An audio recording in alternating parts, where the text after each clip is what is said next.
Never spoken. I spoke We actually once. can't. Silence. I said a word once. Now I'm a Nazi. I know which word that was. And chat have already entered the game. Well, like, What are they saying? gay. They're they're giving saying a shit for being kick late. J, kick J, kick J. Yeah, that makes sense. Oh. Yeah, It's this is gonna be a old, rough same EFAP. old. I feel like chat. This is gonna be like Godzilla, and it's gonna be like Spider-Man. They no doubt everyone, because I saw the Rotten Tomato score. Apparently, people really like Rise of Skywalker. There's nothing fishy about that in any way. Look, chat, I get it. You liked Rise of Skywalker. We don't feel the same. Oh, yeah. We don't feel the thanks, same. YouTube. The EFAP I'm on, I get a notification. EFAP is live. So, yeah, thanks. Great. It doesn't know that you're on it. Be there. No, that's the first time I ever got a message for that. Like, oh, yeah, cool, thanks. I want to tweet out the stream. doubt It's not even everyone- appearing for me. But on the note of the audience score, that is fishy. Like, Very strange. I isn't don't it? buy that. Very I've seen so many strange. people not Why like do you gotta it. pick I on mean, I've fish? seen What the many people like it. yeah. The only people I've I seen mean, I like haven't it's seen- been like it was fine. It was okay. I see it. but- Yeah, I see a lot of like normie people who are just saying like it's fine, or even saying that it was actually bad. And I mean, most fans don't like this movie. That's for sure. Mhm. I've not heard anyone say they liked it without the word "in spite of." But yeah, yeah, exactly. I think the best I've gotten out of people is like, well, it was all right, you know. I clapped Yeah. for Babu Frick. The highest praise I've heard this get is like, oh, you know, it was about as good as you could expect. Yeah. I mean, Cats is out or coming out, so that'll probably, I have Oh my heard God, I would love things. nothing more than Cats. I to have be heard this- some things. Like, people are describing that movie like it's not conventional. Like, it says it transcends analysis. It's such a bizarre experience. Yeah. Cats transcend. That sounds like the title of the Patrick Willems video. I was like, what happened in that movie? My favorite movie of 2019 is Cats. Oh, I'd God. love for it to outperform Rise of Skywalker. It's a movie about furry things made for no one. But no one, even furries, are like, nah, it's not. Oh no, furries fucking That's hate way this. too weird for me. Furries are still jerking off to Zootopia. They're not gonna look at the cats. What is there to? Oh my Yeah, goodness, look horrifying. at them. They are Furries- terrifying. Furries are all about like foxes and stuff. Well, no, it's about taking animals and having them be, expressive and emotive and anthropomorphic in the right ways. Not That's this true, straight but they're all cat fucking like hybrid. wolves and foxes though. Like that's their trend. Yeah, there's not a lot of slug furries. Those Not aren't, a lot of- slugs aren't particularly furry in my experience. Well, they get glumped together like dragons and stuff, right? Yeah, scalies. Mm-mm. You know the terminology, Jay. I He do. does. I'm subscribed to Furry IRL. Jay, what is your fursona? Rhino. Because I'm a caribou. No wait, I'm a dog. Never mind. Yeah, I was wondering with that. You're what were you again? A rhino. You're a rhino. Yeah. Why is that? Because of my big titties. Yeah. I like how this that is the what rhinos conversation. are- Is Chat that is what like rhinos are pouring known in, for? wanting to talk about the Rise of Skywalker. It's like, what's your persona? It's a What's rhino. A rhino because I've got big titties. We're going Like, to teach all you right guys then. this. I am not going to deny you your identity. I know what that gets you called these days. That's life lessons for you. And if J.K. Rowling couldn't survive it, neither could I. Oh. Yeah, she got roasted bad. I like You know, how I've been I trying have to more of figure an out- issue with her talking about how wizards would poop back in the medieval days. That was my breaking point. I saw that and I was like, I would have to have more context on the thing she's They- talking about. They just make the poop disappear, right? Yeah. Where does it go to? Because it does disappear. It's got to I go don't somewhere. know So that why means it's she like a- would say that. Like, what? What? Can you make people disappear to the poop dimension? You Like fall that. into this world of poop. You're like, It's "Oh, literally God." just poop. An entire planet of nothing but human excrement. There's like this creature that's like, hello.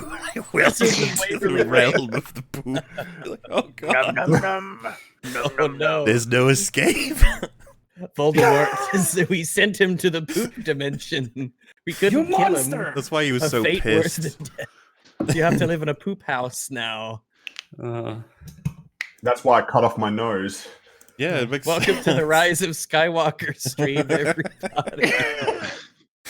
Wow, that was a. Speaking of poop dimension, Rise of Skywalker. What a segue. So Oh. appropriate. Oh no. We live in the poop dimension. We've We- already been sent there. We've been there for a couple of hours at least. So A couple of hours. Yeah, when we saw Rise of Skywalker, was it like 2 hours and 40 minutes? We've been in a dark timeline for a while though. It was Yeah. only like 2 hours 10. It was certainly dense. It was hard to tell how long it was. I thought, like, I could have It been went by convinced it fast was for even me. longer I than didn't have- TLJ. it was- Like, it's a weird time. Felt weird watching that film. It was Honestly, so badly paced. yeah. Yeah. Oh, So yeah. much happened in the first like half hour. It felt like a montage more than a movie. Yeah. 2 Well- hour 22 apparently. Perhaps that's our kicking off point for sort of Well, we got beginning our we got analysis. announcements first. Oh, we do. Oh We my do goodness indeed. gracious. I wanna bring some more attention to the good old Why not? EFAP Stars and calendar, garters. as well as just EFAP.me in general. This is I'm showcasing day 6, which was Mr. J, XE, of course. And he comes with, what is that? It's like a book. Hmm? Was that rhino milk? It's probably a carton of rhino milk. Is it a book or rhino milk?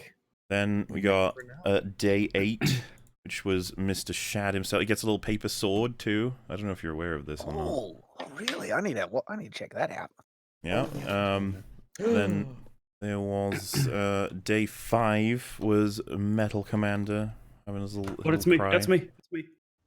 Very emotional stuff. And It is. It is indeed. I was going to show Fringy as God. well. I think we've shown I've seen mine. Yeah, myself and but- Rags before, but That is incredible. currently no Wow. drinker. I'm It's really awesome. hoping you're in the. Well, you've got a couple You days can- left. I'm hoping you come with your own little bottle. You can drink while you assemble these. True. But yes, Alcohol not included. you get a download link for What if the it does include alcohol? the template. We'll have a link. We'll have a download link to alcohol on the EFAP Yes. website. Yes. Non-age Download restricted. alcohol. To download We've alcohol. become enablers. Yeah, you can get the Disablers. whole cast of EFAP in paper form, and I think Shad's gonna be the best one because he can kill other paper form people with his. I have a his sword. Yeah. Like, It would be that's always funny. been my by the- theory. By the way, the Discord icons on stream are Tisme. Oh, I'm gonna have to change them. No, you know what? It's fine. Every time I put the cover up, it puts us back to normal. Unfortunately, Oh, whenever I okay, try and okay. show anything, it'll put us into TISM mode for a little bit. All right. I'll have to figure out. I don't know if I can do a quick fix for that. Actually, it might have to just be that I try and keep the cover up for most of the stream, which should be possible. There's not much reason for me to show anything this stream. Yeah. So the other thing, I suppose, is with Bedstig. I don't know if any of you've seen it, but generally, people who loved TLJ not liking this film, right? Just, What a bunch of bigots, Why? sexists, Yeah. and misogynists. That's insane. I can't believe No, they but hate remember, Rose Tico. I That's don't disgusting. care. No, but it's not a big deal. I'll move on with my life, even though my whole job is talking about how movies can have a profound impact on people's lives. But no, just move on. It's just a movie. I just didn't like it. That's all. God. Thanks bitch. God. so like, You can't hold both views, guys. I'm just saying. It's a movie It's just a about movie space made- wizards. for Space children. wizards. Yeah. Well This said, is a movie Trick. about space wizards for nobody. That was probably my favorite thing this week. Just seeing on Twitter, getting Yeah. well, seeing yeah, I was those- gonna say, right. So you those, got those cut- pictures like Yeah. all day to him. It's like, oh god. That didn't age well. yeah, just He for fucked if himself anybody when he did said not that. know, and I need to save a screenshot of it in case it goes away. But Patrick Willems put out a tweet saying, "How fucking dare you, J.J. Abrams?" So dramatic. Oh, Yeah, no. And so my immediate thought was like, "Wow, Pat, you're taking this very seriously, considering it's a kids' movie. It's almost like it's just a kids' movie with space wizards, and you're getting all angry, and so naturally." You He's want upset, bruv. You want to respond with that, and then you go to check his thread, and as has just been mentioned, there's like 50 responses that just paste his picture of the thing, and then like he got really pissed off, and he said like a tweet out being Know what I like, fucking said, dummy. That's his how can direct you quote. be? Oh, how could you be sad of that? I think Weekend Warrior actually tweeted at him. It was like, just embrace the meme. Now you're just a "Yeah, fucking idiot. it's bitten you in the ass. I know, and it sucks, but that's Really what set happens." yourself up for failure with that one. Should have thought ahead. Yeah, Yeah, Now you can no longer criticize Imagine anything. showing some fucking backbone. and yeah, he's been like, nobody understands it, nobody understood it correctly, and it's just like, Whose fault it's, is that? Don't Well, you yeah. remember it was If no one partly a understands, joke? whose fault is it? But like people have analyzed it to death. Like he specifically references me as one of the crazies, and I was like, so an in-depth review is, you know, by your standards, No, something you that's too harass much for a kids movie, quote unquote, right? Harassment. And then he was like, no, strictly Harrison Ford. talking about the people who went out and like did stuff in terms of like sending messages to cast members, and it's just like that. I mean, that's some basic shit. Like we all know that you're not supposed to do that. Pretty sure you were Obviously, talking yeah. about something else. Pretty sure. He's got like an extensive list of reasons to remember it's a kids movie. It's like if you want to call Patrick, if you think Patrick is a Disney shill, well, this is a space movie. If you think SJW's ruined it, well, a kids movie. If you think there were like two. One of them was if you tell him to kill himself, which is harassment. Yeah, and then I can't think of the other ones. Yeah, we're at the point where it's just like, look, dude, you're pissed, all right? And I understand why he's pissed. I understand why any TLJ fan would be pissed at this movie, but you said some stuff before, so it's hard for you to say other stuff that contradicts that stuff. Yeah, I think- you gotta commit to what you said so boldly and so confidently. I think he 2 might have years just ago. misjudged the tone with the "How fucking dare you." I think he might have wanted it to be How taken dare as in you. like, "Oh, how fucking dare you, JJ," as like a tongue-in-cheek thing, and then he's realizing that people aren't getting that tone. Then he realized that I texted see- out the words "How fucking But- dare you." He can't- didn't he can't choose just- to defend it that way though. He defended the comment with the postery thing. He didn't even go like, I didn't see any tweets about how he was like, oh, I was just kidding. JJ's fine. That's great. It's all great. Everything's great. Everything's fine. He can't. He doesn't want to admit that he says something that could easily be misinterpreted. It's Well, I mean, what really happened is he said something really, really stupid. And Yeah. now that it's finally Patrick wouldn't gone, do that. Yeah. I It's saw just, tweets about how he said he's not going to make a video on this film, and I was talking to Okay. Rags about it. And I was like, pretty sure it's obvious why, because it's just like the comments would be filled with, but hey, it's a kids movie. Why are you getting so Yeah, upset? man. Why are you so upset? This is only Star Wars movie. Oh. Why are you so angry? Why are you getting upset at children in the movie? Why you that's hif pretty be gonna, that's mid? going to follow him around forever, though. Anytime he criticizes any movie, that's the kind of comments he's going to get in response.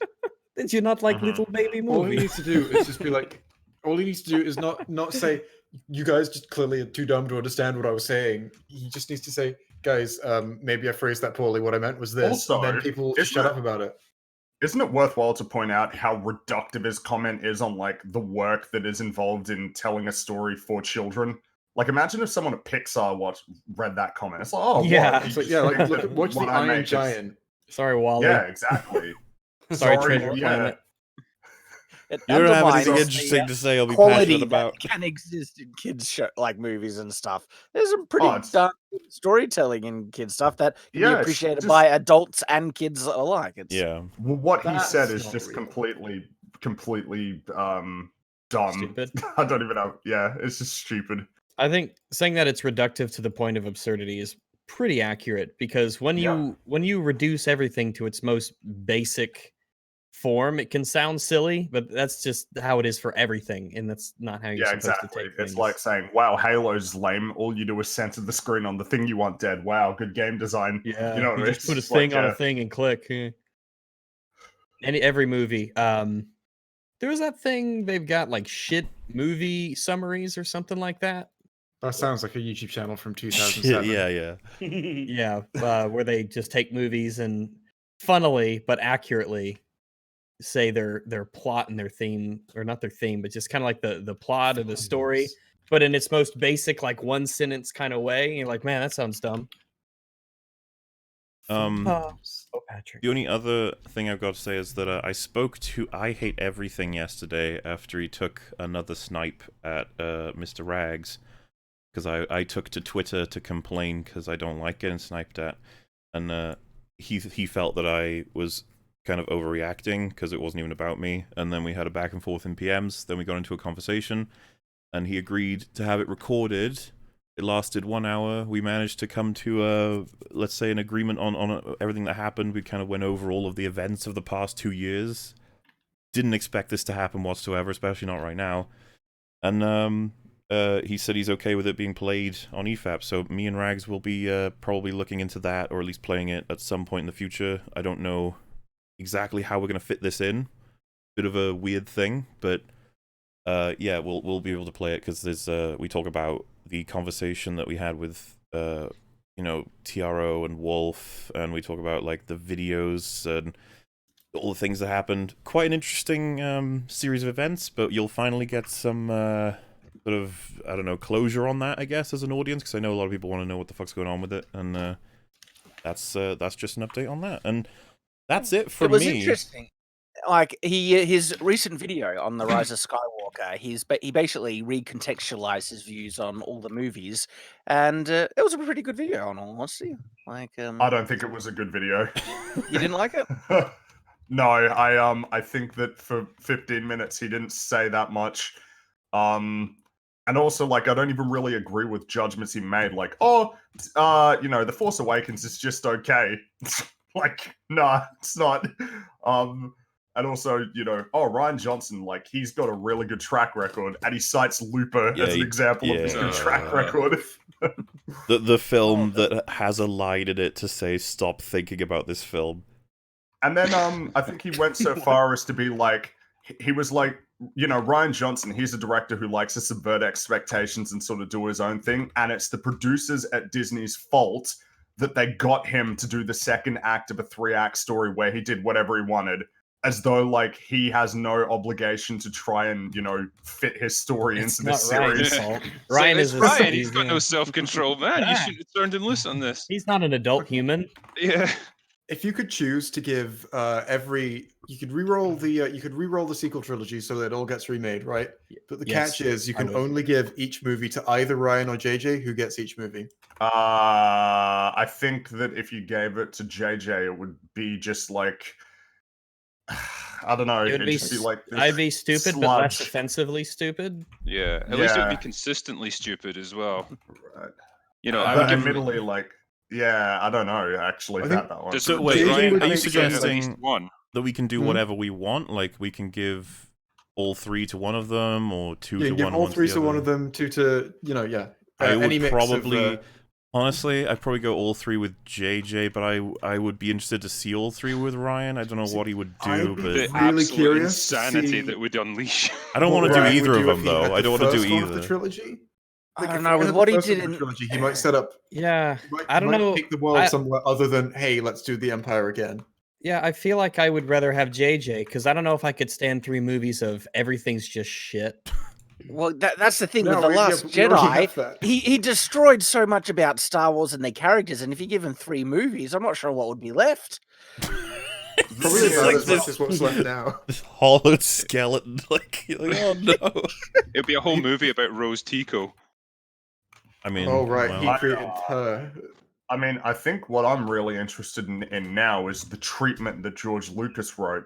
I would be very curious to know what the original sequel trilogy was going to be. Apparently, You know, it had I heavy would- focus on the Yeah, Declarians. It didn't sound great because I think it was Oh, going into what? the wills and stuff. Oh, they Okay. found me. they Whoa! found Right. Star Wars This is gods. Disney. Open the door.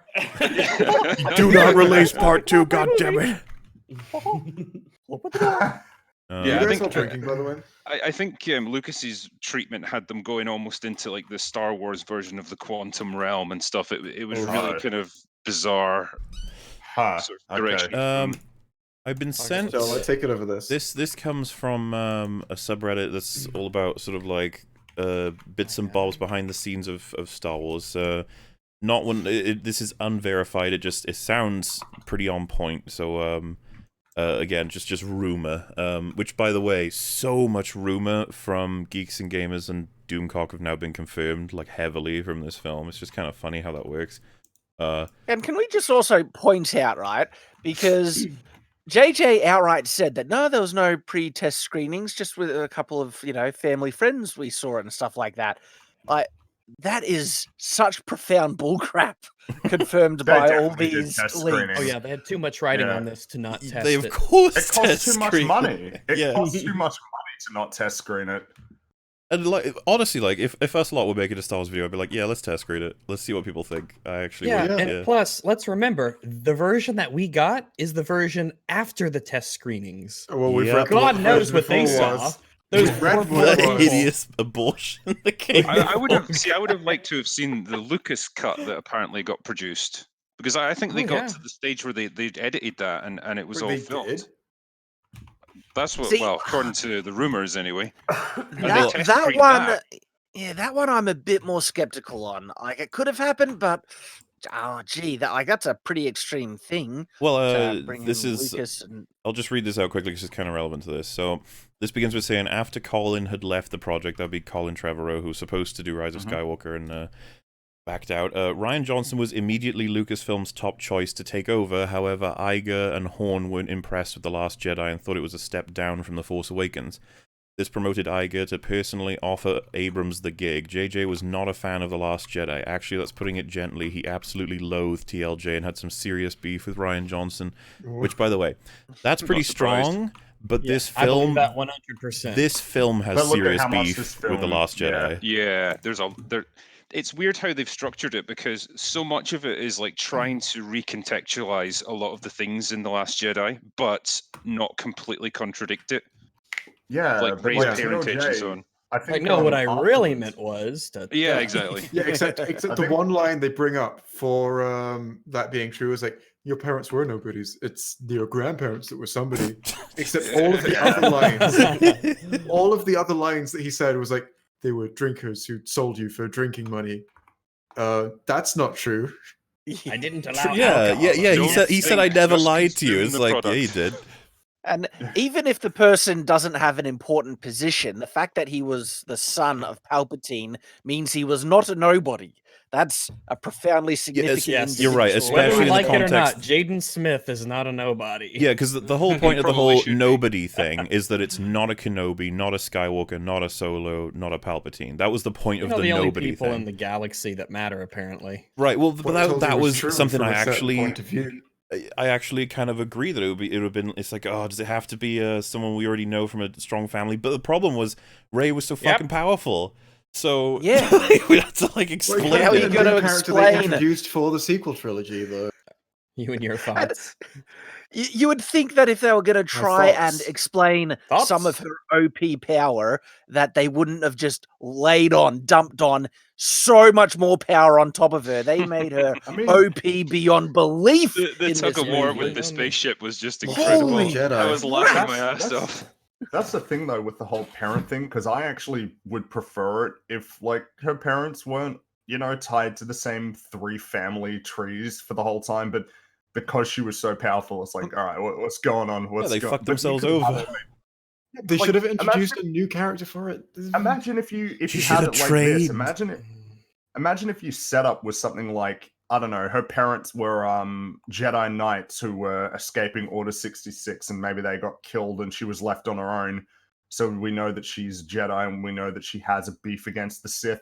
And now you have some good old interesting character development. What's that? Which there was none of in this movie. Well, I was going to say, before we get to that, I'll carry on with this. So this moves on to say...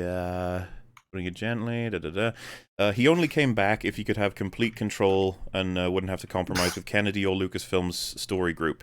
JJ's first move was to consult with George Lucas on the story for Episode 9. They came up with a story that had strong connections to the Clone Wars TV show, which featured the dagger of Mortis and Matt Smith as the son of Mortis, which would have been the film's antagonist. The story also used many elements from I remember that guy. George Lucas's unused sequel trilogy treatments.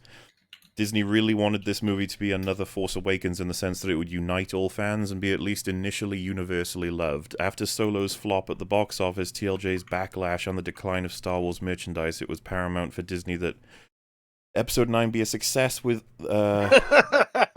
successful fans. Disney's not going to be happy. They did not want another Last Jedi on their hands. The film's direction changed radically during around midway of principal photography. JJ told the Disney executives that this film would not satisfy and unite all fans. This is where the studio meddling began, which led to the second abandonment of George Lucas's ideas. Nearly every story detail for the initial script was either completely abandoned or bastardized. Palpatine was always to have a presence in this movie, but not alive or not as the main villain. The main villain was supposed to be the son of Mortis. Disney feared that the general audiences would be alienated, as they wouldn't know who Son of Mortis was, No clue, yeah. which would make the movie harder to market, and which led to the choice of replacing the son with Palpatine, and Matt Smith was completely removed from the movie. Disney ordered extensive reshoots that went on throughout the year leading up to early October. J.J. Abrams was not happy with many of the changes that Disney made to Rise of Skywalker. I don't know the specifics, but let's just say he isn't at all pleased with the final product. Essentially, the majority of the movie was just reshot and reconfigured this year, at the same time leaving a ton of important scenes on the cutting room floor. I don't have any more info on the making of The Rise of Skywalker other than that, but I'm hoping that this post gets people with better sources to give out more details. Man, if that happens, then that kind of vindicates JJ a little bit, doesn't it? Yeah. Like, Damn, I feel bad for him now, actually. I feel bad for him if that's true. Yeah. Can I just say, I think Disney succeeded though in unifying the Star Wars fan base, but unifying them all in hatred for this abomination of a film. They turned the fandom to the dark side. Conspiracy embraced time. their hatred. What if they did that on purpose so that they can make another sequel trilogy? As like, let's try again. It's crazy. Honestly, I'd be on board with that. I would be on board. Like, Sure. start it over. Let's start again. It's just such a shame. Losing Carrie Fisher just means it would never be as viable. No, but yeah, I honestly would get behind it. And it's crazy because like Matt Smith being in it, I thought that was the case for like a good year. As far as I was aware, he was definitely going to be in it. Not like that lends credence to this sort of post, as well as a couple of other details. And if it's true, it's like, yeah, man, like what the hell is going on at Lucasfilm? Like they're so desperate to make money. They just want to make money. And they're not. See, because now that the so many, Carrie Fisher's gone, and I don't think you'll ever get Harrison Ford back unless he won't come back. Well, I honestly don't think Mark Hamill would come back either. Yeah, I don't was think a he would, stretch. So I reckon that if they reboot, and I hope they do, fingers crossed, but we could only find out, if they reboot it shortly after A Last Jedi and recast Luke Skywalker and stuff and bring it and start off closer in time frame and have a whole movie series of them trying to rebuild the Republic and stop any vestiges of that would make a lot more sense. That would make a lot more sense. I would love to see, you get to see Luke in his prime again, like as the master Jedi training new Jedi. That would be awesome. That would be great. Yeah, it's kind of interesting because Rian Johnson, like, he was on Twitter and I think he was responding to somebody about his interpretation of Luke, and he said something about like not wanting to give Luke a video game permanent like power up. But my immediate thought is, do you not understand why it would be really interesting to see Luke as a Jedi master, like training apprentices? How is that not the coolest idea? Yeah. In the first time in God knows how long for the Jedi, exactly. You have a guy who's teaching people, and he doesn't have a proper master of his own. A lot of it's going to be on his own. And he's really going to try and be responsible, whereas the Jedi, the Jedi before were kind of bureaucratic and inefficient. Well, actually, even in the expanded universe, Luke decided to make some fundamental changes in the Jedi Order that he felt the Jedi Order made mistakes. And for once, he allowed Jedi to marry and have relationships because he felt that was one of the causes of the... Yeah, like that's why Darth Vader fell. Like the denial of all that and stuff.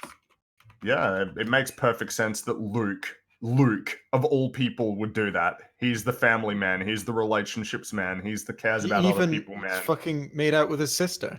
Yeah, boy. He is the family man. Oh no! That's how much he loves his family. But yeah, that pretty much leads us into we're gonna talk about this movie scene by scene. Is everyone excited? Oh, I how just many saw it. scenes I are don't in wanna this do it movie? again. 60,000? 60,000, yeah. So 60,000 scenes. number in this. one Before out of we get into this, 60,000. if everyone's drinking, I've got some edibles in the fridge that I'm tempted to do for in this. the fridge. Yeah. Well, not What are they? everyone is drinking. Yeah, No, it's, like, irresponsible. really That's what early. that is. It's really I'm- early. Here. I'm not- having So a lot of tea people in chat were and saying dilute that the alcohol. Thrawn trilogy was being described there as you guys were sort of talking in a way, but I'm not sure how many people here have even seen or read. No, I Yeah. just Not know of familiar. it. I would have been I fine went with to an look to see what was in adaptation. the chat, and all I saw was the word incest just being repeated. Hey, Um, desperate times call for desperate measures. All right, I'm gonna go get my edibles. Okay. Yeah. All right. No. Um, Should have brought him to the theater. should we just start without that piece of shit, or should we wait a sec? Well, we Let's should kick- wait let's kick him. because. Oh This yeah, what if he movie- came back and he was kicked? That would be funny. This movie just started and just kept going. It's like, oh, stop. It was one of those weird movies that started and then kept going. Why didn't Just you just go. start and stop immediately? Yeah, God. Yeah. So hang on. Like, do we really believe that this abomination is the result of Disney meddling and JJ didn't get the film he wanted? Because there was a lot of JJ in this film. Yeah, no, There was, but Sure. I can believe that from the point of view that it feels very safe and it feels like very much falling back on tropes and characters that seem like they'll be Yeah. a safe bet. This does seem like a Which- group project in a way. Yeah, like designed by committee. Yeah. So I could believe that. Because if so, that should be public. JJ should be a bit vindicated then, because which director would want this movie under their belt? No one. Well, it's not going to hurt his career because he's already signed a big deal with Yeah. Warner Brothers for like DC, so he's fine. Because his movies are successful. Oh, see how I, this I goes. think he's going to at least be able to claim, look, everything was against me on this one. I inherited a mess from The Last Yes, he Jedi. did. I had a fan base that was against me, and yeah. Imagine they're in an interview and then Ryan's like, "Yeah, well, I inherited a mess from you." And he's like, "Yeah, Yeah. well, okay, that's all right." Yeah, well, I was like, did you see The Last Jedi? Holy shit. I want to see them have a cage fight now. I just picture the slap fight. They're just like, They're gonna snipe at each other on Twitter forever. I don't even know. Yeah, If think JJ about a year does down the Twitter, I don't road. know, but yeah. All right. Well, 3 words to start this off. Wait, what? involve speaking. The dead Yes. speak. So We're The, going to spend an hour on the opening crawl. I just know it. We really are. There is a lot to unpack. Do you have a with picture of this it? crap. well, I can get you this. This is what I'm using because obviously it got leaked, so someone's already made like a fake version of it. The funny thing is when I saw it first, like, oh, that's a funny type of a translation. And then I Yeah. was at the cinema this morning. It's like, oh, shit. Well, You funnily actually enough, did it. if anyone has Mad seen lads did the cam copy that's floating around, there's a translation. So it comes out in like a different Yes. language at the beginning, and it's translated into English for our viewing pleasure, in case you don't speak that language. And they've translated that opening into "deaths are speaking." I don't know what to make of that. It's interesting. Jay Longbone tweeted it. Yeah, If anyone wants to go see that. it's such a glorious translation. But yeah, so we immediately find out that apparently there's just broadcasts being sent out to the galaxy from Palpatine. Which is the dumbest bloody Then why thing did you choose in to the do that? world. Yeah. Don't play I coy, have a guys, whole just go army. straight in. I have a whole army ready to overtake the galaxy. I'm going to tell everyone about it so they can come and stop me before I get to launch my attack. Yeah. I Good, know, great move there.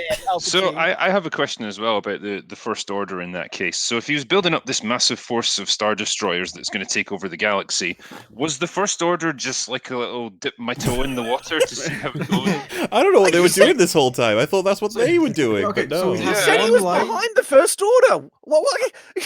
We have one line where he says he made Snoke, and like that's all we get on it. And you see like copies of Snoke, Snoke like in a floating in a plane. tank. Why? Yeah. Why did he do that? What He was is his like motivation? The Do we get anything for why? What for me? No, we don't. Well, so this was We don't. he's like the Force Awakens fans' wet dream because he's like a lore book. It's like, okay, so what was Snoke? And he's like a puppet test tube thing. Like, okay, so what you made him because he's like, you know, to take over, I guess. And you're like, take over what? How? He's like, I mean, you're asking too many questions. Stop it.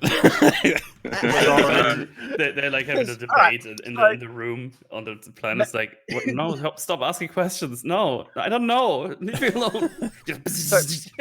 So maybe he didn't make the First Order in the thing. The First Order really is the leftovers of the Empire.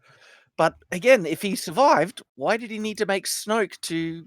Yeah, why couldn't he just come back himself? My body Exactly. was weak and frail. All the Empire lost was the Death Star. Everything else of the Empire was still intact. And if he survived, technically he was still Emperor of the Empire, and he didn't lose much.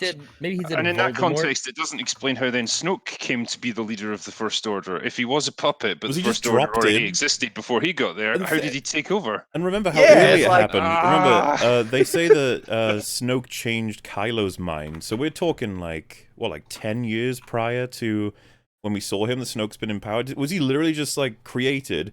He was in like a little TIE interceptor. They landed him in the Force, the First Order. He got out. He's like, I'm your Emperor now. Like, oh, okay. And they're like, good enough for me. But before we even go that far in the timeline, because this is where it's established that Palpatine is alive, I think we just need to point out how utterly ridiculous that is that he survived at all. Yes. I wish we could do a because- supercut right now of just boom from the first explosion, boom from the second explosion. Just feel like he survived both of those. The original explanation, or in the leaks, was that the Emperor that got killed was a clone of him, and he was just remote controlling him from this Sith homeworld. But now we're saying no, that was actually him that got flung down that reactor shaft. Exactly. And he just didn't die. Yeah, that's exactly the argument someone put to me, is that, no, that was a clone that died. And then I was like, but the body we see of the Emperor in this movie is broken beyond belief, which is directly implying that was the same body that died. If he would be perfectly intact, he would have a fresh body if that was a clone that died. And so... because it might have worked. His fingers are all kind of severed and exactly. The exploding Death Star took off That a few explosion fingers. fucking blew off my irises. I'm blind in an eye. I lost 3 fingers. He just comes flying back up that reactor shaft. I want the scene where they celebrate destroying the Death Star, that it zooms right in, and we see, in the exact same way we saw Leia in TLJ, he's floating away, zooms right up to his face, his eyes open. He's got a Dragon Ball Z energy bubble protecting him from the explosion. Not even that. I want the same music as in TLJ, and then he lifts out his arm, and he Mary Poppins floats his way down to the nearest planet. Not the same music. It plays as he opens his eyes. It starts playing "Immigrant Song," which is the song from Ragnarok. Yeah. Dun, dun, dun, dun, dun, dun, dun. I mean, I'm not even gunning for like a really over the top thing. I just wanted to play out like from the Sith's perspective as it did for the heroes in TLJ. You have like a bunch of generals at a window looking out, like, oh my god, he's still alive, pointing to him, like, you can get to him. And he arrives on a planet. They put him on a stretcher immediately, and they're like, thank goodness. We're so lucky. And then he goes into a coma for a while. Let's hide him beneath a floaty pyramid or something. I don't know. And it might have actually worked if they actually did go the whole clone route, that it was a clone that died, and Palpatine has always got a, like a clone puppet that is working through. But they didn't even do that. They just did this ridiculous... That would make sense. If that could have worked. If he was like, oh no, I'm always, I don't want to die, so I control a puppet remotely. That's something he would do. But then when they blow him up, I'd be like, was that a clone? Oh yeah, exactly. Not to skip ahead, but like right at the end, when he wants Rey to kill him, he says like, well, if you kill me, my energies will transfer into your body, and then I'll be in control of you. So are they perhaps suggesting that when his physical body died on the Death Star, his energies just transferred into like a new Palpatine body somewhere else? No, because then he would have fingers. Then why is his body destroyed? You'd think if he was going to make a clone that he can transfer into, it would be a fresh one, Well, he had the clones of it. It was really weird seeing Snoke clones in the vat on Exegol there. Yeah, why would you need more of him? So I'm wondering if he just can't make good bodies, because Snoke turned out like fucking It's You know? like, Palpatine, I keep telling you, you've got to wait till it's 100% done. It's like, no, I can't wait. I'm so excited. I just want my new clone. Well, I it was- can't Comes it out was at like funny. 80%, just all fucked up and The melted.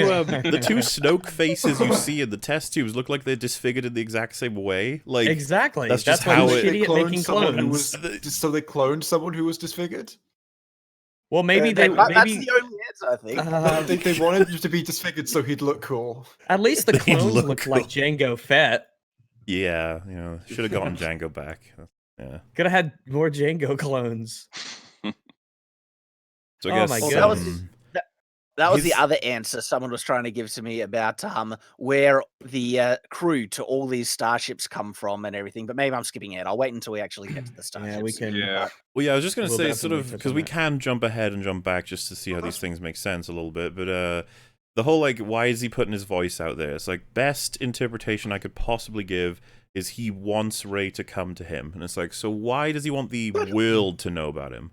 But yeah, and he specifically tells Kylo to kill her. The first thing he does when Kylo, you have to kill her. It's like he Yeah, but can't that was- launch his attack until she's dead. True. Yeah, That was his Mark's plan, though. intentions like flip flop, and they can change Yeah, on the because dime. Yeah. at the Right, end this he's movie. like, "Lol, I was kidding the whole time," and it's like, Yeah. wait, what? My favorite, Fooled my you favorite and bit But about also, that- you know, It's it like- was like, oh, if you kill me, then I'll transfer over to you. But then she ultimately does kill him. Yeah, But then nothing exactly. happens. Right. It's so stupid. Okay, all right, well, Yeah, so- but it was with two lights. Two lights. My favorite part of the Yeah, True. if you part- really kill him. It wasn't in part of the- anger. that was Mace Windu's mistake. You only used the one Gotta make lightsaber. him super Yeah, dead. idiot. Also, while you've reminded me, Mace Windu was a Force ghost, apparently, even though only Qui-Gon figured it out.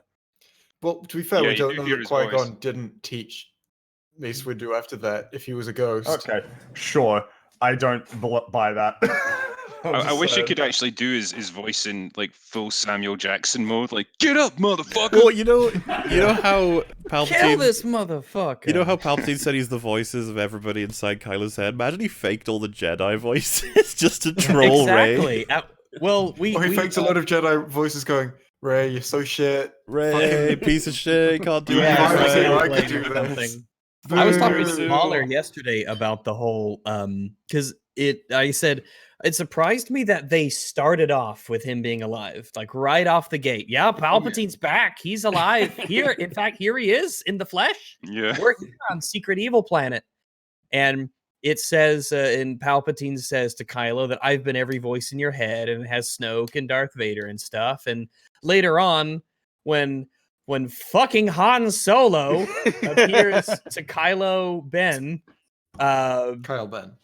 Kyle Ben, Kylo Steve, he appears to Kylo Ren. Steve. I'm like, man, you're just trusting this. You're just buying this, even though you know that Palpatine controls the visions in your head and voices and stuff. You just totally buy that this is definitely my dad. It's got to be. No Yeah, because trickery here. he's like, you're a memory. And he's like, yes. And it's like, but how can you trust your own fucking memory anymore? I know there are a lot of problems with the exchange between those two, but I'll wait. So yeah, our all of our questions about Snoke, none are answered in a decent way. It's just a lol clone.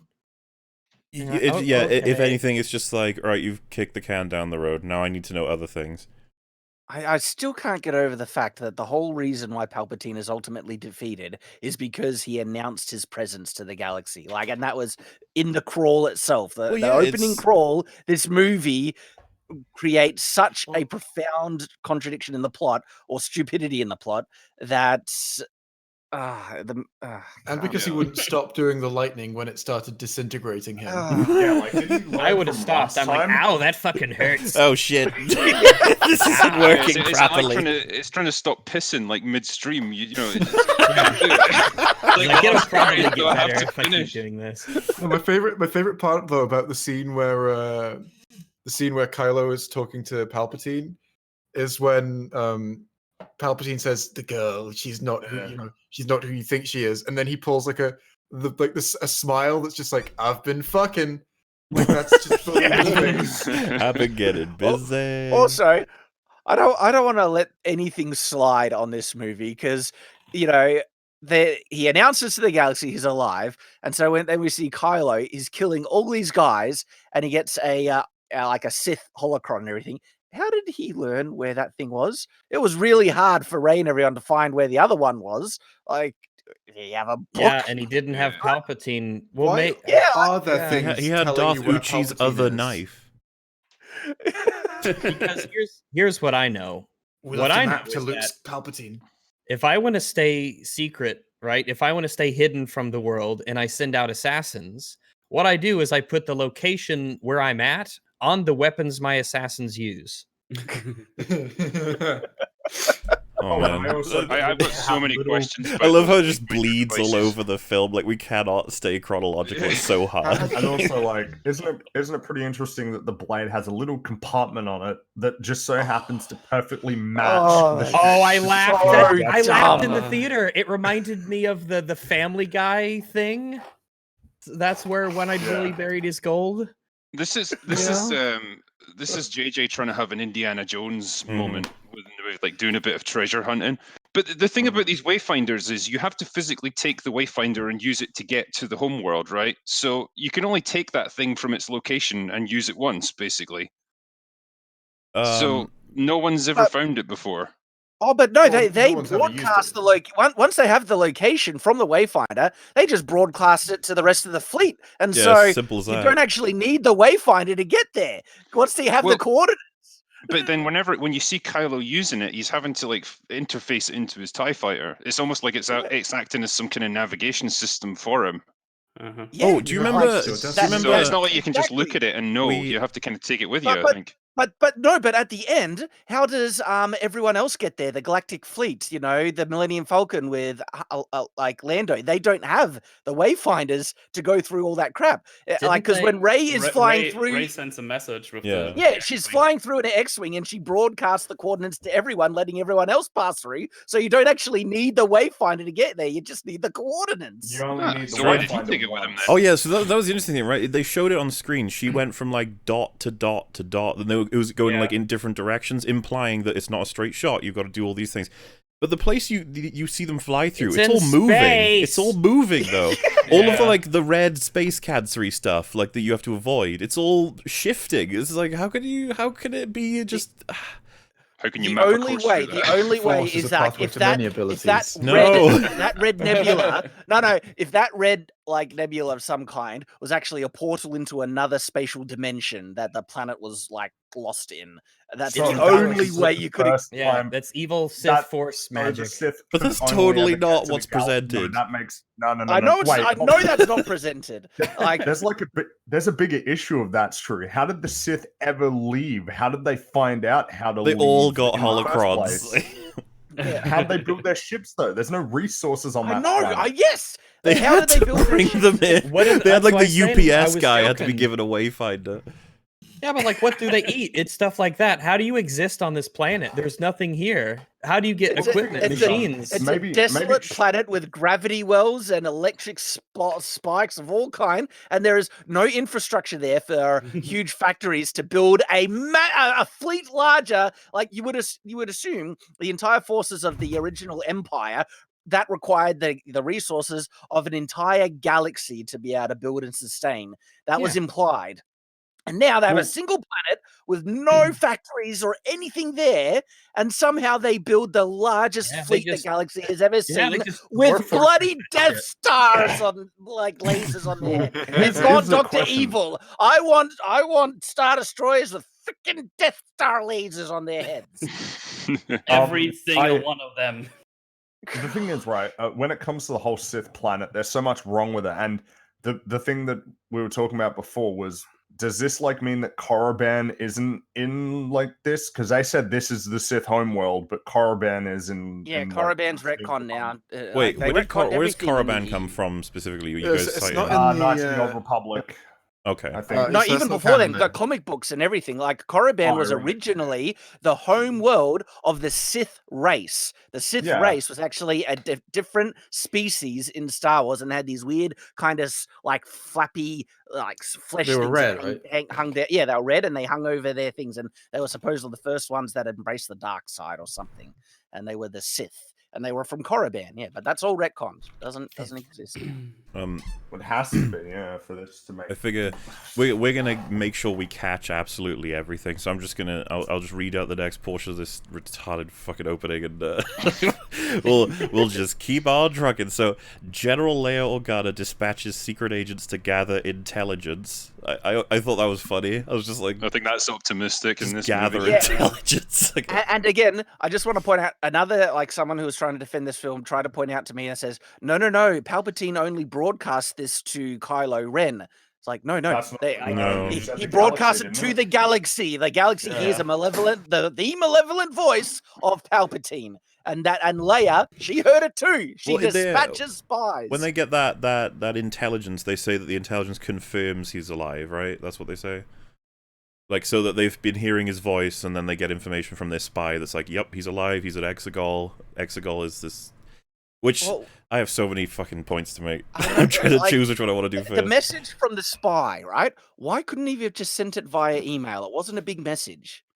That's not how it works. You have to send it through a tube into R2-D2. You have to plug it in. The void I of mean, space Death Star plans I can get because the data in those plans would be astronomical. That bandwidth, something like that, right? But this was a simple message that basically said, "Oh, yeah, the Palpatine is alive. And he's on the Sith world. Star Wars. So you're telling me he's on." he could have sent this information with a fucking carrier pigeon, fitting on a scroll. Yeah, he could have. That's all. Space pigeon. But no, they have to plug it into R2, and you see the upload thing on his thing. How could it take that long when it's like... I know! Like, email today doesn't take that long. With a message that small, it's almost instantaneous for us. I wonder what the message actually Right, said. Right on Hello, a it's fucking me. notepad, like a fucking sticker notepad. Well, yeah, I'd have to watch it again, but, like, isn't all they get out of it that Exegol is a place, the Emperor has a fleet there, the Emperor is alive and alive there? Like, that's it, right? And he's going to launch his attack within a certain time frame. Yeah, and he wants to attack. Exactly. There's not even a schematic. There's not, like, a readout. It's just like a casual sentence. They could send the stuff on a hologram, they could do hologram Skype calls in the prequels. So, God, we're not even 1% into this film. WhatsApp, something. What's up? It's me, Palpatine. I'm back. I'm back, bitches. I know, right? It's crazy. Hashtag do it. And someone said, tell Shad the Death Star plans were transmitted in A New Hope. Death Star plans, I can believe, are very complicated. I mean, and even in the single movie, Rogue One, the transmission took a while and required a massive antenna, and they needed to be the shield was blocking it off and all that stuff. And so that was also implying that this is a lot of information they're trying to transmit. So yeah. But yeah, I just thought it was funny that it was like Leia's gathering intelligence, like nondescript intelligence. She's out there putting her feelers out for intelligence. While Rey, the last hope of the Jedi, trains for battle against the diabolical First Order. And I have to agree with Poe. What the fuck is she doing? Like, training? You're like the best, most powerful person on our team, woman. We need you. Yeah. Like, what are you doing? Very early on, we discover that Poe is pretty annoyed that Rey, who's obviously their best person at fucking everything, isn't out there helping them. She says that I have to train, and Poe's like, train? Like, no, you should be out. You're perfect. You've beaten everyone already. And did Poe actually say that she's their best pilot or best fighter? Best fighter. Because I thought that was Poe. I thought Poe was like, his big thing was he was the best pilot. Yeah, well, remember, it used to be his thing. But in his movie, you would be forgiven for thinking Poe is actually not that great of a pilot at all. Yeah, he's about to do the light sprinting thing, and then Chewie says something, and then he goes, yeah, well, Rey's not here, is she? And it's like, oh my god, like, he's supposed to be pilot, man. Like, what the hell? It's great. It's just so that Rey can bang on about that compressor thing again. Oh, you've overloaded the compressor. I love, by the way, the first thing she says to him is like, you can't do that because of blah, blah, blah. And he's like, well, I did. So I did.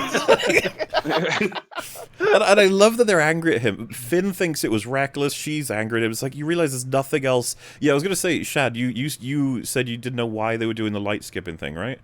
Yeah. Yeah, they do. Well, they're doing it because of the hyperspace tracker. But they don't say that. Like the hyperspace tracking. Yeah, they don't say that. No, I agree. But like the clue would be that the TIE fighters keep jumping after them. If you know what I mean. Yeah. Like that would be but I'm blown away by the fact that the hyperspace tracker is now on individual TIE fighters. It's not actually a Star Destroyer. That's quite a massive component in a Star Destroyer last movie that they had to turn off. That's what I mean. JJ made it worse. He didn't have to do that.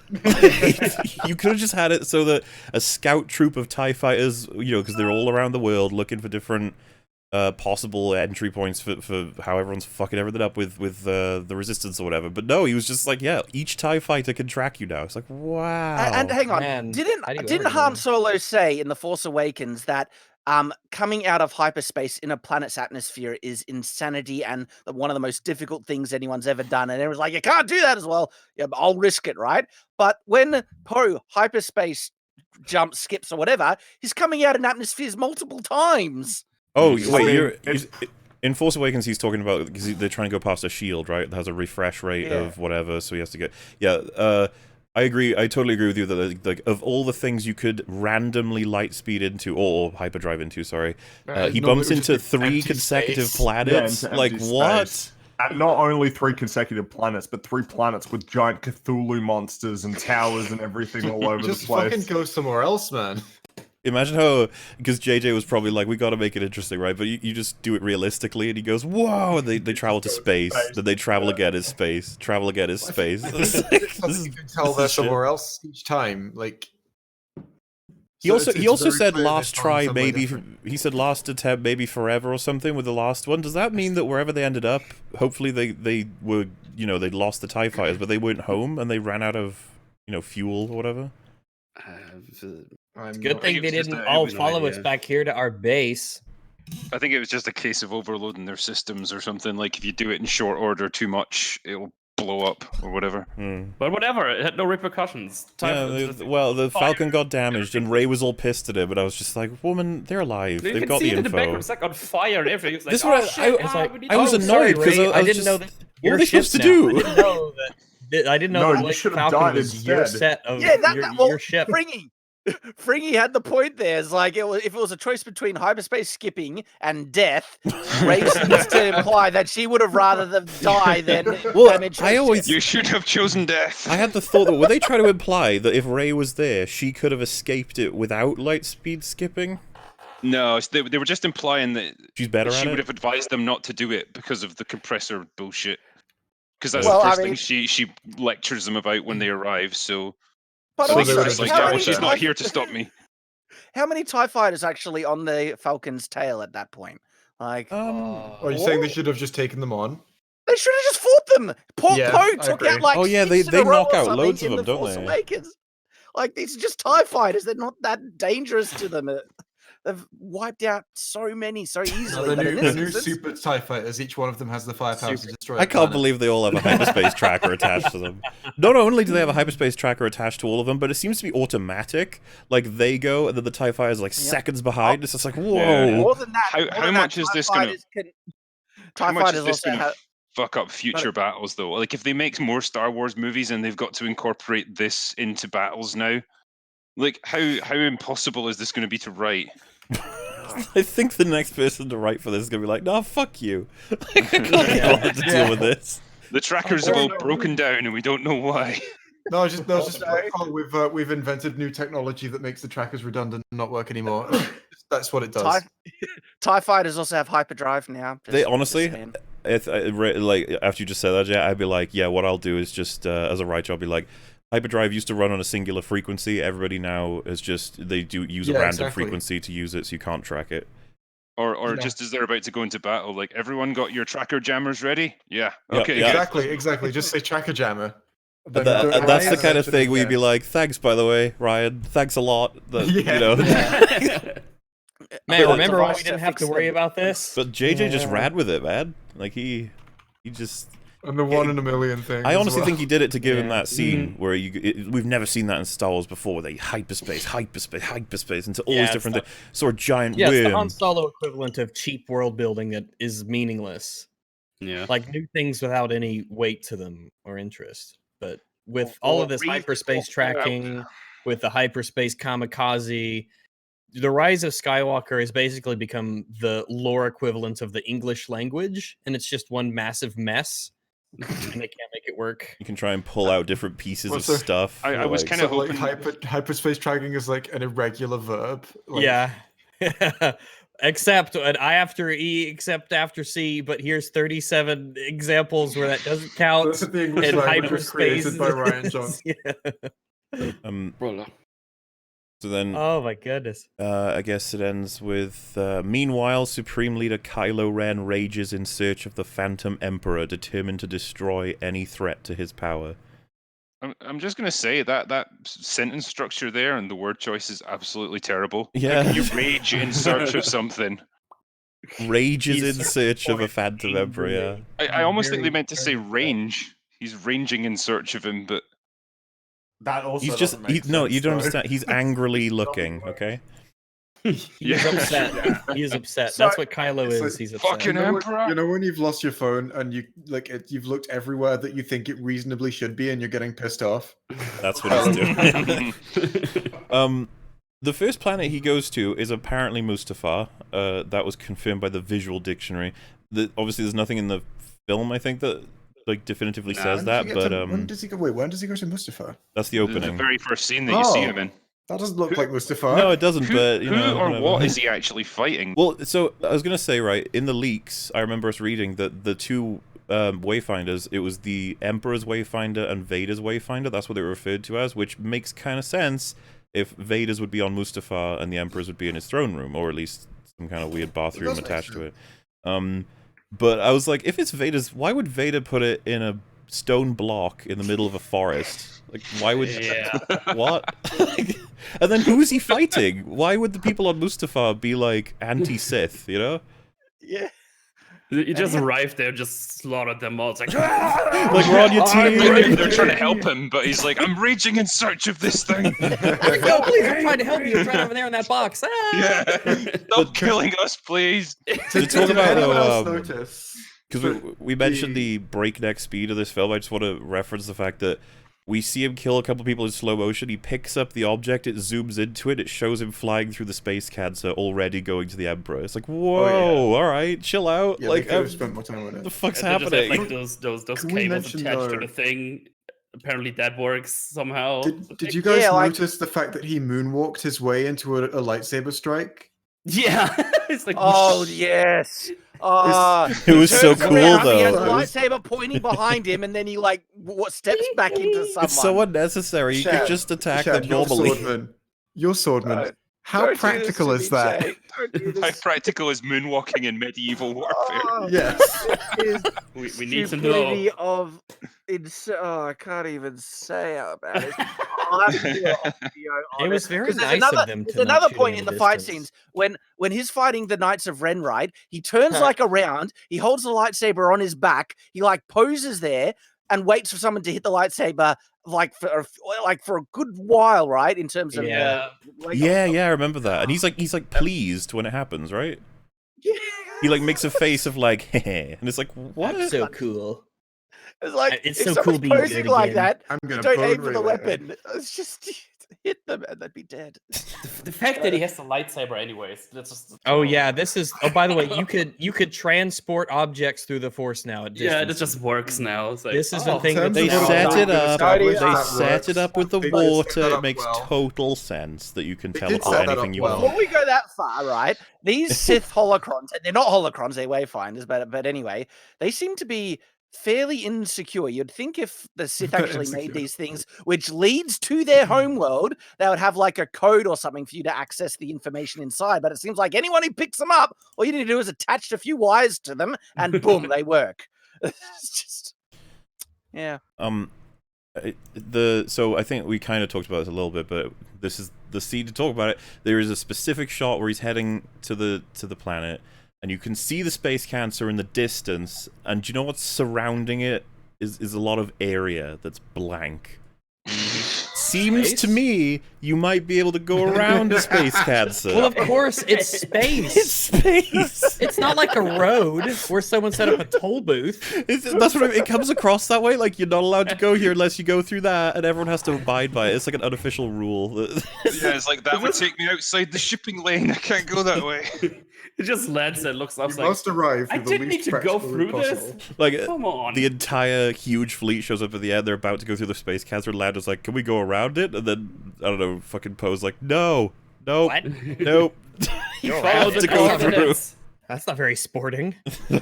we're just gonna go around it. No, you can't. Oh fuck, they can. Okay.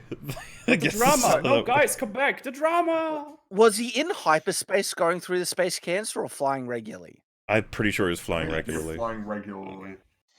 I think that's what they were If it trying to. was in- And this if thing. it was like a weird version of hyperspace, which took you to a completely different part of the universe, let alone galaxy, okay, that might explain the space cancer. But if they're just flying regularly, I don't know. But it was like physically there though, like when he's in normal Well, they speed. did this. Yeah. They did this in Mass Effect 2 when they go to the Reaper world or whatever. You have to jump into a certain like coordinate place that's a little safe spot, and then you show up and there's debris and blown up ships and crap You mean like when you go to that. the collector base? Yes, the collector base. There was like danger, but there was a reason where they had to like jump into that Well, it's one because spot. they were in the galactic core. So yeah, and also yeah, dangerous shipyard and all that. They actually put some thought into it. It's almost Oh like my the writers gave a God. shit. Writers giving a shit. What do you mean? What? I don't remember that anymore. What's that like? Oh, it was a wonderful time. It It was was, a joyous time. it was Before decades the ago. Empire. before Disney. So what about like? Because we'll try and throw some positives in, I guess. What do you guys think of the place that the Emperor's chilling in? This whole like, those are like big It looks statues, the It lightning. looks cool. Yeah. I mean, you know, the very amenities are pretty lacking, but the outlook is nice. Yeah. It's very much a video game final level. Yeah, Yeah. yeah, I'd agree with that. I think it massive has a stone cool pillar. factor, and I'm happy to say I was like, oh, that's neat. Yeah, it's like this is kind of like Star Wars Moria. And like, all right, okay, They- big they- chains. They okay. really play every trick in the book, like with the cinematography. You know, lightning Flashing strikes. lights, Yeah, like everything they can do to make this place look as sinister as possible. I The mean, lightning I even makes strange noises. There's a. Oh yeah, well, it's making like I don't even know what you would call it, but you know, like Yeah. Sith almost noises. stretched violin noises. sounds, like Sith lightning. yeah, Yeah. it's like oh. That must be annoying when you live I there know, for right? years. Yeah, like if that was your actual home world, like how depressing would You your life? can't live there if you have epilepsy. how could anyone live there? yeah, I was gonna say I don't think anyone's gonna live there. No Well, one but then- there's then why- Thousands of people live But there it- apparently, so I'm kind of wrong about that. Tens Well, of that- I thousands. mean, yeah. It raises a good question. How could this be the Sith homeworld if it's so inhospitable to I know life? how. It'll spit on How? I know how. Please The go dark on. side of the Force is a pathway to many abilities. Stop and it. Someone consider Ah, shut up. Maybe So- it was nicer once, and then the space cancer took over, and then it's just turned to shit after that. Yeah, Dark the side. Amazon guy couldn't get here after that, so things have been shit. Someone in chat just asked, how did Sheev get back to Exegol when his Wayfinder was in his vault or whatever, and Vader's was stuck in Mustafar? Did You just- remember I that asked the he same has question in my video. Sith memory. Because, yeah, he did like if you had the coordinates, you could just go there. So I guess he did But- that. That's shown by Ray. Like, Yeah. you know, it's once you have the coordinates, you don't even need the Wayfinder. Which is dumb because you I know can't. it's It's dumb. like if you have the planet, right? Like, man, you better hope no one finds that planet of yours because it's not like you could move it. The So Force. they're just Like- really good at keeping secrets. That's It's so like Wakanda. I guess. You know, Could no they- one is It's- ever left It's there. surrounded by impenetrable forests. They should have barriers of blockage. They should have just said the whole space cancer surrounded the planet. But then again, you'd be like, how the Yeah. hell are you gonna get Star Destroyers out of there then? It's within a Wait, galactic cloud of Remember, gas. or something. General Pride gets there. Did he go through the? How did he get through there? When did General Pride get there? Well, he was commanding the ships at the end. Also, all of those yeah. troops made it there. Are all those troops like Oh, those yeah. weird robe dudes in just armor now? I mean, it's not like So- armor. You And know, it each doesn't- of the Well, Star yeah, because then Destroyers have are you got fully to- stocked. Where are they getting their resources? I know, right? But Well, it's General proven- Pride makes a statement as well, like saying like if we can get possession of this fleet, it'll increase our resources 1,000-fold. That's the actual 10,000-fold. 10,000-fold. Right. Yeah. So even say there's like 10,000 ships, which is a stretch, but okay, there's 10,000 of these stars. That means you've got one of your own. Oh, That's like no. Well, I guess they're I guess he's counting them as like more because they're so like they can destroy a planet each. which means you can't get any resources from it. It's so weird. But then it's so unclear. Like what is the First Order's situation? Like are they on the ropes here? Wheel building, drinker, wheel building. What are you talking about? No, the previous movie implied that they were in control of the whole galaxy. So then what do you need these Star Destroyers for? To get more control of the galaxy. That's the thing. Okay, planet-destroying technology is now so like you can make that so compact, and apparently you can just make thousands of them on a whim. Do you think you have like a Star Destroyer hovering over every planet in the galaxy? It's almost like JJ has completely fucking ruined that as a concept in the world now. Yeah. It's just like, they're gonna sell guns that can destroy planets soon in that universe. It's the equivalent of everyone being able to just buy nukes on Amazon. When everyone's super. I mentioned this in my video. That one of the implications of the Death Star was to produce the energy required to be able to destroy a planet. You needed generators and mechanical stuff of such sheer magnitude. It required being a small moon to just reach that. Yeah, and that's completely out the window now. Anyone? Now it's just a gun. It's just a gun. It's just an attachment. You can pop it on a fucking X-wing. It's an upgrade. It's a level. It's a tier 4 upgrade for your ships. And you just slap that puppy on there. And, the M4A1 attachment, Death Star laser. Throw it on. You equip your ships with an underbarrel planet destroyer. And if people try and say it's a progression of technology, so you're saying in like 40 years they managed to compress something that required a small moon to be able to achieve into something the size of a Star Destroyer. That's not just a progression in technology. That's a leap of unfathomable magnitude in such a short time. Like, oh my goodness. What you're forgetting is that the Force. No, stop it. We have invented technology that the Jedi could have never conceived. The will of the Force. So the dark side leads to many Force abilities fucking that hates some would planets. seem unnatural. There's also the problem as well. Like, what if one of these ships was boarded by the enemy and fell into enemy hands? Suddenly, your enemy's got control of a planet-killing ship. they immediately target Exegol, and Palpatine's like, not again. Damn you, Jedi! So I mean, Palpatine would survive if Exegol got of course he loaded, would. I guess. If the laser was literally pointed at his eyeball, he'd survive. He's clearly still alive, guys. He melted in front of the camera, but he survived worse. So I do love the idea that Disney are like, he didn't die before, but he's dead now, and it's like, oh, okay. You sure? And they're like, well, it depends how long the actor lives for. We might bring him back. I mean, with Grand Moff Tarkin, that's not even true, is it? I mean, Leia was in the... Can we talk about Leia? Every Why not? Fucking awkward. It's like... So... I am sure you will be able to add to this. But when I watched this movie, this film, this experience, I felt like the Leia bits were very clunky and awkward. Like, I knew the actress was dead, you know? Well, it's clear, like, they obviously had to, like, construct scenes entirely around what little snippets of dialogue they actually had her saying. Yeah. You know, there was a bit where she was just like, be optimistic. And it's like, oh, fuck, we need to construct an entire situation that's going to justify her saying that thing. What deleted scene from The Last Jedi was that pulled from? Yeah. Well, it's like, just, they have her, like, they show her from the front saying, like, Rey, I need to tell you something. Then they cut to her behind the view from her. It's like all of the specific stuff to the situation. And then it cuts to her front again. And she says, like, you see, that's what I had to say. It's the bit where she walks away and Maz Kanata just goes like, Leia knows what she has to do now. She just speaks for it. It's so awkward. They should have just fucking had, like, the entire film Leia whispering into someone's ear and them going, what's that, Leia? You're saying we should destroy You say we need to go to Exegol? Well, the super awkward thing for me, right, is there's a deleted scene that I've seen. I talk about it. I'm pretty sure it's in my TFA part 2, where she says to, like, they're concerned about BB-8 and Poe because of what's happened in Force Awakens, like the opening scene. And it's, funnily enough, it's, what's his name? Snap Wexley talking to her. And, who's Snap Wexley? He's Discount Porkins. Oh, You're is just he the saying big that one? because he's a Is he the larger big one? gentleman. Is he the portly gentleman? I mean, who could barely I fit think in I an brought this up on the other stream, but so his name is Greg Grunberg. He's That's a great name. Wait, is that his real name or a Star Wars name? no, it's his real.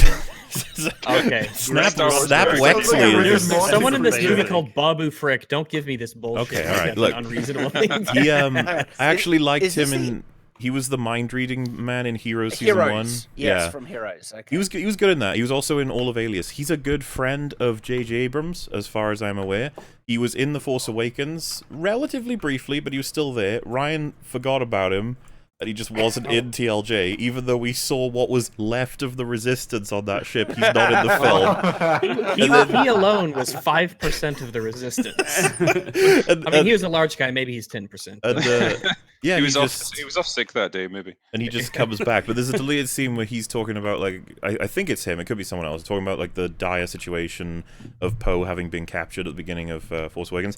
And she says, like, the droid hasn't been found. And then they're like, oh god, we're fucked. And then she says, never underestimate a droid. And then when I saw her say that in Rise of Skywalker, I was like, oh. dear. And you know that's how they did it. They looked at all of their footage of her and they're like, how can we wedge this into the film? And it's like, oh. Yeah, but definitely felt like you knew she wasn't there. You knew that this was camera trickery. You know this was repurposing of scenes. All of her dialogue seemed short, glib, awkward. It was really, really strange. Certainly noticeable while I was watching it, to the point where, man, she was in this film her ghost Leia was way too much. Absolutely. And then they're just like, yeah, she's done. You know, I keep wondering, would it have been better to just kill her off screen and have the movie kind of open with like her funeral or something like that? Yes, it would have been so. I think so, actually. Yeah. I think so. Yeah, I think so. Does anything even change if we take her out of the movie? Yeah, Ben wouldn't have got stabbed. We could totally change that. Like, there's we can get around that. Ray's a dick. Yeah, that was an interesting moment though. It was like, holy shit! I think Ray's gonna leave it. Oh, apparently, according to Midnight's Edge, it was only repurposed TFA footage. There was no TLJ footage that was used. I heard that. I don't know if there's a particular reason. Maybe he really just hates that film. It's taking it a bit far, but alright. Maybe won't even use outtakes. I'm not going to give Ryan credit for anything. Fuck you, Ryan. I mean, we'll get to that. This film totally middle fingers Ryan Johnson so many times, and it's so fingers Ryan Johnson. Yes. Yes, it does. So right in the next up, hole. The Emperor tells Kylo that he has been the voice of Vader, the voice of Snoke, and obviously himself inside Kylo's head this whole time. Now, this is a pretty big deal, considering that The Force Awakens made it very clear that the motivation for Kylo almost entirely is that Vader has been talking to him about how he needs to do X, Y, and Z.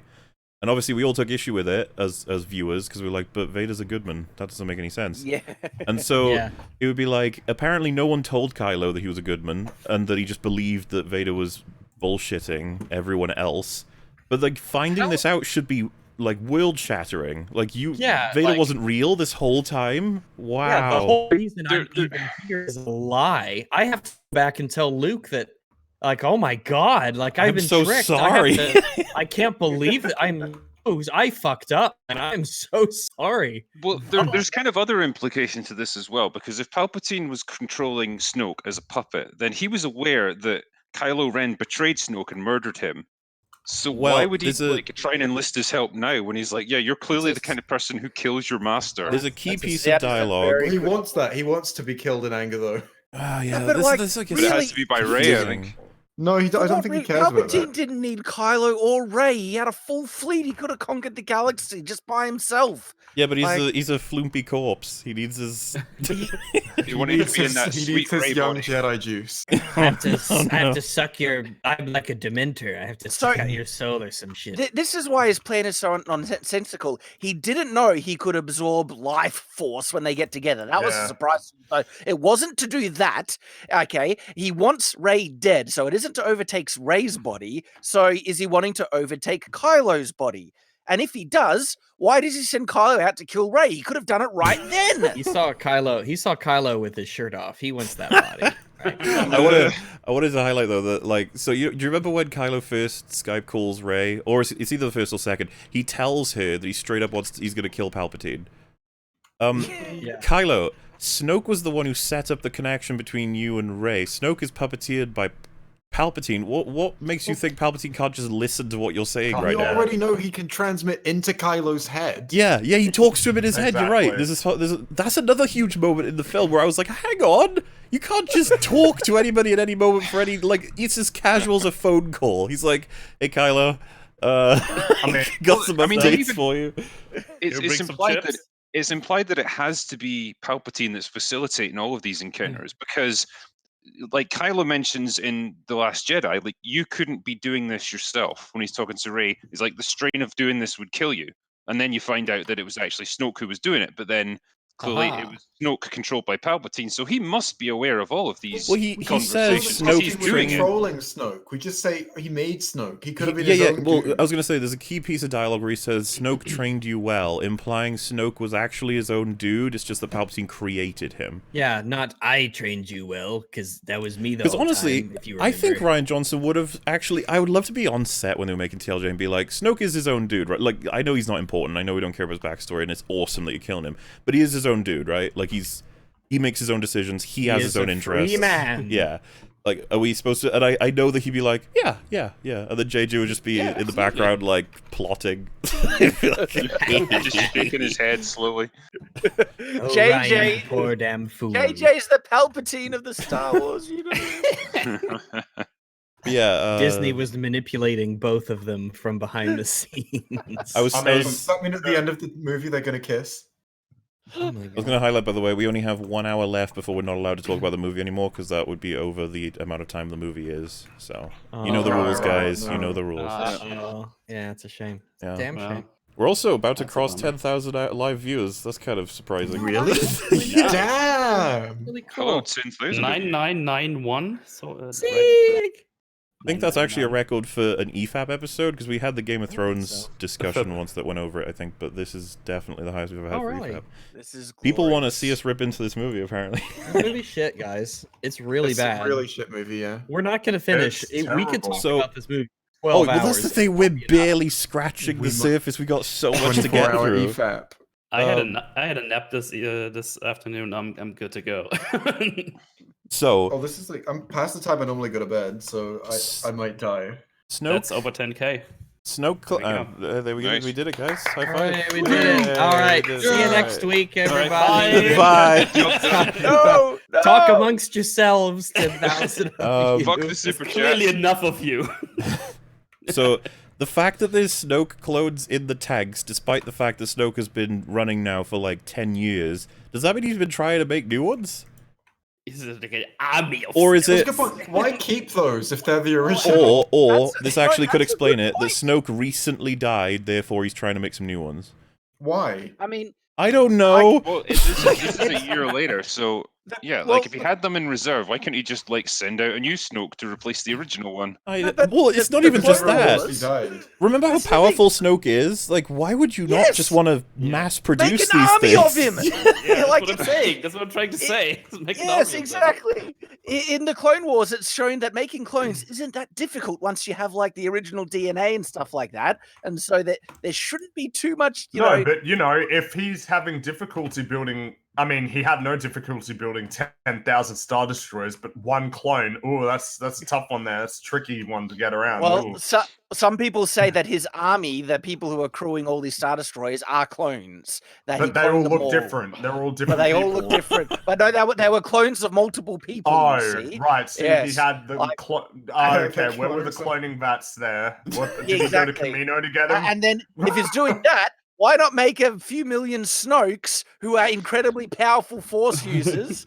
Just have an army of how's Snokes. that for fucking the balance of the Force? Just generate them in a little test tube. Why not just clone another Rey, and then you've got one right there. Yeah, or clone like yourself, clone Palpatine. We talked about the balance of the Force, destroying thingies on their arms. Oh yeah, but the balance of the Force is there's like 10,000 Sith on Exegol, so there was never balance. But what were they doing? They're just hanging out forever. And like, now while what everything we was going on. where the Rise of Skywalker ends, it's Rey, and you're like, okay, so what's the balance like now? Is there going to be an evil Rey that pops up somewhere else? Well, yes, Rags. Did you see her in this movie? She was in a vision. She had Gollum face. She had Gollum teeth. Yeah, but there has to be one though. There has to be out there a dark side Rey equivalent somewhere in the galaxy. All the Sith are dead. It's a convenient. All the Sith got crushed and are dead.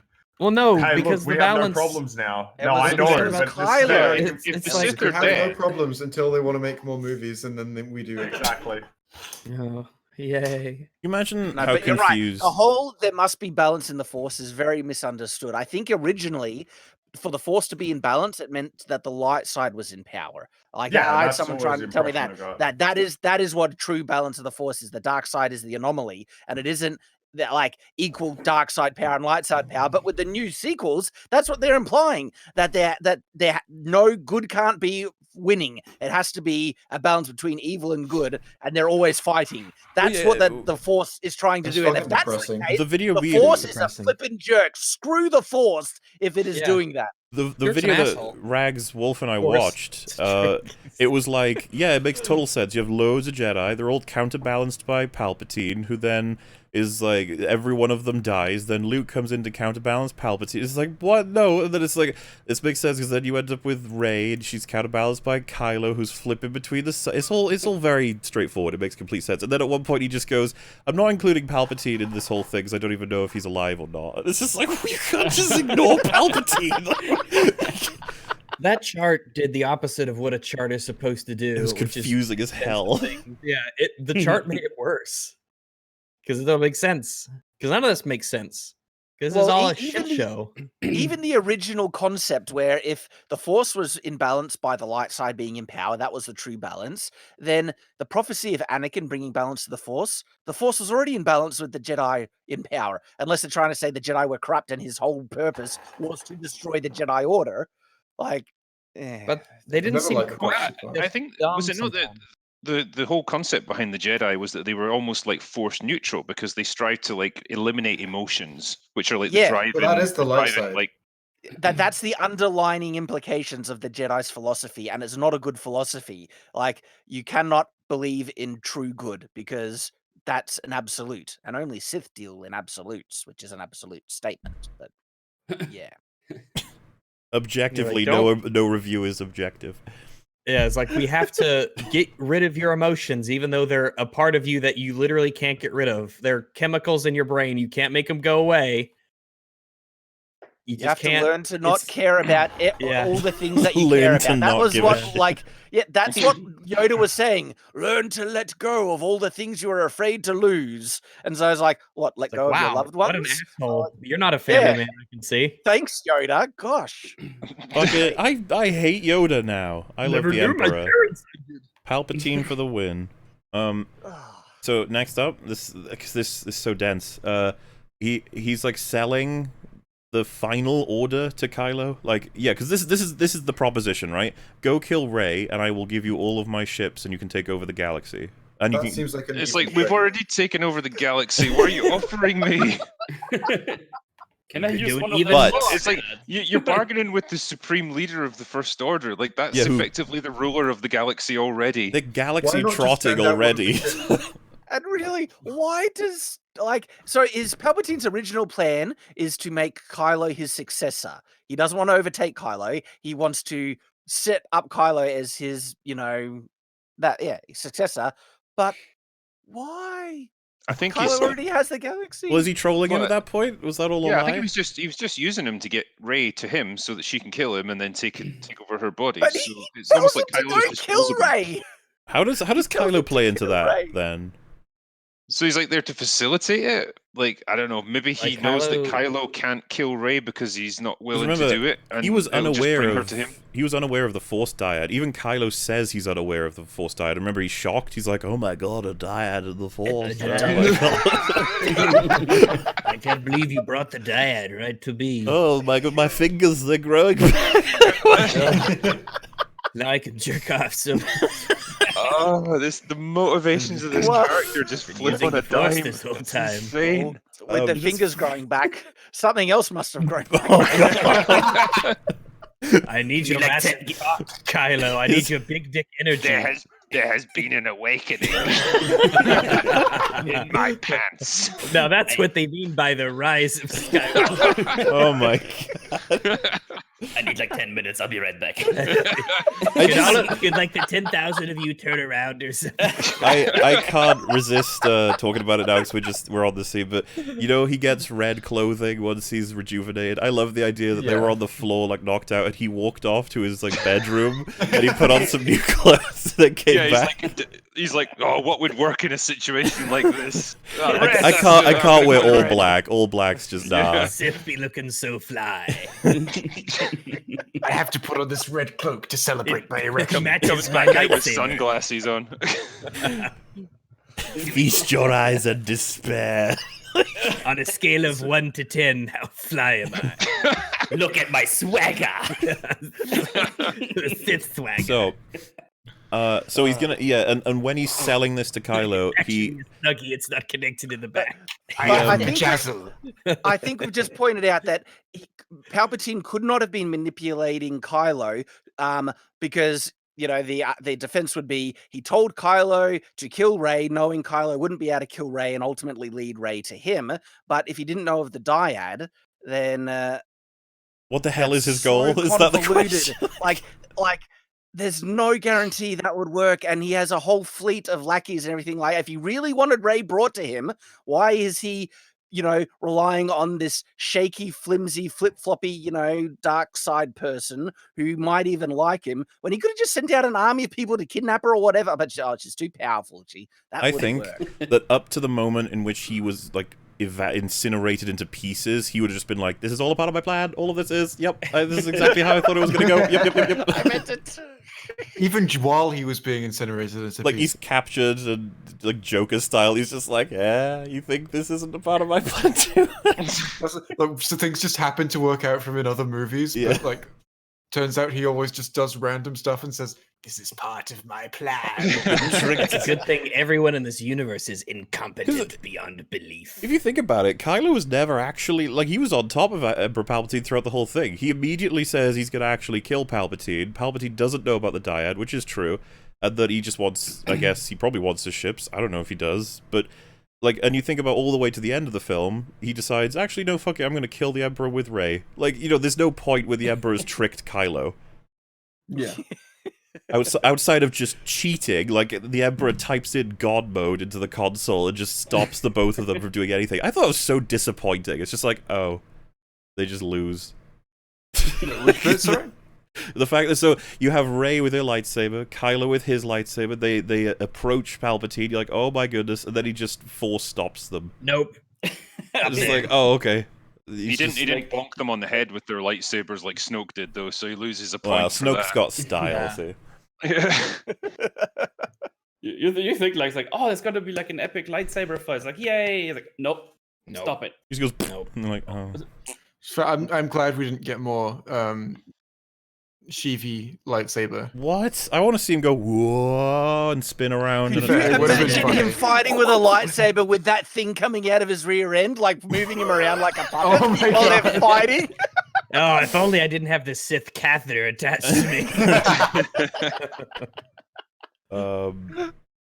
Yeah, so they show his hands, right, like moving upward, and then they show a Star Destroyer getting like pulled from beneath the ground up into the air. You guys remember this, right?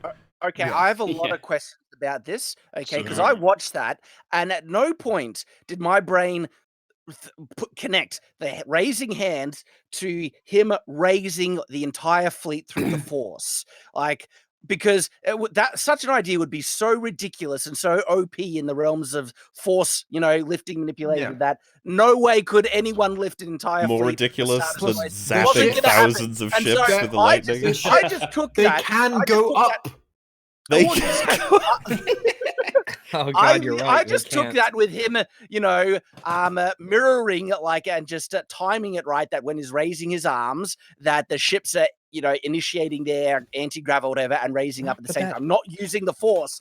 But when I was watching Angry Joe and he was saying he's lifting it with the Force, and I'm like, no, that can't be. Because that would be. I thought he was. I thought he was. I have another question about thought he the was ships as well. Like they were constructed underneath the icy surface of this planet to keep them hidden, right? Why? The planet is fucking hidden itself. No one can see it. What's the point in hiding them on a hidden planet? Let me ask you this. What's the point in the main voyage of your brand new ship being plowed through the fucking ground? Like, why would you do that? Why would you build since them in the ground? the ships can't go up, so it must have been him lifting it up with the Force. Well, in fairness, the navigation tower would have been active at that point, right? So they could go up.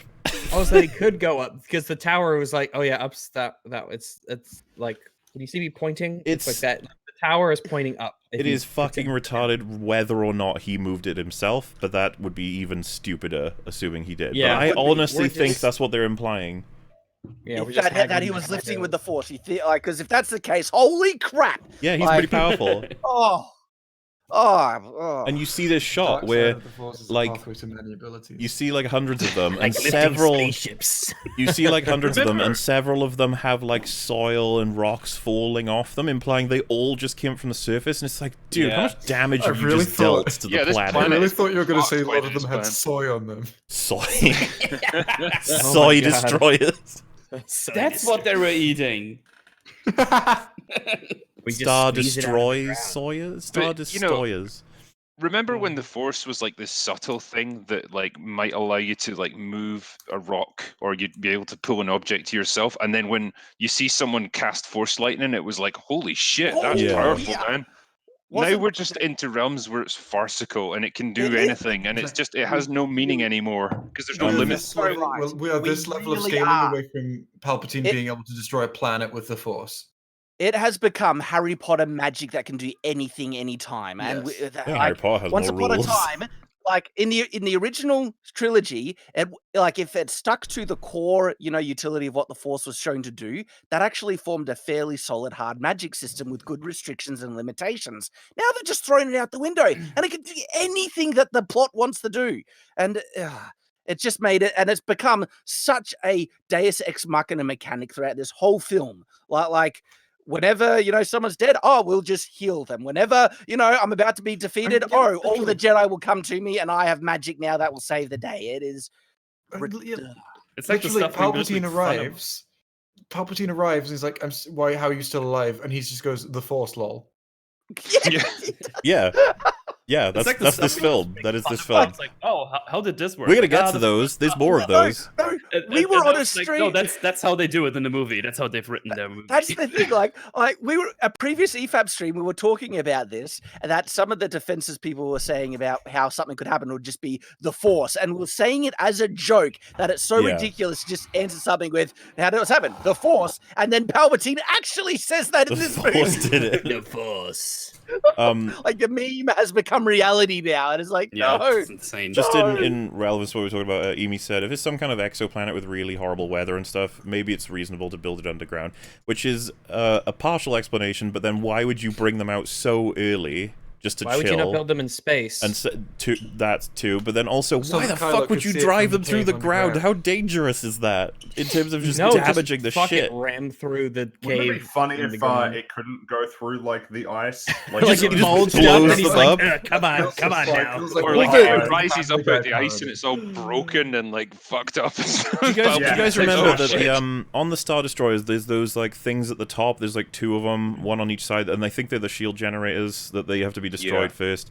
They imagine they get destroyed on their way up through the ground and then it just destroys the whole thing. You just be like, well, we probably could have done a better job. We should have This is hired clearly a guy. an example of just wanting a cool visual and not giving any thought at all to its deeper implications in Like the the whole plot and movie everything is. like that. He just JJ must have just wanted a visual thing of, you know, Star Destroyers rising out This of the is ground like an exactly- army of the undead. Maybe he's got This more in was common with exactly- Ryan than we thought. I think so. in that way, yeah. Because when we watched the trailer and there are 1,000 Star Destroyers, it's like, of course you thought that was cool. Well, yeah, You it's thought that was a cool because, shot. the directors who make money are the ones who makes cool stuff to put in the trailer, not the ones who make. Well, the good- thing is Well, then you see the Rebel fleet as well, and it's just like in such insanely tight formation. You're like, Yeah. hundreds of those ships must have got This is- destroyed. what's I the just love in that they all collisions. arrive at the same Oh time. god, there's for so no much reason. wrong with that. It's Yeah. I think it's part of the reason why these sequel movies have sort of, or at least they did trick a lot of people, was because the shots are very nice. So when you look at it, you're like, oh, this looks really good, but not like, you know, like superhero movie good. This looks really good. There's something more to this, but it's not. It's all like a trick. It's a ruse. That's it's a where the lie. talent lies now. The talent lies in making cool looking shots that you can use. To It attract does, people into right? the Because when theatre. you look at the prequels, you're like, oh, there's something that looks a little bit different about these. You know what I mean? Like they look a little bit shit, not like hype. Well, I mean, I don't think that Episode 3 looks bad really at all. So I disagree on that one. But it doesn't like, look good. oh, fight, Well, I think it's fight, the fight, fact fight, that fight. in the in It's the original trilogy, you know, whenever you saw a ship, it was a miniature that someone had to physically build, and Yeah, they should still be doing that. Yeah, there's a certain feel and a look that you get to something like that, and it just feels solid and real. Whereas now you're just very much aware that, okay, I can take a Star Destroyer in CGI and just copy paste it And 1,000 times. Yeah. There's nothing involved in it. There's no effort, and there's no Well, belief. there is effort, you know. I'm sure that there was a lot of it's a effort major put into skill. it. Yeah. You are dampening the effort that they took to destroy everything. Okay, that took some. There's probably some CGI artists in the chat who are like, oh. But Sorry, I think sorry, guys. I think Drinker's point is that it would be more difficult to have physically handmade those 1,000, Maybe? you know, Star Destroyers and have a shot that Well, yeah, you know you wouldn't had them make all in. 1,000 of them. The thing about it is, Probably there's use CGI interesting. for the ones in the back. In and terms the of foreground ones. man hours plus cost versus the CGI stuff. CGI stuff is just like, it all just gets put into this bin, if you will, and then everyone has to work with it. While the other stuff, you know, you have to get sets ready, you have to get model artists, there's all kinds of different things that come into it. And it just seems to me, like, I hate to say it, it's not a judgment on CGI artists at all. It more so the director himself just being like, CGI people can take care of that. Well, I CGI think people can do that. I think what we know is that because there's a lot of people who make videos like, oh, is CGI getting worse? It's like, well, the CGI is not getting like worse. The technology is there. You can't regress once you've reached a certain level. You know, like you're only going to get better. But it's a matter of time, resources, money, and yeah, whether or not the director knows how to use CGI. Because you often hear people talk about this. It's like, you know, there's a lot of times where there's errors and stuff, and it's like, or it wasn't set up optimally for the CGI people, and they're like, yeah, they'll sort it out, they'll fix it. But then it's like, there's only so much you can do with the amount of time that you have.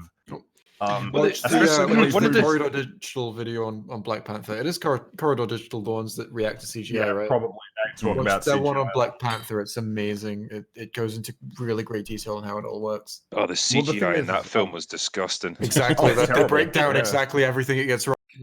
Why it looks like a PlayStation 2 scene. But the thing is, it's the reason why, because Avatar still looks pretty good, even though it's, you know, 10 years old at this point. It still looks pretty good.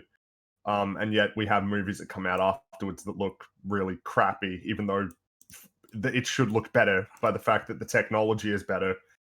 but there's budget and stuff. And Yeah, one of the things I appreciated about Force Awakens was like a lot of the battle scenes were done on practical sets with pyrotechnics and stuff. So, you know, when Finn and Poe are trying to escape in the TIE fighter at the beginning, they're shooting up the hangar.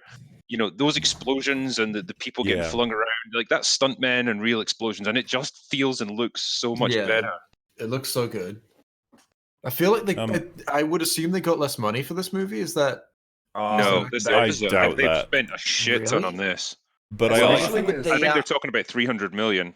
The reshoots and then the marketing budget, like the marketing's been insane. It's been everywhere on all kinds of objects. They probably made the Fucking same movie about 3 times. Do you guys see that? The budget they've spent. Do you guys see that the ad? Facebook emojis have been replaced with Star Wars things. Do you see that ad with the girl at the airport who's like got lightsabers? Yes. So cringe. So cringy. they put fucking characters in Fortnite. Yeah. They're really desperate. They were really, really desperate. J.J. Abrams is in Fortnite. Yeah. He is. For those of you who aren't aware in the Fortnite scene, unironically, J.J. Abrams is a skin for Fortnite. His special ability in the game is to blind you with lens flares. Is that true? And if you ask, and don't even bother asking if it makes sense or not. I feel like that would actually be pretty fun. Like if someone like if JJ actually approved that, I'd be like, hey, it gets full. The skins don't have abilities, though. I think they're just cosmetics. Yes, he was joking. There was a reply to a YouTube comment or Twitter or somewhere that Palpatine's survival was explained through Fortnite. Does anyone know? I think you're onto something, actually. I've heard this. That's where we're at, folks. In order to get the full story of this movie, I think you have to have played like Battlefront 2, Fortnite, and watched the movie.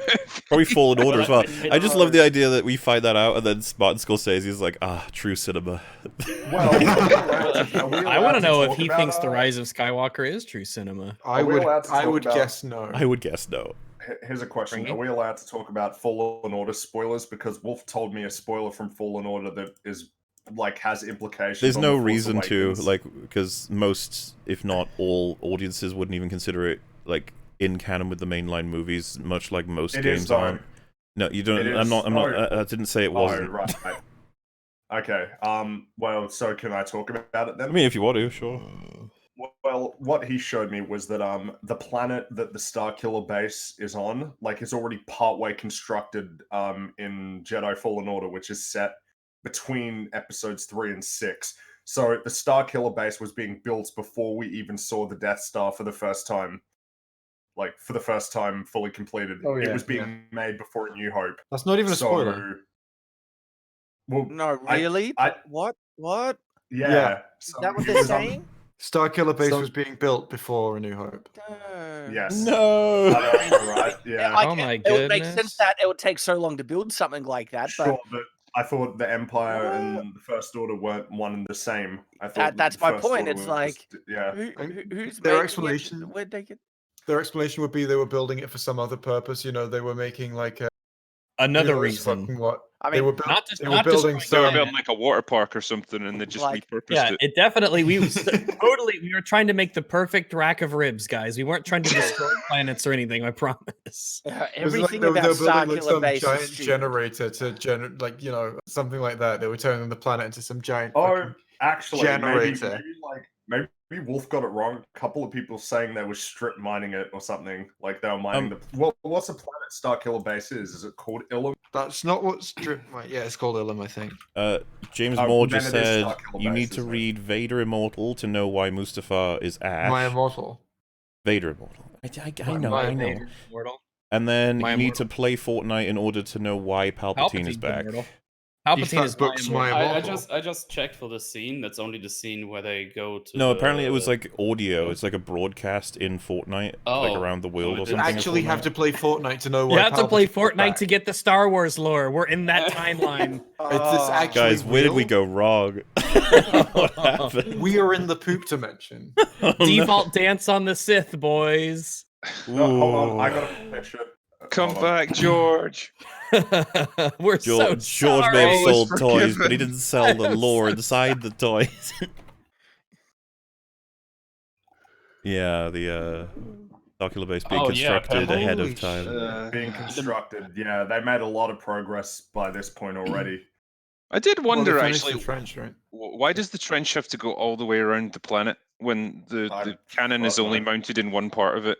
Because there was a trench, if you remember, on the Death Star originally. It would look like a space nothing movie. about Starkiller Base gotta makes get another sense. one. It's one of the most stupid pieces of crap ever put into a movie. See, I wonder, like, you can shoot multiple planets, and people can watch those planets be destroyed several light years away, which should have taken a few hundred years for that actual for the light to see it. It shoots through hyperspace. Like, it is dumb on every level. My favorite thing: how do the clouds not fall in the trench?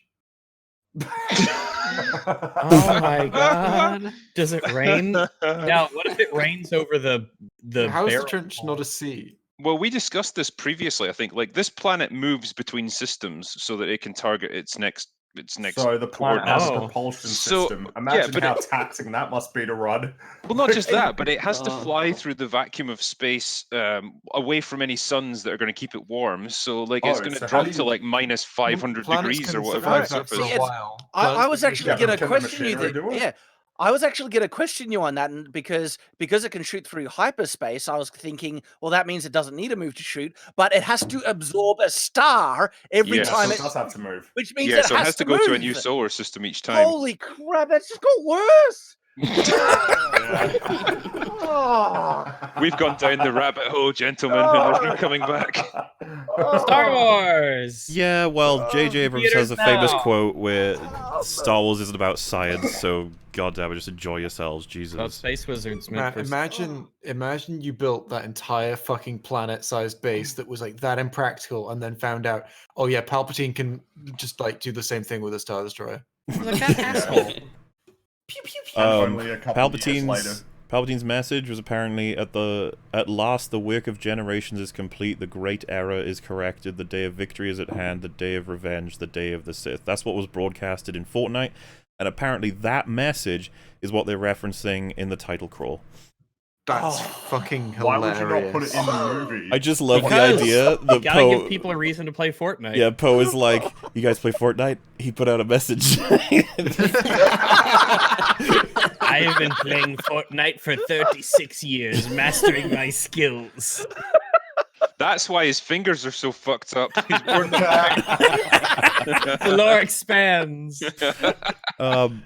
Oh my god, I can't believe how long this is gonna... I knew this would take us ages, but fuck it. What So movie are we? we are at 7 minutes. Yes. Let's go. Excellent progress. So again, with the JJ tries some stuff here, tries to do some good. If you guys remember the scene where Poe and Finn are playing the space chess against Chewie, and like Poe implies he's cheating, and then Chewie's like, "What the fuck?" And I kind of remember thinking like, I kind of like that when Poe is like, "You've been playing this for 250 years. I know you're not cheating." he's just trying to say like, "Yeah, I know you're good at this. Whatever." Sorry. JJ is good at this kind of rapid fire dialogue between characters. That's one thing I'll say about him. You can get a little bit of banter going, and that's fine. Mm-hmm. You know, that's something you can do. He's good at the bants. It's just movies. It makes them. It's just unfortunate because like I think a lot of people felt it was a mistake to separate Poe in the first film. Even they did, because they literally resurrected him, and then the whole the second film just separates everybody. Like Finn from Poe, Poe from Rey, Rey from Finn. Like nobody's together of our main cast. So it's just like, okay. And now this film, because that was the first thing that I think a lot of us noticed from the trailers. We were like, oh look, they're all on an adventure together. It's like JJ's trying. He's really trying. He really is, and that is a good aspect of what he's been trying to do here. I mean, he's obviously listened to some of the criticism of the previous movies, and he's done what he can to correct it. But then having the three of them put together now, it's just far too little too late. Like, they should have history together, but they got nothing because we've never had them together before. I think we mentioned this on the quick stream that me and Fringing Jay did, but the original trilogy set of characters are thrust together thanks to the plot. Like, there's various definitive reasons why they're all together. It's not because they all love each other, it's that they've all got something specific that's happening. And we eventually, through their adventures, are like, man, I really like these people, and I like them together, and I really care about them. These films is like, look, our characters are together. And you're like, what? Oh, why? I guess that makes sense, sort of. Yeah, Not really, just, though. I guess they have reasons. Hang on. Didn't Rey even say that she was going to go after the thing by herself, and then they were like, "No, we're coming with you. We're coming with you." Yeah. Yeah. Yeah, I love how she says it's dangerous. It's like we're in a war. Yeah. Like, danger is kind of what we do. If it was Ryan Johnson directing, then they would have relented and said, "All right, you go on your own." We're gonna go on a B plot that goes nowhere. If it was Ryan Johnson, Ray would have like force choked them and knocked them unconscious or something. You And go free some slaves. Yeah, Rose would have tasered And by slaves, I mean animals. Oh, I didn't think about this. The way someone in chat just said the Wayfinder belongs to Vader, so Anakin didn't tell Luke the Emperor had like a whole base and could stay alive, and that there was an army of Star Destroyers, and just this whole thing is going on.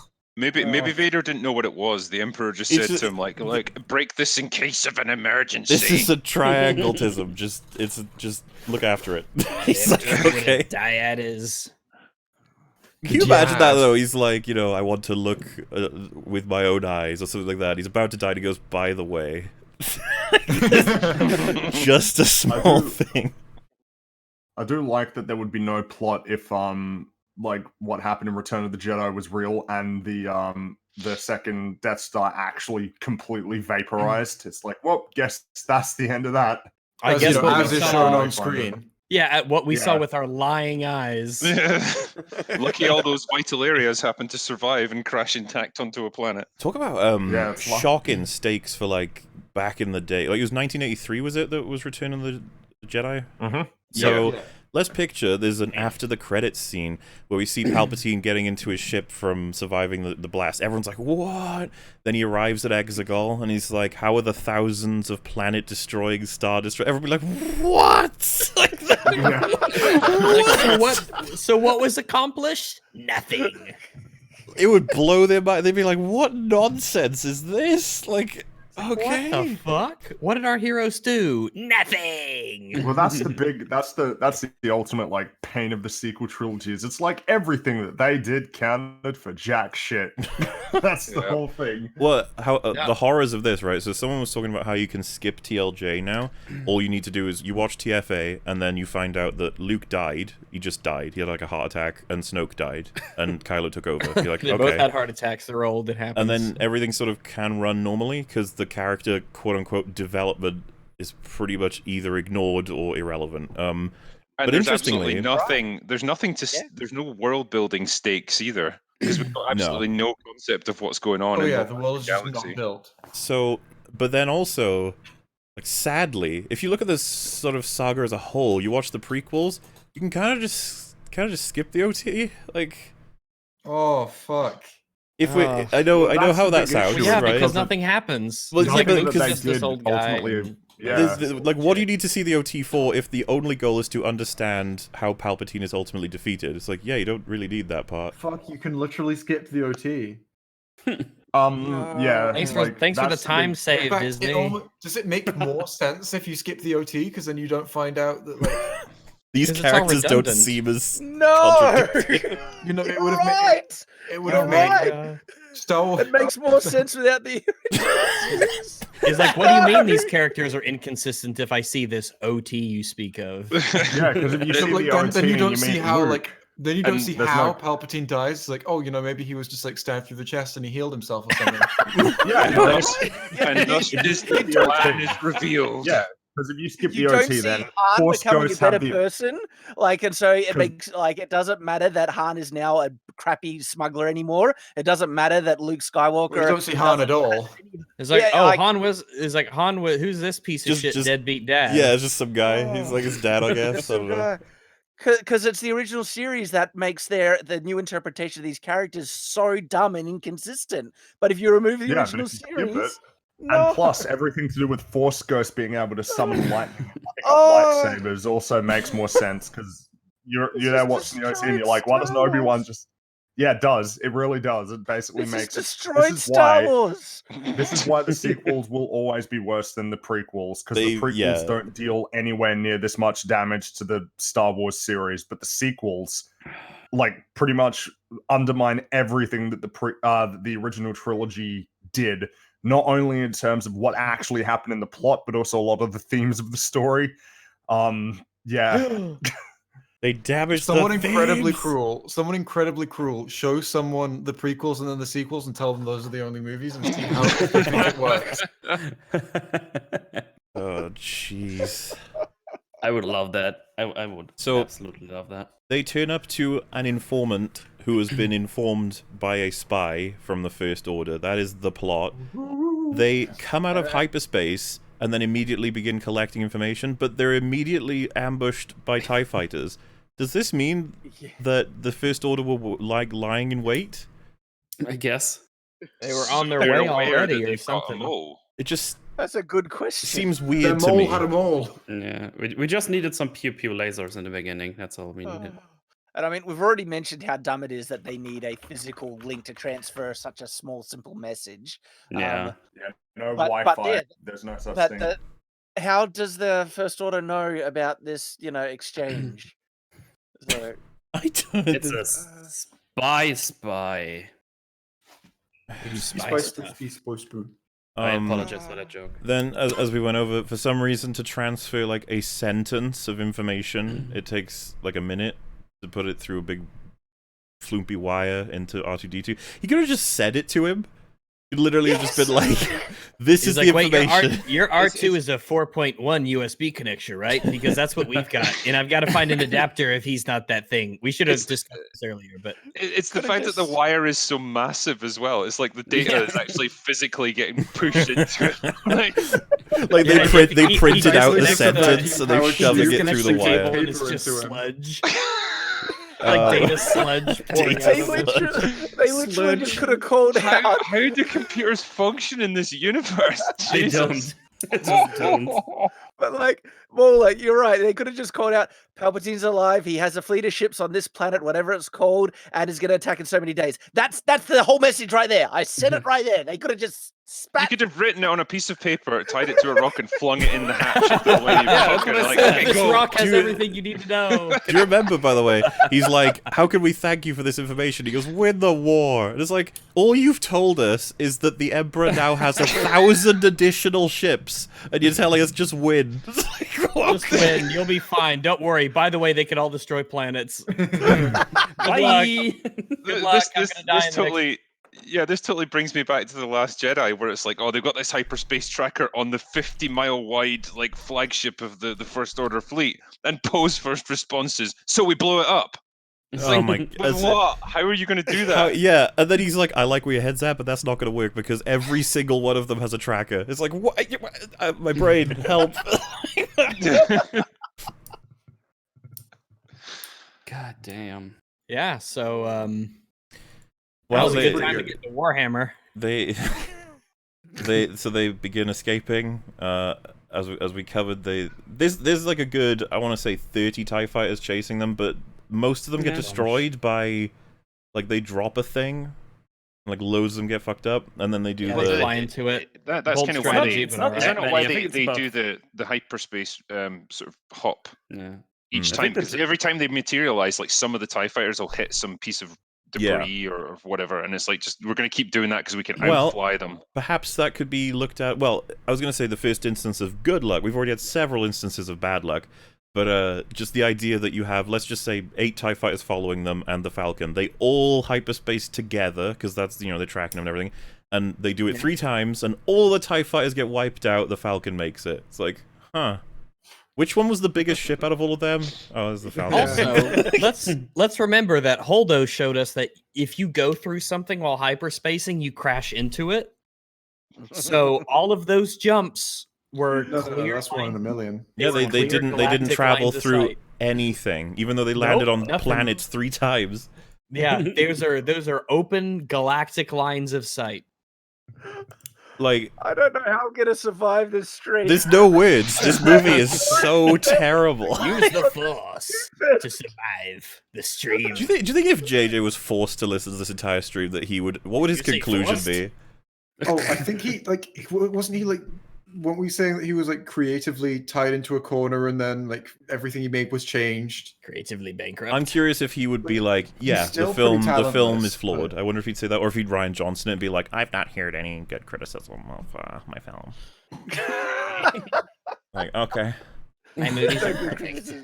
The movie's perfect. JJ, if you're in the chat, then speak up and we'll bring you on. We'll bring you on. Yeah, you can talk about what happened. We'd love to pick your brain. Disney doesn't give a shit about you. Fuck NDAs. We're the people who really want to account called? Disney will murder you in your EFAP sleep. 67 guest starring J.J. Abrams.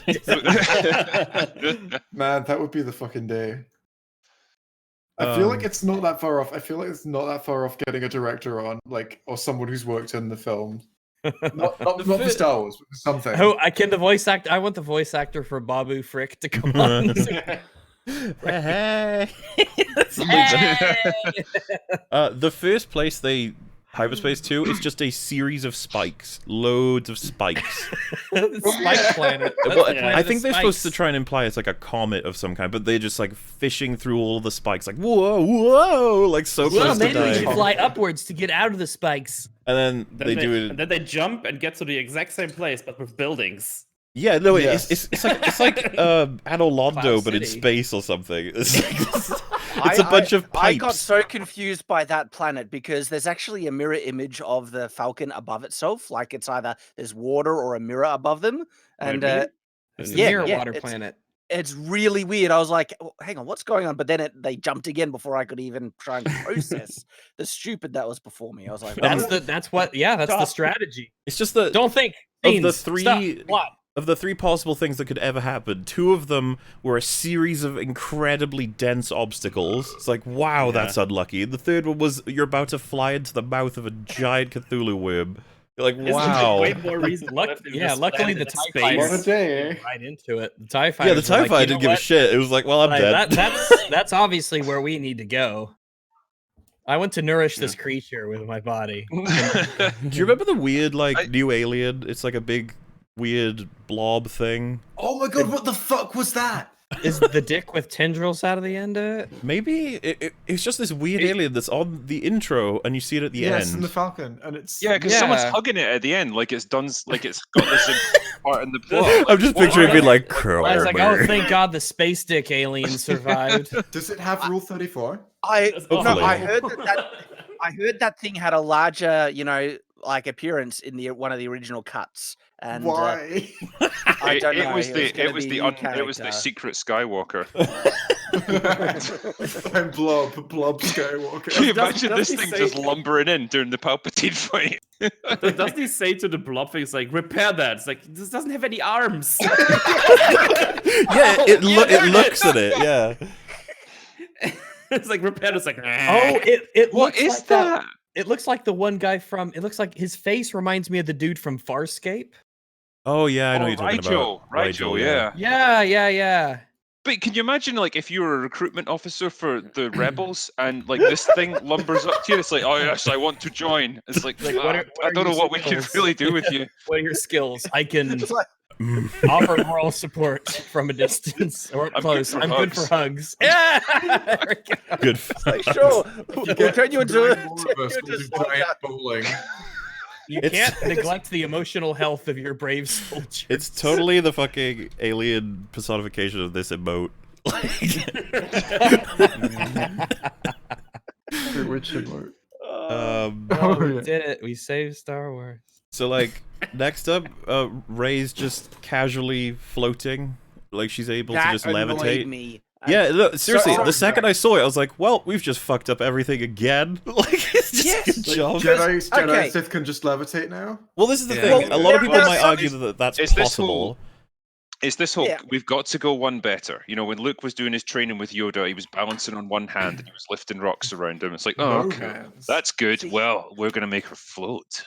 But if you can levitate, does that mean you can fly at this point? Yeah, that's the question. All right. Yep. So, other instances. Can anyone think of other instances where Jedi were levitating? And people have pointed out Yoda when he was sitting on a chair in one of the original. But that was a hover chair thing. I thought that was a hover chair. I thought the chair was lifting him up. But turns out everything that's ever happened has been the Force. Like spaceships, no, that's the Force. The closest I've seen is a forced jump. And it's like, okay, fine, you can increase your strength a little bit, but lasers and Well, blasters. see, That's the other thing is when Rey fights Luke in The Last Jedi, she knocks him off his feet and he levitates himself off the ground a little bit. True. He's holding, and then he drops. Okay, and it's Ryan like, wrote that. all right, maybe at a stretch, mild levitation, but she's not just mild levitating. She is fully flying in the air, and then after she stops meditating, she's like, "Oh, this isn't working," and she's still floating in the air, and then she casually lowers herself. It's not like she stops levitating stressful. and It's then not she hard. drops. Yeah. It's not like it's the meditation is causing it.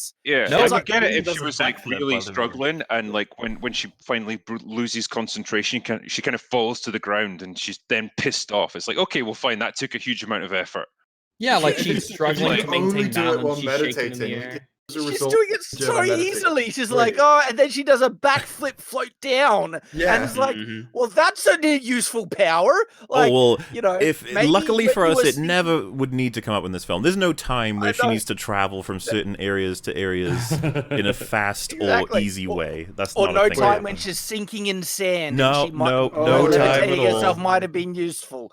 Or when she Like, gets assaulted by a TIE fighter or something. And it's interesting, by the way, because she Concentration comments that her goal with training here is trying to. She's like, I can't hear them or I can't connect to them. She's referencing the fact she's trying to talk to past Jedi, apparently.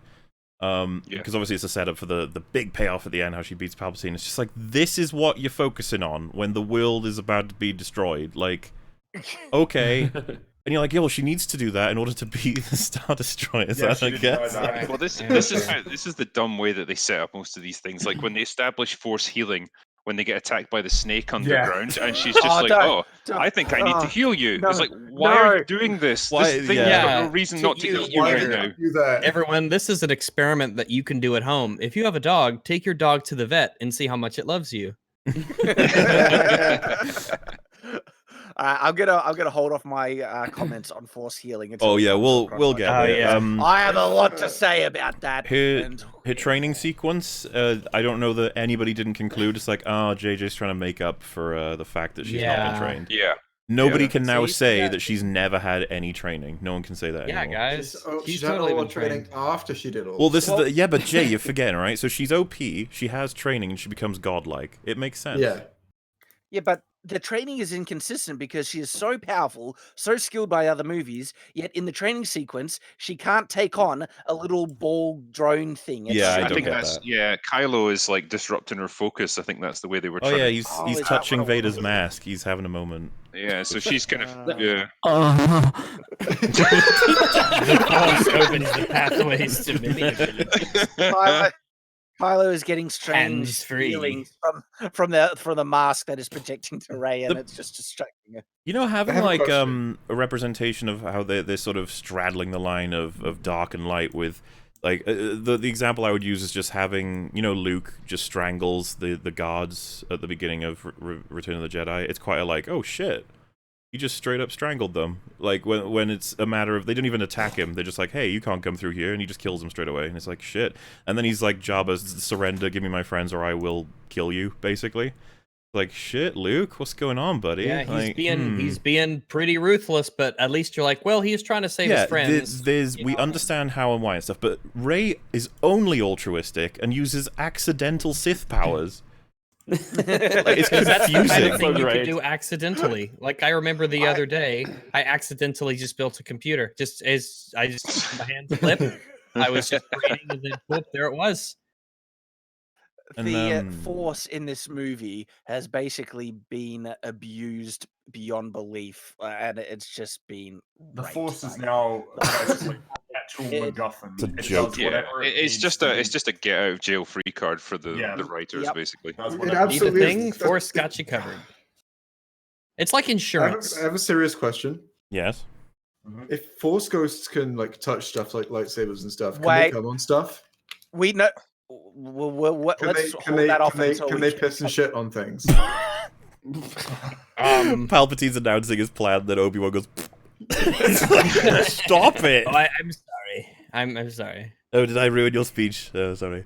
Why didn't Well, Luke- yeah, you see. Why didn't Why didn't Luke just force ghost his way onto Exegol and summon some lightning and destroy all the Star That's Destroyers? the question. Like when Luke caught the lightsaber, I almost lost it. I was like, "Nah, because why doesn't he just take that lightsaber and fight with it? Because Force ghosts are they must be invulnerable. They can't be killed. When he lifts the fucking X-wing. And he can use Force powers as well. Now, I've heard one of the excuses is that it's only on that planet. That planet is so fucking bullshit. So bullshit, dude. The temple has been burnt down. Death Star.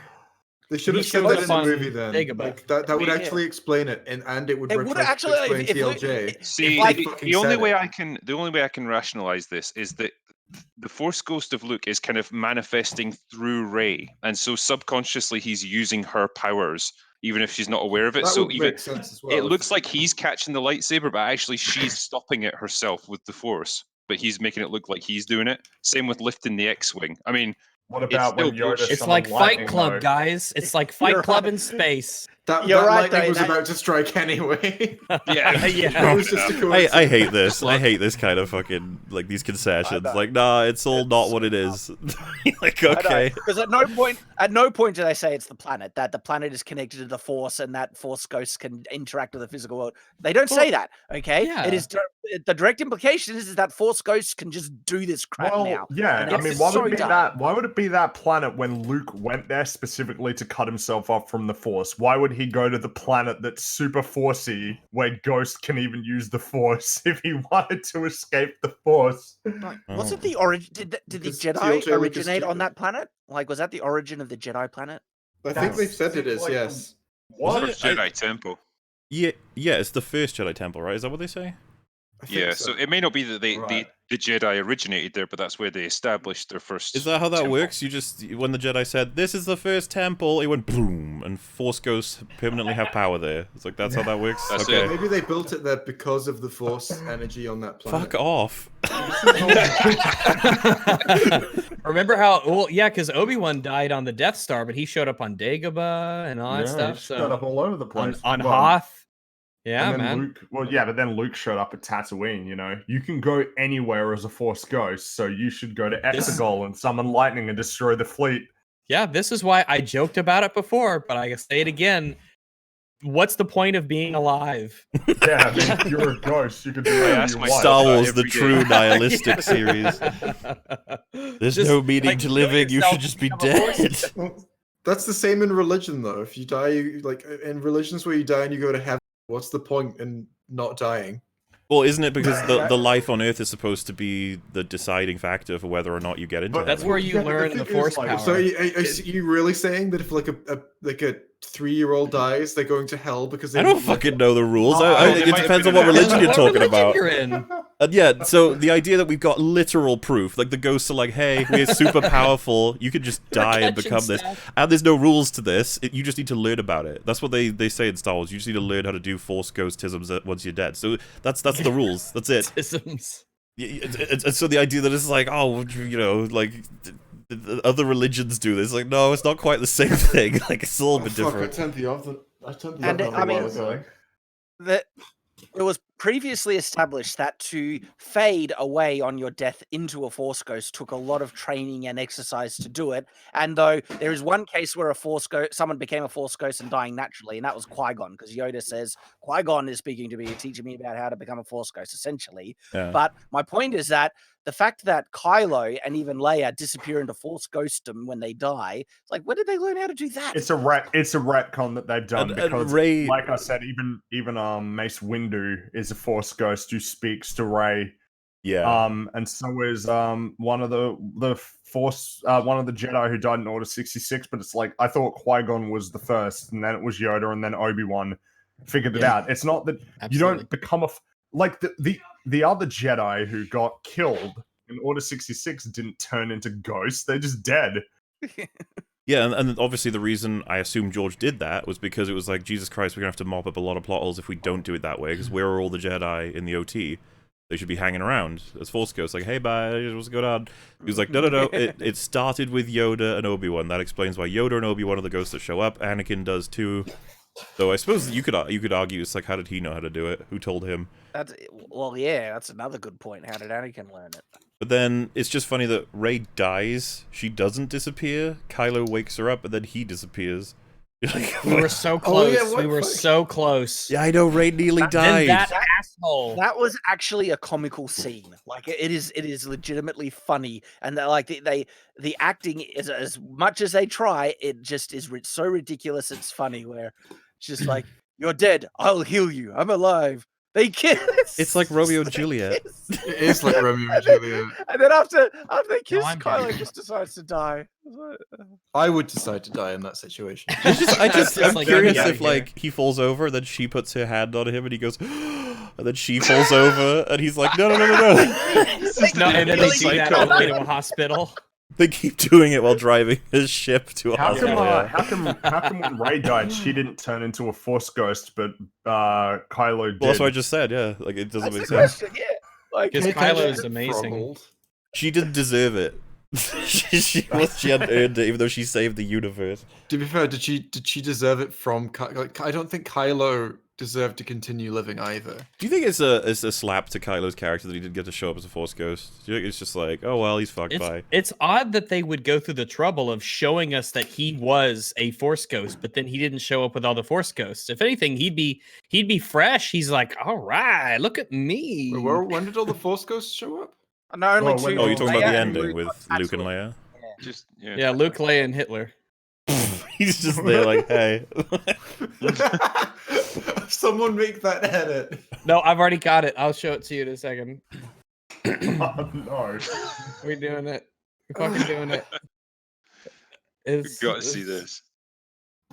You talk while I scroll. What are we up to now? I was gonna say so the training montage was just trying to establish she has a reason for everything. She drops a tree on BB-8, and I thought it was funny that she could lift all of these rocks, but she decides to try and push it off him with her arms. It's like, what are you doing? I like the BB-8 would have been like, motherfucker, just lift it off me, and she's like, no, I don't think so. They never use the Force for fucking practical reasons in these movies. It's always just, look, the Force. Look, I can float. Whee! Also, she apparently she can kill the training droid with a stick, a stick-like weapon, if you will, but not not a lightsaber. I don't know why. Yeah. Well, she trained with the stick. All right. Figured it's been like a good year and a half, whatever, if it with a lightsaber, but fuck it, she's still No. Sticks are more powerful than lightsabers. True. It's true.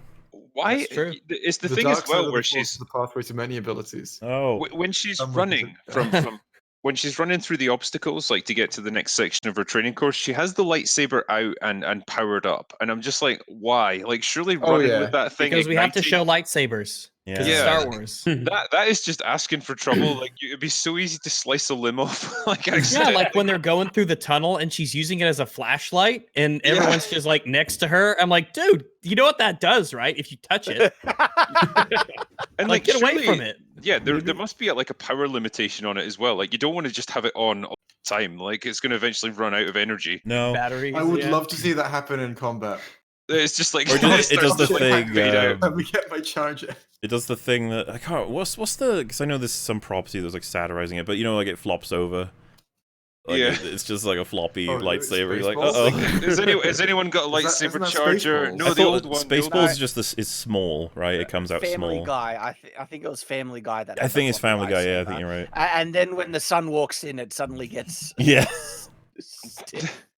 And ironically, this Family Guy like Blue Harvest movies are way better than the sequel Oh trilogy. yeah, those are great movies. It's just that's where we're at. That's like peak Family Guy. And Robot Chicken, obviously. Robot Chicken as well. Yeah. Was really good. I mean, there are a lot of things that are better than the sequel trilogy. Oh, we come to the first blatant. Well, I guess this is all to be decided upon. Guess what you guys think about it. But Anakin's lightsaber being repaired. Would you put this into the category of Ryan retcons? Yeah. Yes. Yeah. Definitely. Yeah.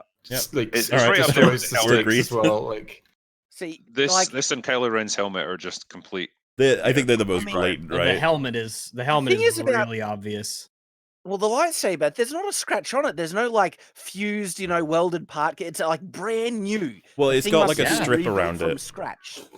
Right. Yeah, it's got like a metal in strip. half would cause the kind of damage Oh, that you can okay. fix with that. I wasn't. It's I like wasn't the- too clear on what it looked like before. It's so like a metal band-aid.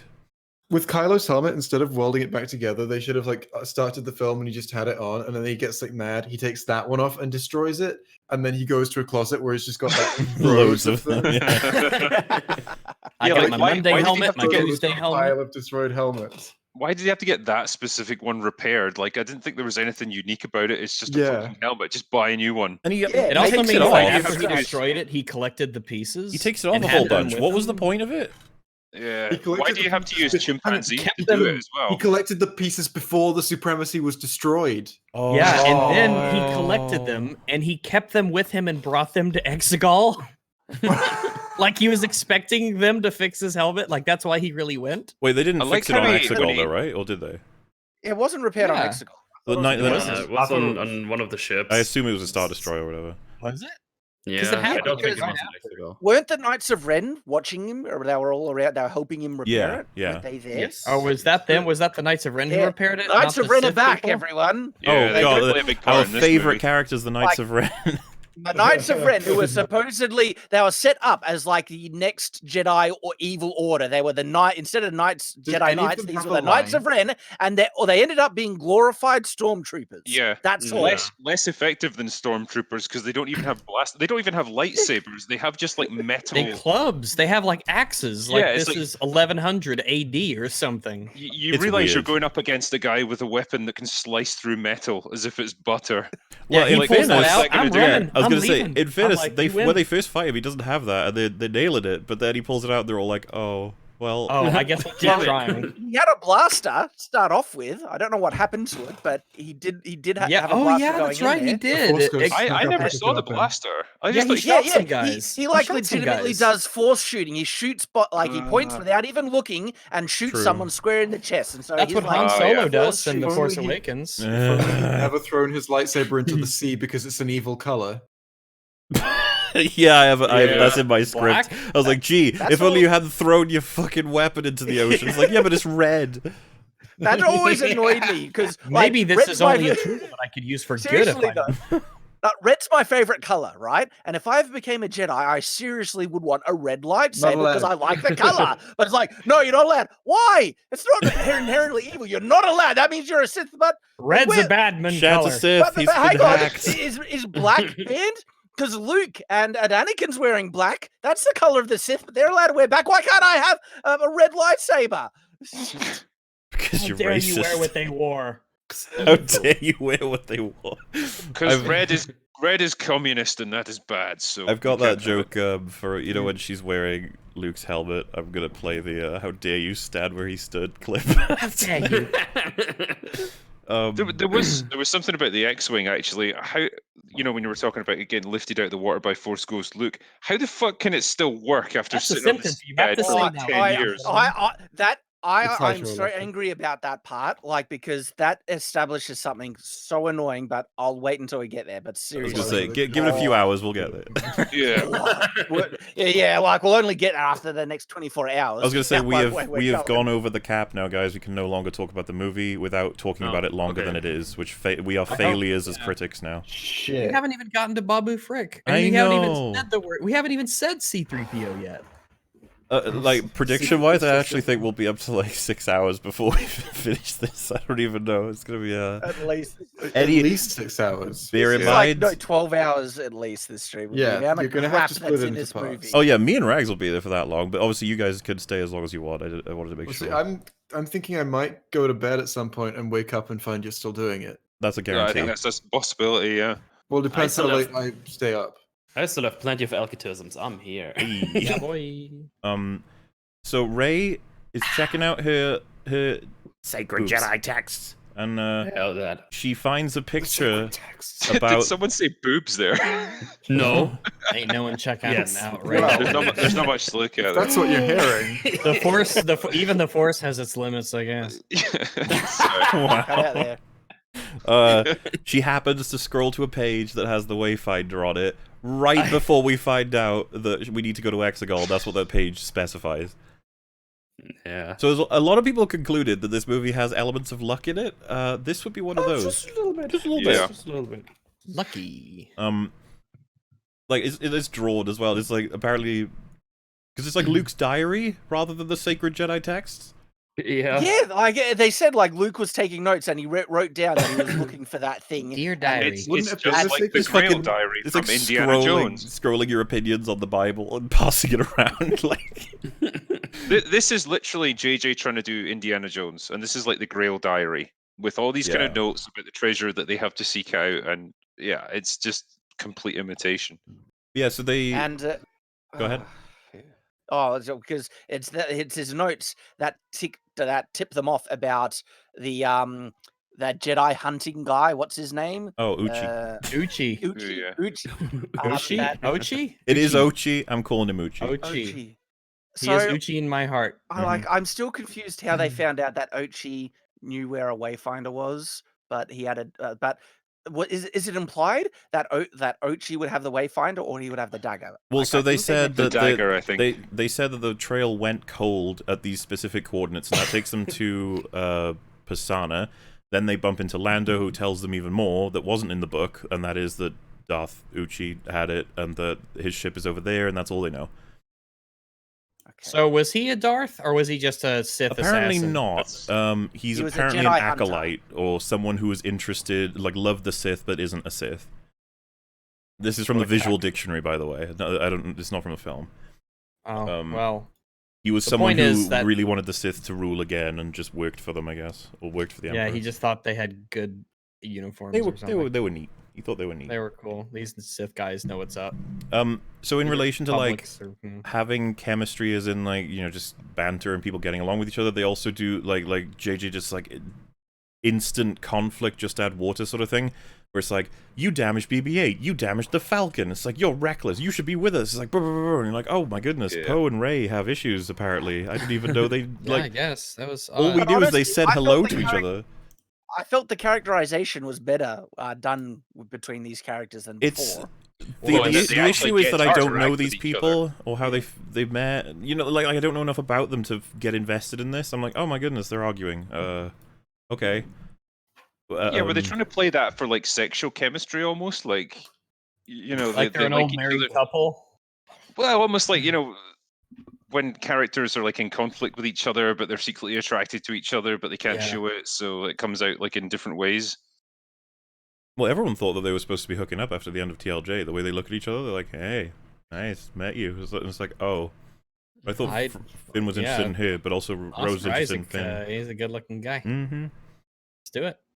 Like with the Force Awakens, Finn, he legitimately really cared for Rey. Like, and he tries to go and Kind of save sidelined, her. didn't it? Yeah, he gets Yeah. friend zoned hard, man. It's Yeah, but brutal. it's okay. He's got Rose Tico. Is that the thing that is that the thing that he wanted to tell? No. Yeah, I was about That has to been say. confirmed now. J.J. Abrams Yeah. said what he wanted to saw tell that as Rey well. was that he was force sensitive. Why the fuck was that Really? in there? Why? I thought it was. I thought he was going to tell Rey he loved her. I Everyone thought thought was that. Yeah, so Fucking did I. everyone Yeah. thought that. Yeah, because that's And if that's this is that's it, the only thing you would need to address. And you to know her what? Specifically. Pretty sure Yeah, J. like pretty sure upon your JJ's. death. Pretty why sure. hasn't he told her? And like, it's the kind of thing you'd want to get off your chest before. Absolutely, yeah. Well, I could Like, use why the would you force, want by to the tell way. someone I sense the Force at your death? Like, what point is what is Rey supposed to do with that? It's like, oh, Cool, well, thanks thanks, for telling me man. that. Cool. While I'm about to die. You could have Thanks used for that. letting me instead. know. I'd rather think about my own shit while I'm dying It's rather like, wait, than your shit. why wasn't Leia training you? Exactly. He would have told her because fucking hell, we need more Force users on our team. I would say, but Yeah, I'm pretty we sure. can fly. I'm pretty sure this is bullshit, and I'll tell you why. When we read the leaks, a lot of them either were completely accurate or come across as things that would have been cut. Now, the evidence I would say that's strong for that one would be the Lando plotline. Everything seems to match from the leaks. They've just cut things out, and yeah. we'll get to that. Oh, It yeah. makes less But, sense without it.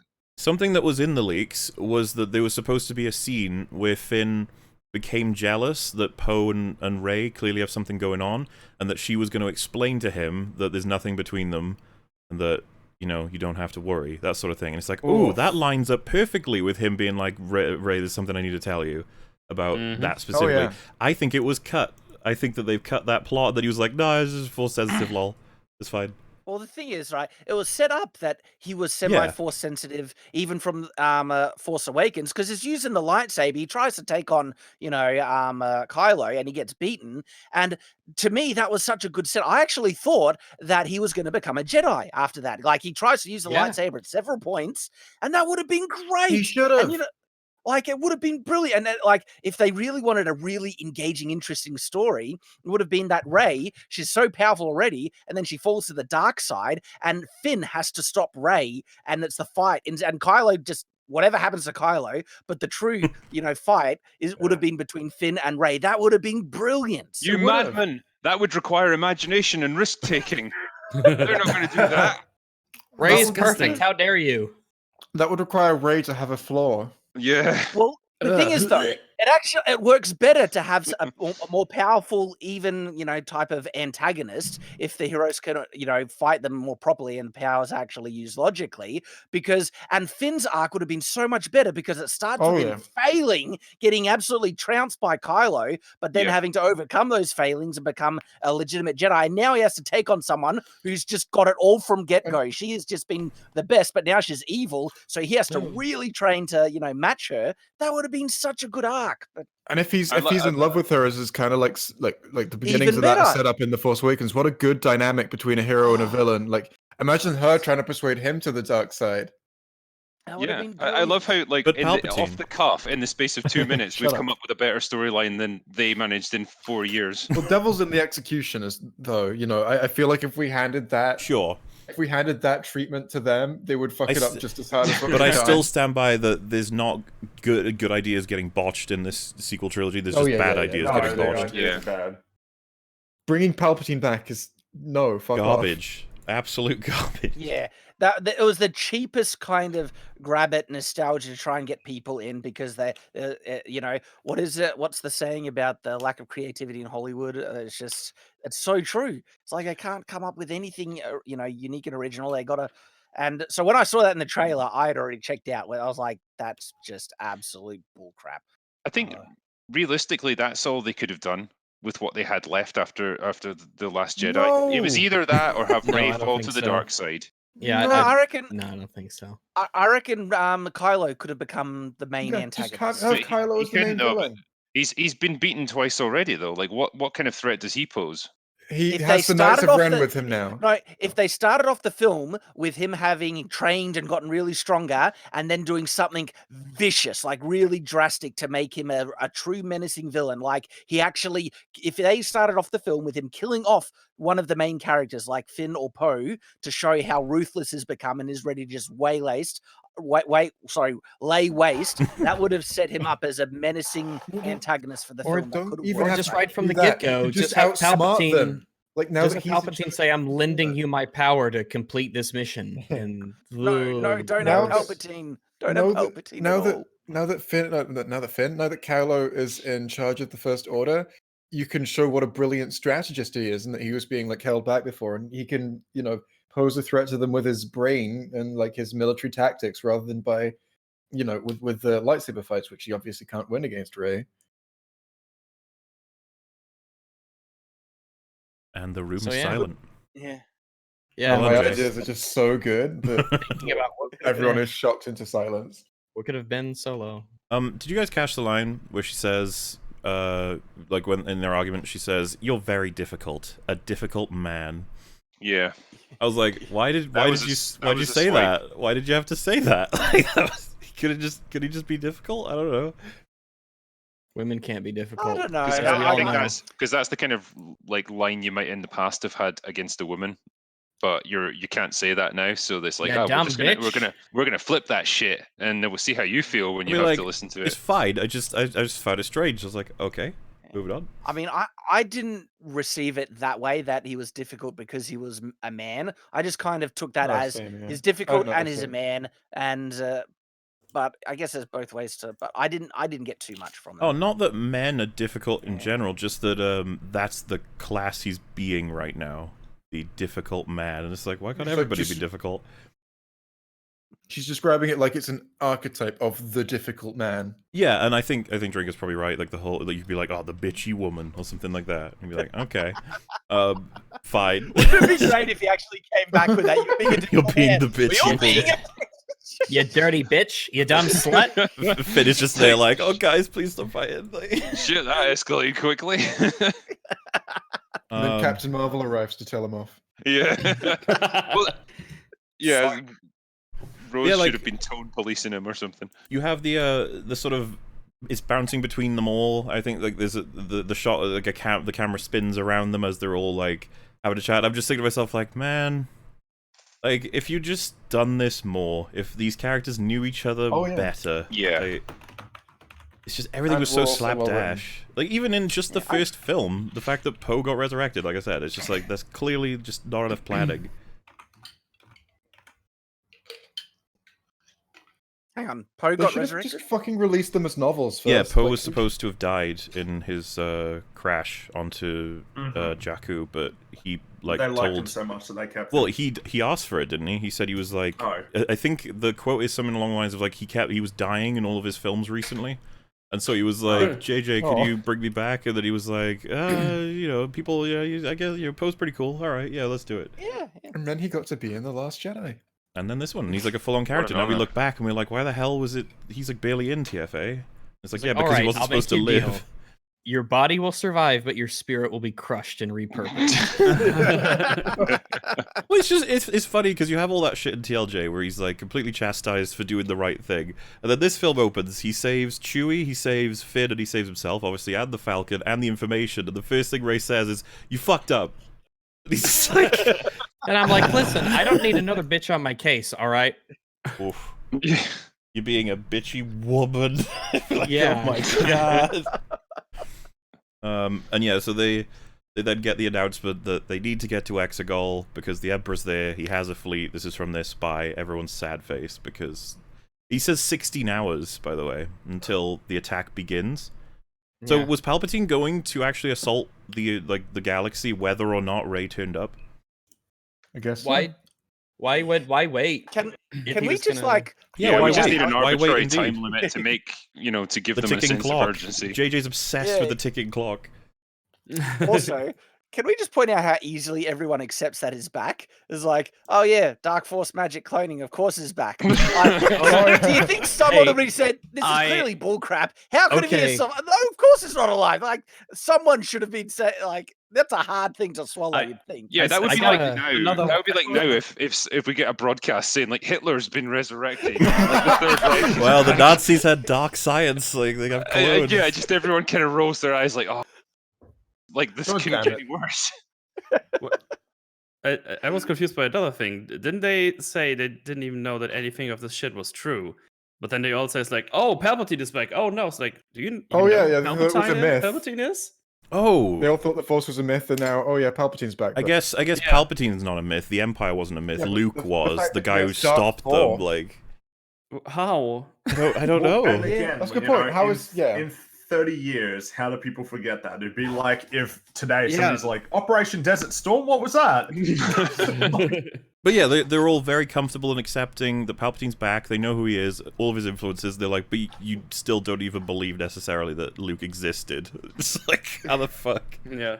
This is what you have to do to get things moving as quickly as possible in this movie, because you've got so much to try and cover in such a short space of time. You've just got to have people be like, oh yeah, cool, right, that's the thing that's happening now. Off we go. Next bit, move on. I got a message from someone on Discord here, Coyote. He told me, he said, not caught up with the stream, Rags, but when Luke and Lando were looking for Palpatine, why didn't Anakin the friendly Force Ghost simply tell them where his McMuffin was? So many questions. Especially because we established in the movie that Anakin can talk to Rey. Oh, that blasts it wide open, doesn't it? Because that's Jesus major. Christ. That's a good point. That's a very, very good point. You see, that's the thing. This film is densely packed, but think of all the shit like that. Think of what you've done Force Ghost-wise. Is it said in the movie that is it said in the actual movie that it's Darth Vader's Wayfinder, or no, is that just like that is the thing that's been cut. But I doubt he cut it for that reason. Like he probably it's probably just to save time. No, he cut something because it didn't make sense. Besides, you can still argue there's no way Vader didn't know about the Emperor's McMuffin to the right of his throne room, right? He must have known about that one. I think absolutely he did. I mean, why would we assume he knew about that? Why wouldn't he? Well, technically, he was What's the overseeing the He's- construction of the Death Star before what's the- Palpatine. Yeah, even arrived. he was Yeah, but second in command. He knows fucking everything, doesn't he? But it's not. I don't think it was a room specifically created to house that thing. It was just the Emperor put it there, presumably. So there wouldn't have Well, been Darth any Vader was reason never for him to tell curious. Vader. There's no Yeah. reason why he wouldn't know what's in there. Besides, he's a Force ghost. Doesn't he have the ability to just ghost cam everywhere? Well, that's what they use Ghost it Cam. for. It's like Just a Ghost spy on Hunter show anyone. on Sci-Fi. Ghost Cam.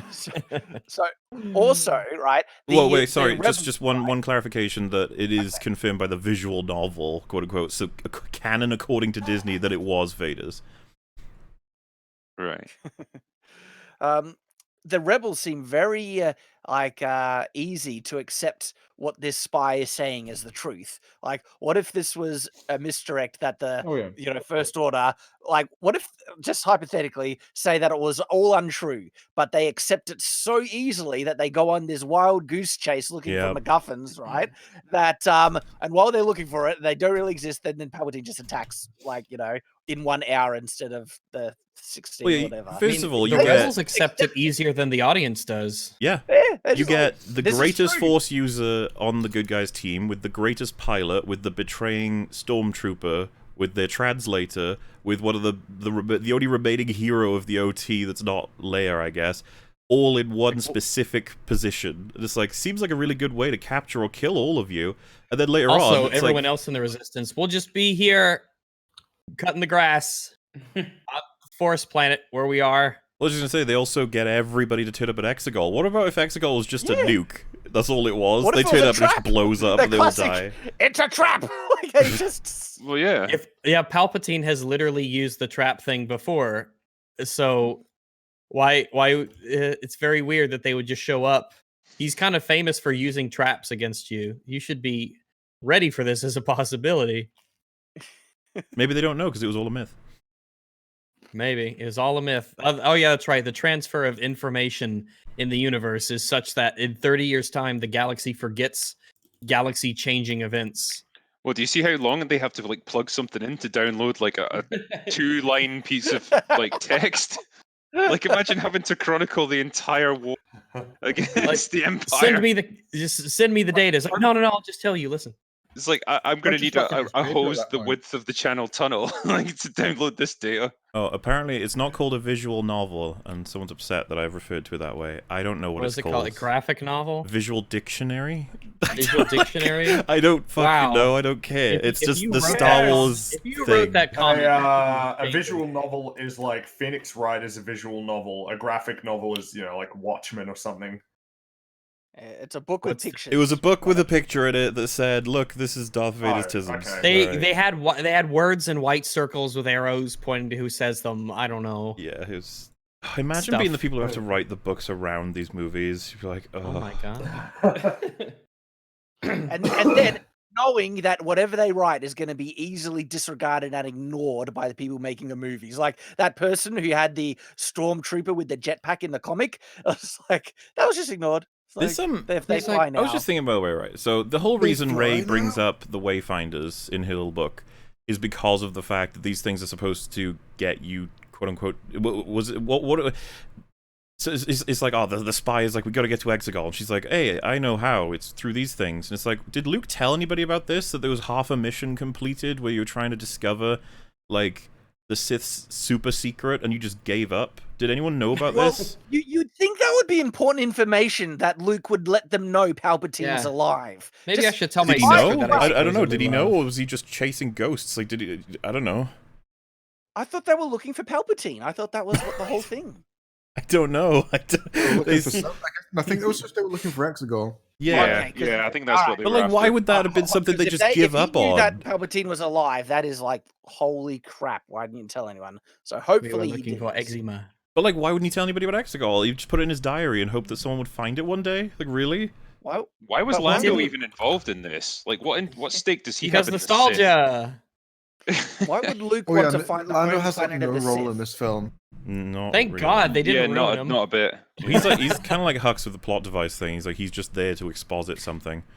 They didn't ruin Lando. Han Solo's Well, movie sort of. they ruined him in Solo. Yeah. Yeah. Already happened. He's a droid. No, he's gonna help enthusiast. that one chick whose name we all remember, with the big hair. He's gonna help her find where she's from. What is her name, unironically? None of us can remember because she's that L3. uninteresting. I remember Zori Bliss. I don't remember the other girl. Anyone? I don't know. No. I don't But know.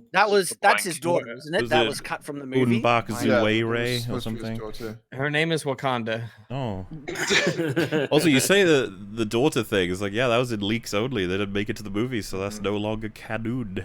Well, they just have Well, this thank weird goodness, scene right because- at the end where they're like, It's really you know, awkward, where yeah. are you from? Yeah, I don't Yeah. know. Oh, well, we'll find out together. find out. And then it just Like- cuts. That They that just- came across because they cut like the Yeah. daughter stuff. Comes Yeah. in, Well, just, like, yeah, the Oh, leaks. it's totally Yeah. obvious there Lighting was was there. something there. Well, the leaks were saying that once Lando, had his daughter kidnapped, he just stayed on the planet and gave up. He didn't go Yeah. after and try and find Which his is, daughter at all. again, thank So, God they thank cut goodness that. it was cut. Yeah. Because if that was the case, that's just ruined Lando as well. It's just, and he already is. But... Remember the, like, insane damage that was Would. dealt to the Falcon in order to do the thing it did? I like how it's just repaired a scene later. Yeah, it's all fixed. That's Like, what I said When he, earlier. when he That's said what he said it established was on problems. fire, he Established said problems, all just of get it rid of is them. on fire, and they show all the Falcon being on fire. Yeah, it's like a video game. As long as it has one hit point left, you can fix it all the way back up to new. Yeah, it's got- just like you see someone hitting it with a spanner, and like the health bar on it just goes up. Yeah, it's like a battlefield torch. Yeah. It's just, I'm using fire to fix it while it's on fire. It makes sense. And the annoying thing is it is supposed to be canon that fixing things takes time, especially with the Falcon. There's a whole movie where the Falcon is just on the fritz and not working, with The Empire Strikes Back, and it takes that long to fix properly. And then, just a couple of minutes, it's done. It's And ready. yeah, and as for, there are like probably 1,500 points to make and talk about, so there's going to be a good chance that we'll repeat each other at some point. It's going to happen. Like it's This impossible movie's to collect crazy. all of it. Yeah, man. Next up is the wonderful scene that I think we all would have laughed at least in our heads, where Rose is like, "Nah, I can't come." Nah. I was like, thank God, stay here. Someone in That the was a cinema glorious literally moment. said, "Thank God." It's such a blatant move, just like, yeah, busy with like looking at stuff and things. You go ahead. It's like, oh, okay. All right. And he like taps her on the shoulder, like, nah, all right. Like they she's been friend zoned by Finn. It's like- Finn was he's processed everything that happened. Is like, dude, you almost like killed all the resistance. And then you You're kissed them. kind That of a was really- psychopath, like just Yeah. saying. It was all for you, Finn, my love. That in a movie filled with mistakes, that is possibly one of the best decisions that JJ made. I love it. Just It's, keeping it's her out of classic. People were really upset about that like TLJ. Jenny Nicholson was like, she put out a tweet saying like, what the hell did Kelly Marie Tran do to JJ to like deserve this? Turns out she's just a Well, shitty wasn't the- character, that's all. It wasn't the Yeah. actor; it was the character. The Yeah, character like- was garbage. Well, I think I talked to Rags about this the other day, but like the space in this movie, how do you shove another character in there on like the mainline adventure when she's not like, what is she gonna do? Just stand That would've been around? toughy. Because Actually, no. I have the best use for Ray that they could have done. Right? Right. Is sorry, not best for use for Ray. Best use for Mhm. Rose. Have her go along with them, but have her be the one who was captured by the First Order instead of Chewie. Yes. And then have her legitimately die by Ray. That would have been great. okay, we would have liked that, It but would I have don't caused know. good conflict. It No, would no, have no, caused no, good it conflict for would- Ray. Yeah, and we it would have all taken gone. her out. Oh no, it would have not worked Rose. because oh, no. it would have been like a. It would He's have just actually Look, worked okay. with the destroying characters. Ryan There would have been a Johnson's point to movie. it. That would have happened Yeah, within the first act, if you will, and I would have just that's probably the second act, but I still would have been like, wow, he fucking killed her. That I would have been like, great. "Wow, you killed her." Yeah, well done. No, I mean I know it would still be looked at as like disrespecting the character or whatever. I think it would be funny. Yeah, okay, I'm okay with that. Go for it. Is it disrespectful to kill a character to motivate other characters if you then? Oh no, I'm not saying respectfully give them a send off. I'm saying they would find it disrespectful. Like they would be like, "Wow, you brought her in just to kill her. Why do you hate her so much?" Yeah, but they can. You could say the same thing about Luke. Yeah, they think. I know, right? Doesn't work that way though. It's only with their characters.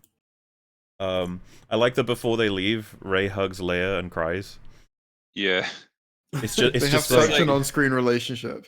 Yeah. All they it's have like is trying to make payoffs. something out of nothing. Like they don't have development; they just have emotional payoffs. Shark Ray, ooh ha ha. Can we also mention that Rey gave up the lightsabers? Like, no, look, I'm not like, just take the lightsaber back. Okay, it's over. And then, Yeah, aren't you fucking noble, you piece of shit? Don't you need that to fight though? What if Kylo comes Leia just like, here, take this. She's like, yeah, I'll take it. Yeah, she just What was the point of giving it up? they backtrack on so many when anything of supposed significance happens. Anything happens, they backtrack on it. Instantly. It's like they have there's no balls in this movie at all. Everything. Bait and switch constantly. C-3PO getting mind wiped, and then boom, he's back up and running again. Yeah, Chewie dying, he's not dead. Kylo dying, he's not dead. Rey dying, he's not dead. Like, lol, just kidding. Actually, he is. Palpatine's dead, right? No, he's not dead. He's left. Oh, he's dead again. Also, by the way, both Kylo and Palpatine, they do a double take on us. It actually is unclear as to where he gets his helmet repaired, because he gets it repaired and then he's in a transport ship heading to his destroyer. So it's like, I don't know where he came from when he did that. To the helmet shop. The helmet planet. The Sith shop. He uses his Sith points. They're like V-Bucks. So why is it like actual monkeys that are repairing his helmet? Right? Like, is that the best you could find? I mean, he did a pretty good job. Like, he reassembled that thing. Like, well, it was a weird thing as well, because it's like it's glowing red as if it's still molten, and like he's got it on his head. It's like, is it still burning? He takes it off. He's got all these scorch marks. It's red for the rest of the movie, though. Yeah, I don't know. Yeah, I don't know what that is. It's super hot. It's hot like it's his red glue. Teen angst. It is just red glue. So I like it when people talk about how, like, you know, at least the sequel trilogy doesn't have like the terrible dialogue of the prequels. When we had the stupid salt line from TLJ, and obviously the unfindable comment. There's other things. I'm not going to say that it's all a disaster or anything, but one of the lines that really stood out to me was horrible. I can't quote it, but it's when that new bounty hunter lady says something to, like, the line was just so poorly constructed. Something about, I don't believe that you believe, or something. It was just. Oh, I know what you mean. Yeah. So when the knights are walking down the corridor, obviously we all knew who they were because there's so many memes about how they've been forgotten by Ryan, and JJ's struggling to make them meaningful. But obviously general audiences will literally be like, "Who the fuck are these guys?" And so they have two stormtroopers go, "Hey, knights are red. Cool." Oh yeah, and they really are. They are super I think that's a candidate for some of the stupidest, crappiest dialogue in like the entire saga. It's so blatant. Like, what the fuck are you doing? You can't just have characters be like, "They are the Knights of Red." Look at camera. Everything has to be stated explicitly. Like when Hux shoots the stormtroopers, and then he steps forward and he's like, "I'm the spy." Like, no shit, Sherlock. Imagine that. They didn't even go so far as to have like Poe or Finn or anyone saying, "Wait, you're the spy?" Yeah, that would have been better. Oh yeah, yeah. I am the spy. I am going to assist your escape. Come with me, please. And I like how he does the whole... like, "Shoot me in the leg," and he's like, "I don't care if you win." He said, "Shoot me in the." No. He said, "Shoot me in the arm," and then Finn shoots him in the leg because Finn's an asshole. Well, wait, hang on, because I'm not actually 100% on board with that statement because the fact that fucking Hux has caused a lot of shit for their team.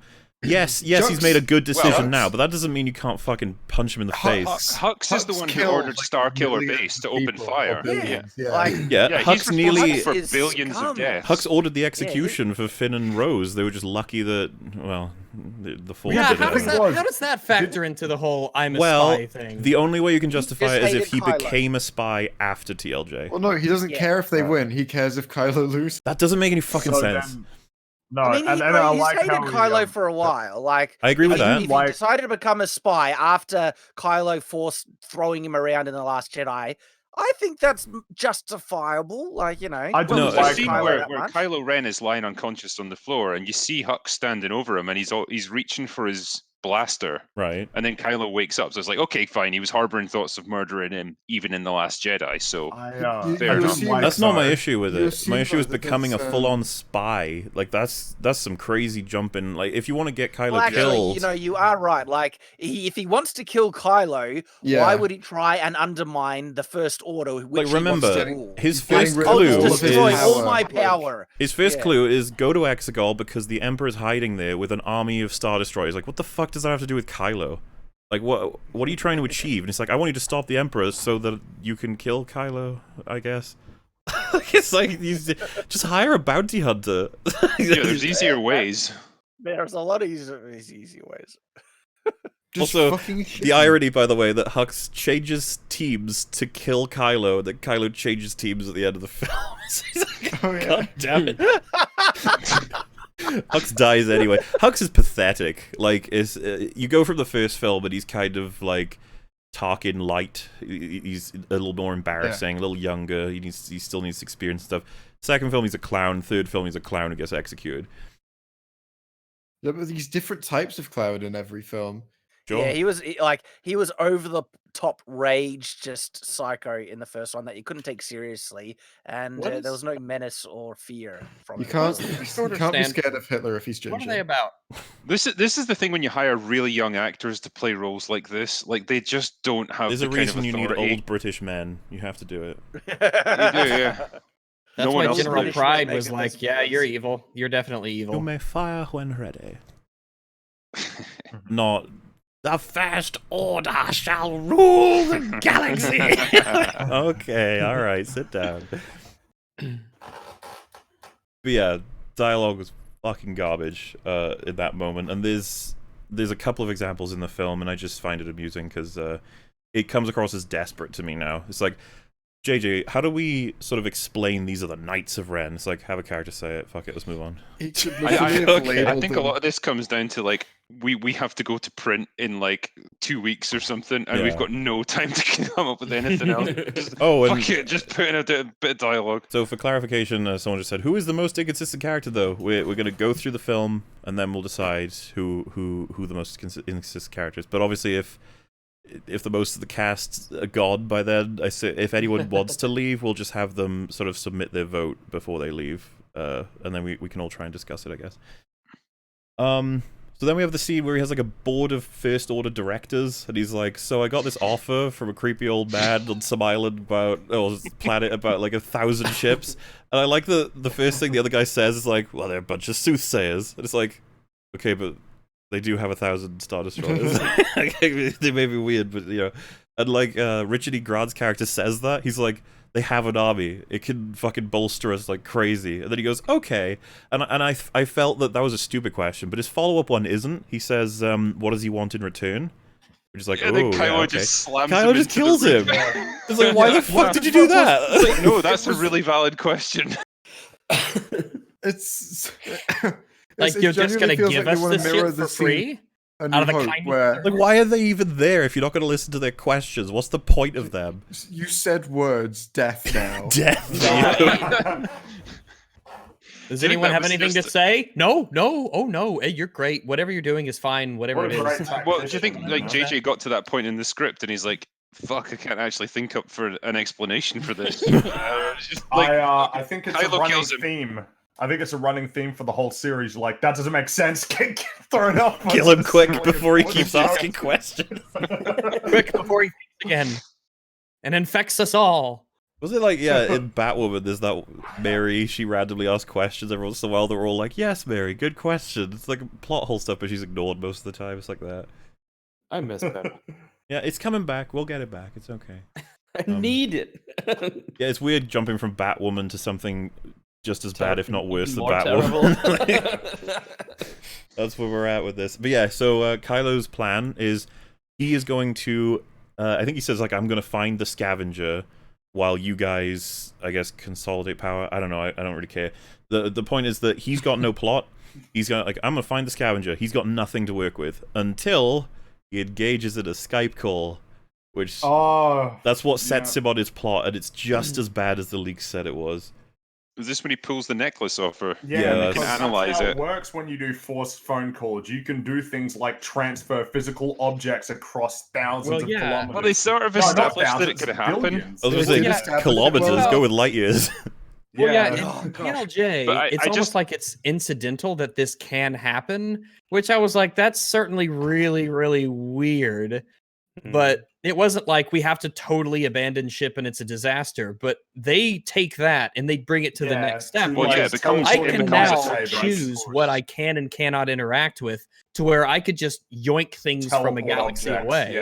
Yeah. It would have been so easy to retcon as well. Like those drops of water, that they were just residue parts of the vision that eventually faded away. I'll tell you this, right? They were just coincidental. Instead of doubling like, down and transporting matter across light years through the Force, which is so dumb. To clarify, right? Ryan didn't approve of this movie at all. So the idea that he set up what happens in this movie with his movies, like, I think that's a stretch. So what did Ryan do the water thing for? From my perspective, it seems to be that it sets up the dice are possible. Right, when Luke gives it to Leia, it's like, instead of that being like, what the fuck, you can move objects? It's like, no, we did see it before with water, so it's fine. You can sort of move an object, but then it also shows that they disappear after a certain amount of time. Exactly. So that to me is pretty much fine. I'm actually fine with, like, you can sort of make a picture image of a thing. It's like, okay, there's probably some application for that, but being able to literally teleport shit, like... Wow, like, that's amazing. Like, you could just yoink it from a distance. Why didn't they just steal each other's little wayfinder devices? Why didn't he just grab her? Yeah, well, this is the thing. What are the limits? Can he grab her lightsaber? Can he grab her, like, clothing? Does it just come off if he pulls it through? What happens? He's just left standing there in the middle of the town without a shirt. Or like he grabs her hand and like it just detaches from her body or something because he's like pulled it off. Well, like, how fucking awkward with the water droplets, you're like, it's very small, it's very subtle. It's just like a remnant of a connection. It's almost it's not something you choose to do. It's just sort of like leftovers that are coincidental. And I want to clarify as well, like this power is just like, imagine they're at the base with every good guy, and Kylo has the call with her. She pulls him through, and he's just in the base, like, oh. Everyone just got a gun. Dogpile him down. How contrived and convenient is it that she happens to have a necklace on for Kylo to grab and pull off? If she didn't have that necklace on, he never would have been able to figure out where they were. I was going to say, how much information can you really get from looking at a necklace? It's intense. I want to, just before we get to that though, I wanted to say, like, this festival, C-3PO announces that it happens once every 42 years.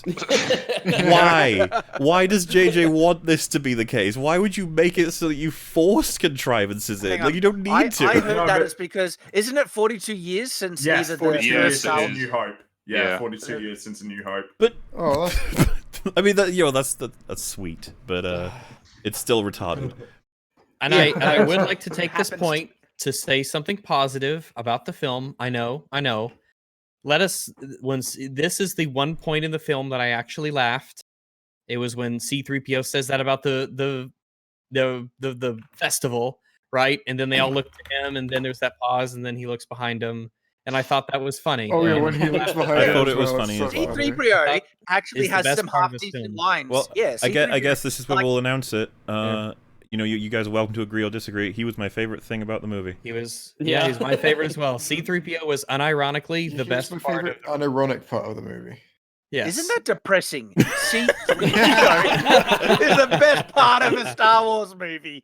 Yes, C-3PO is actually my favorite part of this movie. He had some funny lines in the tunnel when Poe is calling out, for everybody to see if they're okay. He says, you didn't call my name, sir, but I'm okay. But I'm okay. Yeah. His lines were very funny. Yeah, in the chase, excellent work, sir.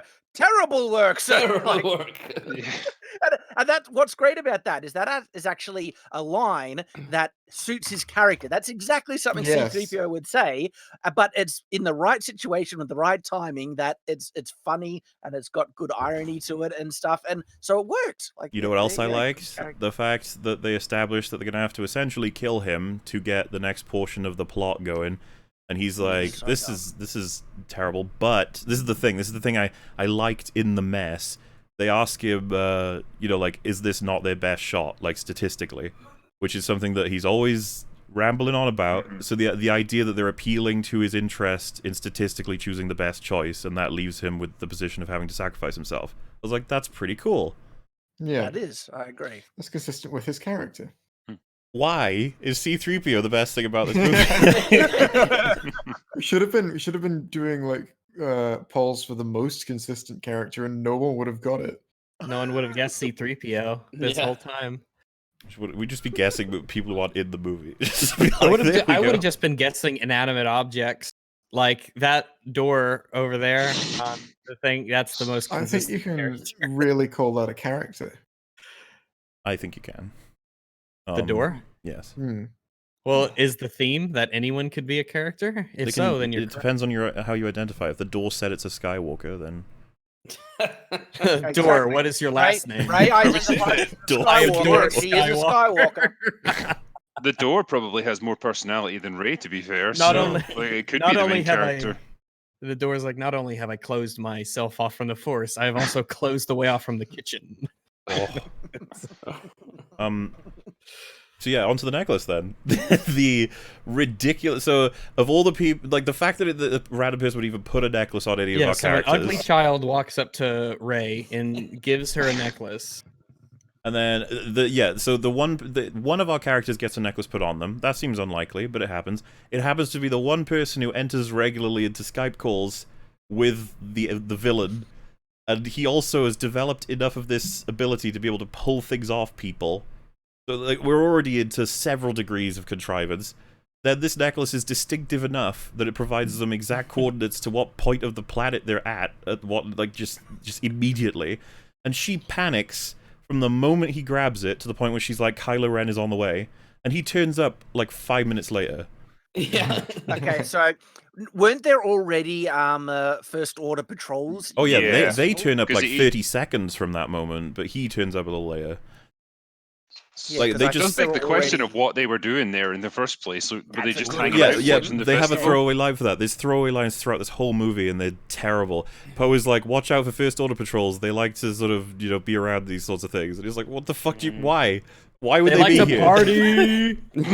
And so, like, she panics everyone by being like, Kylo's on the way. And they start running, and the music starts up, and they turn a corner, and there's this one First Order trooper that's like, hey.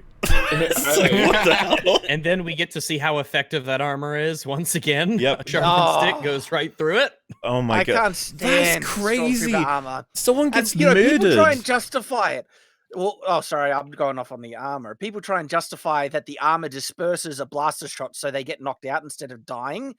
And if that's the case, it is the most retarded armor in the world, because that means a shot in the shoulder will knock them out. Whereas if it was not doing this, they could keep fighting and they just have an injury Yeah, on at the that shoulder. point, you just don't It is wear like- the armor. Like, if You it just knocks don't you wear out, the then armor. you're The going to armor be killed just- anyway. I'll just wear the Nothing, but- helmet and the breastplate and the greaves, and we're good. Yeah. Because the knocked out soldier is so useful. I was gonna say, if you're on a one-on-one fight, they shoot you in the foot, you get knocked out, they execute you. Like, cool. Yeah, that's why I'm only wearing the 3 bits. I just protect the important parts. I don't want to get shot in the toe and just like, I guess I'm just incapacitated now. So, yeah, I just thought it was crazy. You got this, like, friendly festival where they all celebrate and send each other gifts. A guy gets his fucking brain skewered by an arrow, and everyone's No like, one la la cares. la la la la. It's like, what the fuck? My first one was like, Parties oh, on that look, planet are it's wild. like John Wick. It pulled me out so hard. I was like, is nobody like, what the? You just, okay. The festival teaches us that death is a natural part of life. Yay! There's like there's children in the Murder! background like cannibalizing one of their own. They're just like, yay! Yay, does anyone get You will some provide more spice? sustenance for those of us who have survived. Yay! And yeah, so turns out it was Lando Calrissian. Oh my god, he's an archer. How convenient. And so just to get you guys all of the framing you need, he says that Leia contacted him to say they were on the way, and that so he looked for them and he found them through seeing Chewie, because Chewie's obviously pretty noticeable. Again, Wait, why didn't Leia just tell them? why did... Yeah. That's Meet that's the guy first thing I was going to say, is why the hell didn't Leia tell them to meet him? Like, that makes no sense.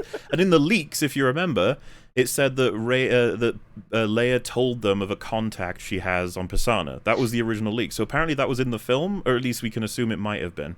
And they cut that. Like, why would you... I guess they cut it to make it look more realistic that they didn't immediately go to him and that they, explored. Oh, no, hang on. They weren't looking for Lando when they... No, they were. I'll tell you what they were looking for, because I Coincidental. really wanted to know. If you pay attention to the scene, at one point Poe says, "I'm going to go talk to the locals." He's going to go talk to the locals about the potential of finding McMuffin number 3 that leads to McMuffin number 2 that Luke couldn't find. It's all very complicated. Just going to go up to the locals and be like, "Hey, do you know where a knife? A knife? Yeah, Sith we're looking knife. for an ancient Sith assassin knife. We don't know what it looks It's just like. in this Or we- stall, and it's like 10 credits." Do they know they're looking for the knife at this point, or they're No, looking just for a the holocron? Right, Just a thing. yeah, I think they think that they're looking for the holocron They're at that just point. looking, Yeah, they do, because I they think. find the knife because she senses it in the dirt and she pulls it out of the dirt. Such a headache. Because she senses the Sithness on the knife. She gets down with She the senses Sith. the N-word on the knife. Yeah. Well, that was the knife that killed her parents as well, wasn't it? It killed Yeah. her parents. I think that might leave some residual force feelings. Whatever, she gets it from everything. she just has forced moments with But- everything. The mere existence of the knife is stupid beyond belief, but we'll get there. I liked Yeah. Chewie and Lando hugging. There, I said it. Yeah, that was nice. It's so that was superficial that I'm just like... Well, You have it's these nice that we brief- got something that makes sense and that we expect to see happen logically. I like that That's people be cool. like, "Oh my god, you just want fan service," and I'm like, stop saying that. These people care about each other. They're supposed to hug each other. What the fuck? Yeah, so he dumps exposition on them completely. He's like, to get the holocron, you need to get Darth Uchi's knife. Darth Uchi had a knife, or had a... Darth Uchi was the last thing that is connected to this holocron. His ship is on some ridge over there. Good luck. And it's his funny. ship is completely intact. Yeah, after it hasn't sitting there been for, like, stripped for decades. parts or Yeah, stolen, and and they it get into works. it really easily. Like, they fix it in about a minute or two. Poe does. I Yeah, couldn't stand Like it. in my town, if you leave a car unattended for like an hour, it'll be up on brick. It's not By the time even you locked. get back They to just it. walk in. It's like, oh, all right. On this episode of Bait Ship. Do they really fix it though? Don't they just turn everything on, just fuck off? Yeah, like it's Yep. pretty much ready to go. Yeah, fixing is a generous way to describe their Yeah. flicking onward. Yeah, they It has just take fuel, time. It's everything. It's ready to go. But yeah, Were the while locals there just I was gonna say, with like the locals, they're too stupid. Like, Oh no. did they just not know about space travel? So hang on. We have skipped the chase though before they get to the ship. oh no, I was gonna do that. Ah. Like we just No, jumped ahead a little bit. I can yeah. roll it back. But So while they're Yeah, talking so- to Lando, Kylo arrives. Like, that's how fucking quick it was. And they're like, uh-oh. And so they immediately want to get to the speeders in order to get to... Like, this is what I mean by the ticking clock. JJ's constantly has to generate... Like, there was this thing that really interested me. It's going to be toward the end of my TFA series, right? So when they had the finale of TFA, there was no ticking clock. And he said that that was, like, a problem. Because there's no tension, really. Like, it's just... They're trying to destroy the base, but there's nothing at risk. There's no... We need to do this within 10 minutes or X happens. And so they had to make it so the First Order were aiming at the base. And if you remember, how is it that they find... Yeah, in TFA. How do they find the base? How do the First Order find the good guys' base in TFA? Do any of you remember? I Is it not a believe throwaway line or Snoke- something? It's a throwaway line. No, it's Snoke's with Hux tells Snoke. Yeah, when, yeah. he meets Kylo's him. having a meeting with Snoke, and Hux walks in and just says, "Our informants have found their base."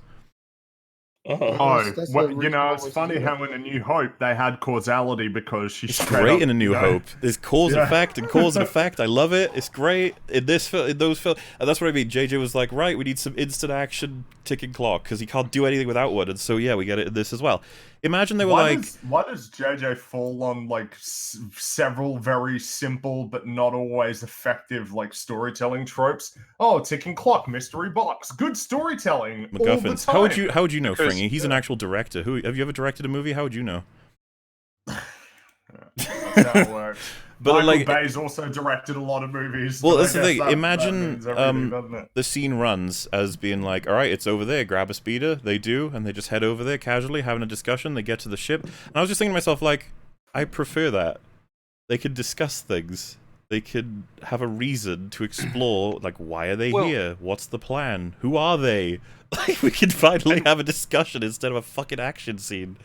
Well, and imagine if there was some kind of complex puzzle that they had to unravel when they got there, and it required a bit of thought and a bit of imagination. Then, again, it doesn't have to be fast-paced, but there's something that they have to do in order to get this dagger. Like, it actually requires a bit of work and thought. But in this, it's just like they literally fall into it.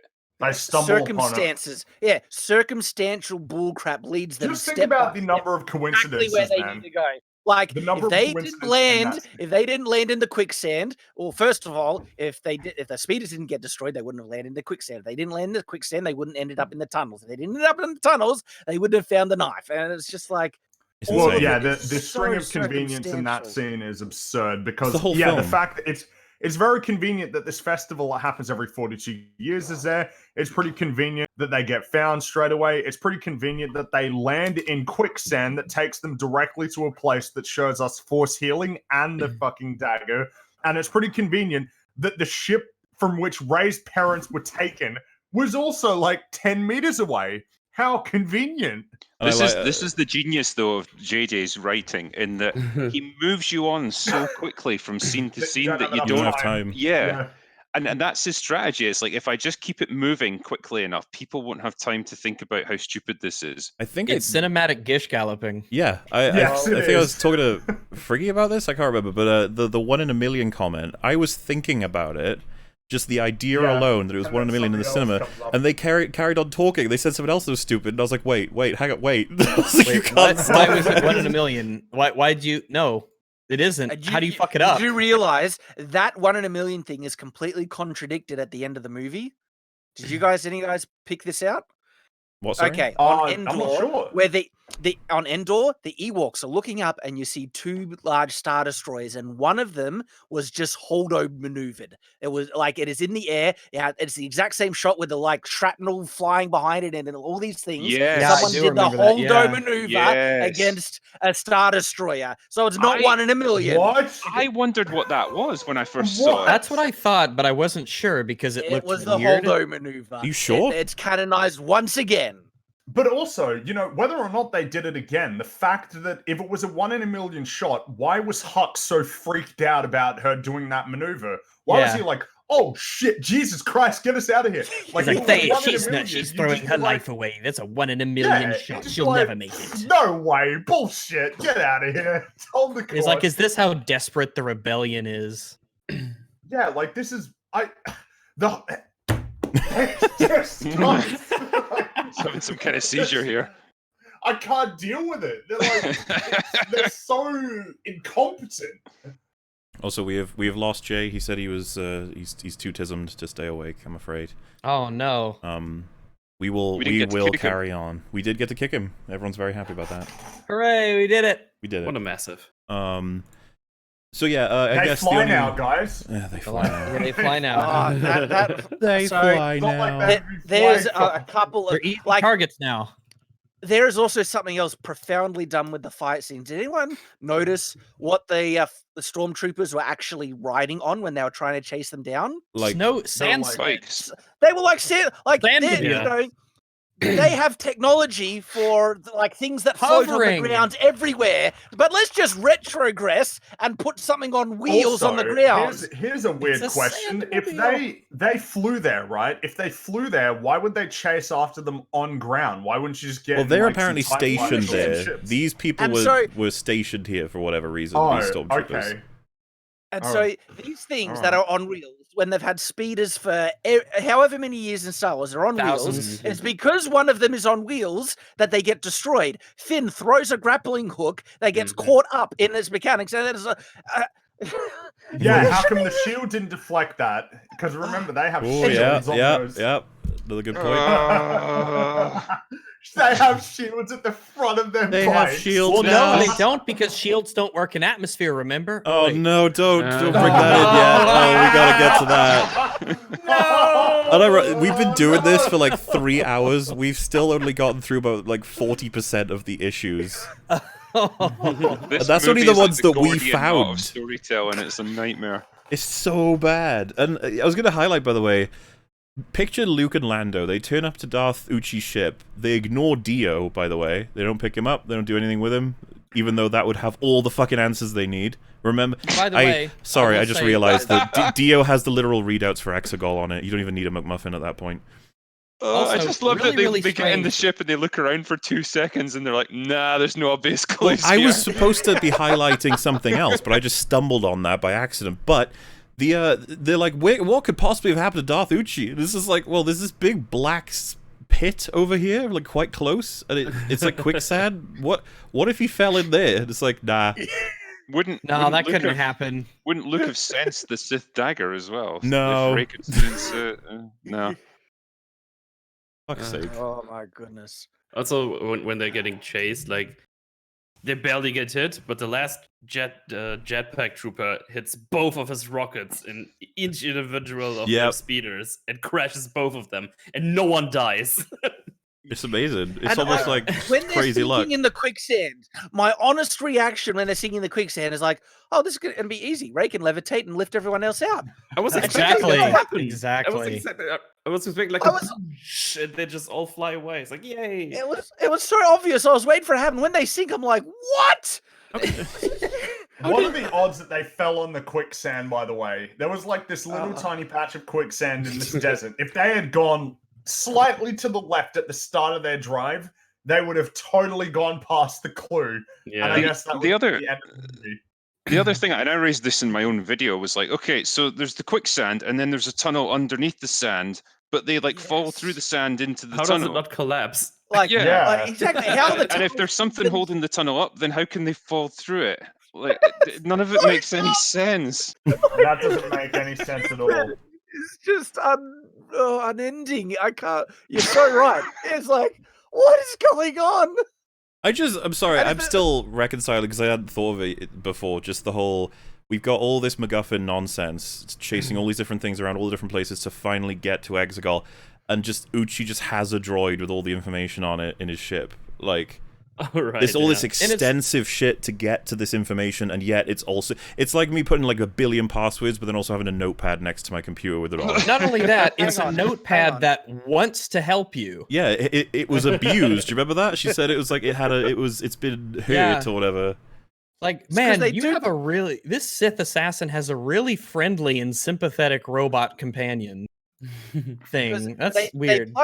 They plug that robot into the thing at the end. What does that do? Because I missed it. It gave Does them a that give- technical readout of Exegol. It told them where it was, what is in the surrounding area, because they say that there's solar winds, Really? like electrical Really? storms, and the space cancer. Why would that? Why It's would a all in little droid Dio. like That's that what I mean. possibly- I'll tell Why you. would it have that information? Because JJ doesn't know how to write properly. If you remember, Rey takes the McMuffin to Ahch-To. She ditches them. She doesn't tell them anything. She just leaves.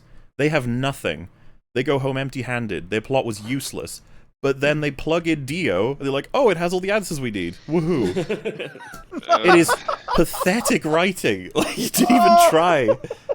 If they had honestly just talked to Dio, like, you had C-3PO go, hey, what information do you have on you? And he goes, oh, I know where Exegol is. It's like, right, let's go home, guys. Well, honestly, like, really, when you think about it, all right, this guy has information. We find his own personal droid. You'd think their first idea would be, maybe we should check what's in this droid, what information it has. Let's just, figure it out. But they completely ignore it. But then suddenly, then it has the information. You're right. It's And I know that Not only if I'm that, being 100% fair, right, all Dio says is where the place is and what the dangers are, but you need a McMuffin to get through it safely. I just think that's bullshit. That's all. And Dio as a Sith robot, he could translate Sith, so you wouldn't have even needed to wipe C-3PO's memory. Oh my Well, god. this was another thing that just there's no reason to assume he wouldn't be able to do that. Yeah. But it's the fact that, like, okay, we've got this. We need to translate it. Oh, C-3PO can do it, but he needs to be reprogrammed. So now we go to another place to get that. Is there any reason why C-3PO was programmed not to be able to read Sith? Because Anakin made him. Yeah, no, he can read it. No, he can read it. He just can't translate it for them. Yeah, that's what I think that you could validate that. You could validate that he couldn't read Sith. That's like the one language that is forbidden to even read. But they have it that he can read it, and then he can't translate it. Yeah, he's not allowed to tell Which them. means he can surely point on a map, right? And is there any? Yeah, like why don't they just say indirectly tell us what it means? Change the words up, embellish it a little Play bit. charade. Why don't you just kill him? Just delete his memories, basically. Get Luke's Force Ghost to tell him to do it. It's terrible. It's just terrible. And the question will eventually come, fellas, and I don't know if you're going to be answering it one way or the other, but is it better or worse than TLJ? Oh, I don't know at this point. I don't know. Already That's the said thing. I'm going to say it's better. Mostly because of the intent behind it. Yeah, it was almost like it's like a terrible, terrible Band-Aid. You know? It's like a stinky, hairy Band-Aid. It's like a really shitty Band-Aid. It's not sticky anymore. I think only with one this of the one, flaps sticky. there's at least kind of a reason why it's so terrible, and everything was stacked against it. Whereas I can with imagine us, it as holy shit. Like I can imagine it as you've lost your leg, like you stepped on a landmine, it blew your leg off, and so your buddy pours petrol on it and sets it on fire to cauterize the wounds, and then you just get engulfed in flames. And it's like, I'm helping, right? It's like, well, your heart's in the right place. And you're just like, kill me, please just kill me.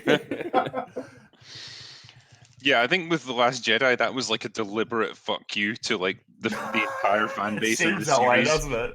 Yeah. Whereas at least with this was like some kind of attempt to produce something halfway decent and I right some of the enjoyed it problems. more. I dare say watching it way more than The Last Jedi. there is a higher frequency of issues. The degree of these issues is the tough part.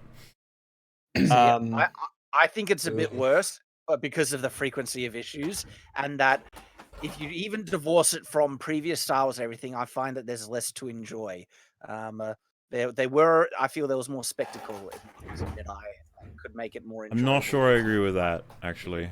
You reckon? Because, so me and Rags kind of talking about this, right? You know how the audience score is actually beating out TLJ? It's almost like double TLJ's audience score on Rotten Tomatoes.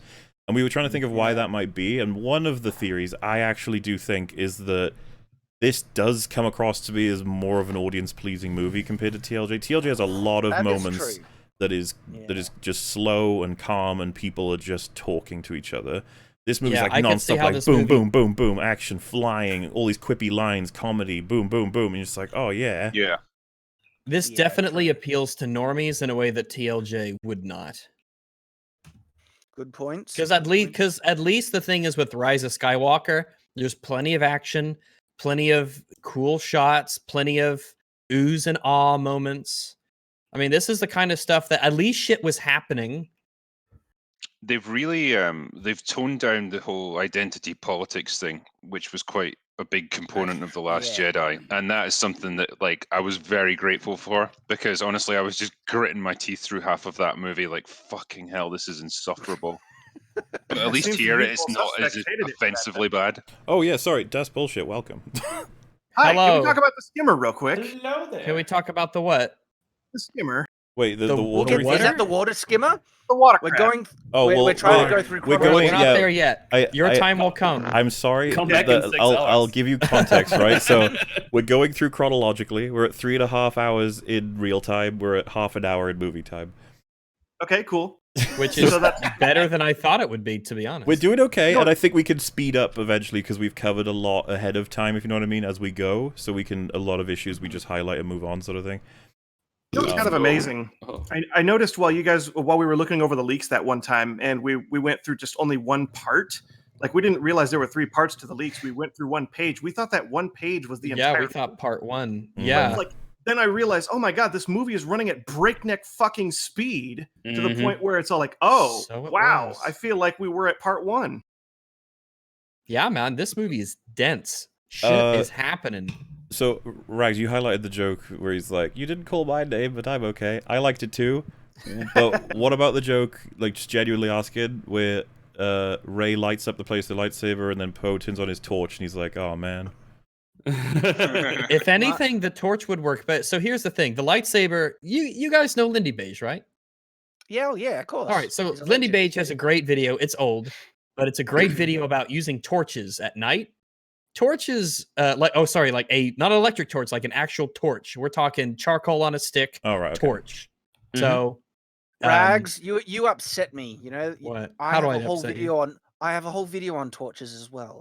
Just saying. Well, I didn't want to. I feel neglected. I don't want to.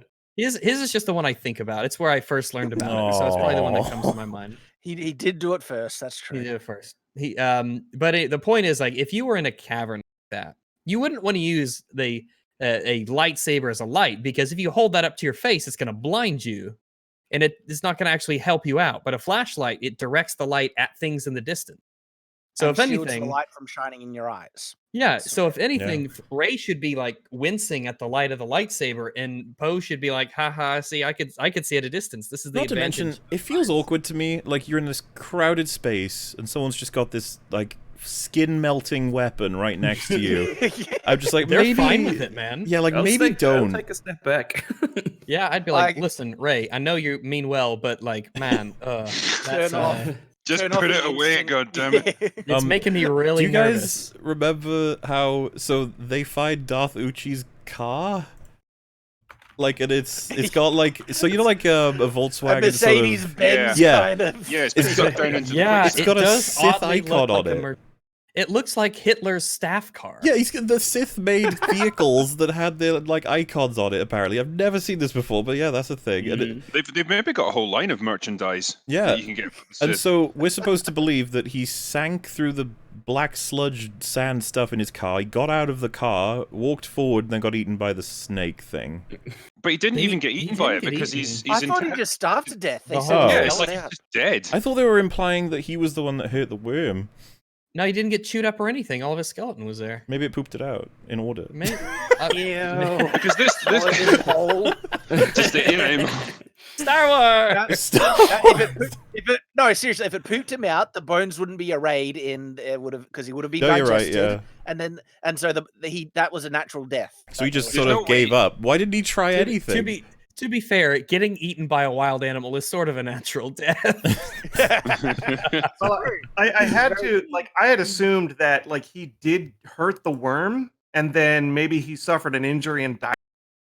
I thought he The died thing about that years is, yeah, because Lando and Luke. Yeah, keep he looking died. for- Yeah, actually thinking about it, that wound looked partially fresh. It's not like it would be Fresh. 10 years old, would it? Oh, Yeah, he scraped it Also, on a hang on a minute. rock. When his bones bleached, like, how would he get to that point in 10 years? Is that possible? Is that how that... what's the decomposite Actually, rate? 10 honestly, years no, and it depends. Maybe. In a I actually had cave? to look this up. I had to look this up for my book. It depends. Decomposition can happen really fast if you're exposed to the elements, like out in the thing. But if you're in a cool, dry place, yeah, it can Like a almost cave? mummify you. Yeah, like and Yeah. That's what I was figuring, because he's in a cave, right? Like, it's unlikely he would be bones in 10... Maybe, Yeah, so I he's don't know. going bones slow. That's +1 for the digestion theory.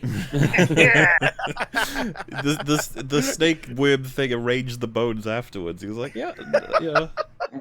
But you know the other problem with this though, because if he's like starved to death, that is implying that it is almost impossible to get out of these caves. Well, Like, yeah, there's no a opening. Sith warrior of his caliber couldn't just dig himself out of a hole.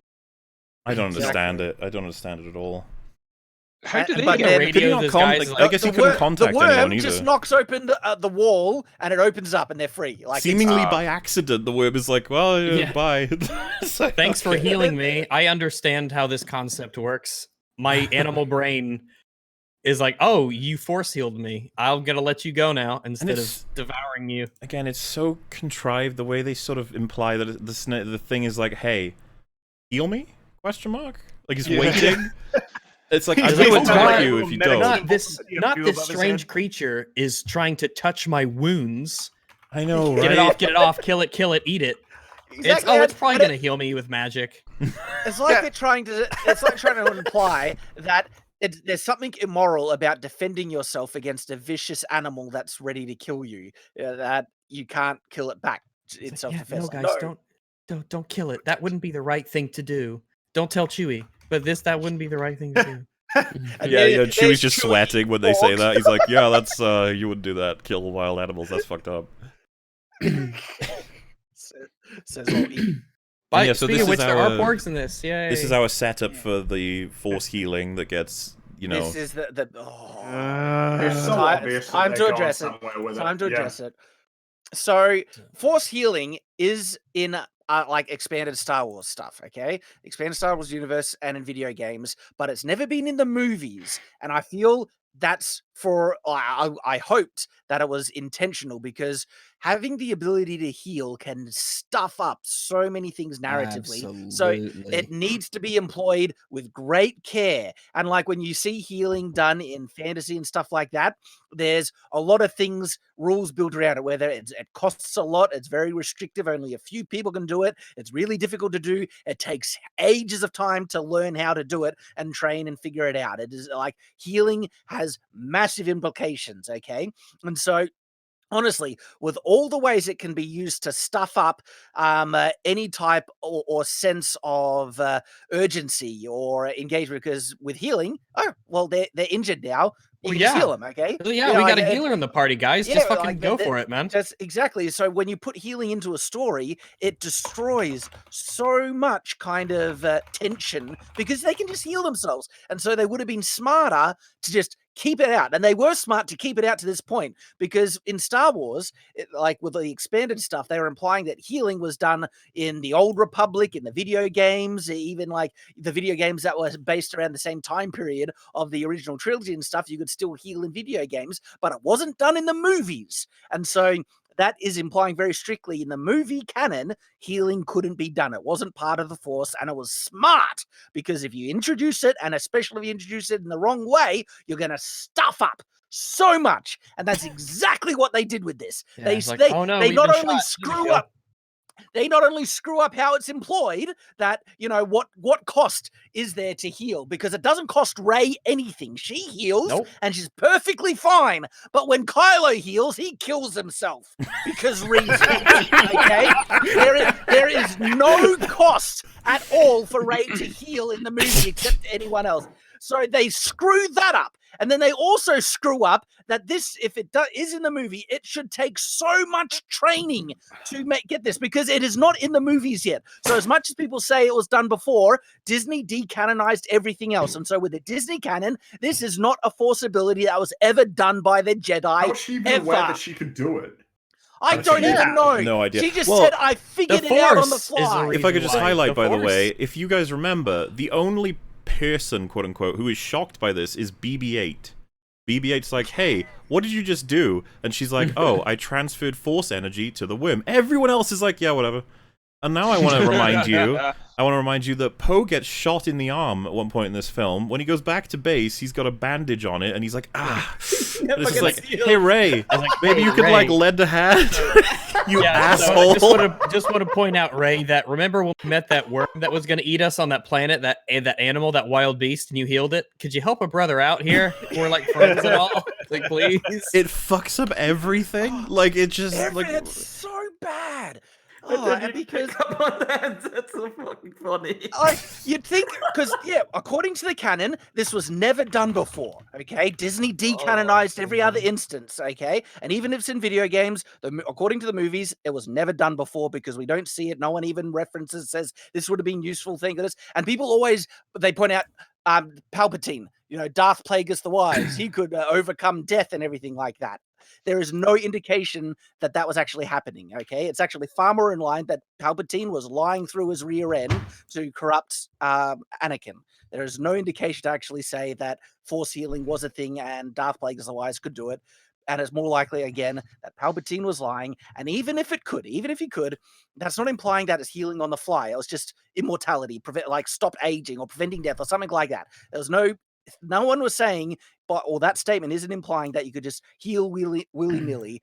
And so there's all that, but then Rey, she just does it. She no training, no one around her knowing how to do it. And Ben Kenobi, when he saves Luke Skywalker, did not heal him. Luke was still knocked out by the Sand People. That was not healing. People tried to tell me that's healing, and it wasn't. Okay, no healing was done in Star Wars beforehand. She just pulls it out of her. Let the rage flow through I can't stand it. It is so dumb. And she just pulls it out of her head. It's the most Deus Ex Machina bullcrap use of the Force up to this point, which is only like it's only been done worse at the end of the movie when all the Jedi and she just. We see her heal a lightsaber wound that goes straight through the chest. Can anyone think of another time where that may have happened in Star Wars to a significant character? Well, Rey's godlike, so it makes sense. I would also like to point out, as a little cap on the top of all that, not really too much of a meaningful spoiler, but this means that Baby Yoda can heal better than Kylo Ren. Oh, that's the other thing. Like, I criticize Baby Yoda being able to do this bullcrap as much as Rey. Just because Baby Yoda doing it doesn't mean that it's canonized. It's in Star Wars. I haven't seen Mando Episode 7 yet. Oh, you not seen that yet? Have I? But people have been saying it, and we need to mention it because it's got direct implications about this. They only put it in there to try and validate Rey being able to do it. That's the only reason. That's the only reason. To reassure you, it's not a big deal in the episode. Yeah, I wouldn't have said it if it's. Yeah, it is no. Okay. It is the least of that episode. All right. Oh, great, awesome. So I want to highlight next up, right? The wall just falls apart, almost as if the worm did it on purpose. It's hilarious. It's just like, well, there's our exit, folks. It would be one of the key moments, I would say, like a video game, where it just seems to work out that way because that's just the way it works. It's like, cool, moving on. The cave is designed like a Skyrim dungeon. Yeah. It's like Zelda. You complete the fucking puzzle, doors open. The puzzle was to heal the monster instead of kill it. Like, every time you try to attack it, it eats you. It's like, what is the trick here? Press the monster press the just somehow knows it. That's exactly what your idea is, to walk up into its face and heal it. It knew. Because of the Force. This massive sandworm on an alien planet has a sophisticated sense of empathy that you... I would then like to highlight, if you guys saw it in the trailer, there's this shot in the desert where the Knights of Ren are all standing on this platform and the camera like pans around them. Looks kind of cool. That's not the important bit. The important bit to me is they are incredibly incompetent throughout this whole movie. And this is one of the best examples where you have like 8 dudes and they all just stand and look around.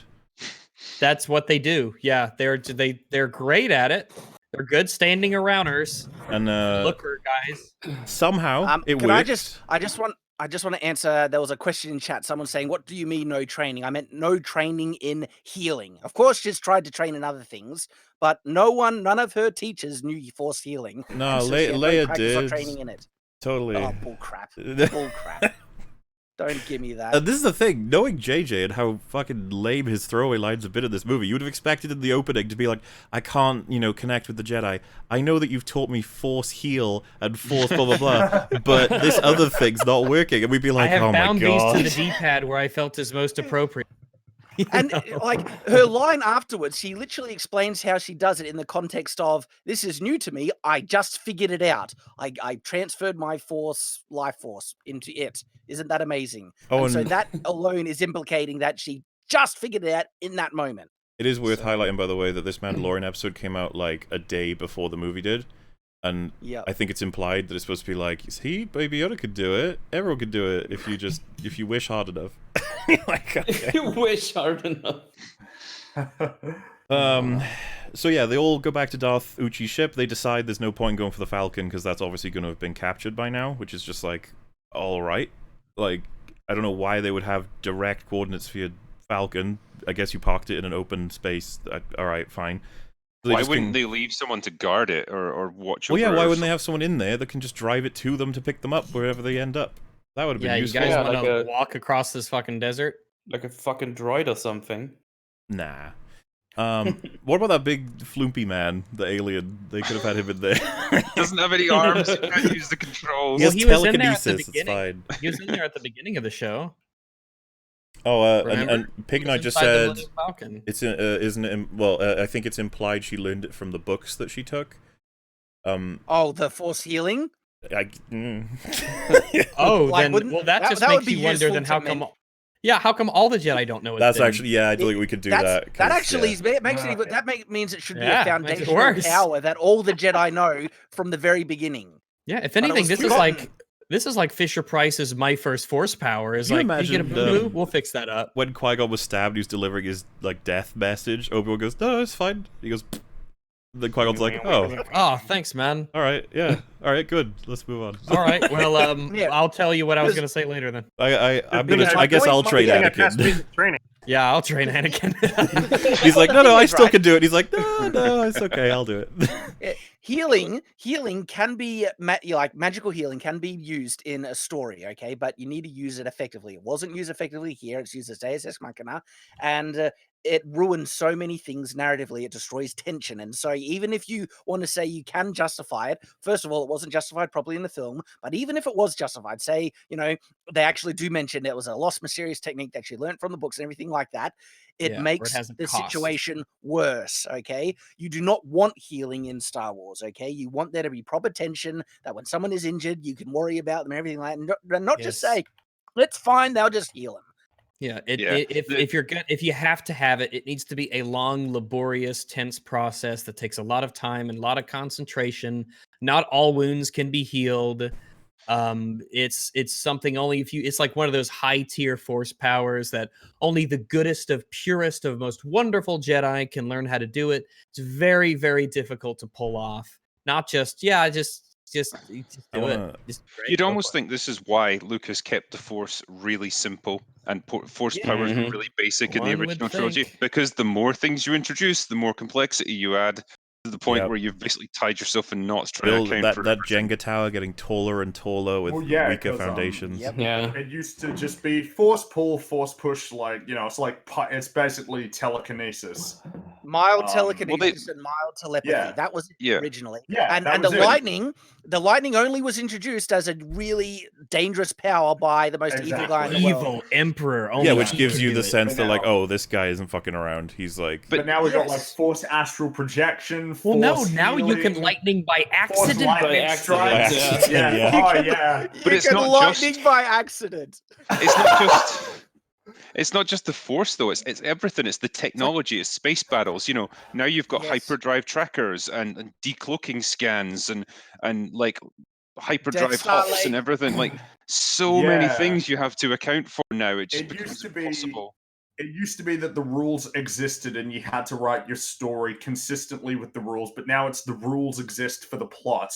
The Yeah. plot is Remember there. when Force Yeah, lightning it's wasn't the plot. Force equivalent of premature ejaculation?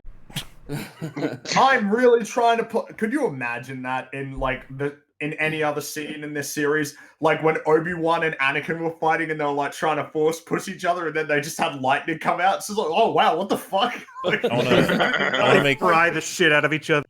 you guys sad, okay? So I just saw a comment saying Star Wars is the story of Anakin and Luke Skywalker, and it's like, well, let me amend that. Star Wars is now the story of Anakin, Luke, and Rey Skywalker. No, it's not. I refuse to It's accept like, no. It is not canon. These movies are not canon. They're bad fan fiction that will be forgotten. Well, I the don't thing know is, that a they'll lot be of people forgotten. make- I think they'll be hated for a I long think a lot of time. I genuinely funny. think they will be kind of rendered irrelevant. We are still, 40 years after Star Wars came out, you can go pretty much anywhere in the world. People can tell you who Luke Skywalker is or Darth Vader. 40 years from now, no one's going to remember Rey or Kylo Ren or Finn or Poe. Rey should have You know, buried it's- herself in that hole at the end. She just like sinks into the sand. It's funny. Like, tell my story. There was no Like, reason no. why that couldn't have happened, by the way, that they all just died in that sand pit. It's interesting you brought up the whole thing with like this Then C-3PO who the would've story is about for this series, because a lot of people make the observation that the whole Anakin is the chosen one still works because he took down the Emperor. So in a lot of ways, he eventually did fulfill the remember what- prophecy, as it were. Do you remember what he says in this movie? No one's ever really gone. He says, "Restore the balance like I did." Yeah, that's what I mean. It's like, bullshit now that they've he restored the retconned it. balance. He didn't even kill Palpatine. Yeah, because there was still 10,000 Sith on Exegol just hanging around. Or whatever they are. Like, this is what I mean. Weird It's a hoodie total man. Like, I undermining. don't exactly know It's what those just- creatures are. This is when I'm Snoke honestly exists, too. I'm honestly how come we surprised they didn't have him say, like, Ray, take the step, do what I couldn't do. You're so Yeah, much I stronger thought than they were I gonna- was. How come there was no montage though in Palpatine's head where Darth Maul's like, "Come on, man, you got this." And died all the He's Sith like, like, "God, this guy's I know a you fucking killed me, but shit." I forgive you. You know, just do this for me. Yeah, Darth Plagueis is there rooting him on. Yeah, Count Dooku. all the darts of the past. Come on, do it. Dooku's like, no, fuck you, dude. I'm helping Ray. Well, I pretty hate much all the Sith would be like, dude, what the fuck? You killed us. You betrayed us yeah. all. fucking asshole. I also find it crazy that, so like, he's got all the past Sith in him, nice and weird. She's got all the past Jedi in her, and I'm like, so what about the people who are like, you know what, I'm reformed? Were they going to slip into Palpatine, but then just last minute they go, no, I'm in Rey. It's like, All the okay. Jedi out there who aren't part of the Order. What about all the Force-sensitive people? Do they count as Well, anything? The big or- issue is that they've made it to where it's like, oh, Jedi just in general part of the Force, but that was never how it worked because all the Jedi got killed in Order 66. They just dropped dead. They're dead, like they're not alive anymore. But what we do know from the Force ghosting is that Ahsoka Tano is dead because she was one of the Force ghosts.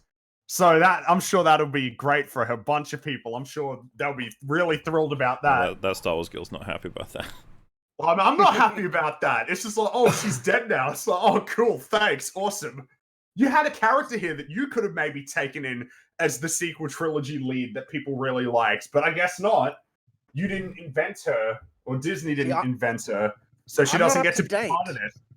I'm not up to date though. What was she doing during the original trilogy?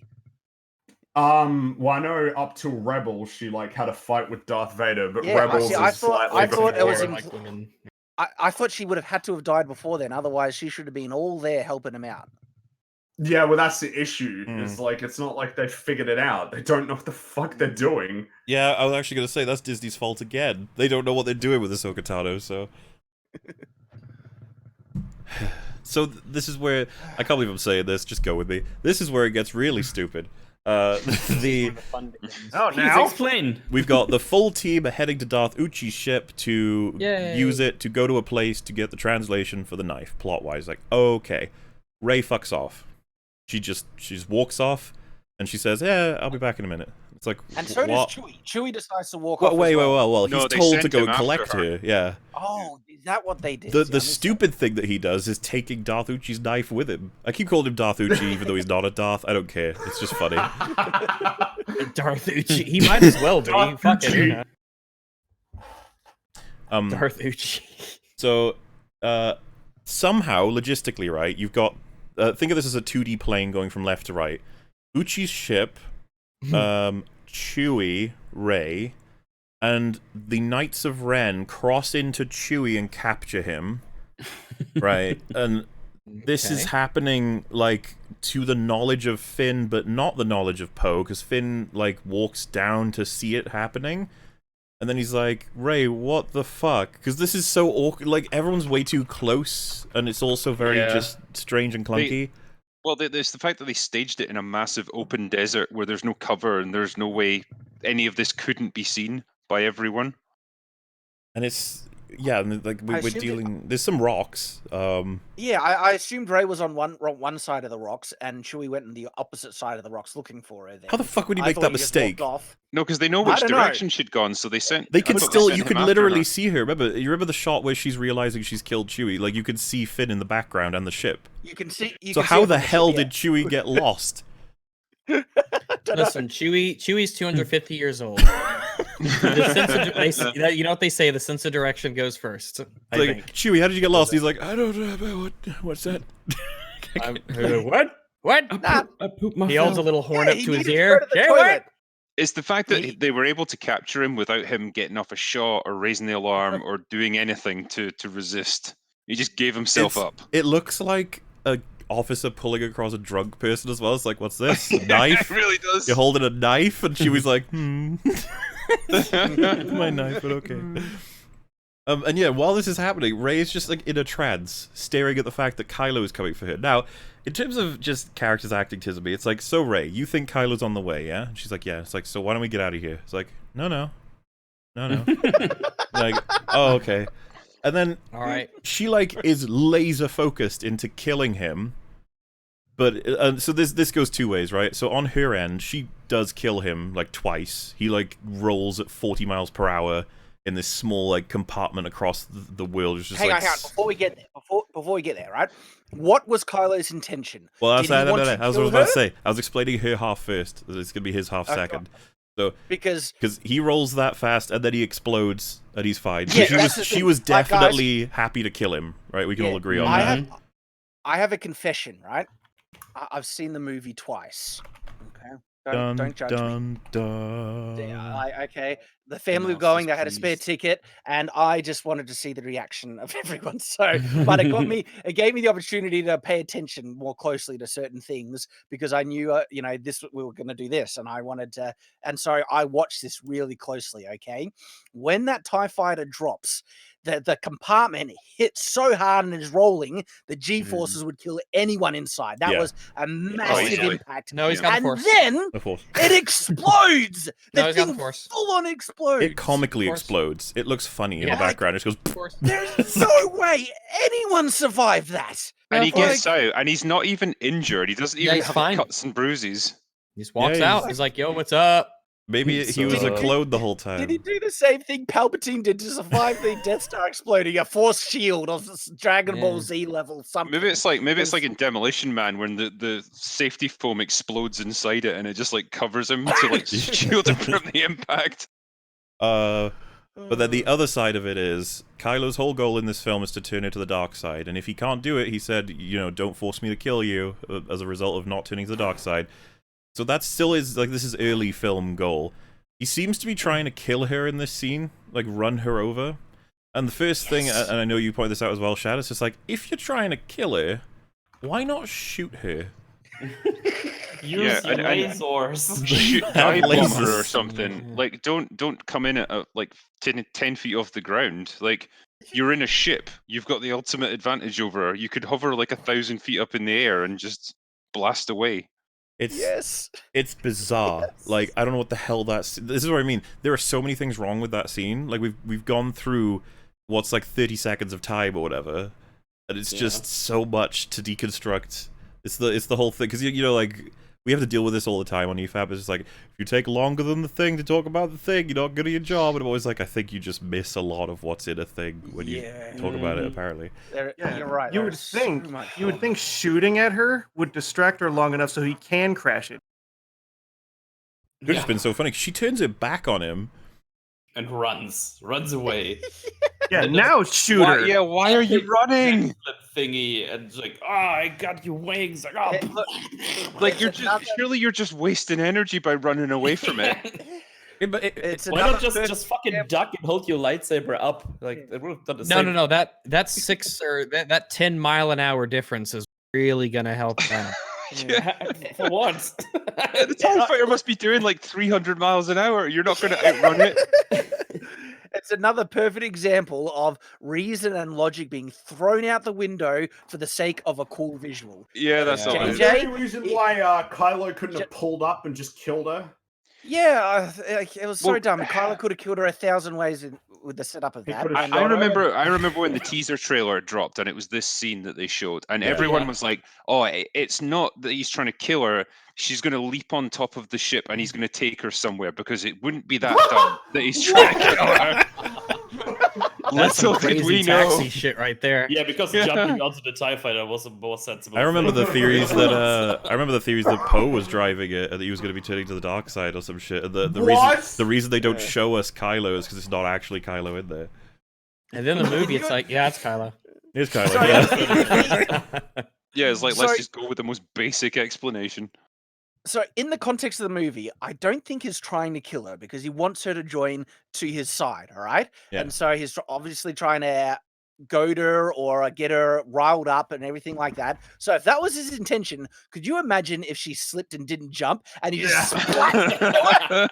Wait, so like was his plan to he knew that she would jump and destroy his ship? What is the point? What is the point of the whole thing if that's the case? Yeah, you could have just landed nearby and then walked over to talk to her. That's not what he actually hey, wanted Ray, to what's do. up? It's me, Kylo. That's what he did later on when he was trying to like force pull the ship down.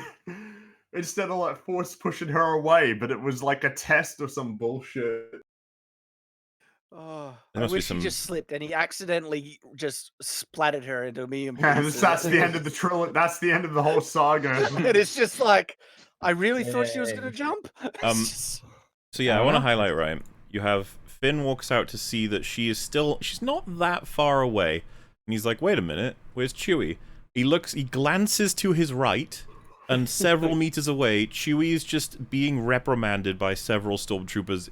He's in like handcuffs and shit.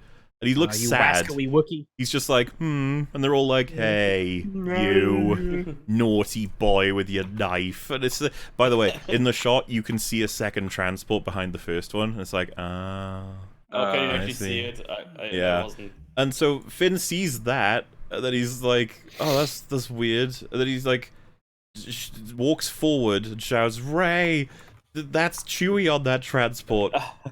And so comes the scene where I think her intention, naturally, is to just pull the transport down with the Force. For some reason, she has trouble with this. Like, I don't understand why. She's like so powerful in so many sections. Yeah, don't tell me those rocks weren't as heavy. And she's not very intelligent either in terms of like using the Force. It's like, first of all, like try and knock off the thrusters with the Force. Can you just break them, crush them, do something? And if not, direct the ship so that you push it down, angle it down so its thrusters are actually helping you, instead of angling it up so that they're pushing against you. Like, again, she's a very clever person. But obviously she's getting nowhere, and then Kylo turns up, fine, by the way, not a scratch. And he pushes it away, and it creates this really awkward scene. It's just like, ooh, yee, ooh. And the thing that was said in the leaks that I didn't think it would be real. She lets loose her Force lightning and murders everyone on that transport. And I want to highlight immediately, she's very happy to discover that Chewie is still alive later. She doesn't give a shit if she killed anyone on that transport, any prisoners of any other kind. She's just like, yay, I got Chewie back. It's like, wow. I wonder if there were any people from the festival that were arrested. Exactly. Yeah, like there's a dead trooper lying there. Like, of course people got arrested. He's got an arrow in his eye. The little child that gave her the necklace was on there. It's no dead. Yeah. I wouldn't have been surprised if Ryan had wrote it. It would be like, it wasn't Chewie, it was Lando. Like, oh, thank God. You're like, what the fuck? Oh, phew. But then, yeah, Kylo just lets them go. He doesn't chase them at all. Neither do the Knights of Ren. And you might be thinking, like, you've forgotten, though, that they, like, tail them in space, if you remember. They're, like, following them directly. And it's like, why didn't they just capture them? And maybe you're like, because they want them to translate the Sith dagger? You're like, no, they could do that themselves. Because they are the Sith. Yeah, Palpatine can read Sith. And they already have their MacMuffin, so, like, why would they do that? They have a MacMuffin. So it's really confusing, and then you find that as soon as they arrive at Kojimi, they're trying to capture them. So why didn't they just capture them on Pisana? Yes. This movie is fascinating, by the way. You have a line from Poe being like, probably should have been following us, but they're not. I don't feel good about that. I mean, that's a little bit later, but I don't understand. Is this some more fantastic editing where they've had to cut a bunch of stuff out? Possibly, yeah, because what is the motivation of the Knights of Ren and Kylo Ren to not capture our heroes at this point in the story? Kylo. Why not? Before we move on too far from the scene, I do want to, again, I know we've already pointed out, but it needs to be said again about the sheer stupidity that Rey can do Force lightning by accident. It's just unbelievable. And why does she never ever use that again? Because it's really, there's no time that would be useful for her. Yeah. Like, it's a dark side power, which should imply that she shouldn't even be capable of doing it. She's not on the dark side in that any measure in that scene. And so And if they're trying to get the idea across that, oh, maybe she is dark side, it's like, no, fuck off. She is not. She is the most purest, amazing character ever. Exactly. And the fact that someone can use such a high tier force power by accident, and like any argument people had of Rey not being a Mary Sue is utterly destroyed by this movie. I don't know how anyone could try and argue that anymore after what we've seen. She's yet to lose a single battle. She's never lost. She technically lost to Kylo, but nah, she beat him. She beat him though. What I mean is, like, you look at the prequel and the OT. Both times, main characters lost, and lost definitively, getting their arms chopped off, like losing the bad guy because they get away, losing wars. It's like, yeah, the good guys lost a lot in the. The one time she comes close to losing, the plot bails her out. And then she stabs him in the gut. The one time she dies, the plot bails her out. I know, right? Oh, wow. It's great when there's absolutely no consequences for the main character. Yeah, I know. That's why she was so surprised by the Force lightning. They're like, oh, consequences. And then she's like, oh, lol, never mind. Someone in chat said more, the Knights of Ren saw where Chewie came from. That's my point, is that they know where the ship is and they do nothing about it except chase it. But then once they've chased them to Kijimi, they're like, oh, let's not do, like, they wander around. Do you guys remember the Knights of Ren walk, like, in lockstep around Kijimi? Yep. It's like, guys, maybe split up. It's like, nope. And then, if you remember, Kylo Ren is like, Kylo Ren's like, where are they? And then, I don't know. Well, the scene cuts in with them having said something to him, and he goes, "Search the city again."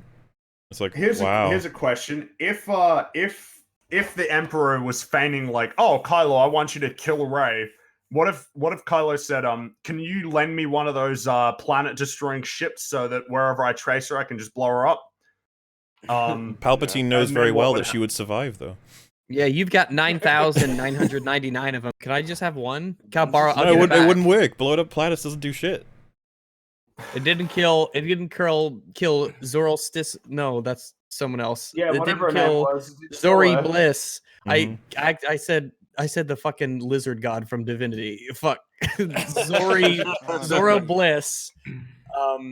Yeah, it did kill her. And I bet she got off, I guess, even though she had no means. And she took Babu Frick with her. Thank God he survived. I love the idea that they're really happy to join the fight when everyone on Kijimi's dead except for those two. Just like, well, gotta make the best out of a situation. We haven't gotten to that part yet, meeting Zora Bliss. Yeah, well, we're about to meet her. We've got Rey's all, like, upset. She's like, I killed Chewie, I might be a bad person. And then Finn's like, nah, you're not. And then she's like, nobody knows me. I think that's the part of the film. That could be later. Yeah, basically. I don't know who I am, but everyone seems to.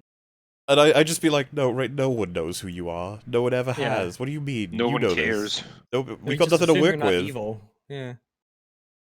So yeah, then we go to Kijimi, and they're immediately, like, in hoodies to add to the fact that the Knights of Ren couldn't have found them immediately, but I'm just so confused as to why they wouldn't have been captured on Pisana, but whatever. They bump into Zori Bliss by chance. I don't understand how that's likely. She knows Poe from their history, and she kind of hates him. That's the she wants to kill him. Yeah, she hates him to the point where she not only wants to kill him, but she wants to sell the rest of them as fugitives for a bounty. Yep. They're about to. Like, they're just about to. That's a strong position to take, right? That's something that's like, oh shit, this is going to be tough to work out. And they drop that entirely when Rey beats them up. Yep. Pretty much. Now, a common trait of the Mary Sue is that everybody loves them. And what does Zori Bliss say? I like you, even if you don't care. And Rey's like, no, I care. It's like it was a force power, but it's a Mary Sue power. It's like, you just beat me up. Some people might be threatened by that, get angry that they were beaten, want revenge, anything like that. But it's like magic. It's like, yeah, whenever you defeat someone in combat, add a +10 to their attitude rating versus you. Yeah, it's like Grand Theft Auto, you complete a mission plus respect. Thank you so much for beating the shit out of me and my men. You're so amazing. I want to be just like you when I grow up. And it's crazy because we find out that, like, they're desperate on that planet. They really want to escape. And she says, when she's talking about giving them up, that this will be what they need to, like, you know, get what they need, whatever. Yeah.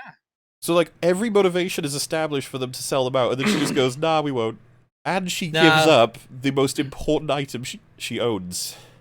Yeah, that was so weird.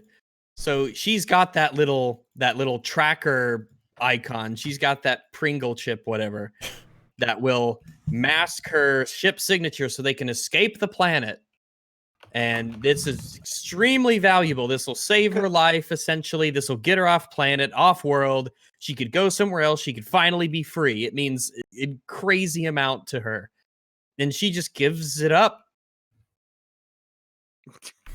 So there. And she to the very person she wanted to kill for leaving her for dead, in her own words. And she's like, yeah, I'll give this to you. And not only that, the very concept or idea of that chip is so remarkably dumb, because like she said it's the mark of a general or something like that. A captain's medallion.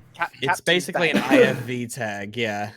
Which organization ever has given any, military leader that type? Usually, to determine if a military leader has the right to get into top secret or whatever things, they ask what their name is. It's like, oh, you have the clearance, you can pass. They don't ask, are you wearing the right badge? Did you give us the Pringle we gave you? Do you have that with you? It's worse than that, guys, because the idea is that it gets you past any blockades, is what she says. So the idea, they scan your ship, you present your captain's medallion, and it goes, oh, captain's medallion, you're all good. It's fine.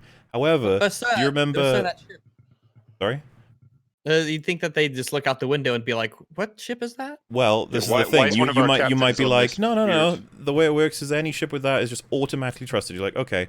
Do you remember when Pride walks into the hangar for no reason and goes, whose ship is that? It's like, so he automatically... Is he responsible for inspecting new ships? Yeah, I know, right? Automatically, just from the look of the ship, he's immediately like, who the hell, like, whose ship is that? What the fuck? Explain this bullshit. Yeah, and it's like, no, sir, they have a captain's medallion. It's like, I don't give a fuck. I was like, this doesn't mean much if there's not a captain to go along with it. And that makes you question. So a captain's medallion. I'm guessing all captains are provided these, yeah? And it's like, okay. So the captain who theoretically is alive and lost his medallion, would he not get it deactivated because it's not his? Yeah. And let's just say they took it from a dead captain, wouldn't his be deactivated because he's dead? Like... And if they did sense it, they're like, oh, it's our missing in action general, or it's our dead general. Something's up here. Like, it just doesn't work. If they had one of these in Force Awakens, could the Millennium Falcon just have flown onto the Death Star? I guess so. Or the Starkiller and not have to do the hyperspace thing behind the shields? Just fly in. They got clearance. I'm trying to think of how they would fix this. And I'm like, man, this is like a problem of their own creation. Yep. Well, because, it's setting up them rescuing Chewie. Like, that's the whole point of that. Yeah. They didn't want to try and come up with anything logical that would explain how they sneak on board the ship. It was lazy. It's like, we'll just make another McMuffin. Here you go. That'll get you on the ship. It's so dumb. But then they get on the ship, and then the first thing they do is kill all the stormtroopers who are in the vicinity. Like, are there no security cameras? Yeah, because and how funny is it that they're like around shooting weapons? She's like, we got to blow up the cameras. And it's like, don't you think they'll find it suspicious that there's one area of the place that's got all these cameras destroyed? Like, they're probably gonna go to that place. I mean, you remember in A New Hope, what did they do? He's like, hey, they checked in and Han Solo answered the comms there. It's like the original Empire was like, wait, something's up. Yeah, and they eventually say like, what's your operating code or whatever, doesn't they? And he's like, fuck.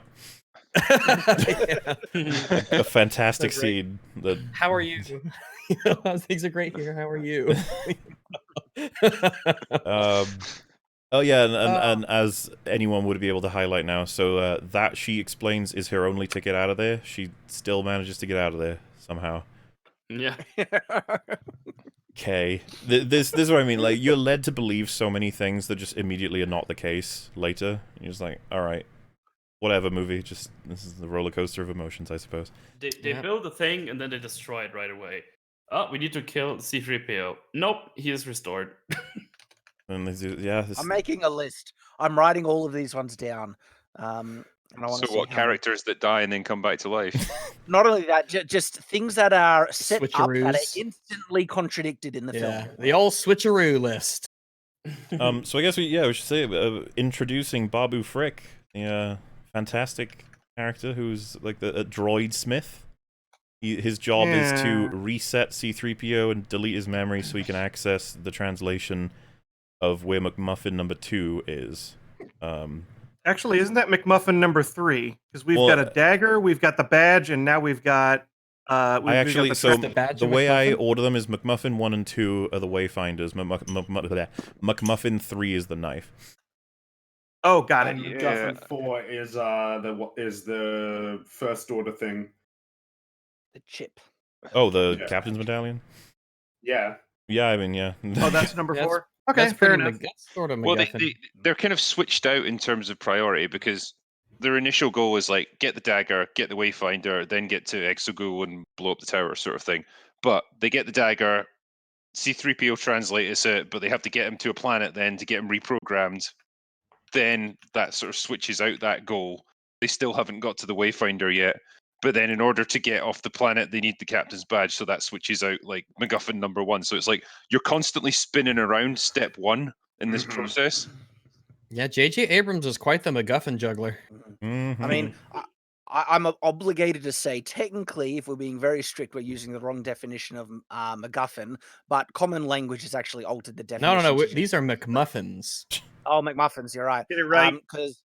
Because technically there is a distinction between a MacGuffin and a plot device, and everyone is using MacGuffin to mean plot device. But common language evolves, and that's generally what everyone is now using it for. So I'm kind of on board with it. Yeah, I guess the thing is because a plot device isn't necessarily a bad thing. Plenty of things are plot devices, but are good. But MacGuffins are just contrived or stupid. Why isn't the ring a MacGuffin?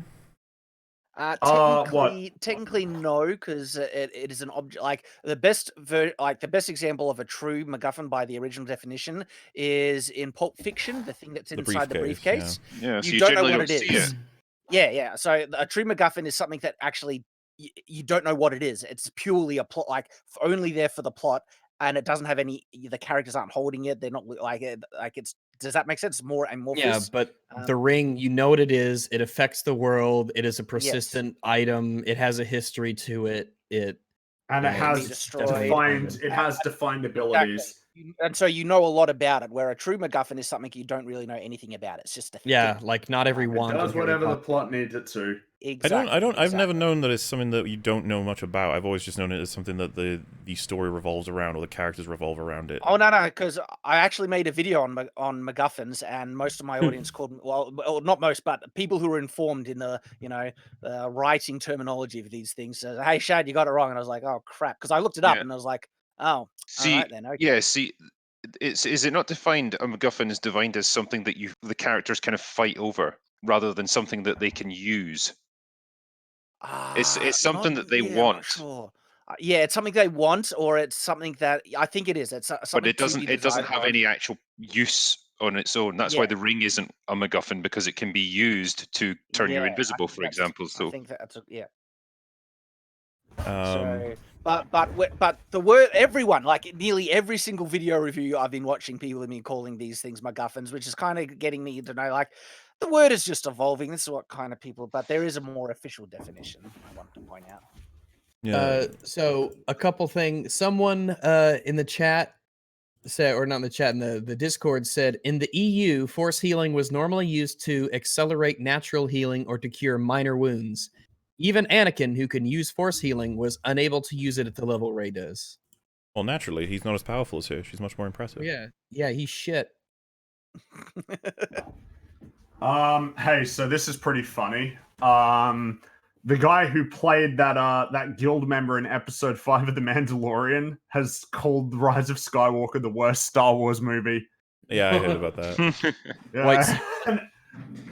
He was the guy who played the stupid bounty hunter in episode 5, the one who was in Tatooine. And he thinks shit.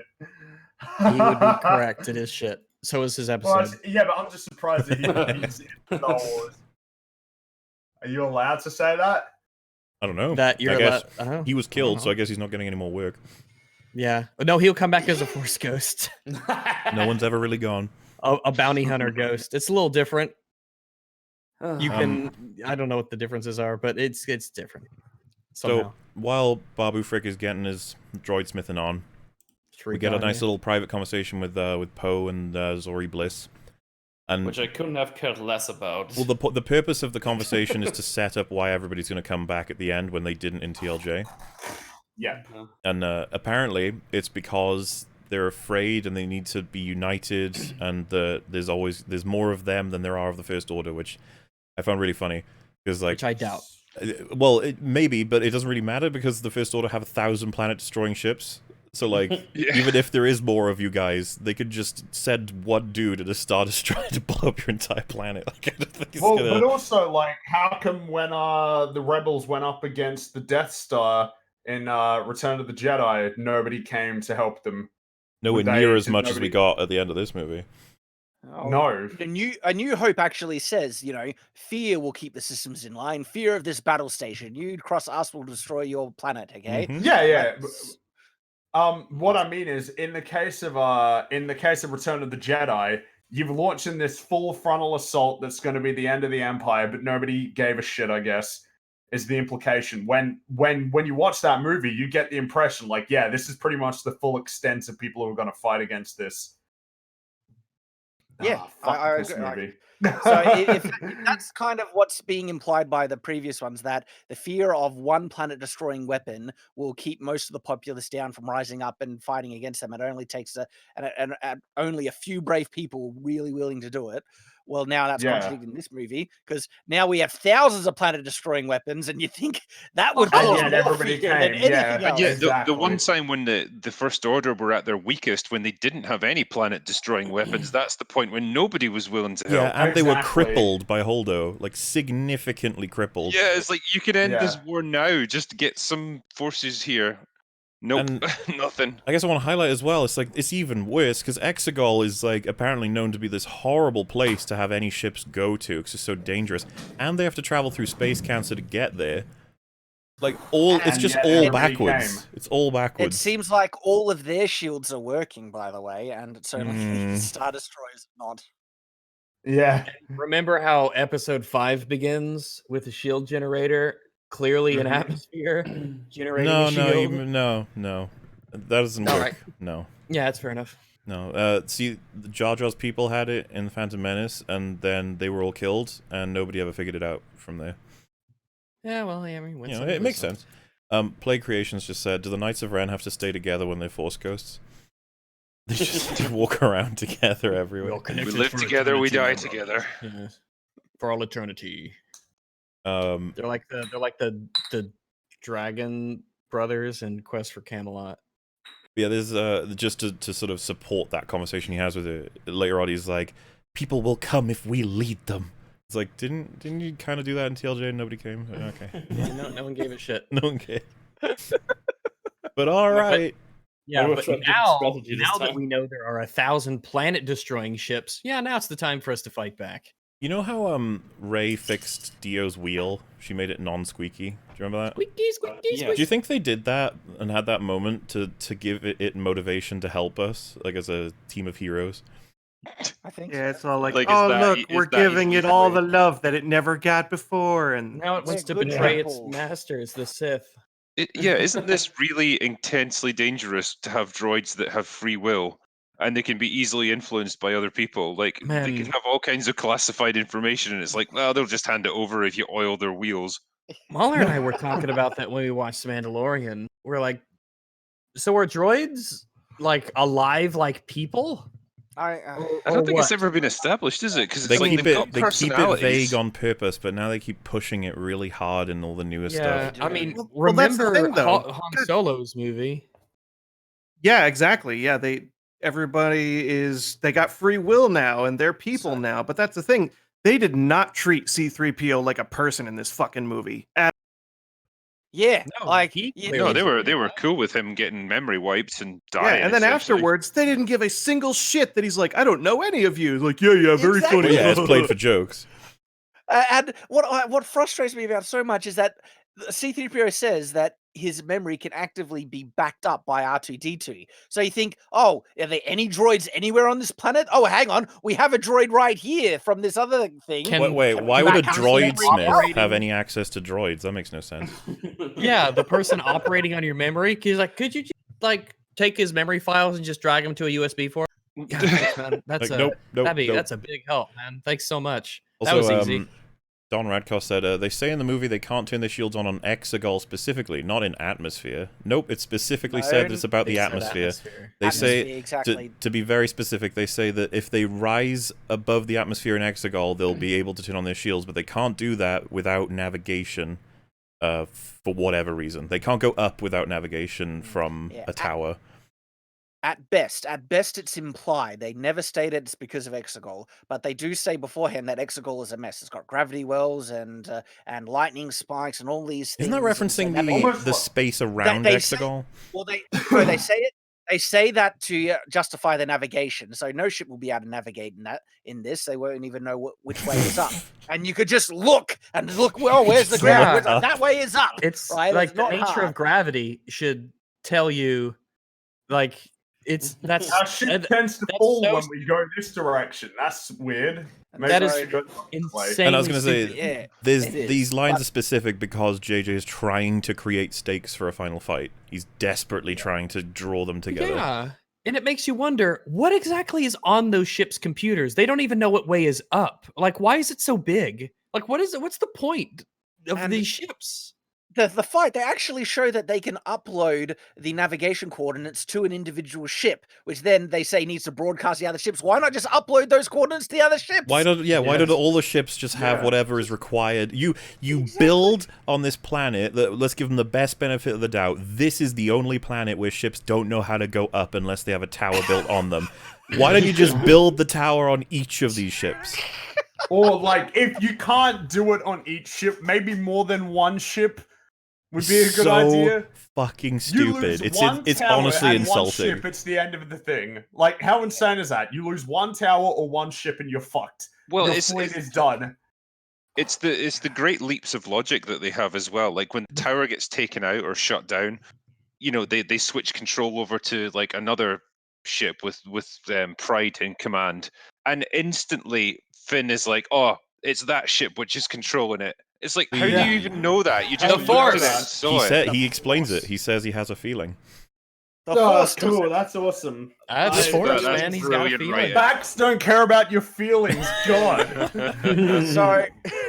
So because they then mention the ship doesn't even know how to go up, they then say that you won't be able to open shields in atmosphere. And so best faith interpretation is that it is only implied, that shields can't be used on that planet.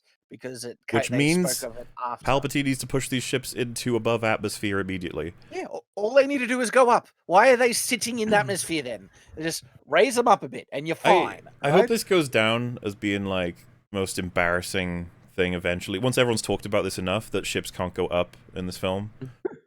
I want that to like be known as just like that's a stupid thing that happens in this film. Ships can't even go up. Imagine the fucking stupid helicopters. Like, we can't go up until we have coordinates. Like, all you do is go up from here. What are you talking about? It's like you're standing on the deck of the ship. Just look up. We can see that there is space to go up. Just trust me, go up. Like, there are people on a bridge looking outwards at the ship. Do you like the idea, by the way, that they would prefer to opt to be destroyed than try going up themselves? You have a 50% chance of getting it right. It's like, guys, may as well just risk it all and try going up. Yeah, it's like, also, the direction that we came from, that was down. Let's just go the other way. But even if gravity was like telling you up was in a different direction, all the ships are in line that their bottoms are facing the surface. Exactly. You don't even need gravity to tell you. Just move the ship in the direction of its top, and you'll reach space. Yeah, go from the way you didn't come from, because the way you came from was underground caverns. Do you love that Palpatine could just force push them up? Yeah. I would just love to see the bridge crew of these Star Destroyers having this argument, like about which way up it was. Like, no, up is that way. You The fool! bottom of the ship is way. down. You go the opposite way from that. You're fucking it up, Frank. What? Yeah, how do they not even figure it out? They're standing poor this helmsman's way. just like, I don't It's understand. Well, up is the ceiling, so just lift us up. All right, we'll figure this out. Ships 1, 2, 3, and 4. You go in 4 opposite directions. The Build the survivors most can tell us which way impressive is up. Building the most impressive fleet in the history of the galaxy, and they can't even figure out how to go up. Someone in chat said, they don't go up now. They don't go up now. We gave every one of you guys a planet-destroying cannon, and you don't know which way is up. It's like, you guys need to sort your priorities. But thank God we got this fancy red armor. That's the thing, right? When I was watching this movie and I saw the 1,000 Star Destroyers, I'm like, so it's over, right? This is over. They've lost. It's over. What bullshit are they going to come up with to get themselves out of this? Some no shielded atmosphere. We don't know which way's up. Army. It reminds me of in Avengers when they destroy the base of the Chitauri and they just all drop dead. It's like, wow, that was helpful. Yep. Destroy the command center and all the battle droids turn off. We're not doing too bad, by the way. We're an hour into the movie now. Oh, sweet. I need to pee. We're what is that, like 40% way? It's just under halfway. It's a 2-hour 10-minute movie. Or at least around it, but yeah. So they rescue Chewie because of we've been over all the stupid things that they managed to avoid capture with. Rey, and we just went over this with someone else, but this is a new instance. I'm not repeating this. Rey says, "I need to go this way," and Poe's like, "What the fuck?" And she's like, "I gotta go this way," and he's like, "Why?" And she goes, "A feeling," and then walks off. She happens to find Chewie's bowcaster, his bandolier, and the knife. And Vader's mask. She finds all of that. Which is weird because this is in Kylo Ren's quarters, right? Because he says this later, like, because okay, it makes sense that he would keep the mask in there and so on. But why Chewie's bowcaster and his bandolier? Like, what possible interest could he have in them? And why the fuck wouldn't the knife be locked down? It's the most important item in your like arsenal. It leads directly to Exegol. Like, why would you keep it on a shelf? Why didn't you destroy it? Yeah, that's fair too. Yeah. It almost feels like he wanted Rey to get it back, even though he took it off her. Like, why? What is happening? Yeah, that's the thing. Kylo was not there during Chewie's abduction, so why would any of that be in his court? Then let's restate. Well, just I'm for the okay with record. that. I'm just guessing that they just threw it in. I don't know. We have somebody who sends out their assassin, and the location of their base is written on the assassin's weapon. It is just remind everybody that that's a thing in this movie. No, Rex. The location to the key to the base. Oh, that's just bad. That's just as bad. It really is like if you put yourself in Ochi's position, okay, and the location to the thing that leads to the most secret, Sith place in the universe, you might want to keep that to yourself. Better yet, best if you want to record it, you might write it down on a secure kind of file somewhere, maybe on your computer, everything like that. But writing it on your dagger, okay, that you carry around with you is dumb. Why would you put your map on your weapon? This is where the person who sent me's from. Come and get him. That's probably against guild guidelines. Yeah. So yeah, she goes and finds all that. Meanwhile, Poe, Chewie, and Finn are all essentially assaulted by several troopers. They do not get shot to death at any point. Yeah. Poe gets shot in the arm, but then they all stop. If you want proof that stormtroopers can't aim, I mean, this is just confirmed once again. How many stormtroopers do they go through before they fight? They tear through. I'm gonna say a good 20 to 30. Well, there are plenty of scenes where stormtroopers just do not shoot them. They just don't shoot them. They run up. I think the best them, example, they wait so they can get killed. There's a shot where they're all walking toward the camera, our heroes, and then you can see 3 stormtroopers in the background. All of our heroes flip around and kill all of them before they can shoot them. Terrible. Well, it's crazy how all of the stormtroopers didn't do any formations or anything. They're just running around like chickens with their heads cut off. A bunch of civilians with guns. They just slapped them in their hands and sent them down a hallway. Like, how did you conquer the galaxy? How did you buffoons manage that? want to highlight as well that when Poe is shot and he falls down, you have that shot of Finn going, "Pow!" and he like runs up to Poe and slides to him, and he's like, "Oh my god, are you okay?" He doesn't look anywhere. Like, whoever just shot your friend is probably still around, and then he, like, you know, you look up and there's like loads of stormtroopers. It's like, oh, okay. That is Finn's signature move, though, isn't it? To scream a character's name and then run up. Ray! Yeah, like... Chewbacca! Also, why does Ray need it? Can I? Well, you can say one name. Yeah, do it. I already said the name. Okay. Fine. No, what does Ray need a feeling to where the thing is? Because when she Force talks to them, she asks for Chewie and her belongings. Why does she need an extra feeling when the soldiers just tell her where the fucking thing is? Oh, you mean she asks where Chewie's stuff is? Yeah, and then she says, "I have a feeling." Yeah. Yeah. Yeah, you're right. That is a good point, actually. There's a lot of redundant things going on in this stage of the movie. That way, so that means, yeah, that's stupid, but that also means that they were very hell-bent on not just saving Chewie, but making sure to save his bandolier and his gun. Yeah. Like, guys, priorities. And yeah, because I just saw that, so the way it happens, she picks up the bandolier, like, hey, this is what I wanted, and then she sees the knife, like, oh shit, the knife. Oh yeah, that's right, that's why I'm here. Mm-hmm. We wouldn't want to have Chewie go around without his bowcaster, and we don't want him to be naked. Yeah, he's naked without that. Or the bandolier. But is this then the scene where Kylo then Skylar he Skype calls her, and then they have a fight, like a legit fight where they're like damaging objects around them? Yeah, that's the the Force connection.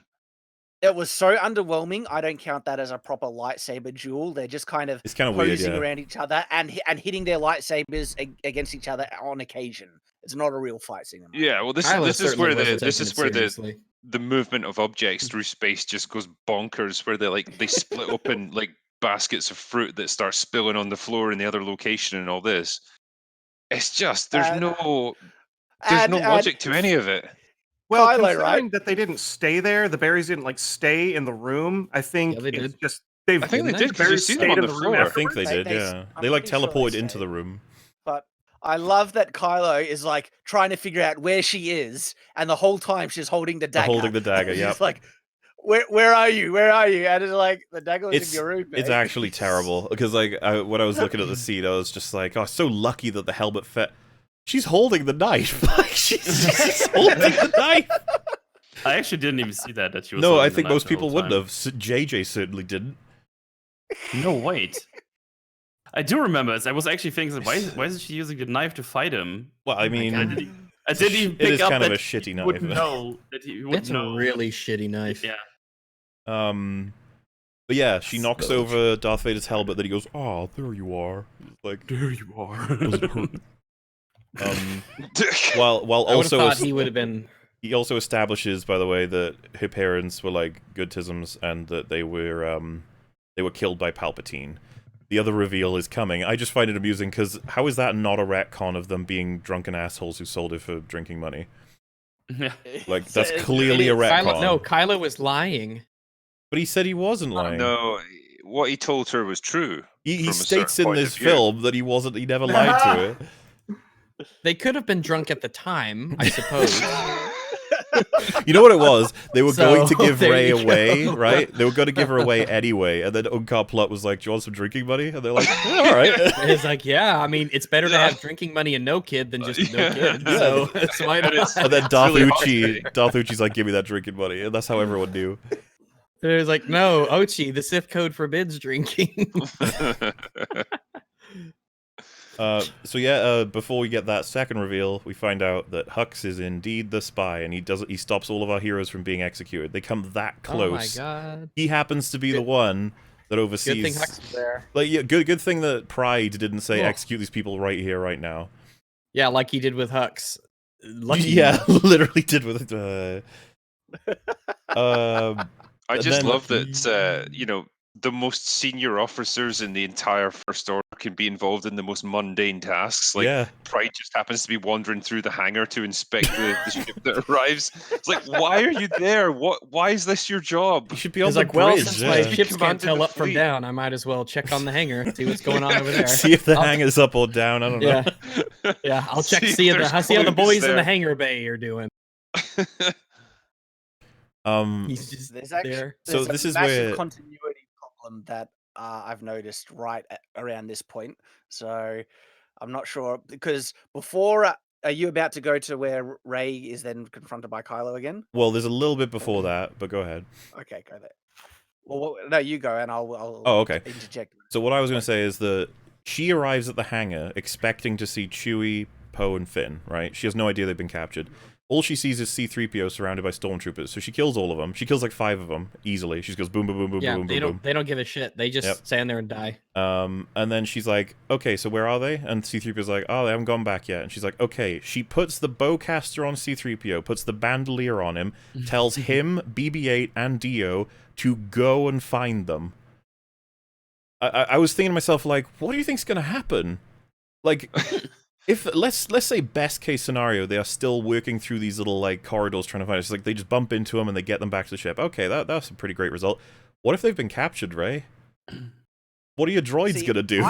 They're just gonna walk up and be like, "Oh fuck." This was the thing I was going to point out, but I thought they were already on the Falcon at that time.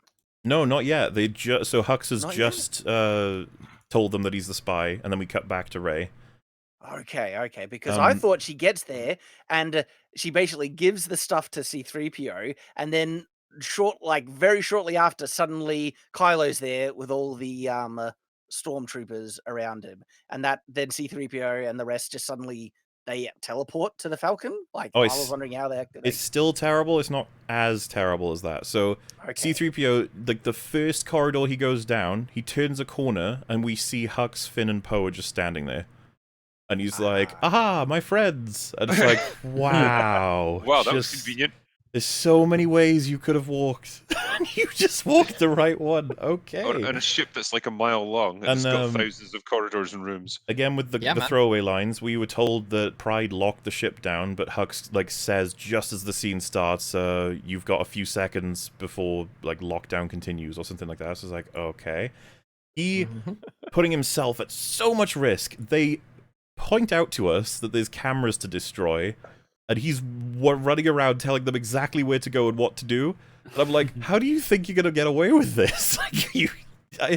And he's like, oh, this is all to kill Kylo. Like, we've been over this before, but I just don't understand his plan, and I think that he just got degraded from a character into person who will bail them out when they need to be bailed out. That's it. Like, he's the reason the plot starts, because he's the guy who gives the info to the droid, and then he's the reason that they get off this ship successfully. That's his involvement in the whole story. Well, yeah, he became almost like... What could you have used him properly after The Last Jedi, where it was just such a clown and useless? Well, that's the thing. I think JJ made a good point in recreating a better Hux in Pride, and then having Pride kill Hux. Yep. Because I think everyone liked Pride for the most part. Like, he was just like... he seemed like a kind of competent commander. Like outside of the retarded choices in the end, like, I liked him. I thought he was fine.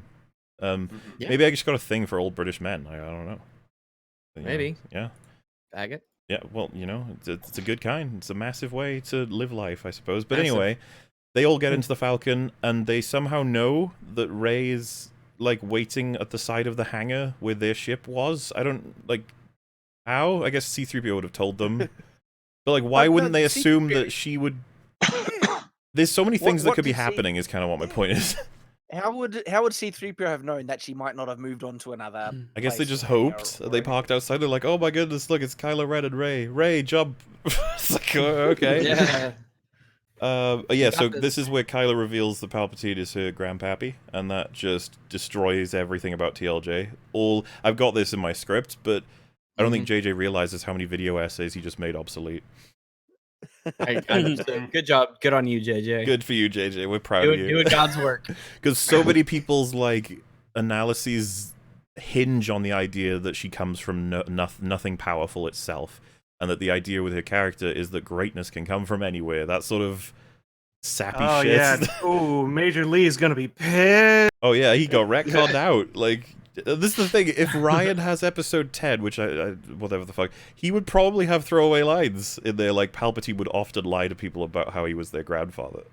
Yeah. Okay. It was a tactic that he would use all the time. He would make you question your parentage's parentage. That's how that to goes. distract you.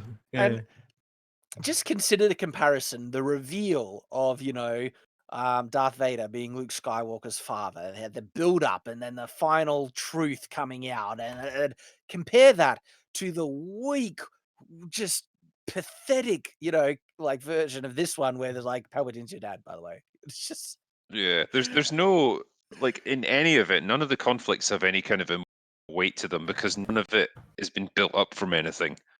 It's just all plonked in there. There's no real reason for any of these people to be in conflict, particularly. There's no connection between any of them. It's just one line explanations for it.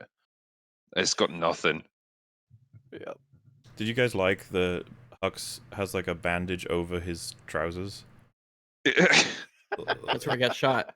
Yeah, but you'd put the bandage on your skin and maybe put the trousers over it, but No. It's on the clothes. it just looks really, and I honestly think it's on purpose, just to be like, look how fucking stupid he is. No. It's, Hux is right. Hux is right. When you have a burn wound on you, you don't want to remove the clothes from the burn. I know. I don't even think that it's the same clothes. Isn't it? It's just, he's just wearing a black. I think it is. Well, I don't know. Yeah. I'm just suggesting that it looks as if it's been cleaned and dressed or whatever, but they just put the dressing on top. I guess the band. Yeah, it's sort of what you want to do until you can get to like proper medical care. But he's got a cane. He had to get the cane from somewhere. That's what I'm trying to say. This is post medical care from what looks to be. I guess I was thinking in terms of like first aid. Yeah, because he's got the cane and he's walking around with this. Maybe he always has a cane with him. Maybe that's his standard issue Imperial cane. Standard issue Imperial cane. Just in case it's time to pounce. So they hyperdrive, right? And this is the scene, where Poe says, they're not following us. I don't like this. Like, because they can follow them through hyperdrive, right? But they just don't. Again, I don't know why. They just don't. I thought so. It's just a red herring to make you think something might happen. I don't know. How can they tell if someone is following? I thought in Last Jedi you only knew they were following you when you reach your location and they appear behind you. So if you're in hyperspace, how could you tell? I guess what can I say? He says that. He says that I'll follow us. I don't like this. The other thing I wondered, actually, when Pride just like executes Hux straight away and he's like, oh, well, we found our mole. Like, why would you kill him? Like, wouldn't you want to interrogate him to figure out what he's been telling people and like who his contacts are and stuff? Like, there's all kinds of information you could get from him that might be useful. I think you're right. Yeah, I didn't actually consider that. I was just so happy to see him kill someone. It was a boss moment for the new character to just show like his pretty, I'll execute people straight away, and so it made. And Hux is cowardly as hell. Imagine the information you could get. Yeah, he might know. He might know contacts and locations and information and. No, man, the audience is watching. Throw his ass across the floor. I mean, I enjoyed it. Once we figure out which way is up, it won't matter because we'll have our. That was a powerful blaster. That was like bowcaster level. Which, if everyone likes to point out, it's like, yeah, the bowcaster blasts people away. But when it hit Kylo, he just goes, ooh. And you know what they'll say? They'll be like, well, the Force. Of course. I like how that's what the Force has become. That's stupid. Well, the Force. Like, that doesn't make any sense. Well, the Force, Well, yeah, what isn't the Force? Yeah. Also, no interrogation on him. Who was your contact that you were given info to? Surely there was more than one. Where are they going? What do you know? Where did you send them? What did they tell you? None of that. That's what we just said, no? What? That's what we were just talking about. Welcome back to the conversation. Yeah. I must have blanked out for a second. Carry on. It's okay. So yeah, this is the scene where Rey says she's gonna destroy Palpatine, and Finn's like, "No, that's not you. Don't do it. No, don't do it." I love that she's so capable of doing that. It's like, this is Palpatine. I'm just gonna destroy him. Well, I mean, if you said that to her, she'd probably be like, "Well, I haven't lost yet, so." I would just love At it what if Finn point? said to her, like, "Oh, you know what you need to do? You need to protect what you love, not destroy what you hate." A smart person told me that once. I think that's like Rose Tico That's just like- shows up and she's shouting through the hole in the wall. that's like peak platitude. no. The most meaningless statement that wants to be meaningful ever. Really is. It's like trying to sound wise when it is dumb. So dumb on so many levels. Yeah. Oh yeah, and this is the weird singular scene that lasts about like 5 seconds, where you just have the Emperor is talking to Kylo directly, like on the phone. He's like, "You better not have betrayed me." No, I'm not. It's really weird. It's like, okay. He just carries on. He's like, "You better kill that scavenger." And he's like, "Yep, doing it. Yep." Don't make me read your mind. They're just having phone calls with each other. So now I gotta frame this. How come the Emperor used a hologram to, talk to Darth Vader and Empire? Why didn't he just force phone call him? Because Why didn't he force phone call? because the like Force. Count Oh, Dooku this and is stuff? this is the one thing we can't actually answer with because the Force. It's like, no, that's my question. They're like, oh no. But that's good job. That's awesome. Thanks, So, movie. The planet Exegol, right, has so many gravity wells and things like that that a ship can't even navigate to tell which way is up. Yet it can broadcast communications across light years. There's no interference there. Easy. No, Palpatine gave the carrier pigeon to somebody in a ship, and then they went outside of the space cancer, and then they broadcasted it. No, he force pushed a message. Do you think he force pushes on the toilet? Down you go! Oh no, I can't tell which way is down. Shit! So yeah, right, this whole sequence, if you remember from start to finish, is they arrive here, they eventually get the McMuffin, Rey leaves. Kylo's goal with this whole place is to have her, like, fight him, and hopefully push her to the dark side, but if he can't, he'll kill her. He does seem to go to kill her in this scene. Would you guys agree with that? Like, the fight they have? He, like, goes to do a final swipe, but then Leia's like, yo, and he's like... Oh, you skipped over a lot. No. Wait, are we on the Death Star now? No. This is all on Endor. Yeah, yes. No, that's what I mean. But initially we were on. No. The last thing we talked about was the conversation they were having on the way to Endor. Yeah, but there's a lot of things to break down when they. No, of course. land I'm not talking about that yet. So okay. there's a specific thing because I can't address this issue that's right at the beginning without addressing the end first. So why is Kylo there? Okay, so yes, I agree. So Kylo, we can reasonably assume Kylo's whole motivation is to get to Rey, to fight her to the dark side, or to kill her. For some reason, he doesn't follow her until way later. Why? And how does he know where they are as well? Yeah, you're right. No, hyperspace tracker. That's fine with me. The fucking TLJ fucked everything up. So. But they weren't getting tracked. Well, they were. Well, so the idea, at least in TLJ, is you have a ship go away with hyperspace, and then you have where they ended up on your screen. Now, why light sprinting or light skipping works is because they've done one, and then they do another one before you can get their coordinates again. Now, why it didn't fully work in the opening of this film is because the TIE fighters were keeping up with them. All of that, to me, is, like, shaky, but kind of works. Okay, I'm following. So this one is they go from Kojimi to Endor system, and Poe is like, why aren't they following us? That's weird. There's kind of a plot hole as well, like, why wouldn't he have light skipped 3 times before getting to Endor? Just to cover his own ass, but I guess he just thought, fuck it. Yeah, you think that would be standard operating procedure? Yeah, you'd think that would be standard. Protocol. Well, they blew up the Falcon last time, so I guess like maybe they can't do it. Yeah, but they should have had a throwaway line. Come on, JJ, you're good at this. You gotta get them throwaway lines in there. But so the idea is they have their location, and because Kylo does use it eventually, but he just doesn't for a bit. Why? It gives our heroes time to, get to the McMuffin, which is the only reason. Of the Force. That's what I mean. I'm just like, it's just so weak. It's like because they couldn't just get there, which, by the way, is so fucky. So, like, did you catch that their landing gear breaks? They crash land. Yeah. Do you know why? though? Do you know why? Because they can't then move the ship and land it onto the Death Star or drop people off. That's Well, why just. was it that it didn't work? Well, this is the thing. I don't care if your landing gear doesn't work. Just fucking drive it over there and drop people And off then when you're have them jump hovering. out. We've already Yeah, established like that. you did. And so you Hover have this whole jump on. nonsense with the water and the climbing, and it's just like, why are you? There's like an open hole in Palpatine's room. Just have her jump in. She could jump in, grab the McMuffin, and jump back on the ship, and they can leave. That's how quick this could have gone. What I'm It saying would have is not taken even- it would have taken years to search that wreckage. She needed to be on the shore, so the dagger would point to where the McMuffin Oh yeah, I'm Yeah, suggesting to right. do that after the dagger bit. Also, Okay. can we? That's So, such the bullshit as well, because like It that is. relies on you standing All in right, a yeah, I very guess that's where specific we're at place, now. which Yeah. Yes. which Yeah. isn't marked. You could be anywhere, and you're going to see Exactly. that wreckage from all different angles. How are you supposed to know any of this? That's why. That's why Exactly. I laughed in the theater when she did that. Oh, I was wide-eyed. My eyebrows were hitting like my hairline. I was just like, what?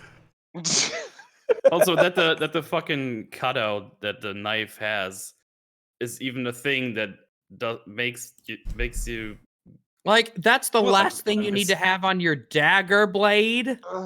It makes it Because such an inefficient weapon. you have to, yeah. So you're basing it on the kind of shape of the jagged piece of wreckage of the Death Star, which presumably is never going to change over time. Like bits aren't going to fall off it. It's not going to get worn It's down not by in the ocean or anything. yeah, like it's getting hammered by waves that are like 300 feet high, like every day. It's going to fall apart, surely.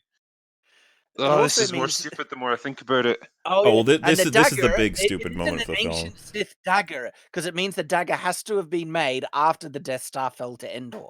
And so, Yes. And someone went there and just like she took went a there. picture of it, It's like, and I'm then gonna carved write the on this knife. dagger the location of the McMuffin, and then I'm gonna make into this thing that'll point to where you need to be from And he only took it to one a spot Sith where you can blacksmith. stand on the shore. To make the why a specific dagger? knife. It's a good Was there a question. reason it was a dagger? It's beyond. It honestly is beyond. That it even looks like a dagger at the end when you hold it like at the fucking wreckage. It's like insane as well. Like, where does it even work? JJ just wanted a cool McMuffin. It's a mysterious Sith dagger that has the location of the. Well, it seems to be But what it's- in that thing we read at the beginning, where it was like the son of whatever, and the knife was connected to that. It's probably a remnant of a different plot line, and that it just got Maybe. forced into this one. Like that's a potential to explain it, because it really comes across as just bizarre. It's like, what are you doing?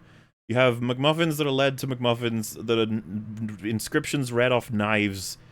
I just like, what? Why? This is so weird. I wouldn't have thought Disney Star would go for Wars. this. I figured they'd be like, this is too weird. It's so much busy work, and it really feels like they were. It's like this thing you would put in to pad out the length of a movie, but that's like Yeah. the kind of opposite of what they need here. You need to streamline it I like because how there's she so many just- other things you need to deal with. I like how she just pulls it out, by the way, the ruler thing. She has no idea why that would be the case. She just yanks it out. It's like, oh, okay. This one, this thingy has a little bit different color. Oh, neat. And yeah, like me as you hold it highlighted, like so she happened to hold be it like this. standing. No, like there's so many ways this couldn't have worked. Like is kind of the point. Yes. The best possible benefit of the doubt is that through the translation, they knew the coordinates. It took them to that specific patch of land. Yeah. And but the thing is, when they walk up to it, nobody's got like a computer or anything, or like a scanner. It's just they just casually walk up.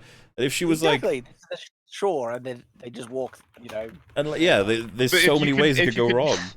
If you can nail down the location that accurately, why not just give the location Of the McMuffin, yeah. wayfinder instead of like, where you have to stand where the wayfinder is? Like, It's the most pointless busy work ever. Just like Darth Uchi, what the fuck? And he's like, hey, I thought it'd be funny.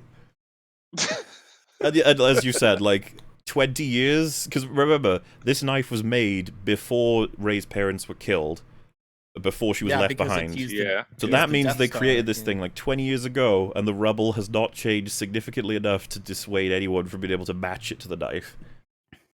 Imagine if all the time in this movie, because this movie's pretty long. Imagine if they had spent less time on all these created, arbitrary, redundant plot adventures, and they had spent that on characters. Yeah. Then again, now that I think about it, they would have just fucked up characters if they did that. So never mind. Yeah, for sure. We could have done without the sandworm part entirely. Get rid of the healing and. Yeah, honestly, just have it be 2 Wayfinders, one on Mustafar that Kylo's gunning for, one on the old Death Star. Like, as much as I hate a lot about this, but just streamline it, and their goal is to get to the old Death Star and go through it, right? Like, that's, you could put a chunk of time into that, they can talk to each other, we can discover something about the Sith, I don't know, just, what's with all this other stuff? Stupid sandworm knives. Yeah, to get them from different varied locations. I don't know if, like, you know, one of the criticisms of The Last Jedi is like it was very contained and it was just in a couple of different places, and it's like, well, I'm going to fix that by going halfway across the galaxy. Funny, right? Because even in The Last Jedi, they had unnecessary stuff like Canto Bight. Yeah. Yep. Someone said, light skip jumping makes no sense. Han in the first one criticized Luke for trying to rush light speed, said he could light speed into anything. So what I'm understanding from light speed skipping is that you're risking death when you do it, but that's what you're committing to. You're like, I'm rolling the dice. And they get lucky, quote unquote, that they don't crash into anything, but they also get extremely unlucky in that they manage to reach 3 different, like, significant obstacles. Which is very unlikely, but they did. Astronomically unlikely. Celestial.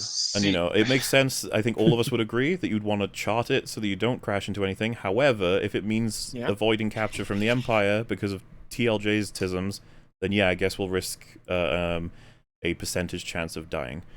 My assumption was that he was intentionally aiming for areas that he knew were going to be really dangerous when they dropped out of hyperspace, because he was trying to cause the TIE fighters to crash, knowing that he was a superior pilot. He could avoid these obstacles, whereas they couldn't. Did you get that just from watching it, or was there any kind of dialogue that gave that away? Or I don't think there was any dialogue. It just seemed like a tactic, I guess, because it's like, well, we need to shake these things off because they're just going to keep pursuing us. How could there be enough time to plan it, though? Like, literally jump to jump.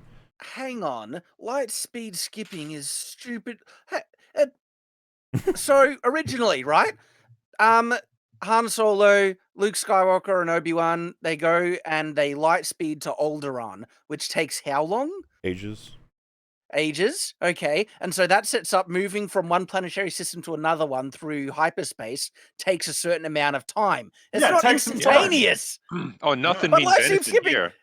They're skipping between planetary systems instantly with this crap. Well, I'll have you know that JJ made a montage. That's what was happening. He cut out the boring bits. Maybe they're very close. That was real time. I mean, no. But also, in space, if you want to say that, then close. If you want to say a montage, they get the information. No, you from can't. The spy, I was kidding. And they have like peppy 60s music playing in the back. The best thing you can say is these places happen to be very close to each other. That's the best I can think of. Other planets and these other planets that you can hyperspace between them. So these like quickly. Distinctly different places are all very close to each other. It's just, I don't know. But even hyperspacing to the outer unknown regions, right? That implies that this is the furthest part of, from the galaxy, and they hyperspace there really quickly as well. Yes. Yeah, shit's fucked. Sighing is the correct reaction. Shit's fucked, mate. Gosh. So, just while we're on the note of Endor, and you see the people on the horses, did that remind anyone of the old Ewoks movies? I haven't seen it. I saw the animated one with Chief Chirpa and the Sunstar Moonstone. Have you guys not seen the old Ewoks movies? I'm aware of them. I haven't seen them. They're based in, like Star Wars universe. They technically should be canon still, I believe. But anyway, the bad guys in the second Ewoks movie, they're on horses. And so when the 1985 movie. I think so. This is old school stuff. The Ewoks, The Battle for Endor. That's the one. There's the Ewok Adventure in 84. Ewoks, The Battle for Endor in 85. Yep, Battle for Endor. That's the one. They weren't space horses. Though. They added that with this one. Can I quickly just cut in? Super chat. Rey knew Chewie was alive because she sensed him on Kylo's Star Destroyer. Could she not sense that she didn't kill him? I guess not. Moment of weakness. Like, he was literally to the He was right. scared. He was just to the right on a different Well, I think- transport. By that point, had the first transport that he was on not left? So was he? There perhaps is too far no away? way that it could have gotten further away from her than the Star Destroyer above the fucking city. There's no way. That's true. Congratulations, so Super hard. Chatter. We're You've trying pointed out so another hard. plot hole. Hooray! You did it. Add it You to the and, list. I was gonna say it's by proximity, and the closer they are, the easier you are to sense. But if she sensed But Chewie they were on much the closer to the transport. exactly, she They sensed were much Chewie on that closer. Star Destroyer on the other planet. Yeah, that ruins that defense. Oh boy. This movie is utter garbage. Shit's fucked, mate. It really is, yeah. But carry on. Oh no, that's it. I just was like, hey, reminded me of Ewoks. That was a movie. They had I horses. just remember the animated one is the one So- that I saw when So I was young. the people rock up on their space horses, and they What's are up? defectors from the First Order. Yep, that All of just them. happens to be, so they're more than happy to Yeah. help our team. Which So is they're all force sensitive. absolutely bonkers as well. Oh, Because like I don't know about force Finn was sensitive. he was treated as being really unusual in defecting from the First Order. Like they were really surprised when that happened, and now you're getting like these Oh, backstories. yeah, you're right. They say platoons it's doing it. They say it's like an anomaly in The Force Awakens, like it happens, but it's very rare. She says her entire company didn't do it. They all put their weapons down. No. That, yeah. Contradicting your own movie, JJ? Why would you do that? Well, what that would indicate is that when, Phasma's got that problem, she should have been, like, clamping hard on that. Oh yeah, she's like, this is that shit where they start to feel things. Stop him. Don't let it happen. Is it implied though that they became independent through the Force again? 'Cause the Well, Force does everything. They Christ's sake. decolonized their I mind. don't know how it happened. We just did it. It's like It's implied that one event made them all wake up. Didn't Like she that say she one had a event. feeling? She tells him she had a feeling. Yeah. I think that was meant to be, like, instinct, Finn- right? And what's yeah, wrong. no, Finn was I like- felt like they were implying it was the Force. The Force did it. Maybe they were. That's, maybe yeah, that's honestly, kind I of was what gonna I was say- thinking too. She mentions That's that they why I were ordered said to Force. fire on civilians, and it's maybe the first time that had been asked of them, and that was enough to push them over the edge, and then they mutinied. All of them. I'm almost certain Yeah. every time they use the phrasing, I had a feeling, I'm almost certain it's supposed to be to do with the Force. That's what I'm being led to believe because the Yeah. Force is just that way now. Force is Yeah, it does just anything whatever. they want. It'll even free stormtroopers arbitrarily now. The Force was because supposed to be that's- special. It was supposed to I be like know! Well, like it could one have been person in a special. million Like, would have it. if Finn was Force sensitive, and he is, that's the thing now. That would have at least given an excuse to how he broke the conditioning, and that started him off. Yeah. That doesn't mean it has to carry him every step of the way. It's just that little thing that pushes him over the edge. I don't And now know if it's I just- actually like that, though. That it's like, oh, well, you're just going to be a mass murdering piece of shit unless you have some sort of tiny little connection to the Force, and then you'll not be. But an doesn't asshole. everyone have the Force now? Well, The thing is, I'm It's getting such a confused Christmas about it. tree I'm lights. very confused. I'm so confused. There should be some type of very exceptional circumstance that explains why Finn was able to break free of the conditioning. Otherwise, if the conditioning was so unreliable, Yeah, the then the First Order conditioning's would just never bullshit, be isn't it? using. Yeah, Like, because they have millions of personnel. They do. And so they have to have a very good track record of these children they're kidnapping not breaking free of whatever brainwashing they go through to be so loyal to the First Order. And so It is so hard to That figure is- out definitively what this trilogy is saying about brainwashed stormtroopers. It is so hard. They go through conditioning that makes them like absolutely loyal, except when it doesn't. Also, an entire also, company it just- managed to breach of it, so it can't just be It makes the random. whole. It also makes the whole act of fighting stormtroopers kind of ethically dubious now. Oh, yeah. Because No, yeah, Yeah. I talk about that in TFA Part 1. It's like, Yeah, Finn is this clearly innocent dude who's been thrust into this position, and he's just like fucking cackling as he's blowing up all of his brainwashed friends who are also indentured servitude people. Because the way that it works with the other ones is because with the clones, it's like, well, they're subordinate. They're not necessarily free will. Like they have free will to a certain extent, but Well, they do exactly. they will as turn they're on a told. dime. Like, Yes, so it's not so bad. And with the stormtroopers, it's like, oh, well, you guys voluntarily signed up to this, But then again, you could have in the second film, it's a about... matter of war. It's just that would be what people would say. But in it's this one, whereas in this one, they're children who were abducted and brainwashed to become soldiers, and yet they get they can be deaths. saved, but you could also just kill them. How awkward is that? Yeah. Man, that would have been great for that whole Leia thing that we talked about. And what a great storyline can make for Finn. How emotionally distraught he would be after all of this. No, he's the most wasted character. Yeah, he doesn't give a fuck. Oh, absolutely. The most absolutely wasted, thrown away potential of a character that we had. Was John Boyega not pissed at this whole thing? Like, just feeling that his character was completely underused. The implication was that he had to fight for more to do in these movies. Yeah, and he put that tweet out where he said he had no idea so many fans were disappointed with how Finn was treated in the movies. Really? Wow. So, yeah. Well, the thing is, you could do a whole sequel trilogy about this character, where this guy is the main character. You know, maybe he was like, he's a former stormtrooper who is sort of disenfranchised or disaffected after the Empire falls. You change it around a little bit. You could definitely have a story there, but don't just have him turn on his friends and the only family he's ever known and just kill them with glee. For the rest of the series, it's so interesting how like shallow the emotional investment is in these movies. How like whatever you're supposed to feel about the situation changes from scene to scene. Like, well, it's because they want conflicting things at the same time. They want to like have pseudo themes about the nature of the stormtroopers, but they also want their binary good and evil battle. Yeah. But you can't do both. You have to pick and choose what you're going to do. Yeah, because they still want those scenes of like, oh, there's a bunch of bad guys in masks, so you don't see their faces, and we can just happily kill them. And they've not had wildly inconsistent themes on this, because in The Last Jedi, they also had the whole thing of, see, they're just as bad as each other. It's like, but they're not, though, because only one of them wants to build a fleet of planet-destroying Star Destroyers that can't go up, and are built in some freaking retarded planet behind a gas cloud. This movie is just... And we're not even to like we're just past halfway. Woo! Yay! So where we at? I was talking to Rags while I was writing this portion of my video. So you have horrible choppy waters that the locals say you cannot traverse until morning. Rey just does it. We don't even know why she goes on her own. She just does. It's like, okay.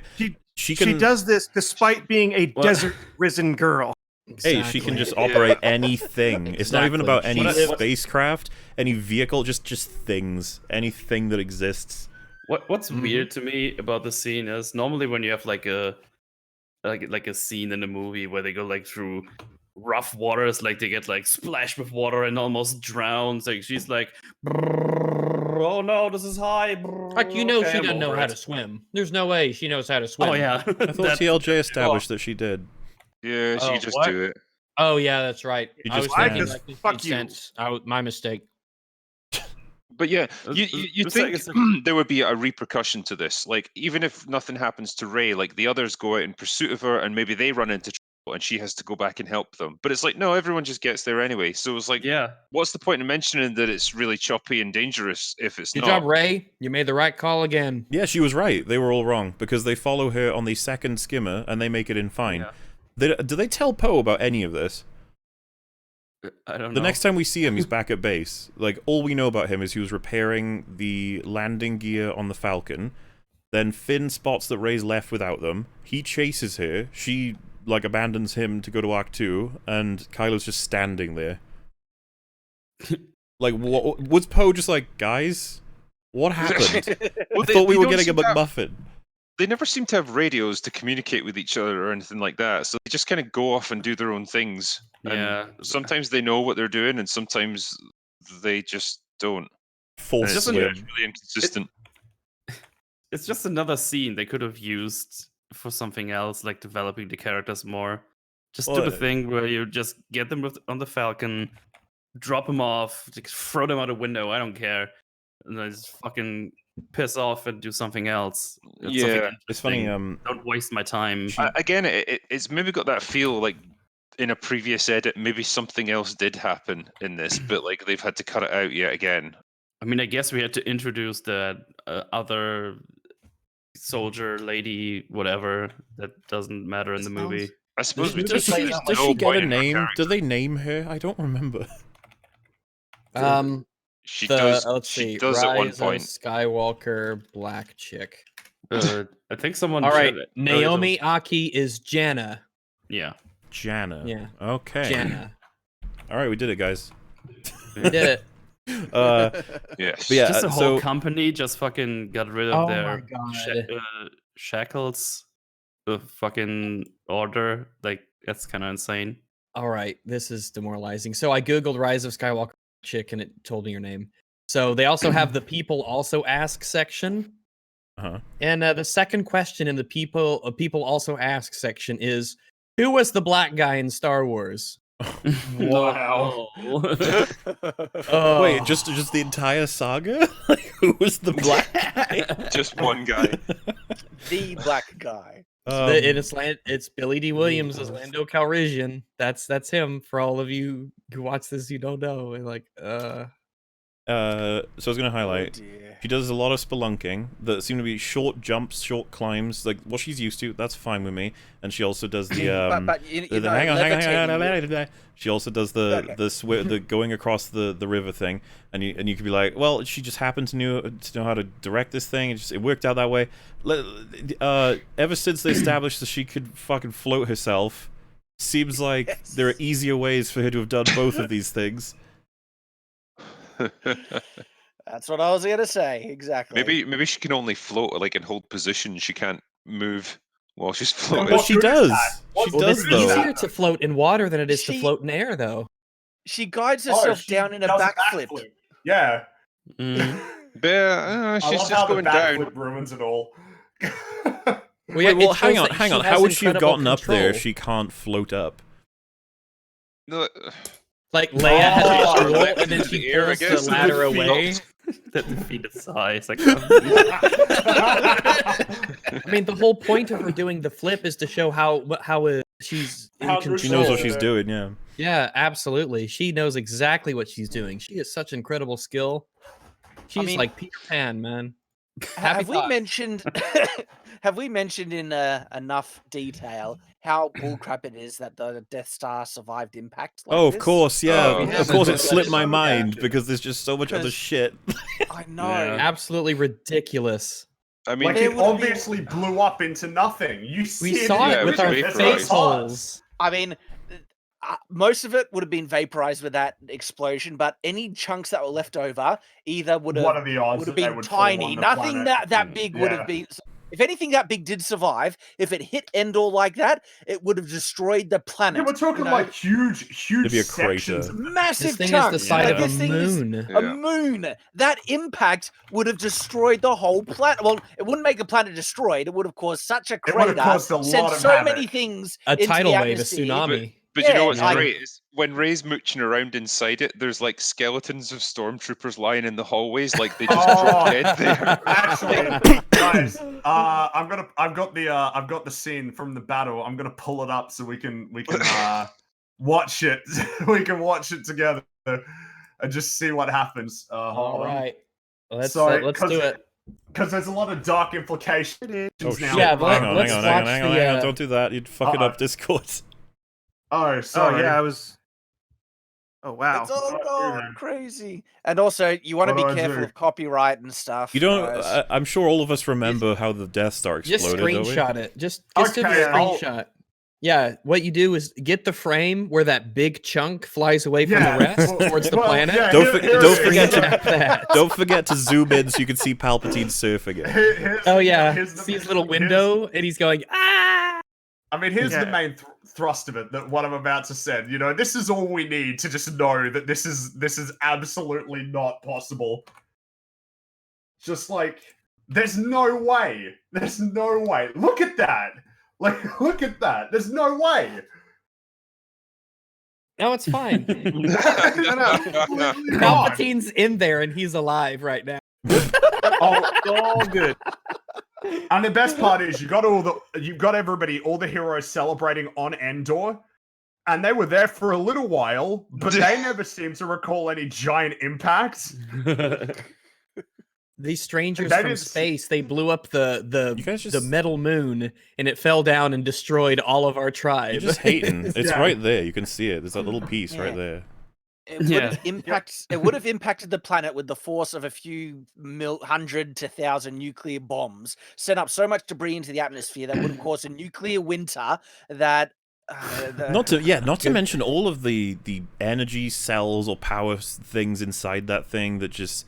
Who knows what kind of damage that'll do? Like, this and you know the interesting thing with meteorites, the larger the meteorite, the more energy that's released on impact. And so the big meteor craters, you never find the meteorite that causes the bigger craters on Earth because they get vaporized. They literally get vaporized into nothing from the impact, okay? Small ones can kind of survive because the impact isn't as devastating. But larger ones, especially anything as big as the Death Star we're looking at. Yeah, how would it keep together? There's no way that it would keep together. It would have vaporized itself on the impact with how destructive it would be. I mean, the glass on the window still even there? Yeah, I think there's still some glass on the Emperor. Yeah, there was window. glass at the canopy behind the seat. It didn't even knock the glass out of the Also, how did Palpatine survive landing on the planet? Did he take an Uber or did he just crash straight in? He surfed the Death Star. Why does everyone have trouble with this? It's perfectly logical. Guys, the answer is the Force. 2 words, the Force.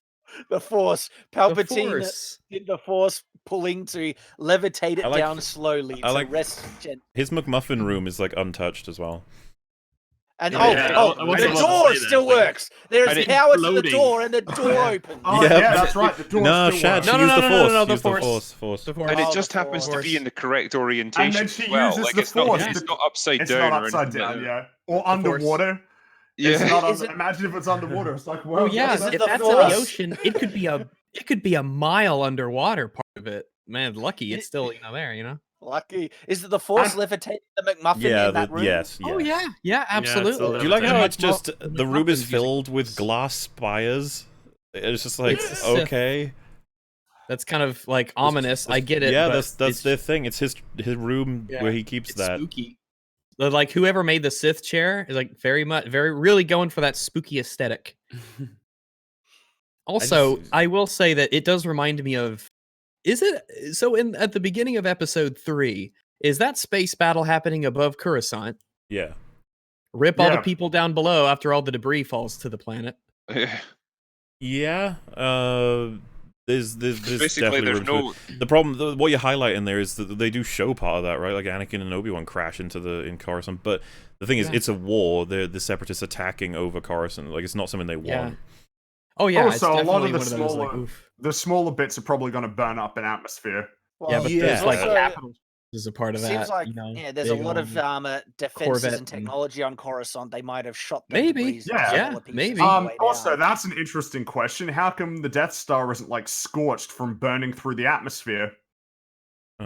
Yeah, I mean that's sort of included in the whole. How the hell did it like land and not stay structured? How is it even there? I mean, and if anyone even tries to say that parts of the Death Star and that chunk was still operational and it was able to use thrusters or anti-grav to lower itself down, no, okay, don't even go there. That's just bullshit. Don't. It's fucking bullshit.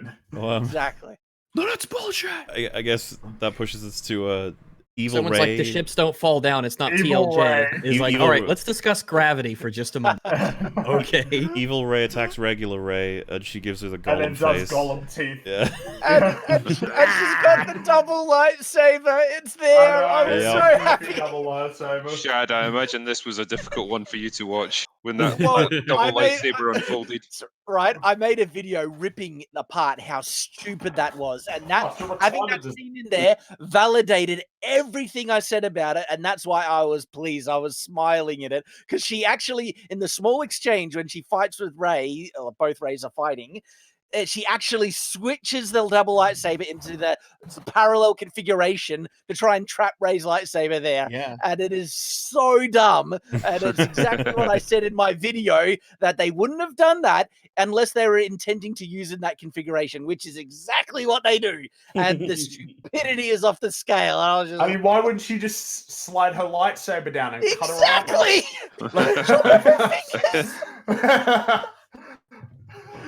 So stupid. I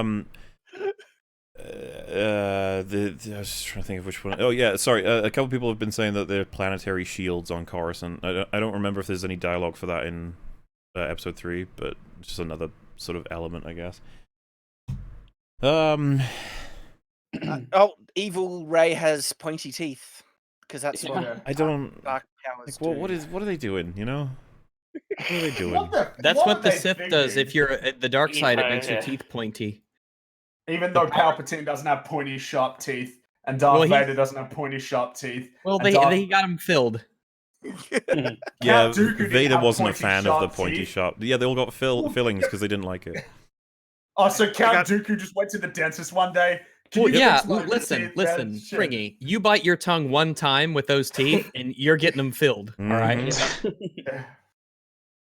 So stupid. Gollum face in I'm evil. I'm evil. You. Do I look beautiful? So yeah, this will actually be a good moment for us because we can almost skip like a good 5 minutes essentially. It's just them fighting, just like boom, boom, boom, boom, boom. Wow, boom, boom. You want to skip how atrocious that fight scene was? I mean, I'm looking forward to your breakdown when the film comes out. Yeah, I'll break down because I honestly would just defer to you at that point. I'd be like, it's bad. Go to him. He'll sort it out. Really bad. Like, the telegraphing is like the amount they telegraph and wind up their hits like a baseball bat is twice as bad in this movie. And then it gets worse to the point where they are both telegraphing wildly to just smack into each other. Like they legitimately go to reversed grip telegraphing. It's just like, what? And with how bad it is, right? Last Jedi Throne Room scene, the choreography was really bad, but at least there was a lot of movement and there was more people involved and things like that. And if you weren't paying attention, it was possible to enjoy it. This doesn't even have any of that. It's got the choreography is as bad, if not worse, and then it's disjointed by big pauses in the fighting through jumping over water things, and so you can't even get involved in the movement a lot because the movement gets separated so strongly. And the only thing that I was like, oh, good, this is happening, is when Kylo actually wins, to the point where Rey is really trying, and she's just losing. He's like, Kylo's like, you got nothing on me. And it doesn't make sense because every other point Rey is winning, but now suddenly Kylo is dominating her and she tries to hit, she hurts her hand. She's like, this isn't working. What's wrong? And Kylo's there just like, yeah, don't even try. It's over now. And then she cheap I'm not winning by default. Yeah. During this fight, if you guys remember right, the idea is that Leia decides to do the Luke thing, and her goal is to, I don't know, fuck with this fight, save Rey. Let's just say that. The weird thing, though, is that she walks off and starts limping, and then someone has to hold her, like, as she's limping. And it's like, wait, are you dying? Like, what? Why? And then Maz Kanata just announces what's happening. It's, like, really bizarre. Just like, yep, it's time for her to die. You're like, what? So would this have been unused footage from when, like, Han Solo killed in TFA? And, like, she was kind of distraught from that, and... Yeah, maybe. Because obviously the shot of her limping is from the back, so... Yeah. Yeah, she just kind of stands up and then just goes to croak. It just happens out of nowhere. Yeah, she even lies down on a bed to do it. And, like, Luke has several conversations. He, like, fakes it out for a while. I guess she just wasn't that powerful, because all she can do is appear and then disappear, and we don't even see her. Oh, man. She just wasn't very good. Unfortunate. Even though they have that weird moment with Luke where he's just like, yeah, I totally traded Leia, by the way. You're like, what?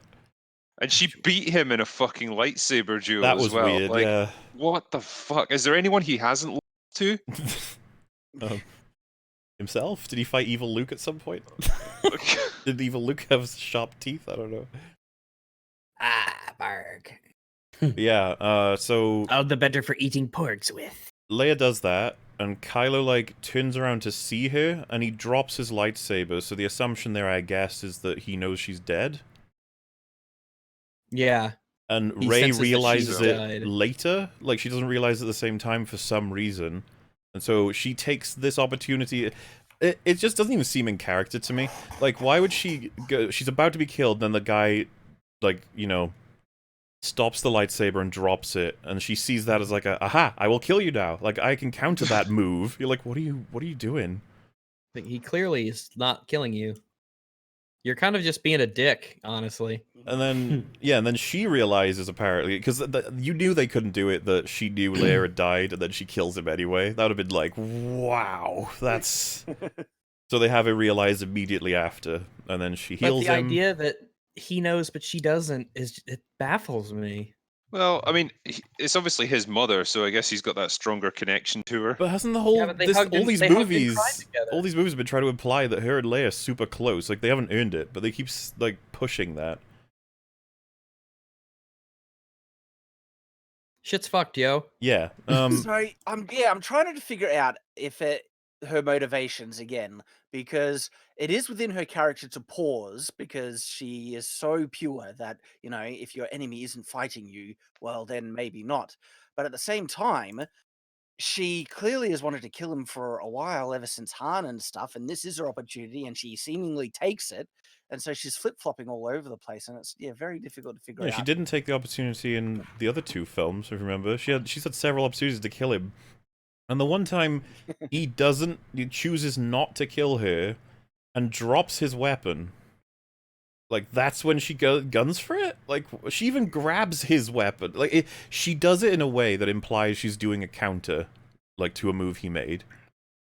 Could it, like, you know, I think defenders will say that she was so frustrated in, you know, being beaten in the fight that she was very emotional and didn't really realize that what she just wanted to win, and she only then realized that, oh, I shouldn't have killed him. He was stopping. I might have been able to talk to him after she did it, and then that's why she heals him magically.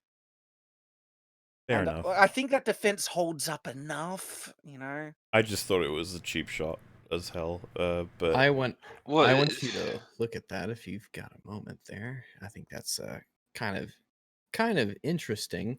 Upload failed. Well, we'll just try that one more time because that's Nuck and Futz. You've made me interested now. What are you doing? What is it? Yeah, well, I'm trying. I've pasted it and it's processing on Discord and it's having a tism. You got here? Yeah, see, it should right. work out all right. There you go, man. I can take that shit and smoke it to the bank or whatever. So, okay, some light-hearted, non-spoiler thoughts on race in The Last Skywalker. Oh my god. Finn finding Janna, a fellow black decolonized, formerly colonized Imperial subject who got woke, revives my 2014 Guardian essay in which I theorized all stormtroopers are black. Guardian? What a surprise! What a surprise that shit like this comes from the Guardian. Okay. Thank you so much for posting this. Sorry, hang on. Hilarious. Quick thing to test this. When is it Janna or whoever it is rides up on her horses? Do we see any of the other people with her? Oh, I'm sure we do. I just have to. Yeah, she had a white friend. Black? Did they have masks on or something? No, there was clearly a white guy with her.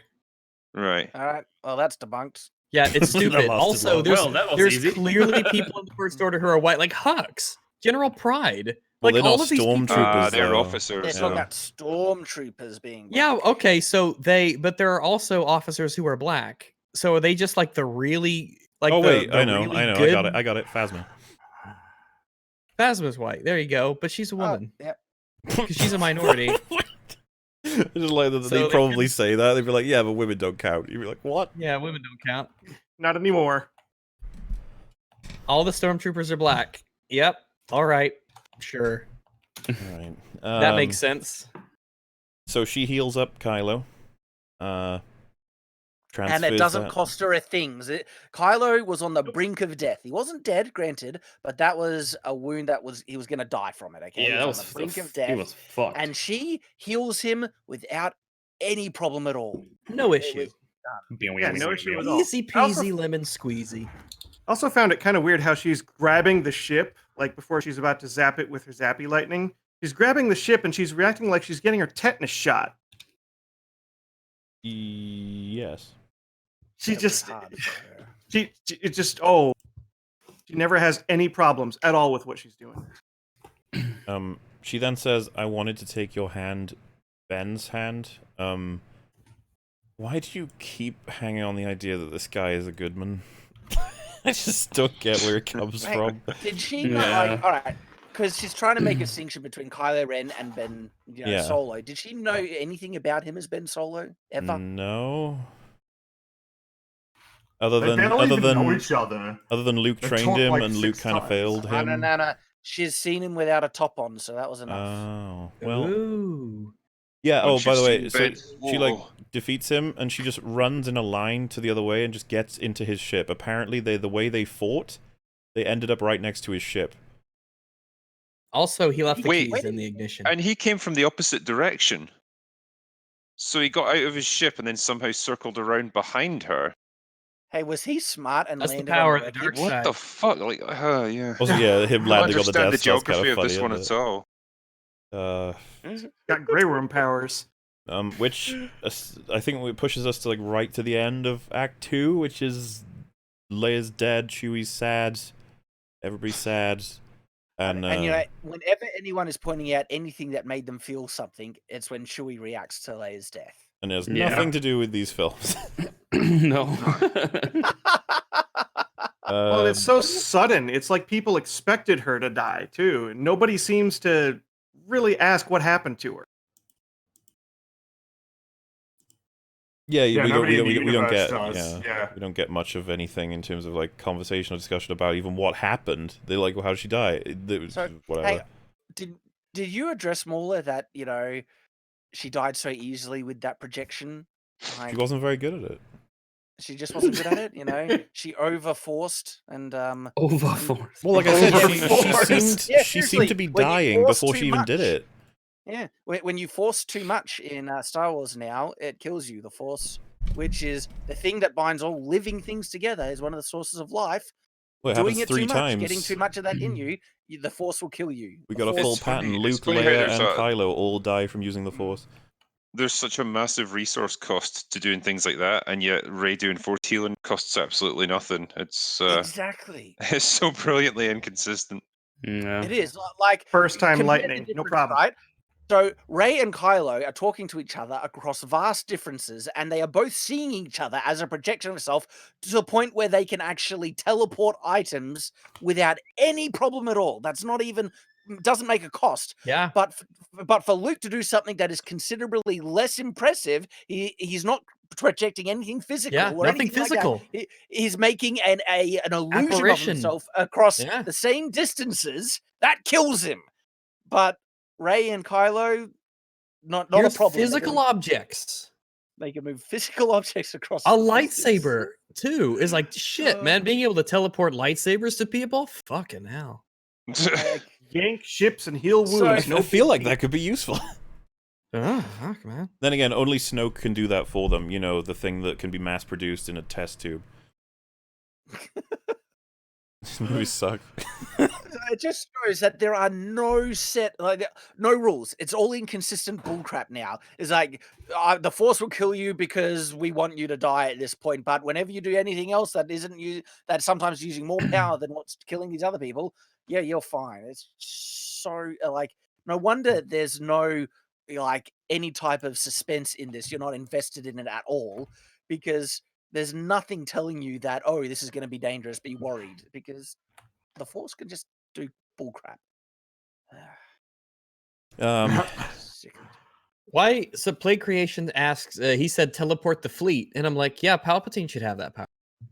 He doesn't necessarily even need to. He's just really stupid. Like he could just have them go up. Yeah, but that's everyone. And hyperspace in whichever directions they need to go, but he just doesn't do that.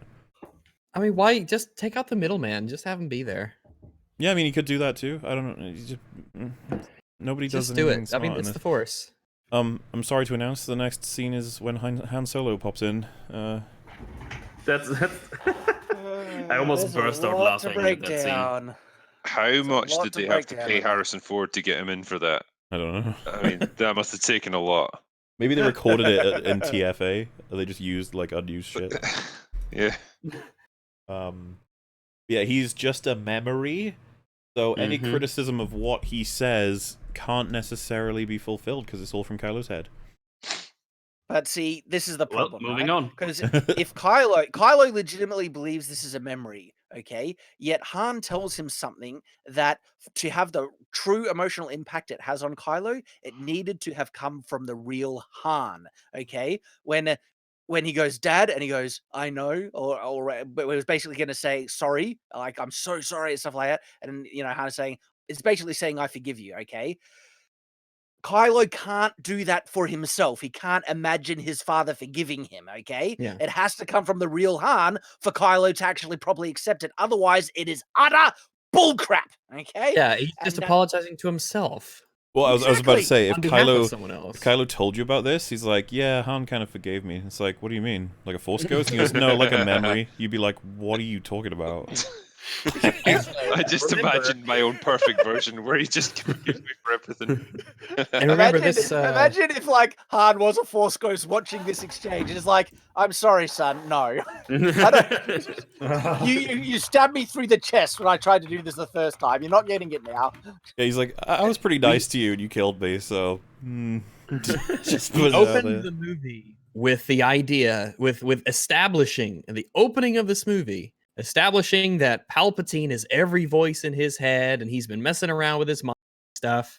When Han Solo shows up, Kylo just accepts this without question. Yeah.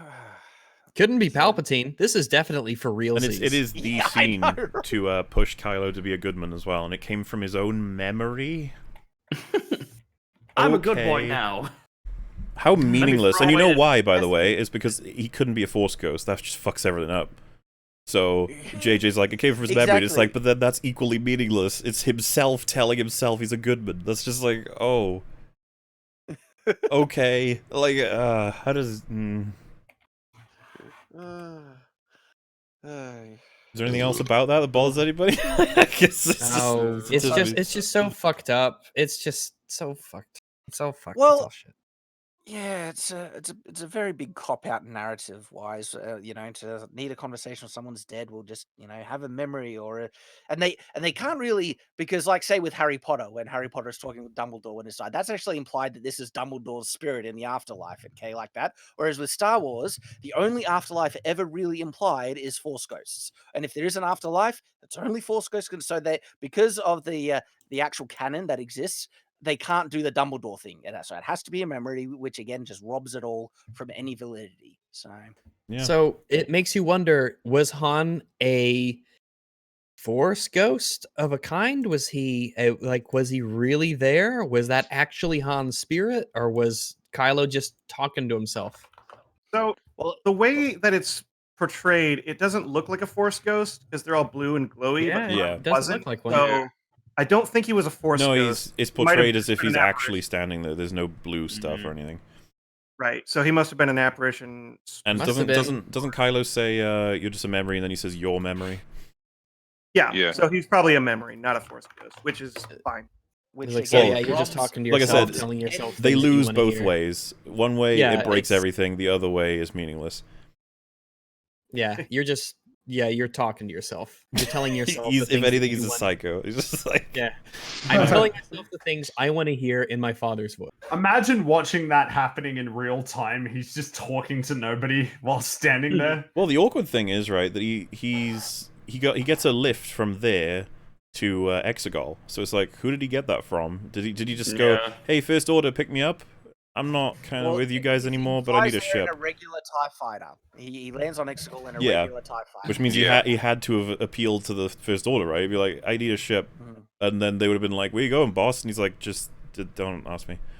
I'm the supreme leader, don't question me. Where's your helmet? I lost my helmet.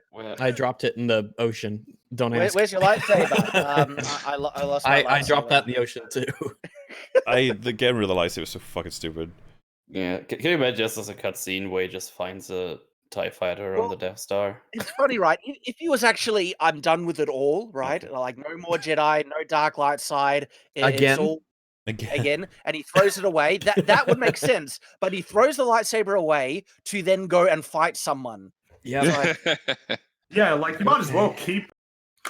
Yeah, it is a useful tool that will help if Rey you. didn't teleport the lightsaber to him, he would have died. Yeah. So.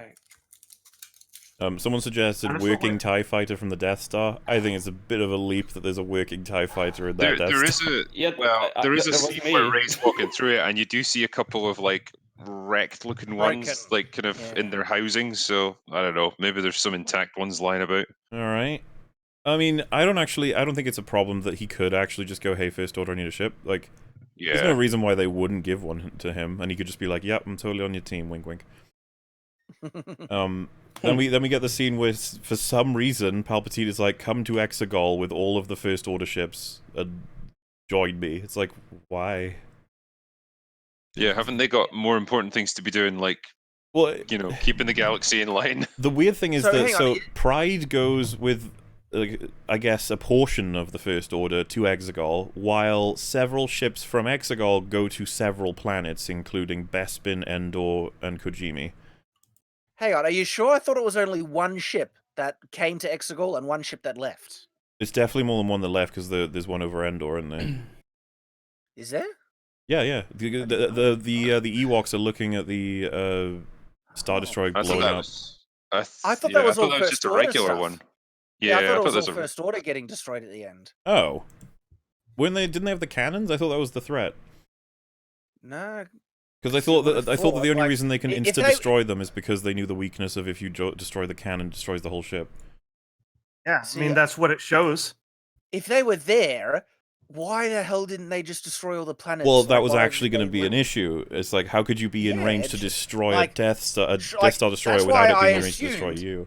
Yeah, that's why I assumed them to be First Order ships, because surely no one would be dumb enough to have the planet-destroying ships just floating above these planets while the galaxy just unifies against them to fight, and they just decide, oh, let's not destroy these planets. Yeah, it doesn't matter if you win the battle, you're going to come back home and no home. Pretty awkward. Surely they weren't that job. dumb. Well, I'll have a look now just to check, but there is an interesting idea that means that the one that killed Kojimi, that's still out there, right? Yes. Yeah, but remember at the end of the movie, the implication is that they're all, everyone rebelled. All the Star Destroyers. But the thing is, that's what we were just talking about. Rebel? Yeah, and we were just talking about that. Like, the idea that they're destroying these Death Stars, I'm looking at it now, you can't tell if these are ones with planet-destroying gear or not. One's over Jakku, by the way.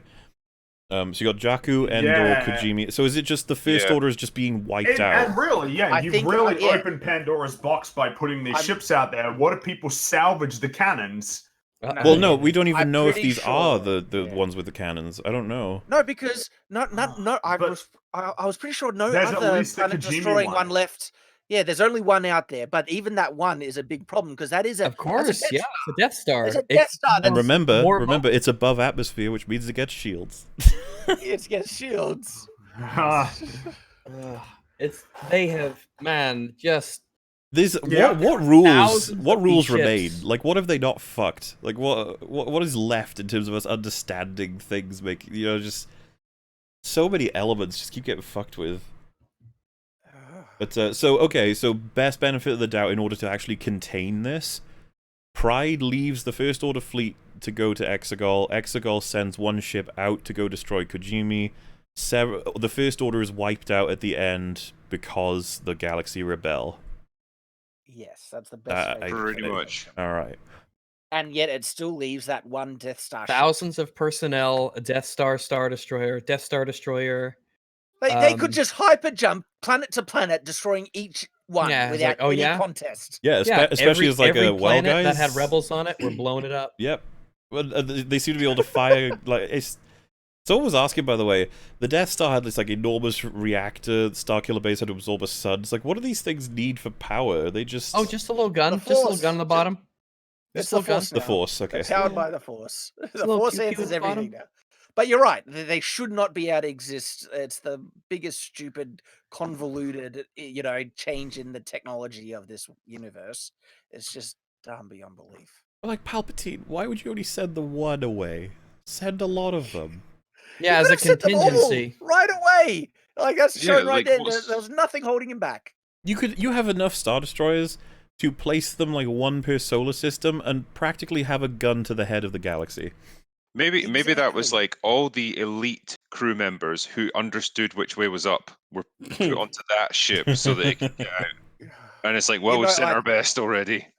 When I heard the leaks about the Star Destroyers all having Death Star capability, I didn't believe it at first. I thought it was just so stupid and OP. Yeah. Like it'll ruin everything if they did this, and they did it. And because they did it, and again, it ruins everything. It screws up so much. And they try to make their convoluted bullcrap that they can't leave the planet when they really could. Palpatine could have sent them out at any time because even with the navigation bullcrap, it was just Palpatine was choosing not to send it because of some dumb time limit. Oh. Well, you can totally see the thought process behind it, though. It's like, well, we had the Death Stars in the original trilogy, and we've already done an even bigger Death Star in The Force Awakens, so what's left? And let's be clear here. Yeah, we need some kind of threat.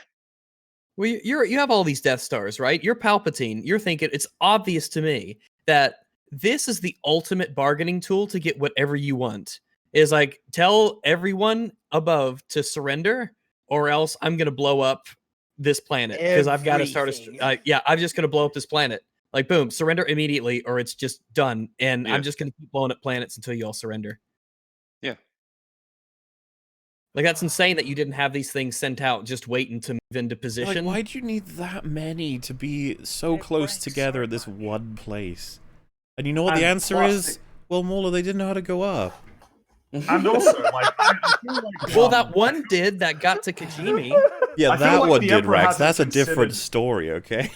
I really do feel like the Emperor hasn't considered how much this is going to cost him, though, when he reinstates his empire. How's he going to pay for these crews and maintenance and everything? And keep them all alive. Like, yeah, they're clones. They're clones, Fringy. They're clones that don't need food. Or if you lose one ship, you are in serious danger of losing your empire. If you lose track of one ship, you're in big trouble. True.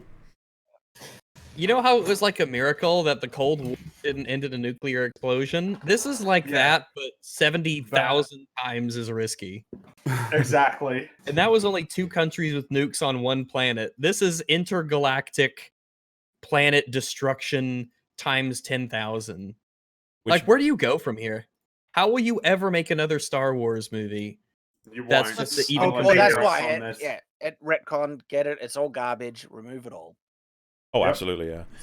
It's irredeemable. It is irredeemable. All prequels from here on.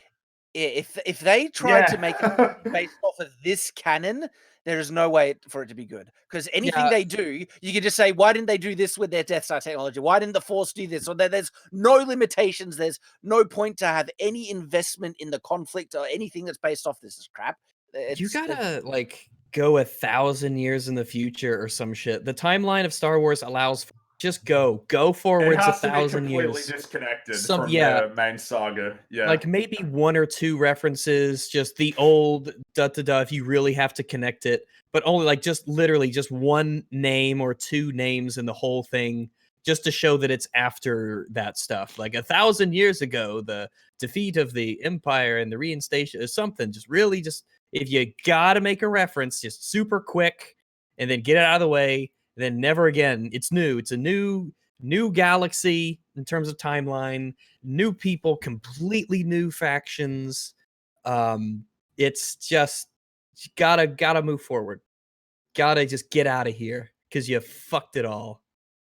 Mm-hmm. Abandon ship. Get on a new one. The next, I guess, key point would be Luke grabbing the lightsaber. Yeah. Oh no! A continuation of what was established in The Last Jedi. Before we go into that, guys, I think probably what I'm going to do is sign off now. I reckon. I would like to continue this rant with you, but I'm kind of out of time here, unfortunately. Wow. Fair enough. So you only had 6 hours free. This point. That's it. I know. I feel like I've half-assed this one, man. Wow. I can't say that I am impressed. That's not a true Longman. Yeah, I'm still learning. Yeah, look. So how far are you now? You doing part 2? Currently making it. How many parts do you think you'll have as a total? I'm hoping it'll just be 2. So like part 2 will probably be 25, maybe 30 minutes. So yeah, it's a bit lopsided, but that should cover it. I don't really want to split it into 3 parts because I kind of just want to get it done before Christmas. Yeah, that makes sense. So that's the plan so far. Yeah, I'll finish writing it tomorrow and get it recorded, and then it's just editing. So I'm looking forward to getting it. Thanks for coming on for so long. Do you want to plug your channel quickly? Get them invested. Do it. Yes. So I'm the Critical Drinker, and I do movie reviews. I'm currently working on my review of The Rise of Skywalker, and it's a 2-parter. So I've done the first one and had a good rant about some of the many problems with it. As you can see from this stream tonight, there's a lot that you can't touch on. There's just too much. But I'm doing my best. So that's what I'm doing at the moment.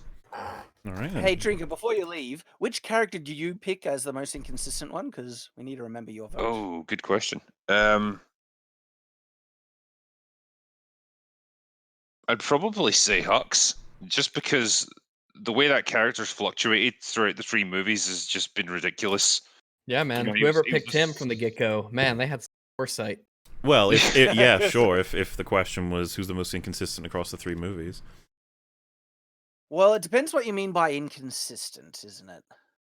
Well, we can't. I was going to say he wants to leave, so he's okay. We're going to need to have a bit of debate on that after this. Yeah, we'll definitely do that. But his vote is Hux. That's all good. Well, because what we'll do is we'll make a straw poll for the audience once we've discussed it, and we'll see what everyone thinks.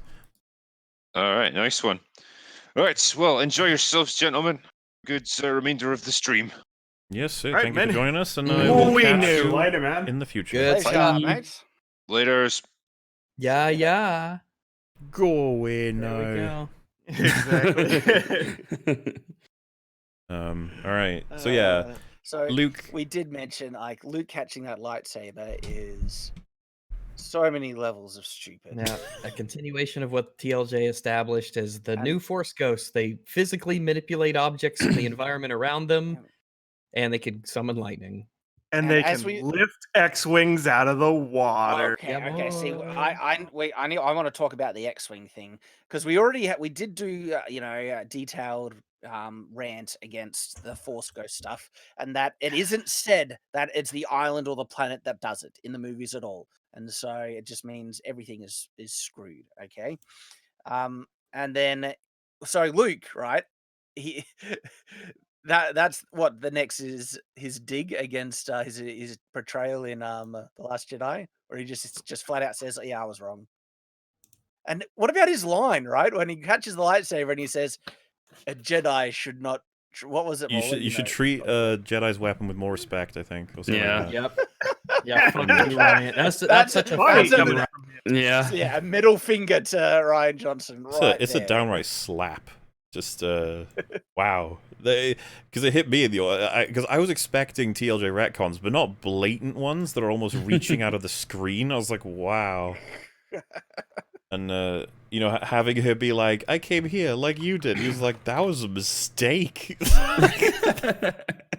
I love how the Star Wars franchise has just become the collateral damage battleground for two men to wave their dicks at each other. My idea is better. No, my idea is better. And yeah, his rousing speech is go kill Palpatine. Just go kill Palpatine. You know what? Yes, you're a Palpatine, but it's not about your blood. It's about you must face him. Go kill Palpatine. It's like, okay. Such a weird, like, it just feels wrong in some way, I guess. Like, it's just like, go hunt down and murder that piece of shit. You're like, all right. Well, it's almost like, if you don't, then countless lives will be lost. Darkness will cover the galaxy. You have to stop it. There are ways to phrase this that are just less vindictive or dark-sidey or strange. Like, do it because you have to, or else, he is an evil that has to be vanquished, or else, terrible things will happen. This is what a Jedi protects the peace of the galaxy. Something like that. Yep. And so, yeah, go fuck him up. It's kind of weird, because I've noticed this in my script. I don't know if anyone else thought, like, thought this was weird, but he says that he was training Leia right up until she had a vision that if she continued her Jedi journey, that her son would die. So she placed down her lightsaber, she stopped her journey, waiting for someone to come along and finish her journey. That's what Luke says. By the way, no, by the way, no, hang on, no, hang on. This is really important. He says her journey is going to end in her son dying. That's why she stopped it. Was it dying or turning to the dark side? No, dying. Whoops. Like, wait, your son that I'm training? What I'm trying to highlight here is that Leia wanted to not continue this journey because she doesn't want her son to die. But then he immediately says afterwards she was waiting for someone to finish her journey. Meaning Rey. Meaning she's like, I don't want my son to die. I want someone else to result in my... It's so bizarre as a piece of dialogue. I was like, what are you saying? Like, you don't want to be the one that kills him. You want someone else to be the one that finishes your journey resulting in his death? Like, it's... I got nothing. Nah, me neither. I don't. Did she have a Force premonition? Well, no, I'm fine with the idea that she has a vision where Kylo or Ben dies, and it puts her off wanting to be a Jedi. I'm like, I understand that, because she said that her journey will result in that. That's why she stopped being a Jedi. That's why she gave up her lightsaber. It resulted in that anyway, though. Well, no, but she specifically says she wants someone to take up the journey that she left behind that results in her son dying. I don't understand. Yeah, which means she already would know her son was gonna die. Like, why would she want someone to continue that journey? That sounds like the kind of journey you want to discourage anyone from completing. And if you're okay with someone continuing it, why didn't you continue it? Like, what was the... Exactly, yeah. Pussy! Like, it sounds like garbage writing to just sound like sort of flimsy. It's cryptic but empty. Yeah, but then you listen to it and you're like, hang on a minute, you just said you want someone to kill Kylo.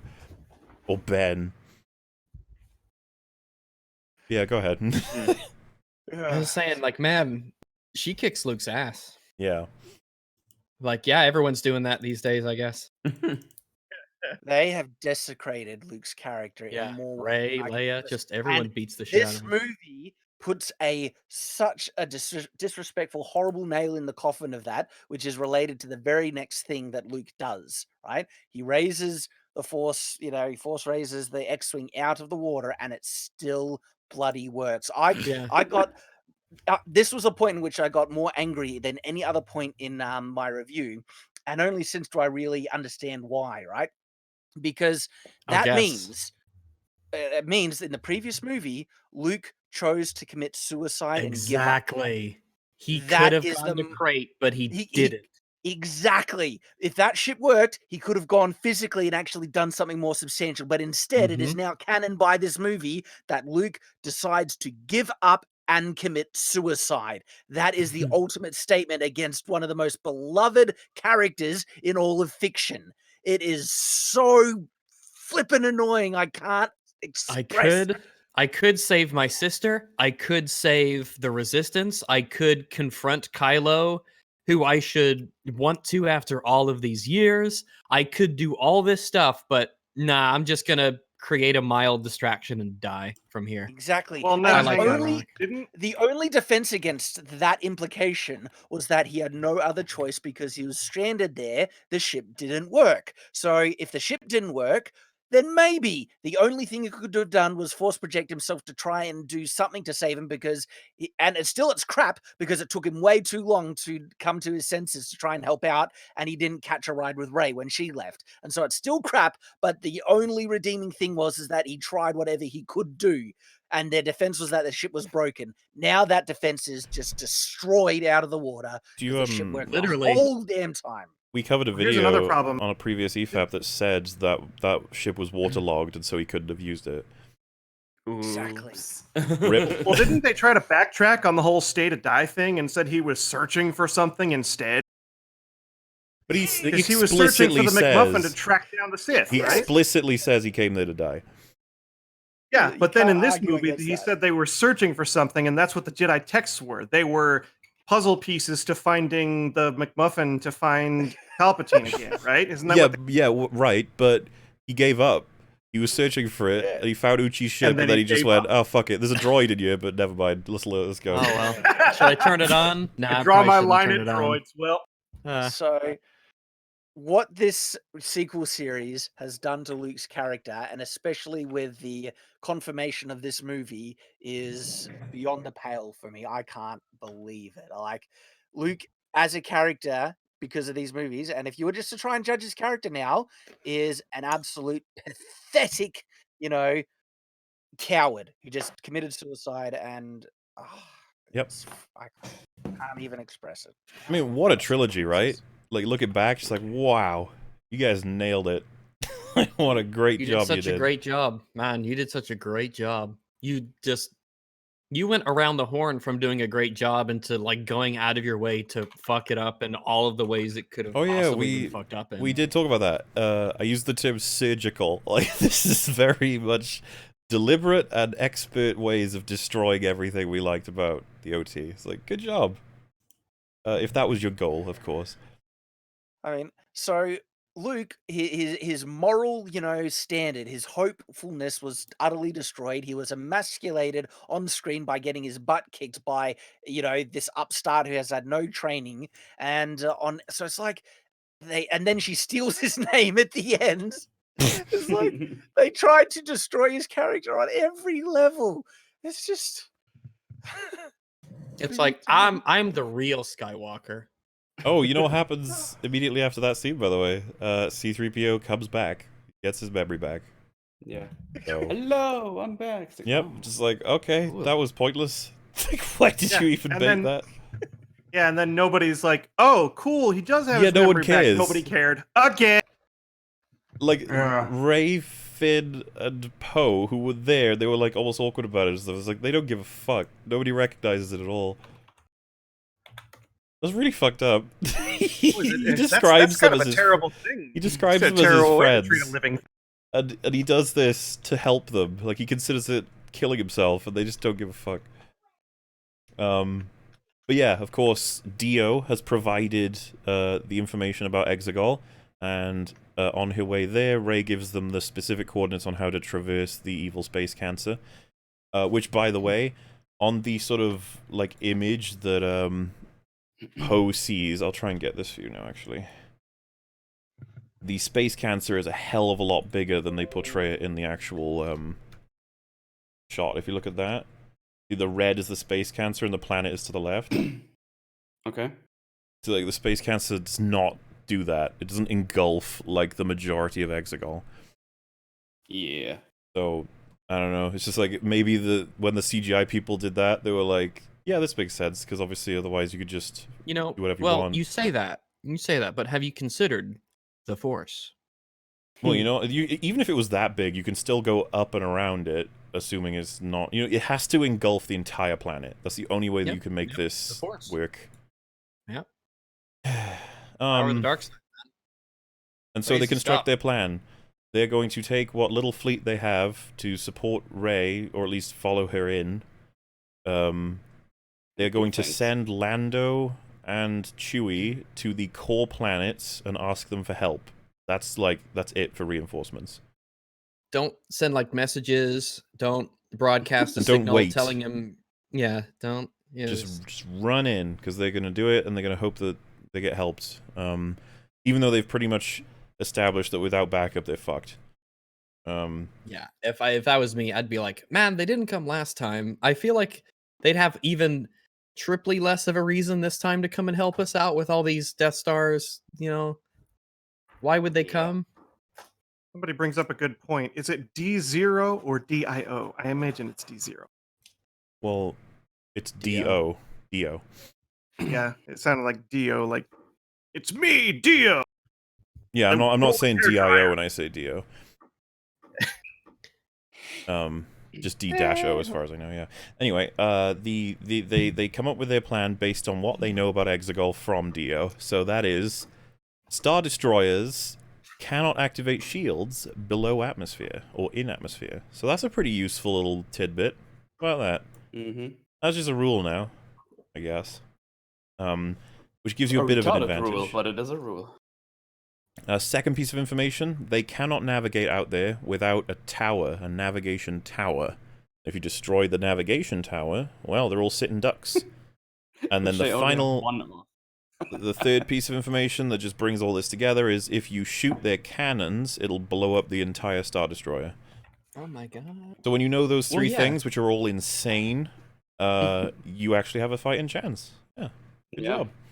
But it's like, if they knew that from the beginning, how come they didn't start by blowing up all the cannons? Because they established that one ship can shoot it for like a second and the whole thing blows up. They should Like a definitely Y-wing. have... Like, so they want to stop them from escaping. I understand that. But yeah, it does seem to be that their only concern is stopping the tower and then blowing them up. When it should be that they have a whole bunch of fighters just immediately starting to blow them up. Especially for the fact that they're all so close to each other, like the collateral would probably be helpful. Yeah, man.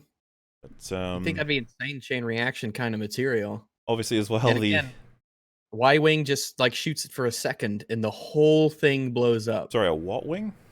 Oh, yeah, I don't know. Most people haven't heard of them. Y-wing, Is that named for their something like- distinctive. I don't know that one. Yeah, it confirms in the Star Wars canon that that Latin letters exist. The Y-wing. No, you lost me. Yeah, I don't know. Yeah, That one. it's like it's a Y-shaped thing. Sometimes they're used as bombers. I asked everybody, and they said they mostly don't know. Ah, it's a shame. That's a shame. But yeah, we get a wonderful line, possibly my favorite of the whole film. We should do some real damage. How about some holdo maneuvers? And Finn says, "No, come on, that's like 1 in a million." Everybody Like, knows 1 in that. a million what? Like, what's the risk? What would Except, you know, we did point out that is contradicted in the end of the movie where you see someone doing the holdo maneuver. Yeah, but that was just a million people tried, but that was the one that That was the one that That's what a million people yeah, tried. that was yeah. I'm trying to wonder with the 1 in a million thing, like what would go wrong? Because it's really, really like ramming someone Right.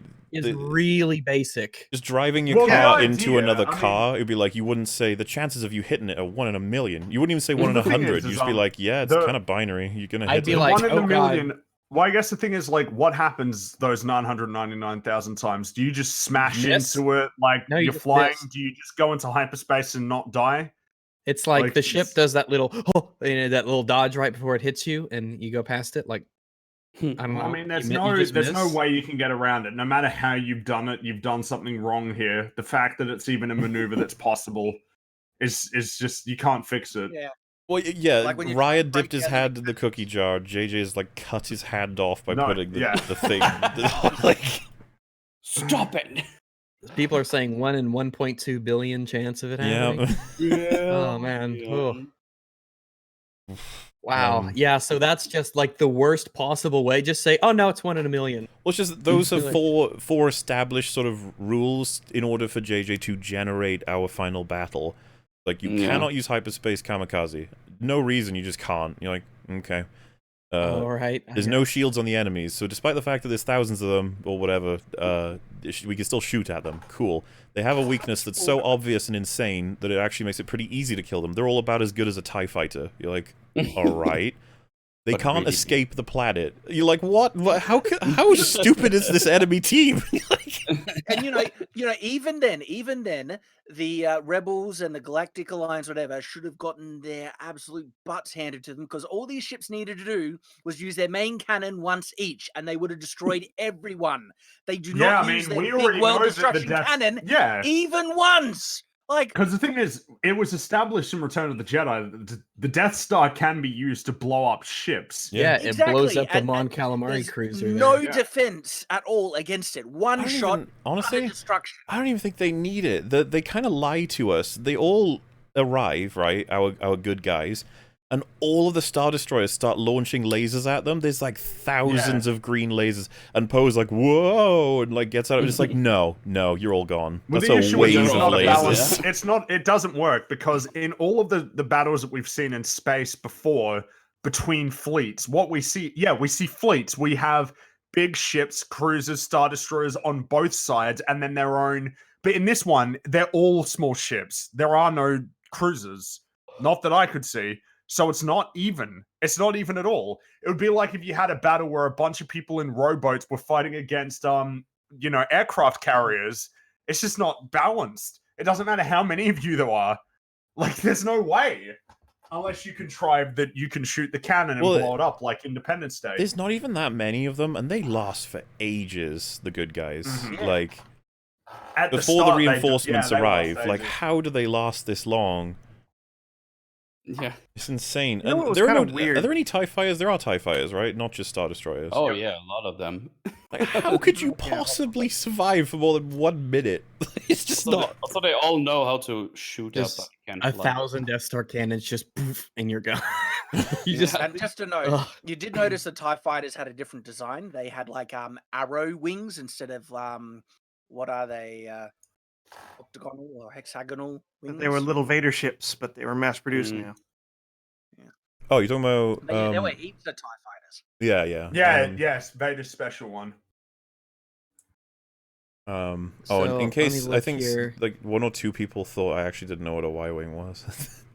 It's a No, reference. it's we're talking about. Oh.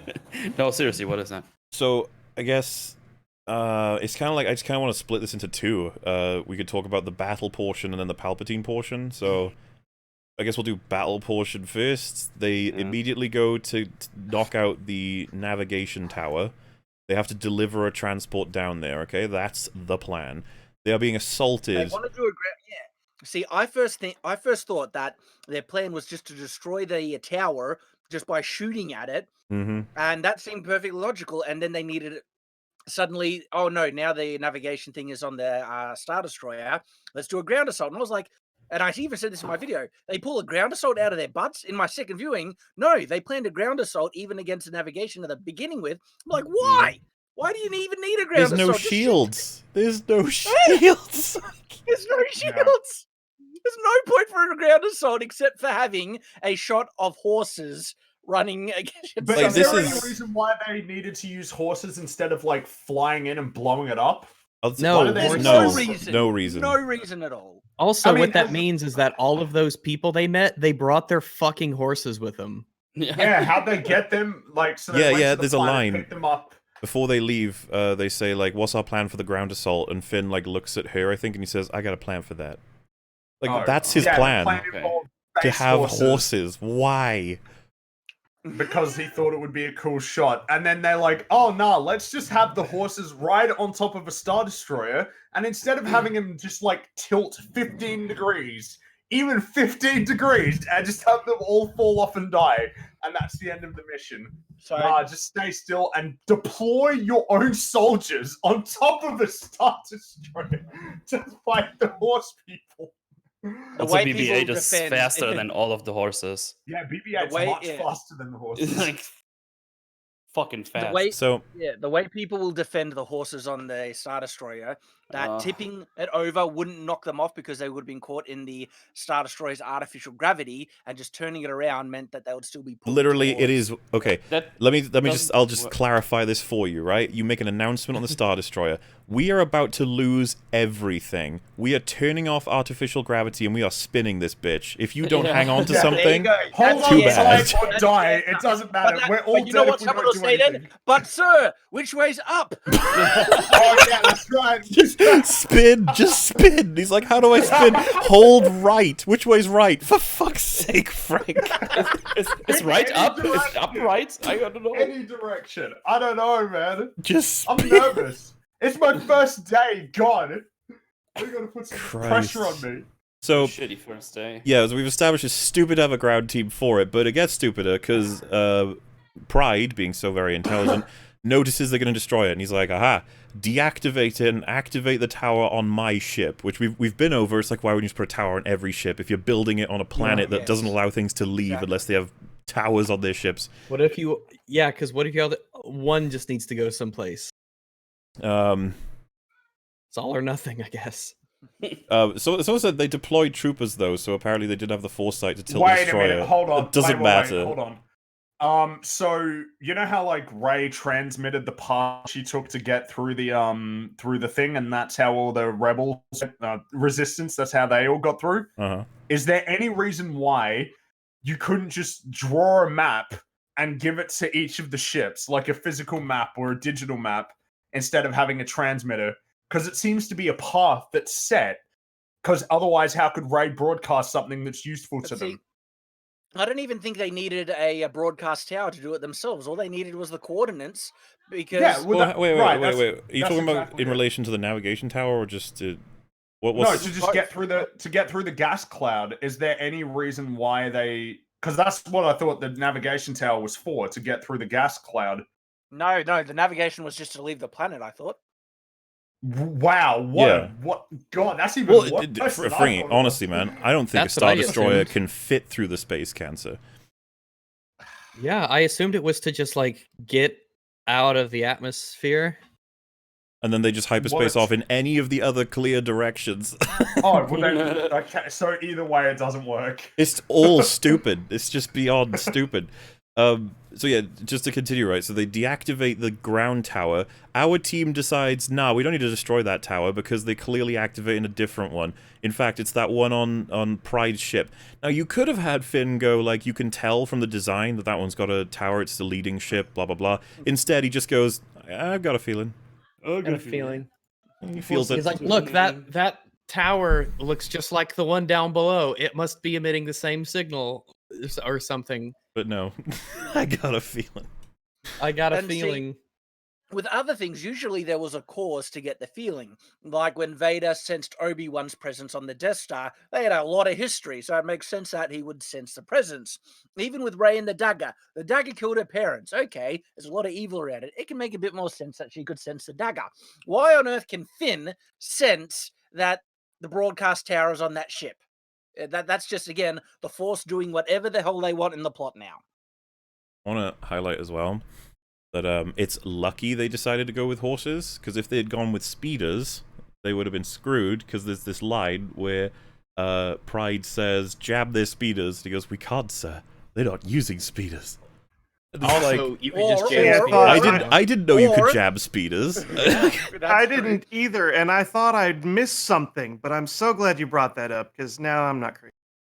Well, see, the other thing is, they could have just landed their landing craft closer to the tower. They didn't need horses. Why didn't they land them closer to the tower? Well, why didn't they just shoot them with their spaceships? You have about, I want to say, 20 Resistance members pouring out, right? And then you've got like 100 Sith troopers or whatever. It's like, they're already dead. They're fucked. Sorry, it's a numbers game. All you are people. And what would have guns. happened if their transport blew up? What was plan B if like a TIE fighter blew up the transport? It's like, oh, game over, I guess. And like, we have to ignore all of these things in order to have their moment where they drop the grenades down this hole and it blows up the tower. You guys remember that, right? Mm-hmm. Mm-hmm. What does they do in response? I was in the cinema thinking, all the First Order need to do now is reactivate the ground tower. That's the obvious thing to do. Yes. The ground tower is never mentioned again, so that's dumb. Instead, he's like, get the tower back online. And then they're like, sir, we have to reset our systems. And then Finn is like, look, they're powering down their cannons. They're resetting the How do you reset a tower that's been exploded? How does that work? And Finn is like, well, they reset. Now we got to destroy the whole Star Destroyer. And it's like, oh, you mean just shoot the bottom of it or whatever and explode it? Like... Does this one not have a super cannon attached to it? Is that why it's harder to take it down, I guess?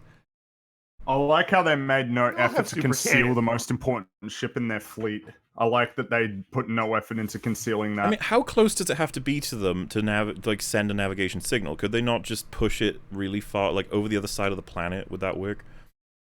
Does it still transmit at that point? I don't know. Well, I think what they were trying to do is their numbers were going to mask which one was the real ship that transmits, but then posed like, I got Force now, it's that one. It's pretty bad. It's really bad, isn't it? But yeah, they I guess it's kind of hard to sort of figure out in terms of like linearity what we should actually approach next, but Rey turns up to Palpatine. He reveals to her the plan all along was to have her kill him so he could inhabit her body with all of the Sith and be victorious, and she could lead as Emperor. And that makes no sense because he legitimately sent Kylo out to kill her. Like, no, that was part of his master plan. What if he kills himself while she's standing there? What happens then? What, just commit seppuku? Can he then like can his Sith spirit just jump into her at that point? He's like, why not just do that? No, there are rules. Wait, no, there isn't. Because like that's what he's desperate for her to do, and it's implied by this film that if she does that, she's lost. It's like, okay, just fucking kill yourself, have your Sith spirit jump into it, right? Like, why not? I guess, yeah. But yeah, nah. Just nah. He does like the whole ceremonial thing as well. It's like, and now she takes the lightsaber and she does. It's like, what are you doing? Just oh yeah, it's kind of like Snoke when Snoke was like, and he kills his enemy. Yeah. And all those I don't know, creatures go like, yeah, they make a lot of noise. Those dudes. The fuck are they? They're like, I don't know. They're chanting "Hasul Hasnuna" or something like that in the background. And you have no idea where they came from, what they're doing. They're just there. So Kylo shows up, and he didn't bring his weapon, so he gets like owned straight away. Then, why didn't he bring his weapon? Because he threw it into the ocean. But he did bring a blaster with him. Yeah. Does he get the blaster after he beats them with the gun? The sword, sorry. No, he runs in there and shoots like 3 or 4 people. And that's before he runs into the Knights of Ren. And I can't remember what happens to it after that, if he got disarmed. I will keep a lookout for it as I'm seeing the events transpire. But yeah, like he's in a position where he can't do anything, and she provides the. It's kind of weird. She like holds it at the back of her head, and it appears at the back of his head, almost like they're standing in the same position in terms of Force Skype, which doesn't actually follow from what we've seen of it before, right? Like that's not how that works.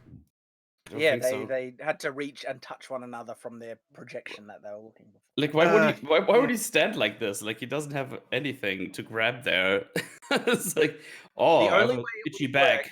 Oh shit, nice, a lightsaber. Well, the only way maybe it's implied that they. Well, if Rey was standing in the projection back to Kylo, and she hands behind her back. That's what I was about to say. Yeah, they must have Skyped back to back, and then yeah. Man, that coordination. Yeah. Do you like as well how the girl just says like, "I'm staying with you, Finn," when he's like, "I'm gonna destroy this ship," and I'm just like, you could easily have had that be Rose, and JJ just didn't. Like, yeah, there was not a peep of Rose.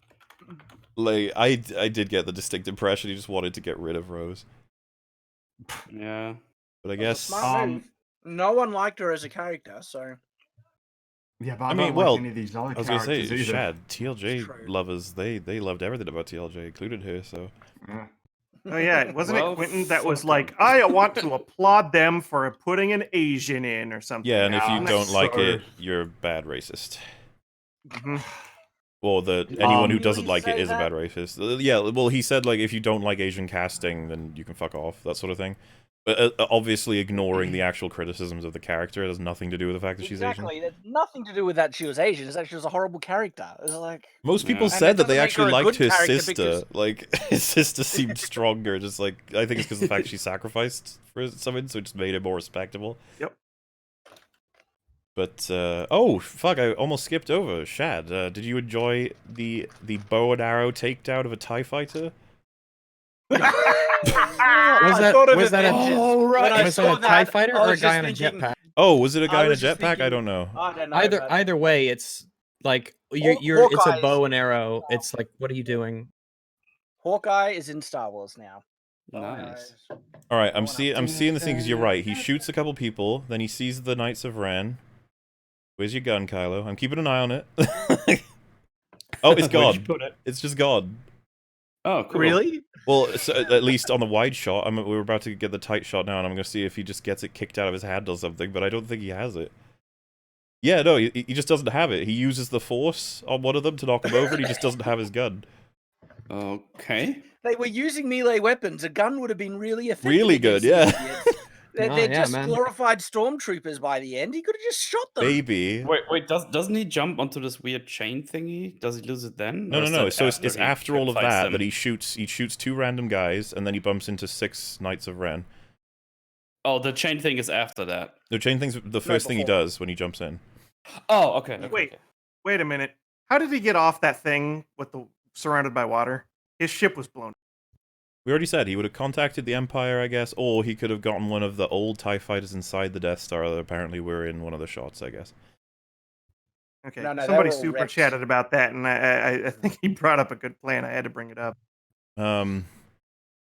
So yeah, I just like the idea that you know, JJ was like, "How do we disappear a weapon? Has that ever happened in Star Wars before?" And then Ryan was like, "Yes,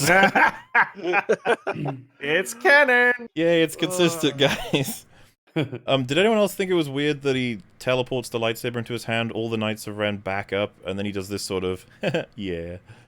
Yeah, I have a sword now. Like, I felt like I was really off. I was like, what? Oh. All he needs to say is, "Let's rock and roll." He's Kinda, a good yeah. boy now. He needs to be quirky now. And Definitely the fight felt that scene way. between him with the lightsaber and the Knights of Ren, it's garbage again.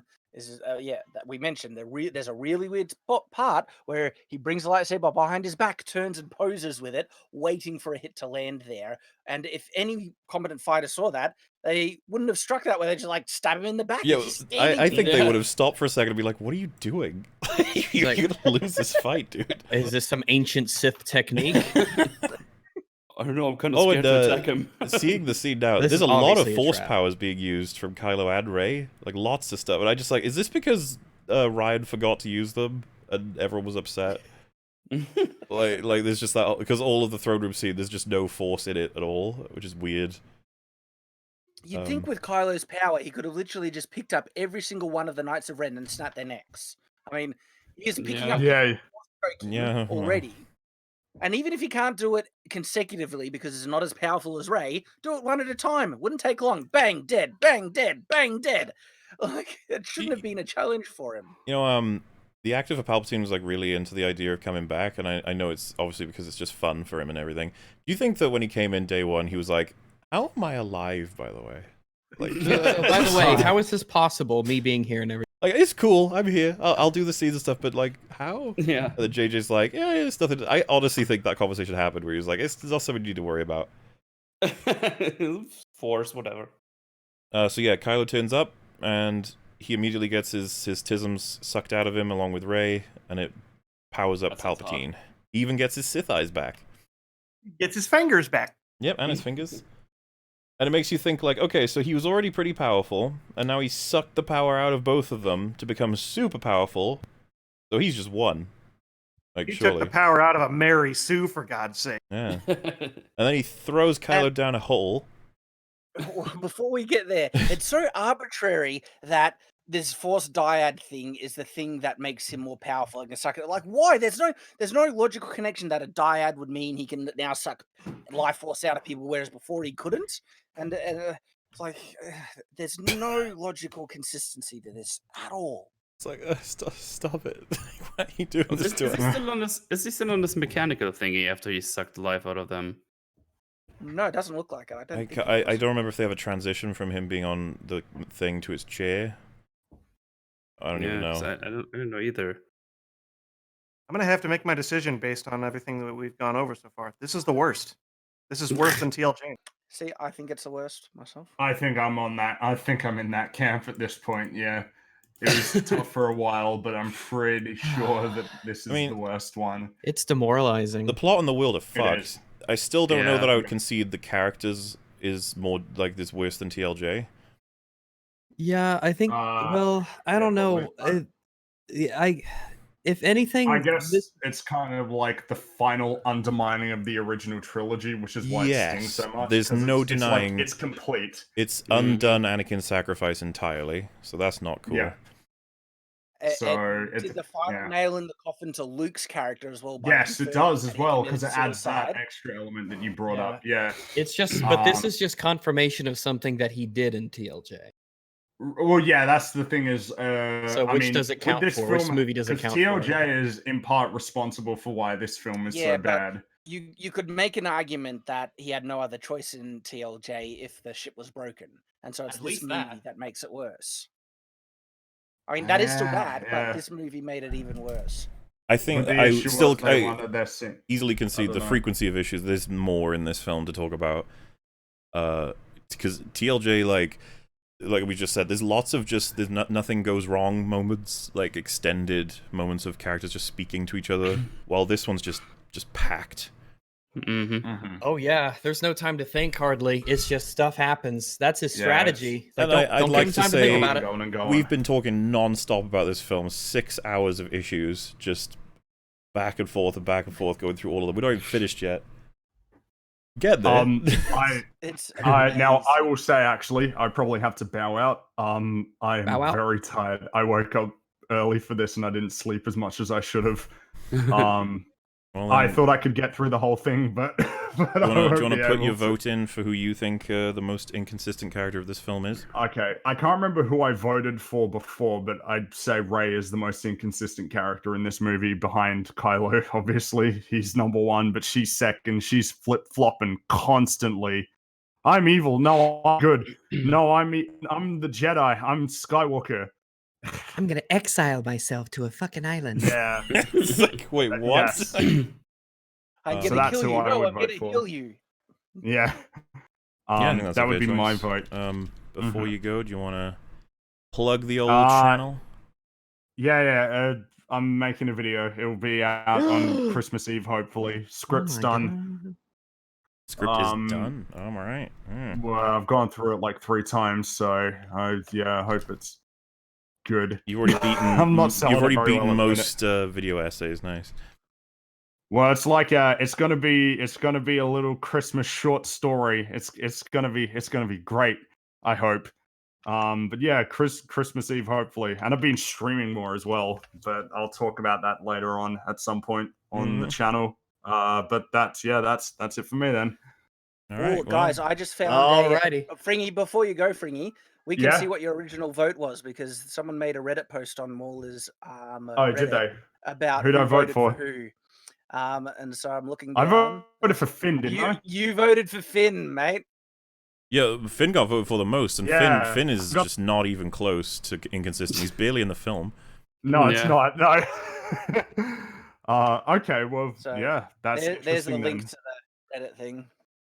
I'm gonna peruse that then. All right, thanks again, lads. It's been a lot of fun talking about this terrible, terrible, terrible movie. Oh no. No problemo. We'll catch you around, sir. Bye-bye. See you later. Toodaloo. See ya. All right. There he is. We're getting there, folks. We're so close to actually finishing this movie. So I'm not even out of beer yet. Where were we? What were we talking about? All right, so the Force. Finn and Rey, they come back together. Palpatine sucked their life and is young again, and now has got super mega power, and he basically just slaps Kylo away like is nothing. And Kylo flies down a hole like a wet rag, just is out. And what a waste, hey? He went through this epic redemption arc, and you're like, okay, Kylo, he can come and he can fight against the bad guy and everything, and then he's just slapped aside and unused. It's I guess this isn't necessarily a criticism of like consistency. I guess this is just how it works, but how boring. Like to have them both stand against him and they just both get defeated immediately. It's like yeah. You'd think they're setting up a chance for them both to work as a team to beat him. And they don't. But no, then, nothing there. And after Palpatine sucks the life out of him, he doesn't finish the job. He lets they're so vulnerable, they're defeated, and by him not doing anything, not finishing the job, that's Rey's able to get up and then Deus Ex Machina, Deus Ex MacGuffin. MacGuffin. McMuffin. Deus Ex victory. And when she was defeated, like, oh, Palpatine just kill her, but he doesn't. He's like, and then. Although I will admit, bad guy. Seeing Palpatine be bad guy, it got a grin out of me. Seeing Palpatine do bad things again, I grin. It doesn't last long though. It's the same. No, it really doesn't. It's the same category as seeing Lando like laugh with Chewie and the Falcon. It's like. I was surprised that they didn't fucking kill him. I'm waiting. Oh my god, they're gonna kill him next. He was barely in it either. I heard that they did in one of the scenes, like in one of the other cuts, that Lando and Chewie die in the Falcon. Oh, in like one of the leaks, Lando was supposed to die or something. Yeah, in the fight, and it was on one of the leaks. in one of the test screenings that when that happened, several of the viewers got so ticked off they swore at it and they got up and walked out before it ended. Oh. Well, yeah, I mean, like I said, that clip with they're all shouting at the screen in the cinema when she becomes Rey Skywalker. I was like, oh shit, I guess people really do actually do that. 86%. Well, that's the crazy thing. Like, I don't get it. I don't get how that score has come to be. I don't trust Rotten Tomatoes at all. They're full of crap now. Ever since the stuff that they're trying to, like, Disney's paying them off, I reckon. Like, something's really shifty is happening behind the scenes there. It's funny you mentioned that Rey Skywalker thing. That somebody in the, like, 2 people in the theater threw their arms up in the air and walked straight out as soon as they. Yeah, like my theater just didn't really react to much at all. It was just like, meh. Yeah, same. Like every review on YouTube about this movie is negative except 2. Only 2 have been reported to me that I've found that were positive, and that's it. And so, like, if the overall reception to this movie by so many creators on YouTube is that negative, that has to represent some type of comparison to the general reception. Like, why would all the people on YouTube, and these are people who loved Last Jedi, who are also saying this is utter garbage, right? And so I just can't see how the audience review could be so positive when having said that, I mean, I do know people. The second time I watched it, there were 2 people in my family who liked it, and so a couple did like. So there are people who like it. Yeah, I guess it certainly seems to have more normie appeal than The Last Jedi. But I don't know about 86% positive to that degree, you know? Yeah, like, I am willing to believe the general audiences can find this movie entertaining, but I'm just so surprised it's such a high number, especially compared to TLJ. But I guess, yeah, we'll see how that turns out. Let's see what the general perspective is on this movie, because it seems to be that the majority of reviews are going to be... Like, all of the regulars for TLJ hated this film, according to Twitter, so we're expecting a whole bunch of video essays about how it ruined everything. What if, because TLJ was hated by so many people, that so fewer people are watching this one now, that it's only the people who will love any Star Wars movies who actually went out and watched it, except for the ones willing to critique it for review. And so, that could make sense, because that is getting a higher score, just because so fewer people are watching it. I feel like there's probably a couple of ways to potentially explain it. It seems so unlikely. That's all. Yeah. Yeah. IMDb has like a 54. See, that seems more likely to me. Yeah. Yeah. Because an 86 is like really up there. That's yeah. I don't know. 86 seems very. I don't know. I mean, like, Joker's an 88 from audience. Oh, that's it. Yeah, it's just funny to think about, isn't it? But yeah, anyway, so all of our team shows up, like everybody in the galaxy fights together. I don't see how all of them guys got through the space cancer. I imagine a whole bunch of them died, and we just didn't see what happened. It's just like, well, you know, for a good cause. The amount of ships there, that's insane. Like, if all those so ships had to go through the space cancer single file, like, it would have taken them days to get through. There were so many ships there. That's funny because there was a significant groan. Like, my theater was mostly silent up until that point when the ship showed up. There was an audible groan from the audience at that part in particular. I mean, it's not earned. Yeah. Yeah, man, nothing is earned. It's all just payoff. And then we have like a little bit of space fighting, and then Palpatine goes like, and then nothing happens for a while. Before we skip over the space fighting, I found the space fighting so underwhelming. Like, in all the other movies, there was like things happening where someone goes for a trench run and they fail, or they're going to do something like weird droids jump on the ship and start tearing apart my ship. Like, there was like an order of events, a mini story within these space battles in all the other movies that made them more engaging. This was just like space battle spew on the screen, where cut away, and that's it. And it was so low tier for Star Wars. I mostly only remember like small fighter ships. just going around and killing the cannons. Just pew pew pew. I didn't see any big ships doing like the whole flanking thing and just shooting all this shit at their ships, like cool shots like that, for example. Yep. And of course, none of the Death Star destroyers use their Death Star cannons at all. Yeah, it's stupid. Wiped out everyone. I think we were just especially desensitized at this point. Especially when they all line up, when they're like, "Hey, here we are." It's like, guys, shoot them all right now. All annihilate them. Yeah, there's like 1,000 of you. Just eliminate them immediately. You can't miss. You're not gonna just shoot. Just shoot at them. You'll hit one. And then they'll all Fire the big explode and blow cannon up and all of kinda each other. turn. It'll be fine. Sorry, yeah, I know this would be the radio call. Shoot them! Shoot them where? Shoot up! Which way's up? Oh no! it all gets ruined. Just all start tilting, crashing into each other, and die. Zori Bliss shows up. We were led to believe she was dead because Kojimi blew up and she said she had no way to get off it, but she's just fine. Yeah, it turns out that wasn't exactly true. I mean, I was really.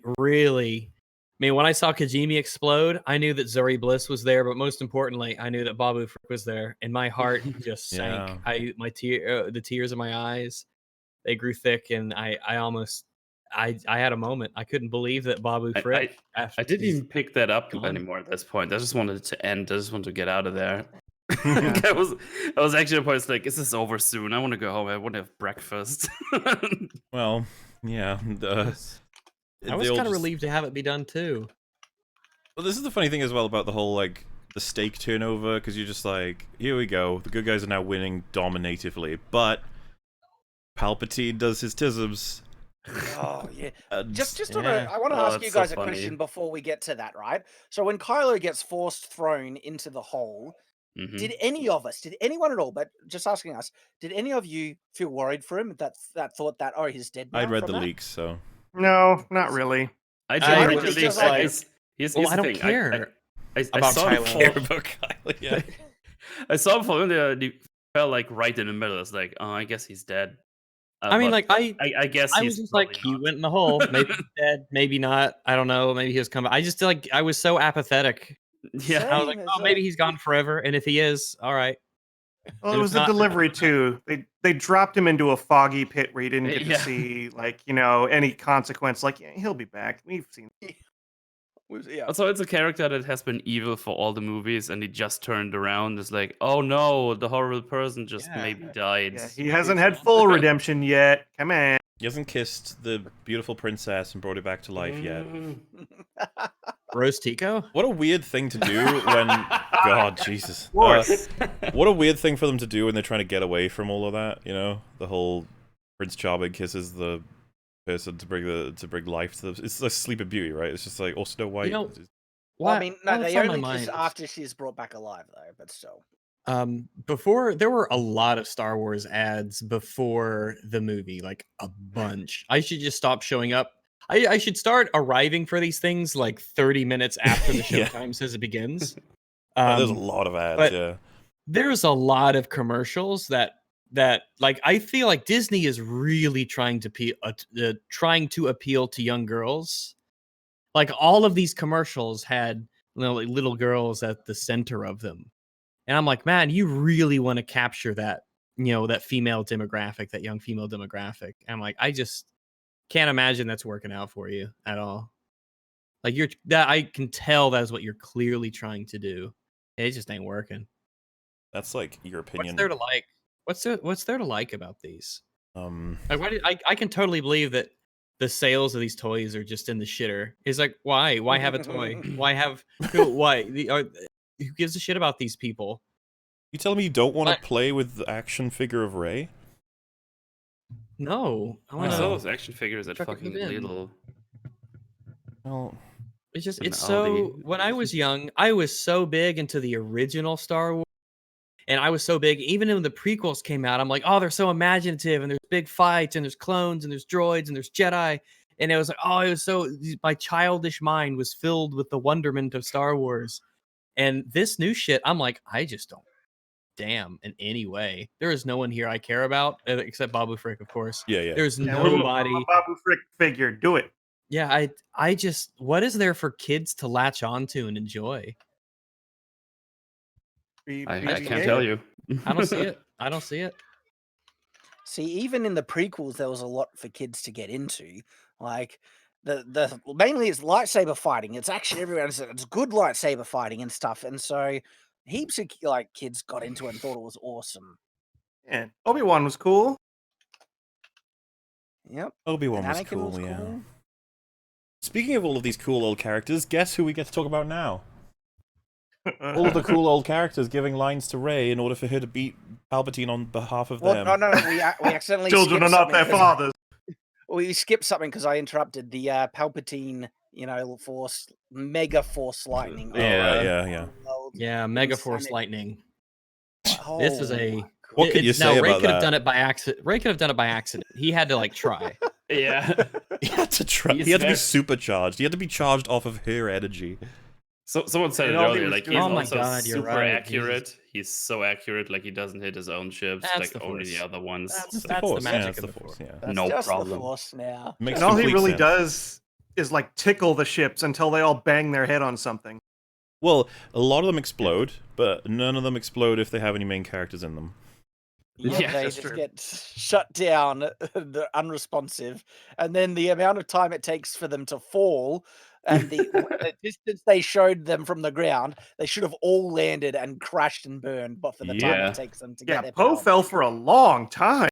Yeah, Absolutely. Yeah. It was the Force. He's Force sensitive. He used it to Oh fly a no, ship he's temporarily. force sensitive. Got it. They all are. It's fine. And when their energy is back, they all fly up. All the people in the Star Destroyers must be so confused. Like, how are they doing this? How does it work? I don't understand.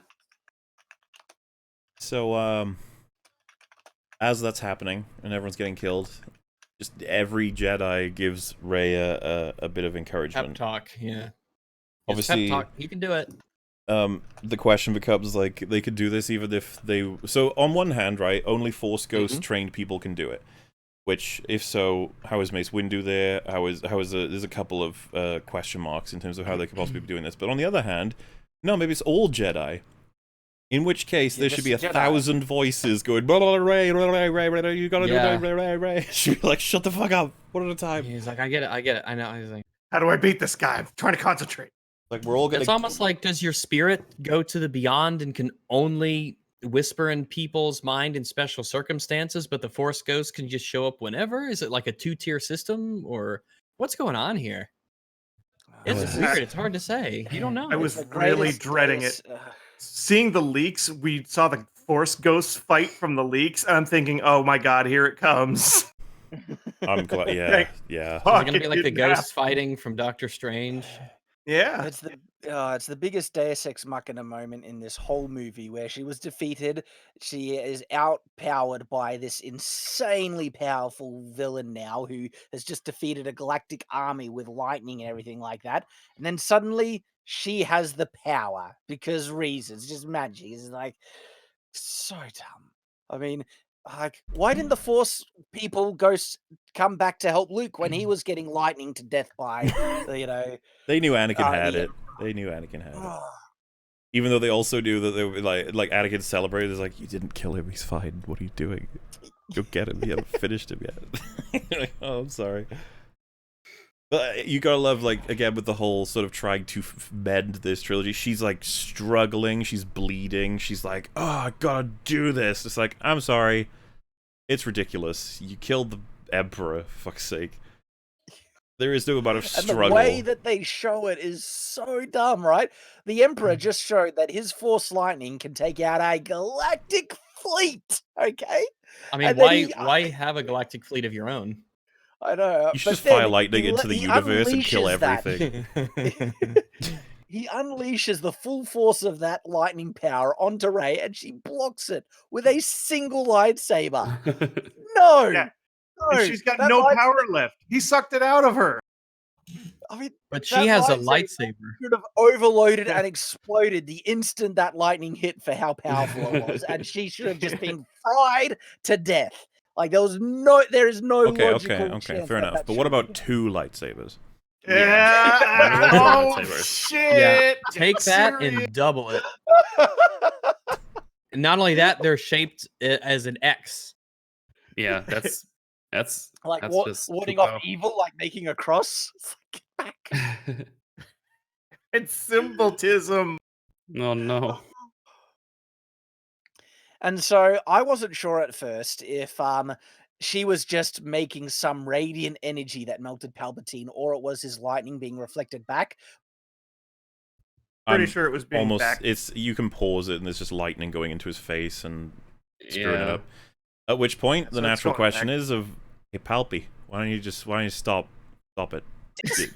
Well, I'm not sure it's actually his, because she does like a little like push, and there's more lightning coming back. No, like his fingers are still going. He's still zapping. Yeah, there's still lightning coming out of him. I guess we could argue that she's like simultaneously reflecting and powering up as well. I guess. Okay. Whatever. Sure. Why not? Lightning is not strictly a dark side power anymore. It's just a power, I guess. Yeah, I mean, like electricity powers my microwave, and that's good. Was probably an accident by her anyways. Like, oops, lightning. Yeah, they seem to repurpose a turret, Finn and the Janna, and they aim it to shoot at the bridge, and they blow it up, and they blow up Pride's ship by doing so. So this whole time, those Death Troopers or Sith Troopers, they just couldn't clear that area. They just couldn't do it. No. Also, if the cannon from the ship could do it, how come one of the rebel ships just didn't shoot it? Exactly. Yeah. What are they doing? It didn't have any shields up, so yeah, those shields turrets don't work need in to the reboot. atmosphere. They even had Y-wings this time. It could have bombed the shit. I'm sorry. out What of are it. Y-wings? What are those? I don't know. I heard that. That's the thing. Are they like X-wings but with a bit cut off? Yes, it's like broken X-wings. Mm-hmm. They just put a stick in it, and it's like whee. Like just to go back on Palpatine, because I really want to just point out how underwhelming that his defeat was. It was just like, yes, lame.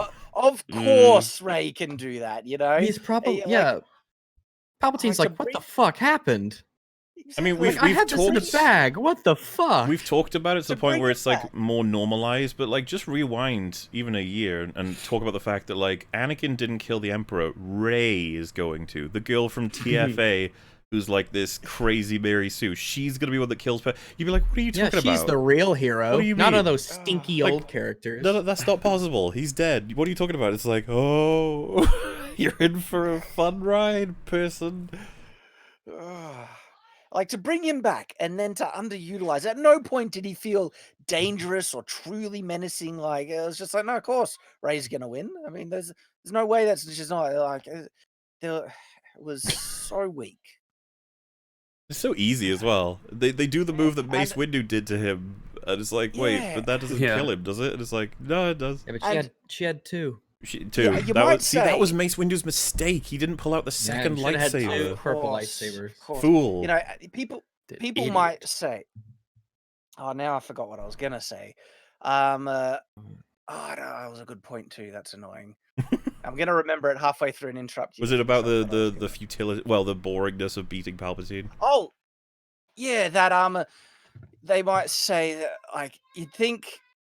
Of course, the heroes are going to win. So why shouldn't you expect that? And how can you have suspense if Palpatine is going to win anyway? It's like he could have killed a couple of characters along the way, or make characters truly need to sacrifice something of significance to get to that point where they can defeat him. Like to make them struggle to achieve it, than just getting knocked on the ground and then Rey getting all the Jedi zapped into her and then killing him like it's nothing. Like there wasn't any true struggle to achieve it. It's like the characters weren't really worried about it. It's just, yeah, she'll win. It's weak. Yeah, man. She's crazy. Awesome. She's amazing. Crazy awesome. You know, it's kind of weird too. It's like when he sucks all the dyads out of them, it's he only has lightning. Like he couldn't use any other ability to get around those You'd sabers. think he'd just like, have force disintegrate at that point. You think he'd have his own lightsaber at that point? You think they would have made of one? Like you are fucking Palpatine. Like concentrated lightning. He just has a lightsaber of lightning. Yeah, something, or just I don't know, saber. Squish your head. Just squish your head with his hand. Just squish. Oh well, yeah. I think I mentioned this lightsabers either earlier or with Rags at some point, but it's just like you realize when she was unconscious on the floor before she'd woken up, if he had just like fucking exploded her head, film's over. Yeah. Like, Qui-Gon Jinn is like, Rey, you need... Oh, shit, she's dead. What a scene that would have been. It's like... And then Luke was like, I thought that she could handle it. I don't know. Sorry.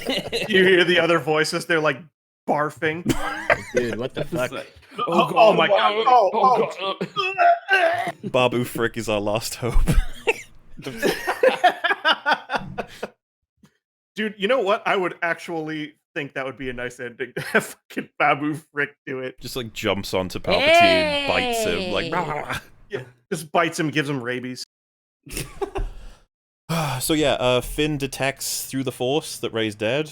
He has the moment, and then she's like cold, and they even make her pale. But she doesn't disappear because the Force knows that Kylo needs to die to save her. No, you're right. She didn't disappear. What everyone else does. Including Kylo very shortly after. Can't even die.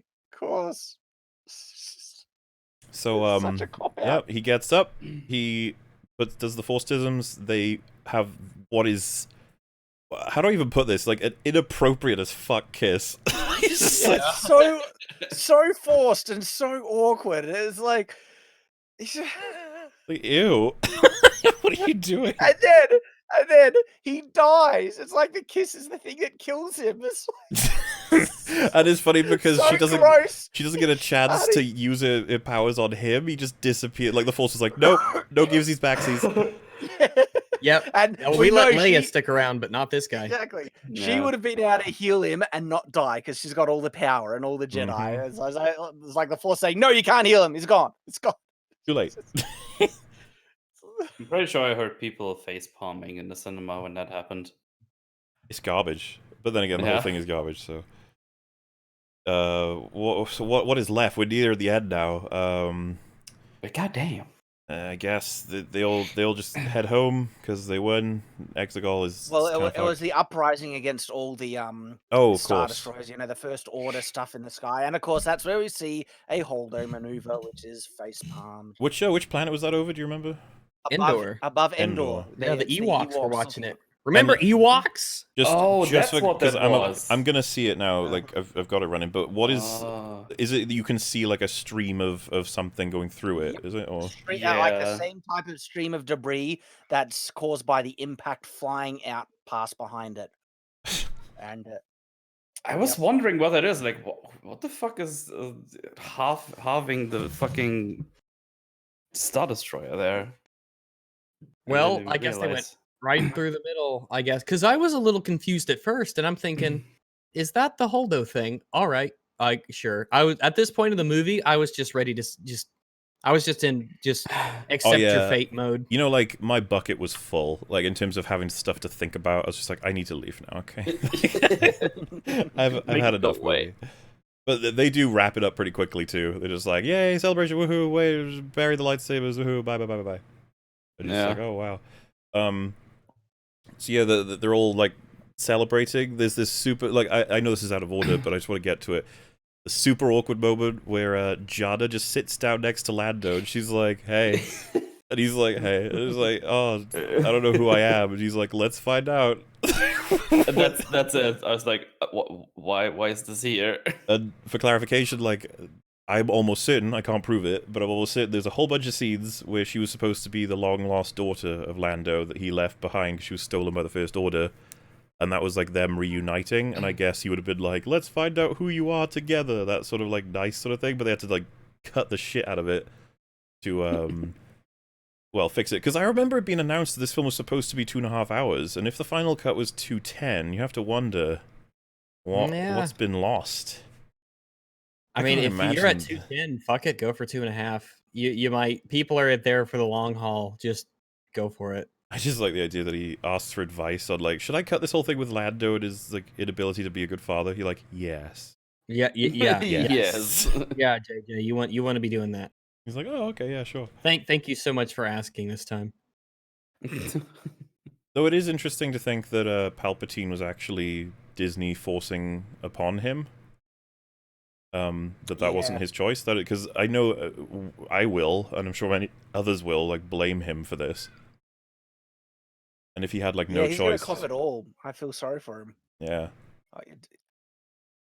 So when they come back to the rebel base or whatever they call it, there's so many people just coming back. Like everyone is still there. And I was like, Yeah, even though they surely lost like everyone, but yeah, no. When the reinforcements came, there were like probably like a handful of ships left, but everyone we saw before, they're just all there. It's like, yay, let's kiss. I was like, what the? Okay. Yep, the forced diversity kiss, which is it's pandering of the highest order because you know they're going to cut it with the China release. They did. Yeah, and the releases in the Middle East, I think, is something that happened as well. But it's it should just be considered frustrating for anybody who wants that kind of content. Like, this is not. Yeah. This is just you're just jangling your key. It's just another form of key jangling, which is all JJ really does. Jingle, jingle, jingle. Like, you like this, right? You like this? Eat your slop. You're like, all right. Jeez.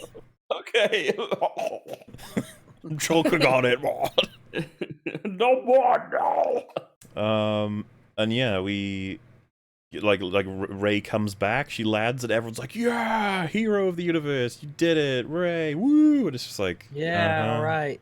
Yeah, good job. You okay? You did the thing. Did it. She gonna tell everybody that it was Kylo that saved your life? I wonder. She's like, I shouldn't complicate things. I can't it's gonna be hard to explain that. Oh, thinking about it, I killed Kylo and Palpatine alone. She's the only person who knows that he even changed teams. Exactly.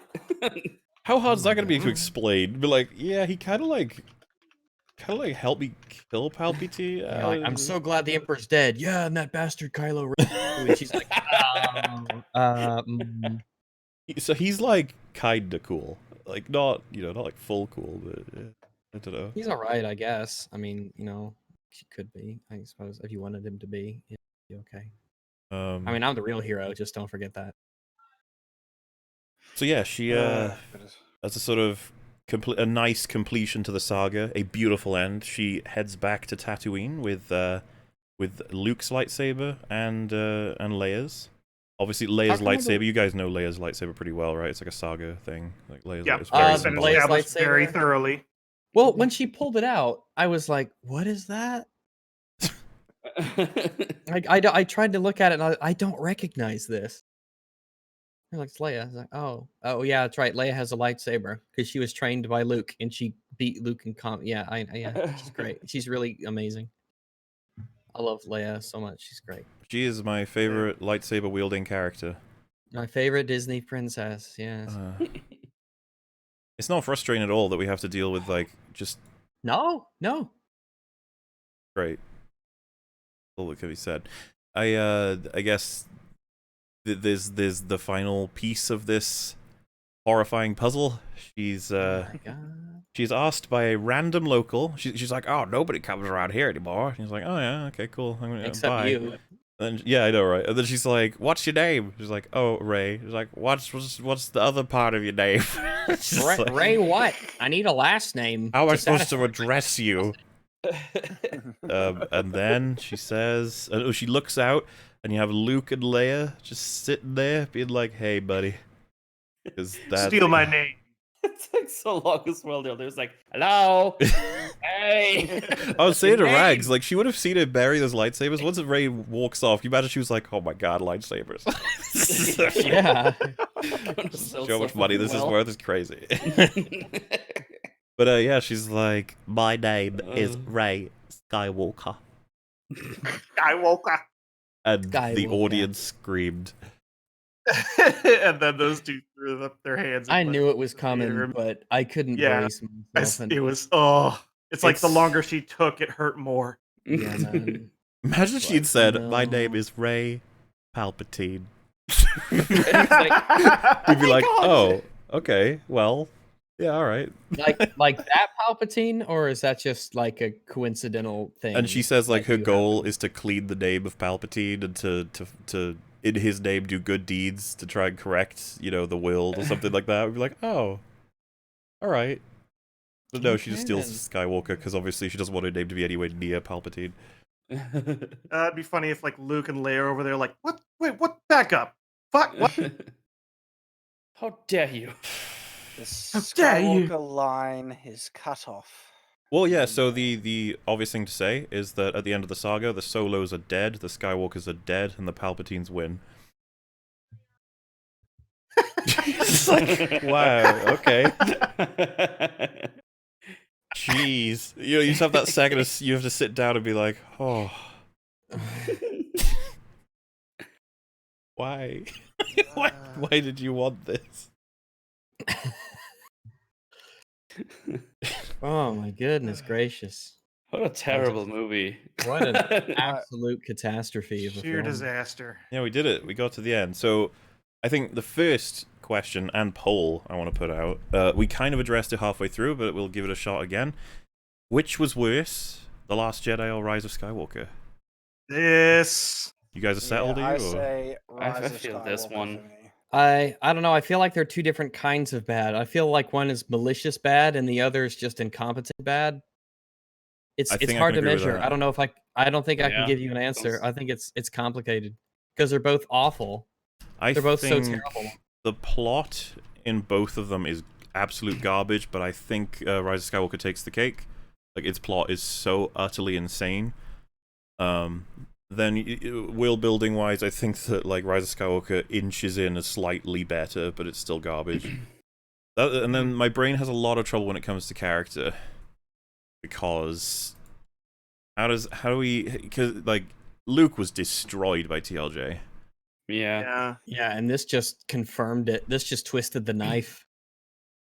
Yeah, in they my made soul. Leia better than him and everything, and they made him lift X-wings out. Oh yeah, I know. They're better when they're dead. I don't know. They're both terrible in their own wonderful ways. Mom hates both of you kids. Stop Yeah, arguing. I definitely hate both of them. It's tough though. Like, if I had to vote, oh, I really don't know. What else you got, Rags? Help me out. So as to which one's worse? Yeah. Which one did you enjoy watching the most? Probably Rise of Skywalker. Because I enjoyed watching Rise of Skywalker the most. Rise of Skywalker, thank God for C-3PO. I actually laughed. We got a chuckle out of C-3PO. So already the highs between the two, Rise of Skywalker has achieved a higher high. The question is, which is the lowest low? Oh, but see, for me, this legitimately ruined the Force in every way. Like, that is epic. Where The Last Jedi, you know, it made some big problems with Force ghosts, but that was kind of it, you know. Like, I feel now like the Force is just The Last Jedi set up like the Last Jedi ruined them, but it didn't like go that far into ruining them. No, like it laid the groundwork for, oh yeah, they're definitely ruined, but The Rise of Skywalker was like, and here's how. Like, it was using it as a springboard to just fly with that idea. I don't know. See, with how the Force was ruined, the amount of Deus Ex Machina, the pointless, absolute pointless, McMuffins, right? The amount of backflipping on anything that they tried to commit to, and the sheer staggering number of stupid contrivances throughout the entire story, just makes me feel this one takes a cake. Like, I made a list. I made a list of the amount of times this TLJ backflipped. destroyed space battles forever. Still pretty significant. Let's not forget it. They're both so. It's hard. It's like comparing a rotten apple to a rotten. So, a list of the times this movie backflips: the Falcon is damaged and then it's instantly fixed. Rey gives up, you know, the lightsaber and then instantly flips and takes it off Leia straight away. Chewie dies and then is not dead. Rey strands herself on the island planet and it's instantly fixed because she has another ship to not be stranded anymore. C-3PO's mind gets wiped and then it's not. Zori Bliss is dead and then she's not dead by the end of the end. She needed a wayfinder to get off the planet. And Babu Frick. She needed Babu Frick. Oh, you needed a wayfinder to get to the Sith planet and then you don't because Rey just broadcasts it in her ship. Zori Bliss needed the chip to get off the planet, and then suddenly she don't, and she gets off the planet. Kylo, he dies by Rey stabbing him, and then is not dead. He's instantly healed. So we got the story. He falls down the hole, supposedly dies again, and then is not. The lightning supposedly defeats the entire galactic thing, and then suddenly everyone's fine, and the lightning does nothing. Rey is suddenly dead, and then she's not dead. She's instantly alive, and then Rey and Kylo kiss, promising that they're going to be together again, and then Reylo dies. And then Reylo dies. It's true. Reylo dies. They does die, and then that's undermined as well. Wow, we're at a 50-50 split, gents. Oh, is that true? Wow, yeah, because I'm split. I can't even vote because I don't even know which one's worse. Yeah, They're so like, both honestly, both so terrible. I really don't like to do this, but I cannot answer this question. I don't know. I don't think I can either. They're both so terrible. The fucking thing is flipping like upside down, like it doesn't know. Yeah, it is 50-50. It is neck and neck, folks. Holy shit. Like we are 2-2-3 to 2-2-2, and now it's 50-50, man. It's just neck and neck. This is a photo finish. I'm still going to argue then for The Rise of Skywalker because the level of bullcrap is on a new level. There was a lot of bullcrap in The Last Jedi, but this one legitimately has crap like people not being able to figure out which way is up. Like, hang on. It's not like TLJ didn't have stupid shit as well. Like, oh, we can't catch up to them because they're smaller than us. It's true. It had we can't shoot forwards. Like, they did have that chase, yeah. And they've established that TIE fighters have hyperspace, so hyperdrives. And remember, the 3 TIE fighters together destroy the Hagger and the bridge, and then they just go home for no reason. It's like you have thousands. It's oh my god, I don't like. I don't want to call it this, but could it be that, like, if you really try and figure out every element and how bad all of it each is, like they kind of just level out as equally bad? I mean, really if this poll concludes within essentially the margin of error, like if they're within a percentage or two of each other, I'm just going to call it and say we're just going to say officially from EFAP, they're both equally shit. They're both shit. Well, it would seem like this is EFAP chat's vote, right? So this is what they're saying. Yeah, pretty nuts. Yeah, vote, people. I'm going to stick with Shad on this one, though. I'm going to agree with the difference is like within 5 vote. Like this is neck and neck. I think that once I've got a lot more time to spend with Rise of Skywalker, I might be able to have an answer. But for now, like, we thrashed that movie just now. Like it's not like oh, you guys are hard prepared for how bad it is yet. You haven't really absorbed it. It's like, I don't know. We just went through every single scene and talked about how awful everything is. And there's definitely stuff that we missed.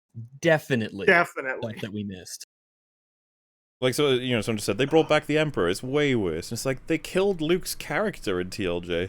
It made him a cowardly idiot. Like, this is what I mean, it's hard. Oh, yeah, which movie, let me see. Lost Jedi is currently ahead by 6 votes. Yeah, because 6 votes, but it's, like, if it's within, like, 3 to 5%, well, up to 5%, I'd just be like, it's pretty much undecided from... See, I like that chat is actually having a back and forth. It's like, TLJ's worst, hold a maneuver. ROS is derivative of TLJ. It's a train wreck attempt at correction. It's tough. You forgot about Chewie getting his medal from Maz Kanata out of nowhere. Oh yeah, that was like a really funny meme. Oh yeah, that's right. We're at 800 votes and it's 50-50 still. 800 Jesus votes? Christ. I got 590 on my one. Oh, I refreshed mine. Oh. It froze for a moment, but yeah, we're at. I mean, it is. Oh my goodness, yeah. It's within like 5 votes. It's basically tied, and we're at 830 votes now. That's nuts. They fly now. I fly now. What a like, sir. Do you guys all find this fascinating? I do. It's amazing. It was incredible. This is art right here. How bad it was. 850 votes and it's locked in at 50-50. It's literally like holy shit, like incredible. Crazy. I just looked up and it was tied at 427. So it's like, man, Oh my god! I think we're just gonna call it as a tie. Yeah. An official EFAP wow. tie. I think it's EFAP we can leave it up. Obviously, it's just that I think it's fair to say it's a tie. Yeah. I will say as well, I yeah, I agree. think the comedy was better in Rise of Skywalker than The Last Jedi, but again, we're looking at all these different aspects where, like I said, I think the plot is just a bit stronger in Last Jedi. I think the world is just a bit stronger in Rise of Skywalker. I think the characters, it's really hard to pick, but I probably would go with Rise of Skywalker for characters. Well, yeah, you can't lose if you don't play. Right. Though there is... That's where we're at. There's people being stupid. Like, that's the best criticism we got. While in Last Jedi, they are completely beyond out of character. Wow. Perfectly balanced. Yes. Uh-oh, that pie chart's going into a meme. Oh my god. So I guess we'll stop like considering it once it hits 1,000 votes, I guess. Completely off topic, I just saw something on Twitter. Universal notifies theaters Cats is being updated with improved visual effects. A what? Improved visual effects. Improved visual effects. Yeah. Oh, that'll save it. Yeah. hang on. What's being updated with improved visual effects? The movie Cats. Oh dear. We're gonna EFAP movies Cats. Oh yes, we are. Oh fuck. Also, do we move on to the most inconsistent character now then? Yeah, I suppose. Well, I was just gonna say we nearly. Let me post this one more time to get us over 1,000, I guess. And then we will conclude. Well, no, I'm just curious to get it over 1,000 to see what we're looking at. Are And it people looks able to like vote multiple times. No, it prevents, or it's supposed to prevent you from doing that anyway. It does IP duplication checking, but that's so much trouble. It'll probably keep people away from it. All right. Home stretch, everybody. Your boy. Some of us keep changing their IP address so they could stand for the Rise of Skywalker. Last Jedi, man, just. It looks as if Last Jedi is like trying to get some form of a lead here. All right, it looks like it's still so damn close. 1,002 votes. It's only 20 of a difference by the looks of things. Yeah, it shows here 18 vote difference at 1,000 votes. So it is neck and neck. Refresh, you might get more numbers. I'm looking at 1,060 votes, and it's about a 30 difference. Last Jedi's pulled ahead by 1%. So sure has. Still tied pretty close, but yeah, I think we can conclude. As far as EFAP is concerned, right now, we don't know. So here's the thing. I think that this is a poll that we should make in a month. You know, let all the info come out, let people think about it, let it get, not be on the forefront of people's minds, really think about it. Because I know when I walked out of the theater for TLJ, I was confused. And we all pretty much liked The Force Awakens once it came out. So give it a little time. Give it a month, give it a couple weeks, and then I'd be curious to see this poll again and see if any of the sides really take a strong lead. Which moves us on to the next discussion, which is who is the most inconsistent character. Now, what I'll do is we'll each choose and then make our arguments, I guess, and then we can make a public poll for it. Oh, hang on. Are we allowed to change our votes? I thought we had to. Oh no, hold you can ignore the ones you went for originally because we didn't even see the film at that point. You can just compare them to that. I know. That's why the whole thing was who guessed correctly. Yeah. Right. So, I guess that's where we'll start. What do you think was the most inconsistent character, everyone? Should we Looks go like down it's the gonna list? be Do you have a Hux. list? Yes. Give me 1 second. I'm just going to prepare to post it. I think we should offer some arguments because if Sure. people are going to say Hux, I don't know. I want to say that because I voted for Hux. He was consistent in his hatred for Kylo. That's what justified. The inconsistent part for me is how much of an idiot he is being in terms of like risking everything to not even directly hurt Kylo. And the fact was that always an idiot though. That's consistently. He's not always. He's been an idiot since TLJ, so it's consistent with TLJ. I'll give you that. He's not. He wasn't like a complete buffoon in TFA. And then his allegiance just swaps, or how long has he kept it? I mean, it's fucking weird. How long has he been a mole? I would say he's a contender. I think. Can we all agree that Finn is not a contender? Yeah. Finn's not a contender. Poe, I would say Poe's not a contender. Is Luke on the list? Yes. Well, so the list is Finn, Because- Poe, Luke, Rey, Hux, Han, Leia, Chewbacca, R2-D2, C-3PO, and Babu Frick. Luke is a Luke did contender. a massive backflip with this movie because of the middle finger to Ryan Johnson and the last movie. Yeah, there's repairs done to Luke, so... But it's almost like what we're doing is we're picking the character that JJ is using as a cudgel to beat Ryan with. What do you think? Really what is our criteria exactly? Do you think? Like, what should we say it is? Like, inconsistent with TLJ, or inconsistent with TLJ and TFA, or just? I'm gonna say I think it needs TLJ to and be TFA. fair. Yeah, it needs to be with this sequels. Whatever we know trilogy. about them, would you say that? Yeah, and whatever TLJ inconsistency- and the last Skywalker and TLJ, I would say. Because But I think we shouldn't discount any inconsistency that made them better in this movie that we liked. I Right, think right. That still being Yeah, I think that's fair. inconsistent needs to count. So Luke is a contender. What would our biggest examples be of like how he's a contender? he You should feels treat a Jedi's weapon should be treated with respect. You got to go out there. You got to get off the island. What I did, a mistake. But so that's inconsistent with TLJ. But could that arguably be consistent with everything up to TFA? That seems more Luke-like to me. Right. With the original So how do we trilogy, how do that certainly we seems how do we right. judge I don't know, it? but him secluding himself on the island was established in The Force Awakens, and so that. Yeah, but we didn't get the reason, and that's why TFA always survived criticism, because we don't know why he did it then. And obviously Ryan has changed a lot, and then JJ has... Don't you think it tells you something that the first thing he like says is like, yeah, that was stupid. Like, me doing that. Also, everything else I did in that movie was stupid. It's like, okay. First thing he does is a slap in the face to Ryan. Yeah. So I guess my question is that how do we judge this if he's in line with X but not in line with Y when we're trying to judge the whole of it?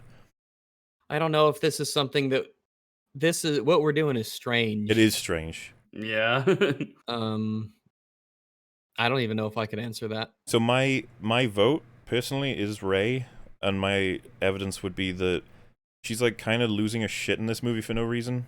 She's like suddenly deciding that, oh my god, like, I am evil, I am gonna fuck up, I'm gonna blah blah blah, and it's like you've literally had no value changes. You just decided that this is the movie where it all comes to a head. You're shockingly perfect. So suddenly you're doubting yourself. And it feels like the film is forcing her to have conflict in herself from nowhere because it's the finale, we gotta do it. And also, does her parentage swap? Does that count as an inconsistency of her character? Oh, yeah, that's interesting. I'm going to say yes. The parentage used to be it didn't matter from TFA, then it was nobody in TLJ, and now it's Palpatine. Extremely important. Yeah, very important fact. Now It's the most powerful Force user outside of Anakin, if depending on how you sort of judge it, so...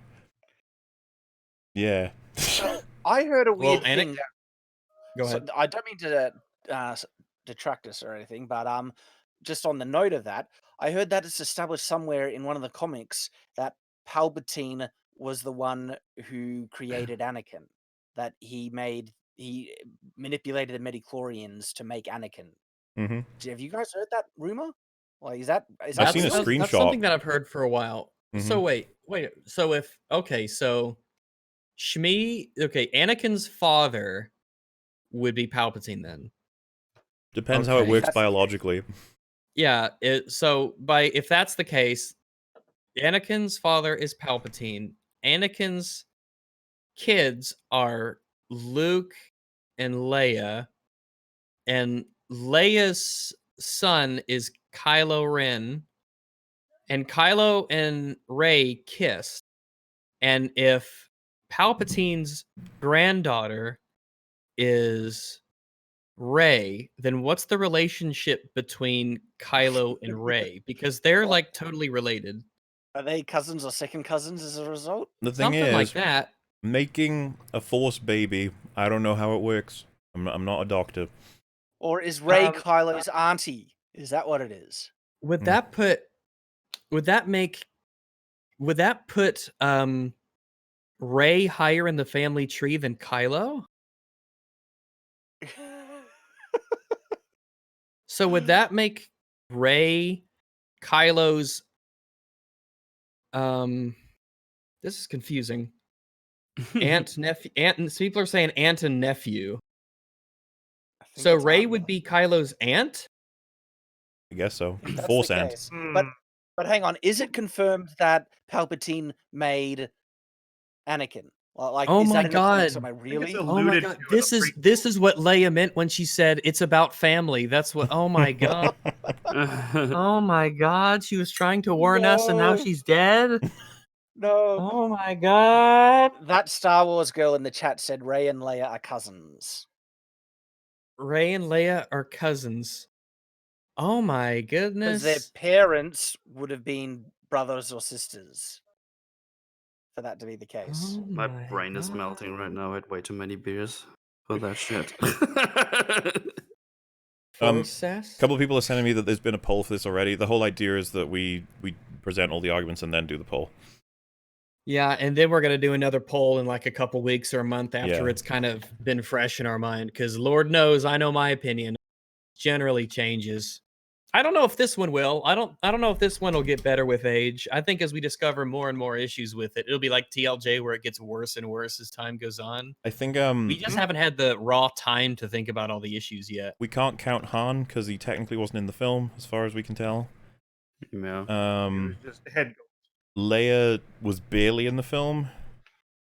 To the point where, yeah, I'd almost say she wasn't in the film because they had to just repurpose old stuff. And then her usage was so awkward, it really kind of pulled me out of the movie. I would downright say C-3PO was kind of strong compared to the everyone else. Yeah, he was My actually favorite character. consistent in his character in this movie. Yeah, Like, C-3PO is my favorite character in this film. Yep, nobody loved him. Why is it that now in 2 of the Disney films the favorite character is the droid? I just quickly made the family tree. Yeah, it's Rey and Leia are cousins. And so, if Palpatine is the father of Anakin, and that's just like, where the hell did that come from? If that's the case, This is why we who have made that? Because they're big into family trees. They could tell us this shit for certain. We're pretty good with family history. This is true. So they can tell us exactly what relationship Rey and Kylo have when they smooched. Galaxy spanning Star Wars is so small that incest happens.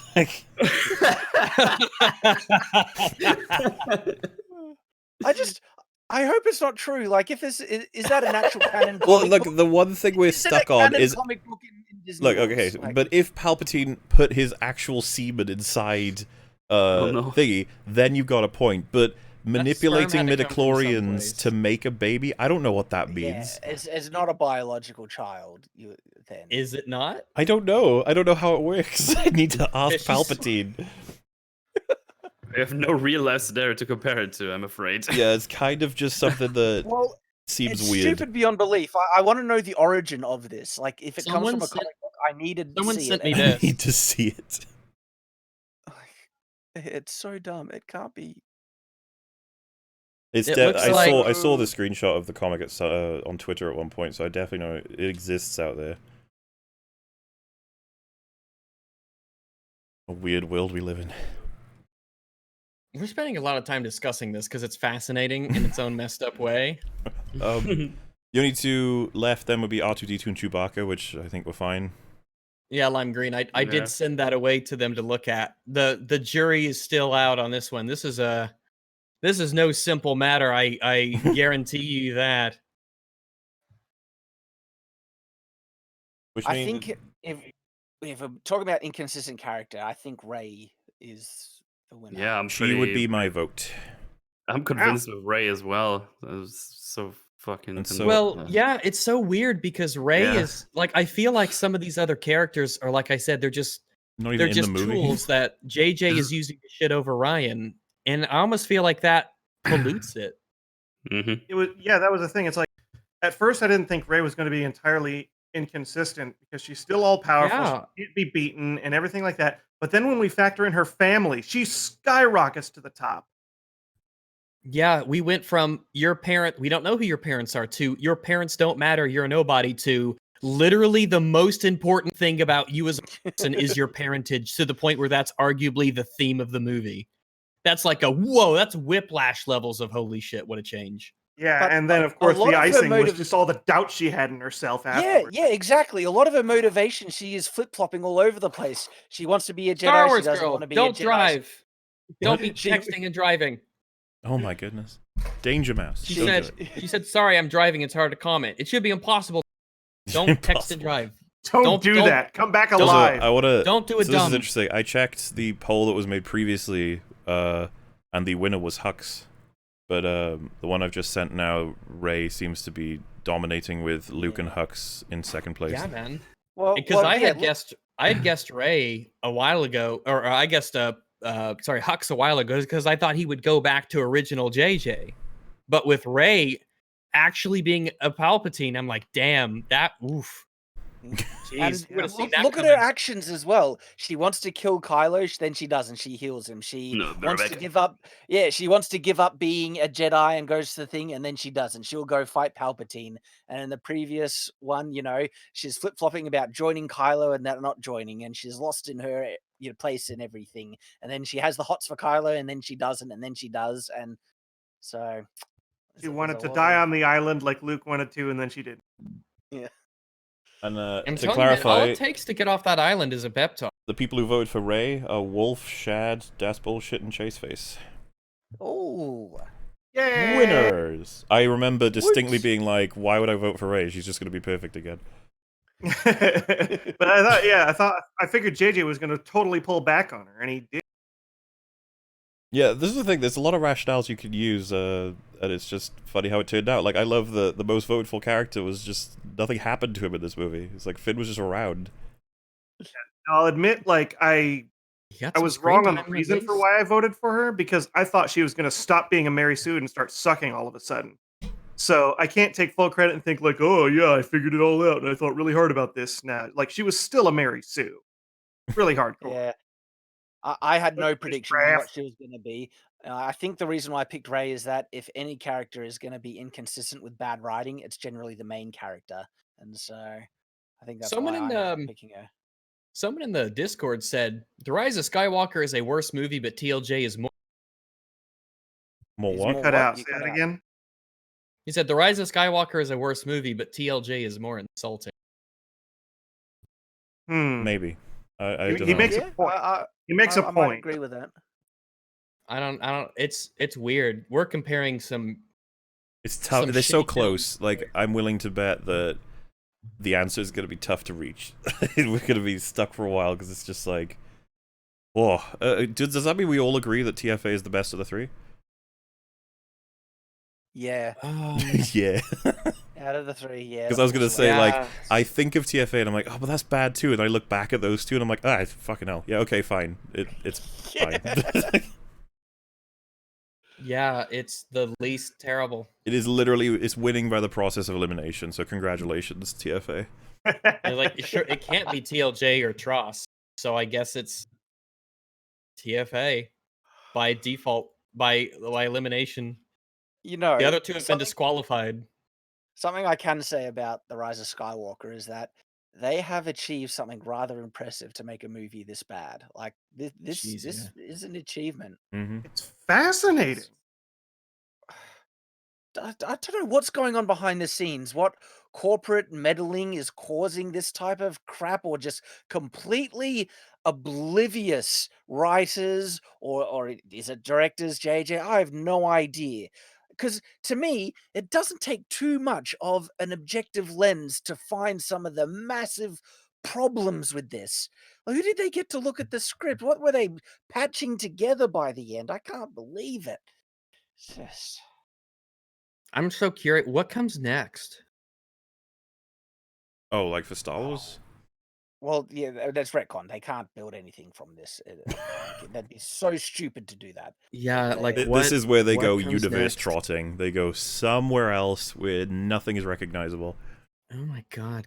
Maybe they'll put it up for sale on Amazon. Could buy it or I something. mean, Fucking no. George Lucas never wanted this to happen, but it's cheap enough that Disney might try and organize it, and that's a crossover movie between Star Wars and Star Trek. Oh my god! No, No way! I could Don't see even Disney say doing those it. words I together could in a see Disney sentence. doing it. It's money in the bag for them. If they did that, I would have to watch it. I'll be like, oh gee. This will be so bad. I have to see it. Yeah, like, and who wouldn't? And so, money in the bag. That's a possibility. All they need to do is get who owns it now? Paramount owns or Star Trek? I don't know. And I mean, they've desecrated Star Trek enough with the new series and stuff like that that they got nothing to lose either. It's just... They should just combine them. Trek Wars. And that about does it, I think, in terms of we've covered the movie now. It only took us 7 hours. So yeah, that's the first EFAP concerning the rise of Skywalker, and no doubt it will be the first of many more to come, and it will sustain us with hatred and the video essays, for... Rags. I'm so excited. The video. Oh essays. Man, the flipping and the flopping that might happen. You see how TLJ was a miracle, and the rise of Skywalker ruined it. Ruined it. That's so nuts. How many people are defending it right now? The usual suspects. We've got Cinema Roberto and who else? Oh, well, he's the only person who likes The Rise of Skywalker from what I know, but the rest of them... Everyone else seems to hate it. Well, the rest of them... Movie Bob is just the worst. Yeah, true. It's the joke we would have made. It's like, who liked this movie? It's like, I don't know, Movie Bob. And it's like, oh my god, he did. Give it an 8. He gave it an 8 out of 10, apparently. I haven't seen the video, but... Oh, Jesus. And we're going to have to watch it, aren't we? Oh, at some point, I imagine. But yeah, I guess it's probably time to start responding to super chats. Obviously, anybody is welcome to stay or go. It's completely up to you. Does anybody want to do anything of any particular kind? I'm good to keep going, mate. Really? Oh my god. Let's do it. I'm good. Yeah, I suppose I'm all right. So, the only issue we have is that me and Rags have a selection to respond to from a different stream, but now we've got a new selection to respond to already because of Rise of Skywalker. Does it make sense to respond to the ones from this stream because it's going to be relevant to the conversation rather than catching up? Yes, I think this is a special one where, like, I think it would work to keep it all self-contained to this one because this is an event. Yeah. This is a special event. Can we get them all? I don't think that's remotely possible. Oh my god. A classic. We might get backed up to the point where we might just do an EFAP stream for super chat responses alone, and it'll take us to like the cap or some shit. I don't know. This is a lot. I am still scrolling down the list, and we had a whole bunch to respond to outside of these. And maybe some of these super chats have some really good points about the film. Exactly. So I'm sure that some of them just we will take this to the 11:55, gentlemen. Still scrolling. Oh my Let god. me see what Do it. Let me see what Mundane Matt had to say about it. Cute. Oh. I think is it good or is it bad? My response is maybe. I have to find. Oh, he made a point about how like it never had a chance because everyone's gonna hate it anyway. I want you to take a look at this. I want you to look at this, and I want you to prepare thyself. That fucking thumbnail though is. Oh, that hurt. Why does he do this? Fucking hell, man. Why does he do this to himself? Why is he such a meme? All right, you guys ready to get going? Let's go. Let's do it. First one. I was actually notified. Excellent. I mean, seems like a lot of people were, because this, like I said, we got more of an audience with this one than we ever usually do. I think people really wanted to see what we had to say on Star Wars. Apparently, some of my fans and EFAP fans and you guys, Shad's fans, like they all seem to like Star Wars. What's that about? I don't know about that. I love watching Star Wars just crumble. I can't love it anymore. It's just it's been gone for years now, and this is only the continuation of that. Yeah, What? the rage from the disappointment of the fall of Star Wars is the only catharsis I've been able to get from it. I've just been binging the reviews of this movie on YouTube for the last day, and it has been helping heal my broken soul. Get out your rhino milk tanks, you massives. It's the reckoning of a lifetime. Yes, sir. I watched it yesterday and didn't enjoy it nearly as much as I thought I would. Didn't you thought you were going to enjoy it? I don't know. From those leaks, I was like, oof. I was prepared that I might enjoy it in some terrible, horrible way. You know, like it'd be so terrible I'd enjoy it. Yeah, I was trying to not to get my expectations colored by like tweets and reviews and stuff, but boy, they were coming in so fast. A few of them hit, so my expectations in check there. Angry Joe did a long man. He mentioned in his review The Force Awakens with Darth Sidious roommate's YouTube vid, and it's exactly as Rise turned out. Did a long man. Is he just like? Yeah, he has like a 2-hour spoiler review with him and his mates. Wow. And most of it's pretty solid. He hated the movie, and he points out a lot of the crap that we've pointed out as well. And so good on him. Oi Morley, totally missed you covering my super chat last time. Discuss. Also, hi Rags, you wonderful floof you. Hello. And it is my TLJ critique part 2, 12246. I forgot what it was. Let me just play it quick so that I can 12246.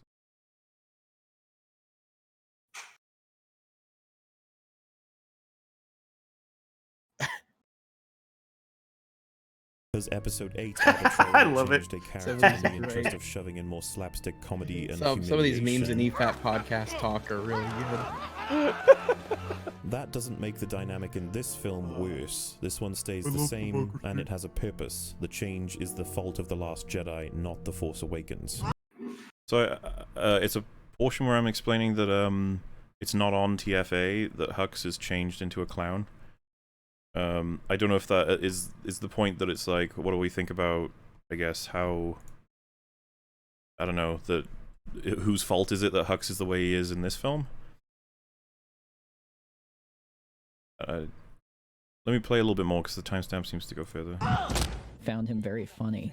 One last thing on this scene, however. Kylo immediately assumes from the recent events that it is the performance of the individual stormtroopers that is the issue. When the concern well, while you're looking, I'm going to use the loo real quick and I'll be back. In the first place, not to say that they aren't underperforming as they are, but there was 2 when there was like 50 before. On top of that, why wasn't this his mission, considering how invested he is in this? Yeah, I'm not sure what they're looking for. If it's just like, whose fault is it that Hux is an idiot?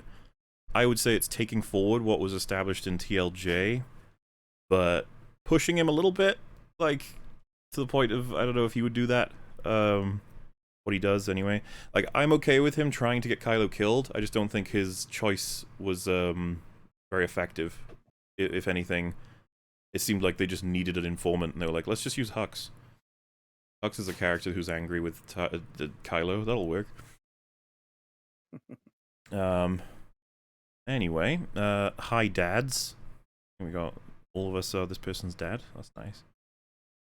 In one word, describe the movie. Contrived. Yeah, that pretty much nails it. Outside of just using words like abysmal. If I could use a second word, it would be garbage. Contrived garbage.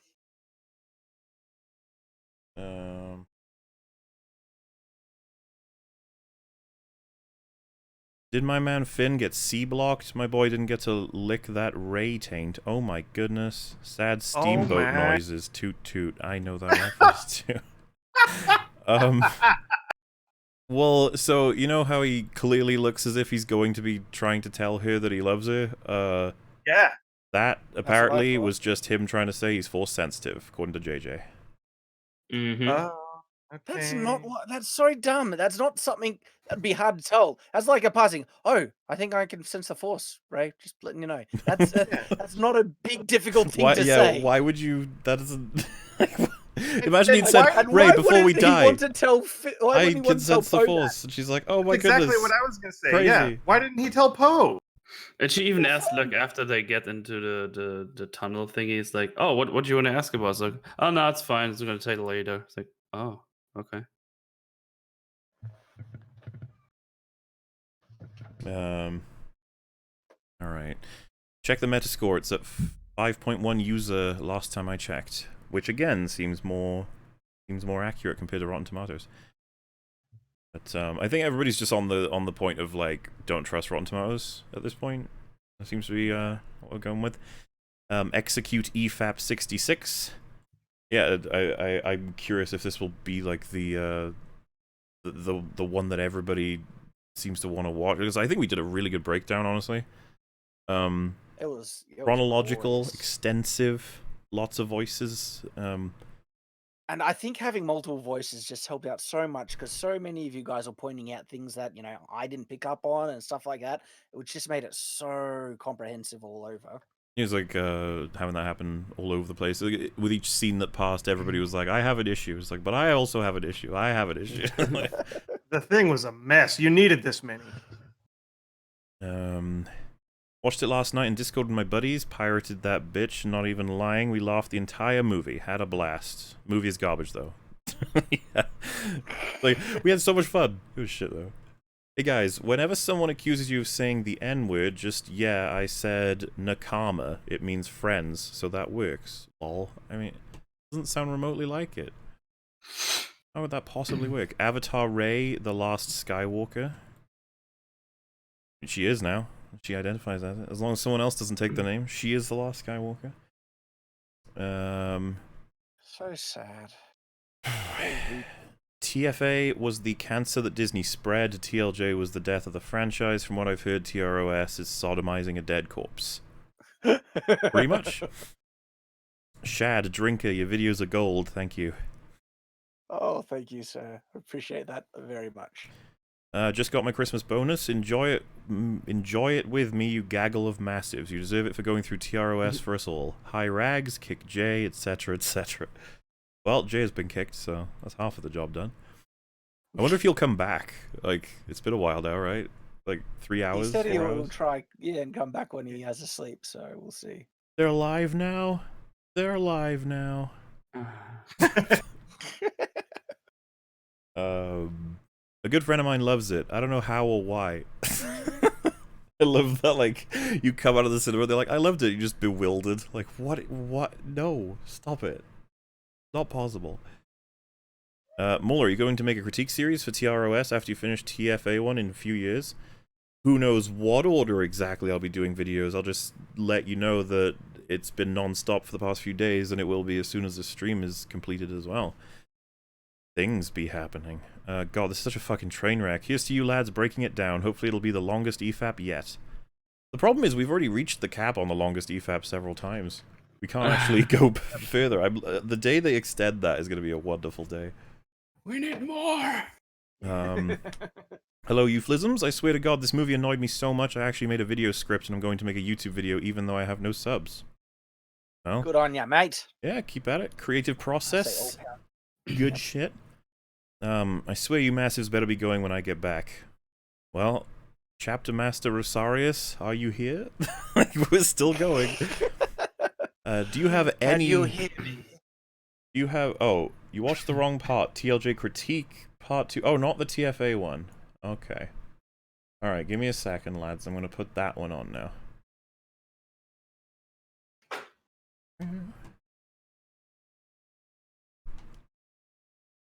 Fucking useless search function.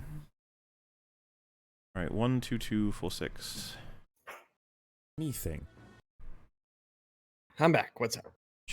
I got the correct timestamp. I'm just listening to it 1 sec. Character. Rey was speculated to be the child of Luke Skywalker, Obi-Wan Was Kenobi, it? Did you or have a even good the time there, Rags, granddaughter of Emperor Palpatine. It was all right. Yeah. It was okay. Nothing, you know. Nothing Wait, you know what? I can out of the ordinary. I can play this for you Yeah, it's pretty guys good. at the same time as I play it for the EFAP and Opal. So wait, hang on. Trilogy, and he will like. Let me make sure I got the right timestamp again. 12246. Yeah, that'll be close enough. All right, I'm gonna play it for you guys while playing it for the stream. But people are like, I can't see visuals. It's like, yeah, you don't need to see visuals. Trust me. It's just it helps me avoid copyright for sure as well. Be the reason I watch episode 9. However, let's discuss a different character. Rey was speculated to be the child of Luke Skywalker, Obi-Wan Kenobi, or even the granddaughter of Emperor Palpatine. The reason people speculate these sorts of things is to see how the ripple effect pans out. Let's take the Palpatine theory. If she was related to Palpatine, then would that incline her to the dark side? What would Rey think if she knew she was a blood relative to a mass-murdering monster that held a horrifying grip across the galaxy? How would this inform her powers and her abilities? Will the First Order respond to Rey as a leader? Will there be people in the universe who want her to take the throne that Palpatine lost? What will her friends do if they find out her lineage? This is interesting, not because it references the old films, but it asks so many story-building questions that are ripe for not only exploring, but connecting to. Trials, tribulation, oppression, pain. This small section of dialogue could have revealed so much while being a simple line about her parents. I understand that many people will say, well, that's just typical. That's almost annoyingly bad that it's just going to turn out to be a character from the OT. But it could have been anything. Instead, it was nothing. Well, how about that for progression of what they went with? The funny thing is, they didn't do any of that. Like, you have... Or they tried, like, at the smallest level of her worried that she might go to the dark side, but that wasn't even implied that it's because she's the granddaughter of Palpatine and she thinks that, you know, she has the same weaknesses. It's just, there's no connection she makes to that. It's just that she's doubting herself because reasons. Apparently I sounded like a robot. Everyone's saying I sounded like... No, you sounded fine. Well, I guess it sounded fine to you guys, but it may have sounded like an echo to everyone in... Like it lagged or something? Yeah, hopefully they heard it, is the important part. Well, if you didn't, so I talk about the potential of making Rey the granddaughter of Palpatine and what you can do with that in terms of story, as well as it filling in the gap of where her power comes from as a sort of fixing for what happened in TFA. It's so funny that we're this far in now, you know, like the third film, but they just don't work with any of that. We have a moment of her being like, oh my goodness, I'm a Palpatism. Oh. But like, you don't really, doesn't do anything. And then she's like, I'm gonna kill Palpatine. It's like, oh my god. And then that like Luke encourages her to do that. I don't know. But yeah, I'd say they wasted the potential in terms of storytelling, for sure.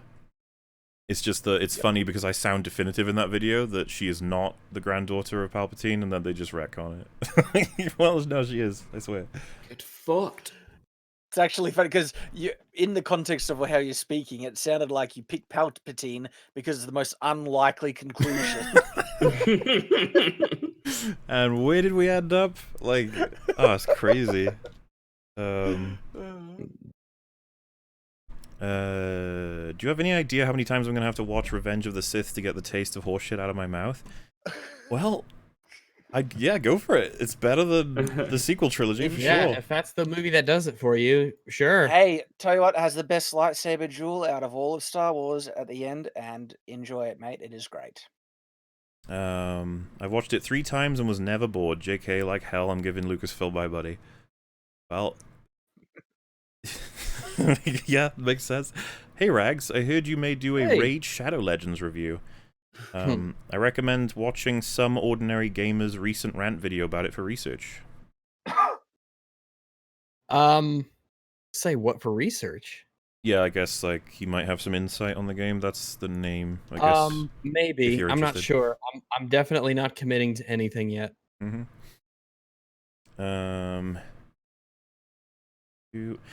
I think Rags of all people would love cats.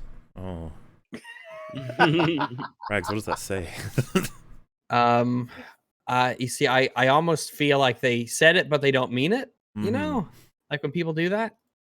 Because I think I'll love laughing at it, or I don't know. It looks like it could be super cringe, though.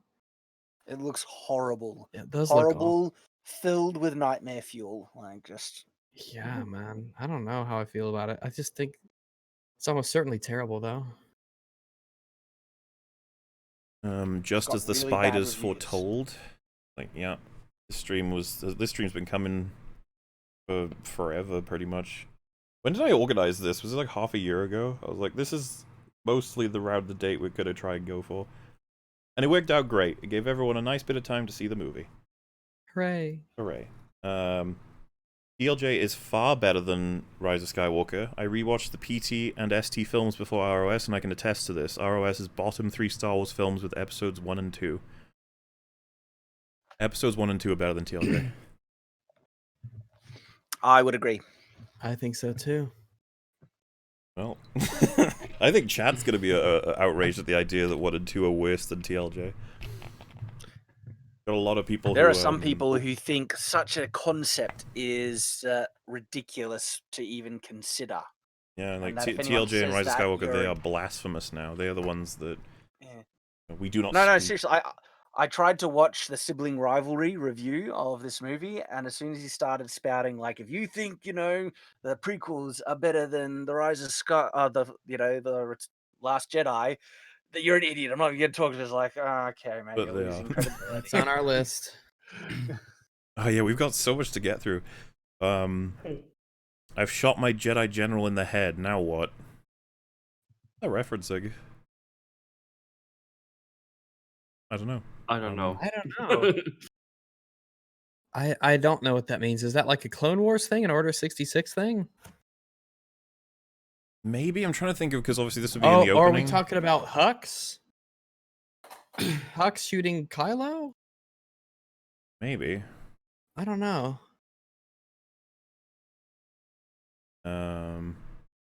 Merry Christmas, you entertaining massives. Merry Christmas to you too. Best Star Wars I ever saw in cinema. Never laughed so much. Everyone was mocking the movie. At the Reylo part, someone shouted, "Just kill him already." I can't believe I thought The Last Jedi was the worst thing that could possibly happen to Star Wars. Fuck you, J.J. Abrams. He's did an impressive job. Who'd have thought we would have gotten to the point where we cannot decide? Like, wow. Yeah, man. I don't know. Because like TLJ was supposed to be rock bottom, but it just keeps on going. I don't know. I can decide. Lies and slander. No, well, I guess I'm referring more so to like the EFAP community poll. This film was so shit it convinced me to make a video. I hate it. I bought a ticket to Cats and snuck into the theater, and I still want my money back from Lucasfilm. I couldn't stop laughing in the theater, and the other 5 people were mad at me. Well, yeah. See, this is the thing. I was encouraged to have some more emotional reactions, but I knew, especially being in Britain, I was like, well, better not ruin it for other people who are actually having fun, I guess. But, mostly silent. There was a couple of giggles here and there. I kind of wish that I had been in a cinema that saw went like, oh, fuck off. So, like, some portion of it, that would have been great. To be fair, I think Rhino fits Jay well. Ah, there we go. When Jay was talking about his persona, I remember. Yeah, of course. Who could forget? Because he has big tits. Mm-hmm. Yeah. I am all the memes. Yep. Yeah. Makes sense. Merry Christmas, Mauler and Rags. Merry Crimbo. Merry Christmas. The Cursed Child, Jake Skywalker, Harry, lol. Cursed Child is Harry Potter, right? Harry Potter and the Cursed Child. I guess that book may have fucked up Harry's character. I don't know. I actually heard that that Harry's character in the I've watched a review of the play, and Harry's character is just destroyed. Like completely incompetent in that. So is that so that's like a play that's a sequel? Yeah, it's a play that's a sequel of the movies, and it's garbage. I've only seen one review, so could be wrong. Cursed Child. Mm-hmm. Okay. I think the Cursed Child is his son, but I don't know.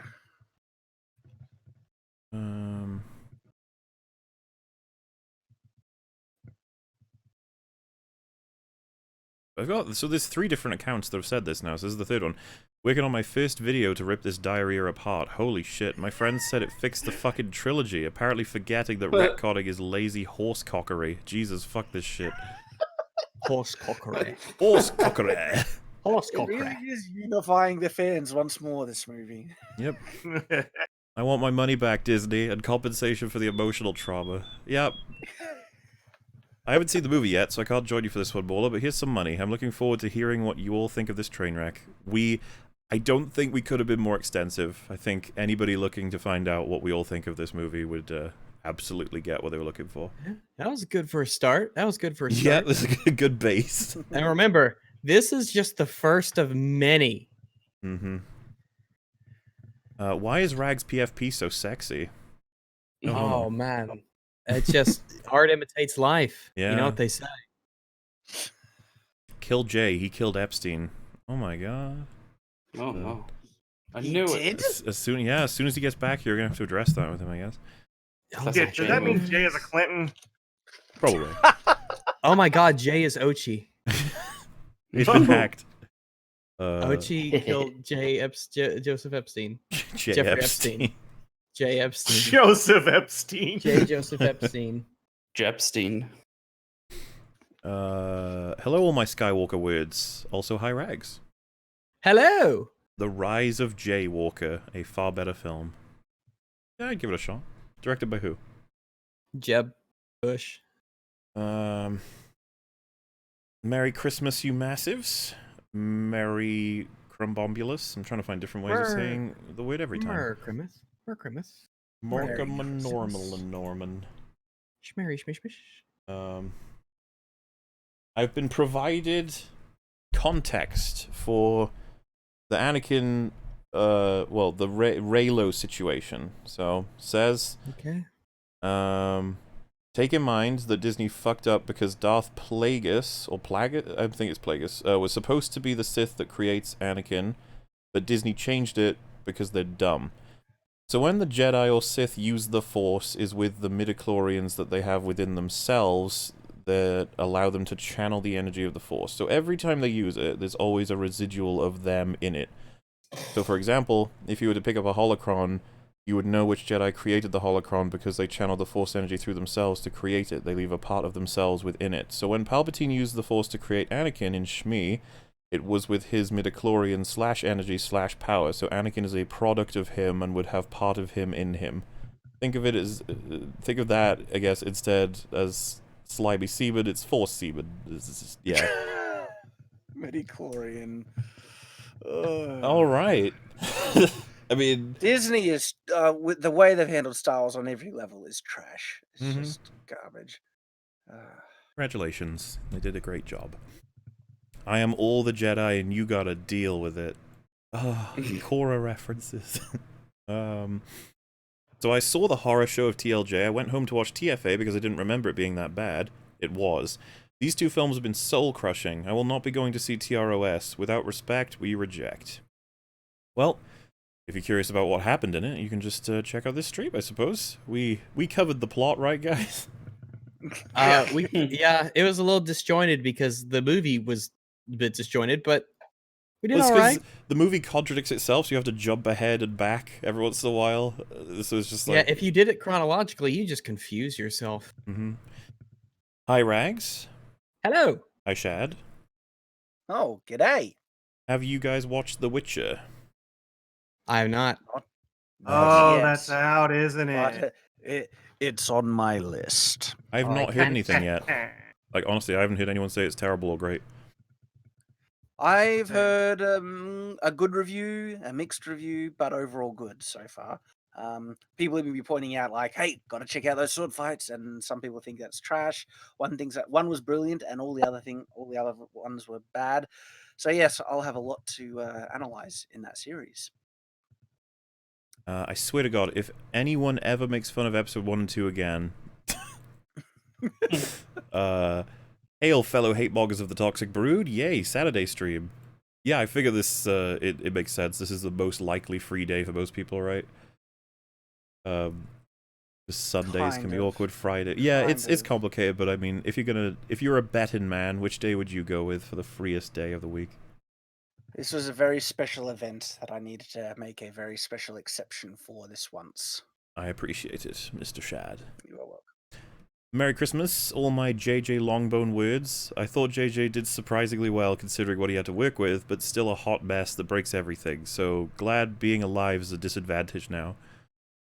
Okay, so I appreciated that JJ tried to fix some of the problems in the previous movie, but he made so many more problems and made like a house was damaged and he fixes it just by hitting it with a sledgehammer over and over again. He's like, I'm trying to help. Like, I know. He needs that whenever someone makes a Star Wars movie, they need to have an official hired position of someone to say, no, no, no. How about no? Yeah, the problem is the Disney higher-ups do take that upon themselves, and they say, then do this instead, and they make it worse. And yeah, you're right. If they had someone like a canon expert that no one could contradict, if he said, no, this contradicts how this is supposed to do it, that would, yeah, I agree. Supposedly, they had canon experts that approved of the Holdo maneuver and said it wouldn't cause any We played that problem. clip. Oh, crap. Yeah, I know, right? Like... I'm pretty sure people in chat will know because this is like it's not bald-faced lie. It's the one that's. What are the names? It's like Pablo Hidalgo. I I think his name is.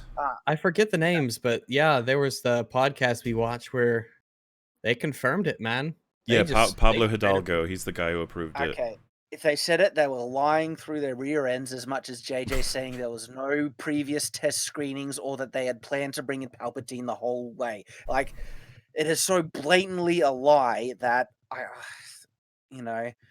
because with JJ, I want to look at it as like, all right, you tried your best, but it didn't come together, and you could be still a really nice person, stuff like that. But with him coming out and blaming people hating The Last Jedi because they hate women, and then the just absolute bullcrap dishonesty he's been showing with the release of this movie, sorry, mate, this is reflecting very poorly on your character now. Not just your ability as a filmmaker. It's just... Anyway. My friend, who is quite intelligent in most matters, fully acknowledges every flaw with the new trilogy, yet still loves them unconditionally. We're still bros, and I have yet to be called a Nazi. Good to know sane people. Oh yeah, good stuff. Oh, lucky you. I think the worst character was Poe. They knocked the fuck out of his intelligence to make him consistently make stupid decisions and act like a child. His side bitch couldn't even make me care. What would you say are his stupid decisions? Yeah, I'm having trouble. Like, I guess you could call that, like, jumping thing that he was doing kind of dumb, considering the dangers of, the now established Holdo maneuver. But I mean, like, if he's doing it to avoid being captured or destroyed by the First Order, is it not worth it? I'd say it's worth it. I mean, to some degree. Like, I can imagine that there were so many ways that could have killed them just from the jump itself. Maybe that's one of them, but I'm kind of having trouble with any other aspect that made it dumb. Also, yeah, apparently ER's been here for a while. Glad you're enjoying listening to us rip into this wonderful movie. I'll be looking forward to your review. I hope you enjoyed the movie as much as we did. People in my theater applauded the opening crawl and the end credits. I want to die. Aww. I want to watch the trash fire. My theater was like nothing. Yeah, but I was silent. Yeah, no reaction. Ours was pretty tame. Mine was at least. Like as soon as she says like Rey Skywalker, I was like, okay, and credits, bye. Like, everyone just fucked off immediately, pretty much. I get to watch the trash fire tomorrow, so I'll have to dip out. Also, hi Rags. Hello. Wizard. And you have quite a day ahead of you. This fucking tells us where we're at. Like, this is like going down memory lane with super chats. Wizard poop dimension. Isn't that just inside of Kathleen Kennedy's head? Also, hi Rags. Hello. May the dawn be with you, and all hail the toxic brood. Hail. I love that random video that guy made calling people the toxic brood. It's just stuck so significantly. Like, it won't go away. I never usually catch these live, so here's some bucks to keep y'all going. Love you guys. Thank you very much. Read the visual dictionary. It's all so stupid. No. Oh, my goodness. Isn't that what you were referencing, though, Mola? Yes, but that was just for clarification on something. I don't want to read that book. Mola, play KOTOR 1 and 2 and read Wheel of Time, please. They're on a very long list. A terrifying I can list. comment on all of them, and they're all brilliant. Oh, there you go. Mola, can you ask Wolf which edition / cut of Lord of the Rings books / movies I should get? Also, Merry Christmas to all EFAPers. It would be the extended editions. And as for the books, is there multiple editions of Lord of the Rings books? Not like in terms of text. Or there are additions, but usually additions will just fix up little grammatical things here and there. But Lord of the Rings has been established for so long that new additions now is just new covers, really, different size prints and things. I just got my hardcover, like leather-bound hardcover, Lord of the Rings all in one copy. It's now got a prized place on my bookshelf. And yeah, like I said, me and Rags will do a mini recording, and all the super chats that were sent directed to him in his last stream will be asked to him. But I'm gonna have to like say that we're not gonna be passing messages on to him and then back to you guys, because that'll be like just unfeasible, and I don't think that's something that he's gonna want to be doing. Like I totally appreciate that you're gonna want to know like different things or ask different questions, but I don't think like Wolf wants any kind of sort of public persona anymore, even in like answering questions to what would be his fans. Obviously the EFAPs we had with him, was it a week ago now? Time fluctuates in my head. Those are sort of the send-off. So yeah, I just don't want anyone, so like anybody who's thinking like I will pay money to have Wolf answer a question, I'd want to discourage that, because you know, like the last thing we want to do is just keep sending questions his way for him to reply or anything. He's gonna want to be kicking on with what he's pursuing in general. So I wouldn't want to pressure the guy. He's done. Best comedy of the year, better or worse than TLJ? Oh right, well we tried to answer that. Yeah. Yeah. Oh boy. Jury's still out on it. Ray and Kylo sitting in a tree. PISSING. Oh. Oh no. Oh my goodness. I tried to behave in the theater, but the first 3 words of the crawl sent my friend and I howling. It's the funniest movie I've seen all year. Yep. Kylo rages onwards. Shad, I like your Rise of Skywalker video, you blackened shade. Oh, thank you. And that was a reference to my book, if you guys are wondering. I appreciate that, sir. Especially the reference. Absolutely. Ironic. Just Right and Patrick could save others from bad Star Wars movies, but not themselves. Ironic. Just a sip from Kylo and Rey allowed Palpatine to blast the fleet. Why didn't he just kidnap and drain all of the Broom Boys? I don't know how it works. He just seems to be able to. That's the thing, right? He's like, because I drained the dyad, I get to be super powerful. It's like, could you just drain 1,000 people? Would that give you? I don't know. Well, it even seemed like he couldn't drain anyone except if they were in a dyad, which is, it doesn't make sense. I have a special power. I could drain force from people, but only if they're the dyad. Very specific. I left the theater salon when Palps died to bash my head in the wall 5 times. Also, hi, Rags. Hello. Owls for Wolf and prayers for Shad. Weed for Mauler. Weed for Mauler? I'm alright, I'll take alcohol. I'll happily accept those prayers, though. Thank you, sir. Merry Xmas, EFAP. Can't listen to it in full because I leave for holiday in 2 hours, though instead I'll ask, have you seen The Fly 2? No, I never actually saw The Fly 2. I haven't seen The Fly 2. I always just knew that it wasn't a particularly great sequel. That's always what I understood about it, but I never actually watched it. Fly 1, though. Good shit. Yeah. Is it possible we can make it canon that Rey force drained the life out of Kylo with that kiss? Also, hi, Wags. Hello. Yes, she murdered him. She's a killer. She finished the job this time. Oh, Rey is so screwed up. People clapping at the end of the movie. Their claps mean nothing. I've seen what makes them boo. That is a reference to wait, Rick and Morty. Rick and Morty. Also, hi, Wags. Nobody was clapping at the end. Hello. Willems is a hypocrite piece of shit. Well, oh yeah, he's really twisting in the wind, isn't he? He's not happy about everybody holding his words to him. Like, stop it. I love how he said, "That's not what I said." It's like it's a photo of you holding a sign up that says that.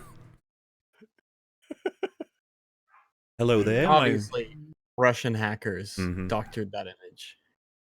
Hello there, my first super chat. I am glad this bad trilogy ended so I can pretend it doesn't exist. Merry Donmus, you massives. Also, hi, Rags. Hello.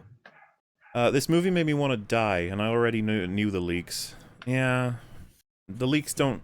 They can try and prepare you, but the leaks don't ultimately sort of take care of that aspect. You know, not always.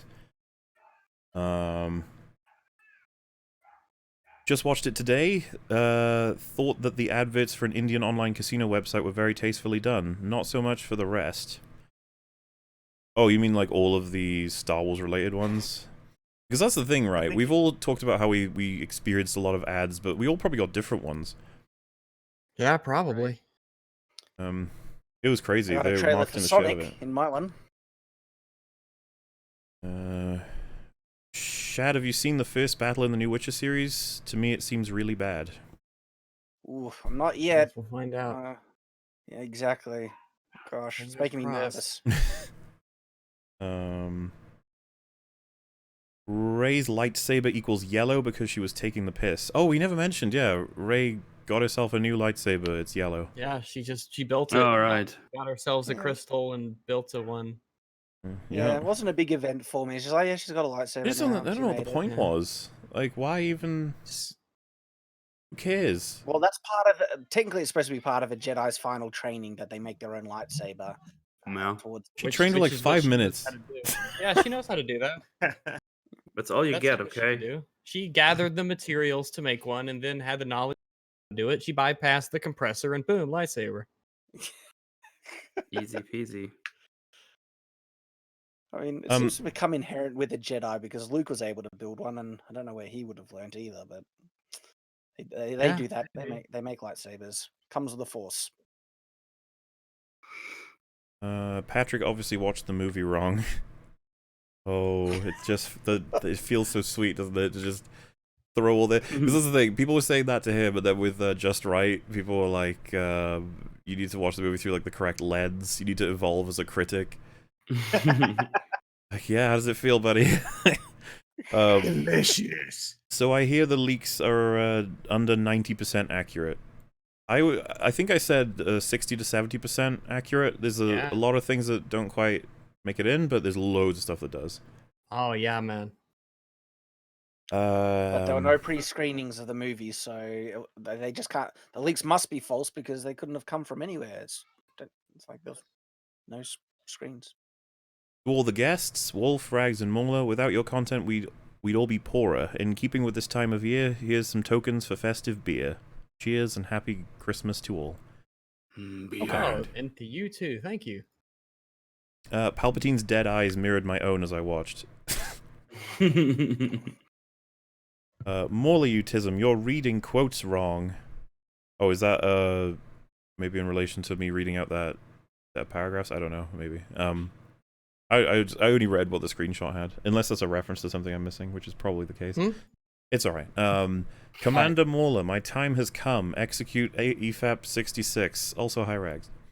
Hello. EFAP 66 was indeed executed. Do you know, originally I was going to put all the names of the guests in the title, and I could only fit like half. So I was like, well, I guess I'll just not have any. It'll work out. I watched Shad's review. Amazing. Also, hi Rags. Hello. Thank you. That made me angry doing that review, and it came through. Sending this to show I was here for this momentous event. Hi all. Hi Rags. Hello. So glad to see this awesome group of people discussing ROS. Keep up the great work, guys. Yeah, we nailed it. It took 7 hours, but we got there. We had a good bunch, yeah. It's kind of. I could totally see so many people be like, "How the fuck did you say energized and talking about this for 7 hours?" And I'd just be like, "Oh, because our hatred makes us stronger." There you go. What exactly motivates Kylo to fix his mask? Those red lines across the mask were just ridiculous. But hey, I was told it looks cool. Shut up. Yeah, I have no idea. At least with racing his dark side, I don't know. With TLJ, they kind of imply he's hiding behind it, and he has to take it off because it's a silly mask, piece of shit. And TFA, it was like he's using it because he idolizes Vader. It's like, okay, but in this film, he's just like, well, it's my mask.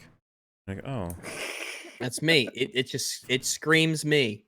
Like, I think if you had asked him in universe as a character, he'd have been like, well, Ryan destroyed it, and so JJ wants me to repair it.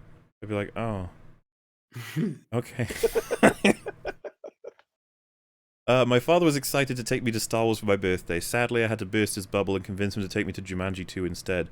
I've heard that's good, which is good news because I liked the first one. It's not like I think it's a great film, but it made me laugh, so hopefully the next one's good as well. What time we're in. I know. Jumanji. Better than Star Wars. I'm very disappointed that my theory about Palpatine using the Death Star chunk to surf through the ocean didn't happen. Good day, my dear Massives. He is Ocean Man. We don't know that it didn't happen. I think we can safely assume it did. I think that would have been the happiest moment in his life, surfing it through space and onto the waves. Whee! Holy hell, made it to my first stream. I have to say, fuck you, Rags. Respond back to my messages. Our child has your nose and sunglasses. You can't escape your responsibility. Oh my goodness. I'm shocked. I must say I'm shocked. Hello to everybody else. Here's to a good stream. Yes, sir/ma'am. It was an excellent stream, yeah. It was a very good stream so far. Holes in management equals plot holes in entertainment. Who do you think sent that, right? Holes in man. Oh, I think I have an idea. Mm-hmm. Does it hurt? Objectively, this EFAP will be superior to the movie. Hi, Rags. I think our EFAP was more accurate and consistent than the movie, so... I think so, yeah. I feel like... I don't feel like I've been betrayed by myself in any way. Yeah, like, who was the most inconsistent in the EFAP? Probably Jay, because he went to sleep. Yeah, Jay. I ragtag the Rad Dadman, or Rad Deadman? Dadman? Muller invite Jay, then kick Jay. Oh, we did. Yeah, we did that. Yeah, he has been invited and kicked. This is my first EFAP live. I wish everyone a Merry Fatmas. May the memes be with you. Very kind. Force teleportation is so fucking stupid it hurts. Yeah, I know. I agree. That's a smart comment right there. I got excited when Ray died, and then she woke up. Imagine being the director. You see everybody like celebrate when she dies. You're like, oh, jeez, like, what? Oh, and then just roll credits.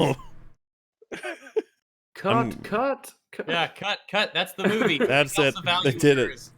And what's crazy good job. is I don't know about his freedom in relation to Disney, but there's a good chance that could have been something he did. He like cuts the scene there, it fades to black as Kylo's holding her, and then like everyone's celebrating the victory across the universe, and they just have this unused shot of Kylo like looking forward, and then he's just looking at Luke's home or something like that, and then they credits. Like, oh shit. Like, there's ways to make it happen, but we got what we got. Skywalker. I'm gonna see Rise of Skywalker tomorrow. I'll watch this on Moolah later. Don't let your brains turn to goop analyzing it. No, we survived. We watched each other's back. We survived, yeah. Mine has melted a long time ago. TLJ prepared us for this. This is awesome, in a way. I am 30 minutes from seeing the film, and then I'll have this EFAP to wash the taste out of my mouth afterwards. In the event I retain my sanity, that is. Wish me luck, Massives. I fear I will need it. Good luck. Good luck, sir. Is this a 66 hours long EFAP? Also, hi, Wags. Hello! No, not 66 hour long EFAP, no. Schnicks. Two-tonaled Patrick... EFAP 100? Sorry? What are we even going to do for EFAP 100? No idea. Me and Rags will have to brainstorm on that. 100-hour stream. 10,000 hours. Streaming forever. 1 hour for every Star Destroyer. No. We don't even know how many there were. There could have been loads more off screen. Two-tonaled, Patrick, Jenny, and Jack. Without your CRP content, there would be no EFAP. In keeping with this time of year, here's some tokens for my milky rhino tears. Bar humbug, you massives. Thank you very much. There comes a time in all forms of media consumption where you're so utterly bewildered by an event taking place that there are so many things wrong with it that you don't have the words and you simply laugh. That is from my first or second Game of Thrones video, where the dragon gets shot in the neck. I was like, this doesn't make sense for about 1 million reasons. We have to stop. I remember that. Also, I am getting the sleepies. I think I'm gonna poop out now. All right. Do you want to give a plug to your, I guess, Twitch channel in this case? I guess it is the Twitch. Yes, I don't do the YouTubes yet. Yet. Talk a bit about that, Mel. What do you mean? I will. I'll get there. What do you mean, though? Bait them. But I'm trying. What you interrupting me? Bait them. No, I'm working on the John Wick video still. Obviously, been recording.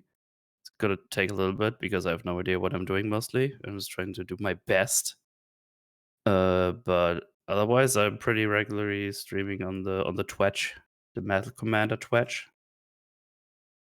Yeah. And yeah, we drop in every once in a while, though. In the next few days, it's going to be unlikely because I'm just non-stop working on something.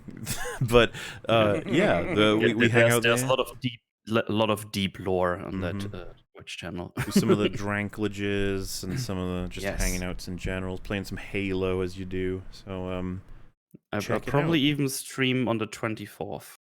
Oh, look at that Christmas Eve stream. Nothing else to do after I had all the eatings, the family stuff. No, he doesn't have a family. Oh wait, okay, yeah, that's all good. Yeah, I told you that, like in secret, but cool. Well, what is a secret if not to be distrusted? That's what I've always lived by. Abraham Lincoln. Yeah, twice. He said it twice. You're right. Yeah, but well, thanks for hanging out for 8.5 hours. I hope it was everything you dreamed it would be. And more. And more, exactly. Many more. Yeah, you guys have fun with the chatted things of the supers.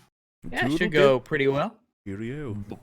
Bye. Bye-bye. Pleasure, sir. Toodaloo. And then there were 4. And then only the true ones remained. Mm-hmm. The movie would have been 10 times better if someone said, "Where are those droideka?" Where are those droidekas? Where are those? Well, it's weird because some of them call them destroyers, don't they? Like, the movie did have a "do it" in it, and so like that got me to smile. Yeah, Palpatine. That's when he was telling Rey to kill him. Oh my god, I didn't even notice. Really? I think I was too consumed by hate to enjoy the memes. Man, I'm gonna enjoy that in HD eventually. Snatch it out and be like, look, let's compare the scenes. You see like the one from episode 3, you're like, it's much stronger in meme value. All right, we're looking at a 7.8768. And then over to Rise of Skywalker, and we're looking at a much lower, a carbon copy like 3. You know, meme value is just not as strong. It's objective. Do you reckon there's any memeable things from this movie that could from any of the 3 of them? Fly now. What are the memes of TLJ? Fly now, Babu Frick. Just, you know, TLJ is 2 years old, so what do we meme about that film? What are the things that we kind of almost laughing kind of with the film a little bit? I don't know. I'm drawing a blank. The Jedi are taking over. Yeah, man. I don't. Nothing comes the sacred to mind texts, for TLJ. the sacred Jedi texts. The sacred texts. That's one. Yeah, I've seen that memed a few times. The sacred text. I'll give him that. That's one. Yep. Yeah. I get it.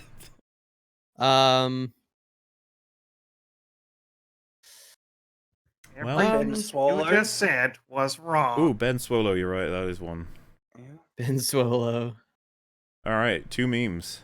Oh, the milking scene. I suppose that counts. Yeah, I was kind of thinking of quotables.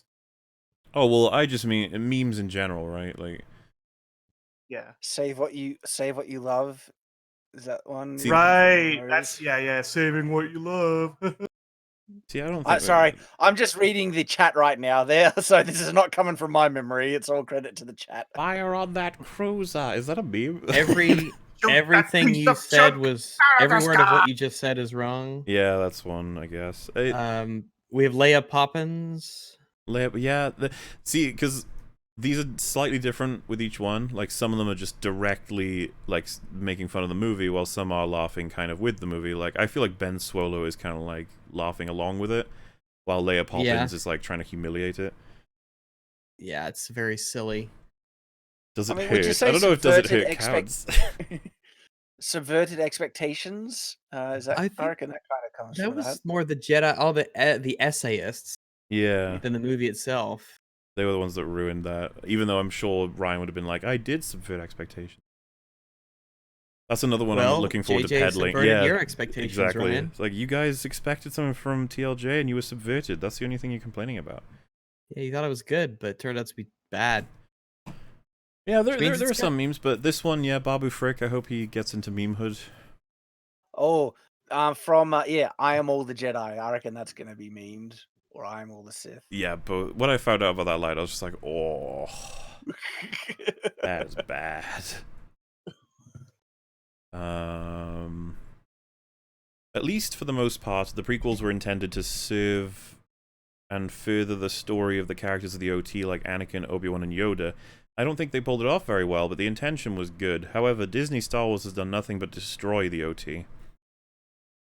Yeah, I think the conversation's actually interesting. Like, how much damage was dealt to Anakin, Obi-Wan, and Yoda, and how much do you think their histories were enriched by the prequels? You could sort of have a discussion about all of that. However, with the OT, like if someone says, how much do you think Han Solo has been improved with the OT? You'd be like, why would you even say that? Oh no, why?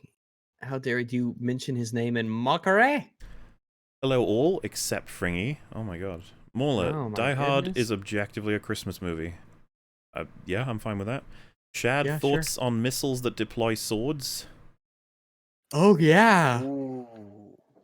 So hang on, where is this coming from first? Is there any context? Let me show you a picture. Yeah, we talked about it. Let me show you a picture of it. Okay, if they were being shot pummel first, well, that's weapons of mass destruction right there. Yeah. Blade So first. here's a picture, but this is a real thing. What? Now what? Inert but lethal.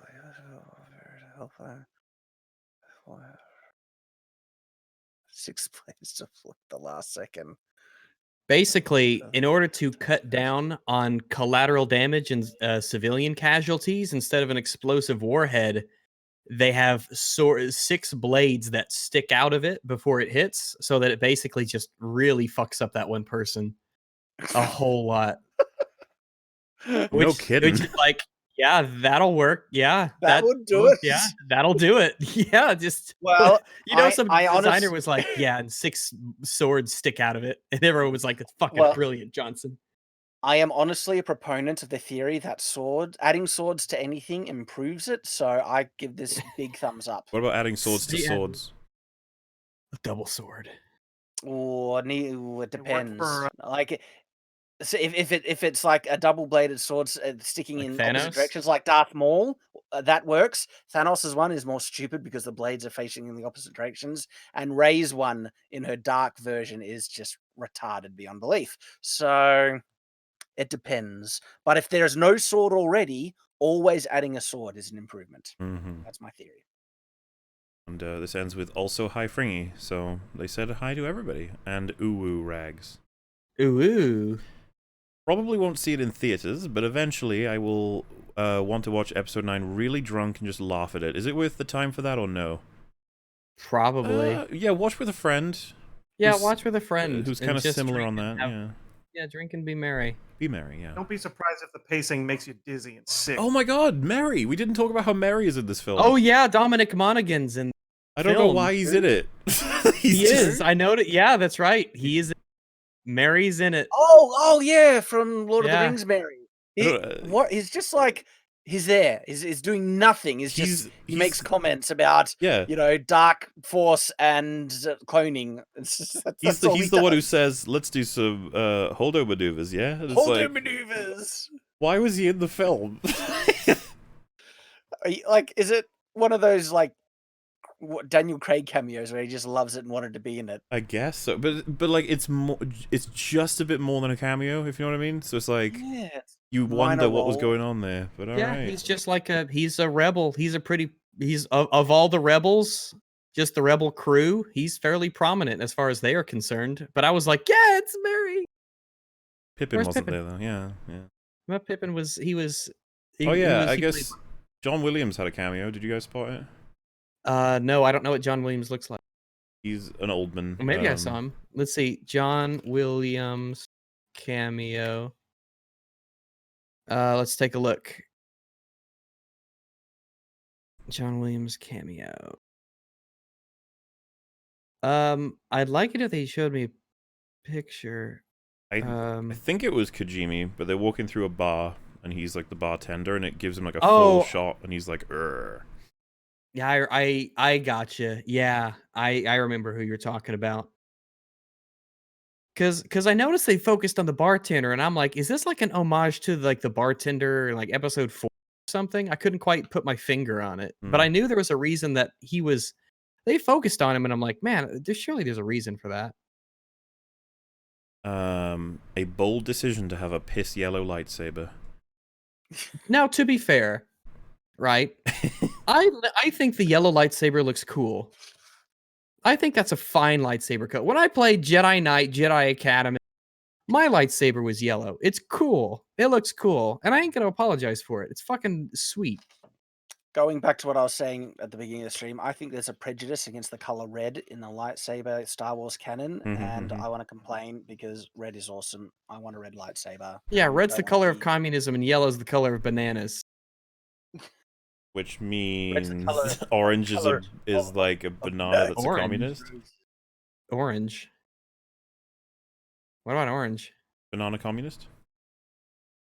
No, communists don't have food. Oh. What about a banana that's sentient who became a communist? Banana Frick? Yeah, that's him. Babu Frick? But he's just not orange. He's kind of just like alien colored. That's racist of me. I should have said that. Babu Frick. Let me get a picture of Babu Frick. He is like a grayish, tannish. What's this? Move over, Baby Yoda. Babu Frick is the new cutie of the Star Wars Fuck off. No way. No chance. Not even close. Doesn't even hold a candle to it. My goodness. The appeal of Babu Frick isn't about cuteness. It's more like weird with a strange voice. Y'all look at that tiny person. Bull fucking shit. Trying to be cuter than Baby Yoda, that's tough. That's pretty tough. Babu Frick is not going to be the contender. How do y'all feel about Disney and Lucasfilm spitting in George's general direction with discarding his outlines and basically flushing his creation? I'll say that they're certainly behaving in character. And says a lot that he didn't go to the premiere. Either he wasn't invited or he just didn't go. Yeah. And both says volumes. Yeah. I would say, for those of you in the chat, I was reading, that was an article on twinfinite.net. So that's bullshit. Go over there, leave an angry comment. I don't know if I could do that. No, don't do that. I meant that ironically. Hang on. What? Don't article? actually in a video game. Okay. Happy holidays and all that, folks. Glad to finally see the fall of Disney Star Wars. Rags, if we do manage to schedule your time in my Star Wars RPG, what kind of character would you fancy playing? Babu Frick. I would have very, very low strength and wisdom, but I would have extremely high dexterity and intelligence. With I'd be very, very good at mechanics and engineering, but I would have like no combat capabilities whatsoever. I'd be a pure utility character, and I would go, "Hey!" There you go. Is that your mating call, or is that just a general sort of hello? No, that's the mating call. Mm-hmm. Whenever they hear that, whenever I walk into the cantina and I go, "Hey!" you could just hear the panties hitting the. Yeah, that makes sense. Those feels for cancer patients who saw it early. I mean, God, I know, right? They have to have 2 deaths now. It's cool that they do that for those people, but holy shit, I wonder if any of them were like, "That was terrible." I know, it's like, oh man, it's a shame I hung on. Suffering enough. I miss the prequels. They're underrated. Good rat.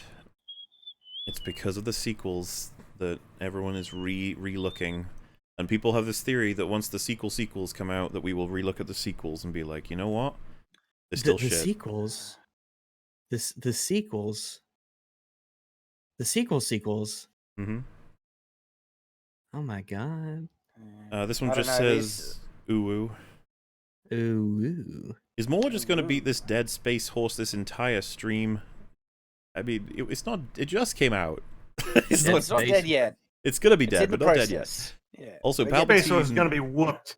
Oh, I thought he meant Dead Space Horse, and I'm like, Dead Space didn't have what? And I was like, oh, Dead Space Horse. Oh. I thought, not Dead Space Horse. So this says also Palpatine forced himself into Shmi. Hashtag Shmi2. Shmi2. That has some very deep implications. It's true. There's like Palpatine. Palpatism. Lastly, High Rags. Hello. I'm just upset that the Akbar still out there theory didn't pan out. Yeah, well. Yeah, let's not forget they flushed him out the window in TLJ. That was fun. They replaced him with like a pimple-head homeless lady. For reasons. I'm just the sequel trilogy is the J of the Star Wars films. High Rags, ooh-woos. Hello. Ooh-woos to you-oos. Hey guys, haven't seen the movie? Quick question. Do they use Y-Wings? Yes, to great effect. It takes a Y-Wing merely seconds on its own to destroy an entire Star Destroyer. The Chad Y-Wing versus the Virgin TLJ bomber. It's a space fortress or something. Which they were in the shot. People have seen it. Like it's a part of the enormous amount of ships, but obviously we all know that the Y-Wing is way better. I mean, I would say it beats walking, but if you're going into battle with that, maybe it's best that you're just not there. Does it beat walking? It's probably pretty slow. Like I could just get out. Like I could see it on the surface, like taking off, and there's just a guy walking past it as it's moving. By the way, typo on my last stream. Ray R34 is not half bad. I don't Yeah, I'm sure. Yeah, she's not ugly. We need a Rogue Squadron movie with Wedge Antilles. Yeah, do it. Why not? Just, you know what? Why not? Do everything. Because yeah, go for it. Just did you guys notice Wedge? Wedge was in the movie? Yeah. He was like, good shooting or flying, Lando. And I was like, oh, are they going to show him more than the once? And I was like, no. No, he was on the gun on the Millennium Falcon, I think. Was he? I thought he was in his own ship. Yeah, I think he was manning the gun turret. Shad, loved your review. Thank you. I appreciate it. Drinker, loved part 1 of your review. Looking forward to the rest. Also looking forward to the rest of your reviews eviscerating this Disney hate fiction sequel. Hate fiction, eh? How about that? The only good parts are that Force Storm is now canon, Ahsoka talked, and C-3PO went from being a cameo to giving one-liners. I disagree with that. It's not canon. Don't even joke about that. And most people find the fact that Ahsoka talked to be a very bad thing, because it confirms that she's dead. Well, I mean, that I feel like you can't really get around that. She would have to be, you'd think, unless. Well, you can make something up. Darth Vader, when in the showdown in Darth Vader between him and Ahsoka in Rebels, he couldn't kill her, and he knocked her out and put her in carbonite or something, and she's been frozen the entire time. It's yeah, like it could be captured or secluded. There's a lot of different sort of things they could do, but I think it's just there's something to the idea that like being told someone's dead without having been, consumed the content in which they had died. You're just like, wow, okay. Like it obviously felt bad for those fans. Yeah, you'd want to know how at least, like somewhere. But that would have been kind of cool if Darth Vader did just, spare her life but keep her trapped away, because she is a pretty, cool character. I have plans for you. And then he died before he could do his plans. Well, he might want another midi-chlorine baby, so yeah. Not another one. Because it would be his first one. My penis has 4th-degree burns. Was the Han Solo scene new or old footage from TFA scene? I hear the dialogue was very similar. Also, hi Jay. I think it was new. That would be my guess. I don't know for sure. But he looked a little different from how he looked in TFA. I don't know. Did he? He did look different. He did look different, and it made me wonder if he was computer model. Yeah, maybe. I don't know how would we be able to prove it? We would need Harrison Ford's, like, I guess, him saying that he was in it, I guess. Disney's not going to let him say otherwise. Yeah, I can't know for sure. He was making that movie with that CGI dog, and he was like, maybe I want to be CGI. Maybe I shouldn't have left Star Wars. Like, maybe the trailer for that film looked weird, to say the least. That was one of the trailers for seeing Rise of Skywalker, and I was like, what the hell? It's like, what the fuck is this? I was like, oh man, oh my god. The most shocking part of Rise of Skywalker was when Rey finally closed her mouth for 1 minute. Anyway, have a merry Jebmas. P.S. Hi Wags. Hello. And she did, yes. She has been known to do it every once in a while. Pretty neat. So did C-3PO say the N-word? He didn't. He did not. Nope. He did, but it was in Sith. So only the OG N-words could understand him. It was a hate crime by the Galactic Senate. Remember when Anthony Daniels sort of came out and said he would have liked it if, like, the OT characters were given more, like, time or whatever, and he got, like, blasted by the crazy TLJ fans again. Man, these people are crazy. It's funny because imagine being him. You're like recording for this next new film, the end of the Skywalker saga. You still don't share a scene with Luke or Han or Leia. Everyone's dead. Chewbacca. Yeah, you got Chewie. You got Chewbacca, right? Yep. I mean, you don't remember him for half the film, but he's there. It's just kind of crazy. It's just like, yeah, no wonder he felt pretty lame about it. All of these characters are in these movies. They spend basically no time together, but they're all here alone as individuals, not together. I'm like, oh, damn. The Dagger of Mortism. Oh yeah, because it was called Mortis, right? And Mortis. that could have been interesting. That dagger is so bloody stupid. I can't stand it. Right? No, I know, but like, if there was a different plotline entirely, and it involved some, broken Sith ancient dagger called the Dagger of Mortis, maybe that could have worked. Maybe. Who knows? Maybe if it looked like a dagger. Oh yeah, you could have a dagger of some significance, as long as it had this stupid, location that's supposed to be secret written on it, and it wasn't like this ruler that's supposed to point to. Gosh. Like those Cleon daggers, like those look intimidating.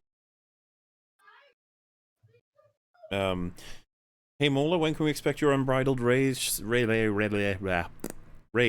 Rise of Skywalker? I would say at a push, a week's time. It's going to be a long one, so it means I've got a lot of editing to do, and I think if I was like non-stop doing editing, I might be able to do it in that amount of time, but yeah, I got another draft to do, hopefully today, in my time, and then I'll be recording, and then it's just editing, which, it takes time. There's no way it's going to come out for Christmas. Hopefully maybe New Year's Day. That could be cool.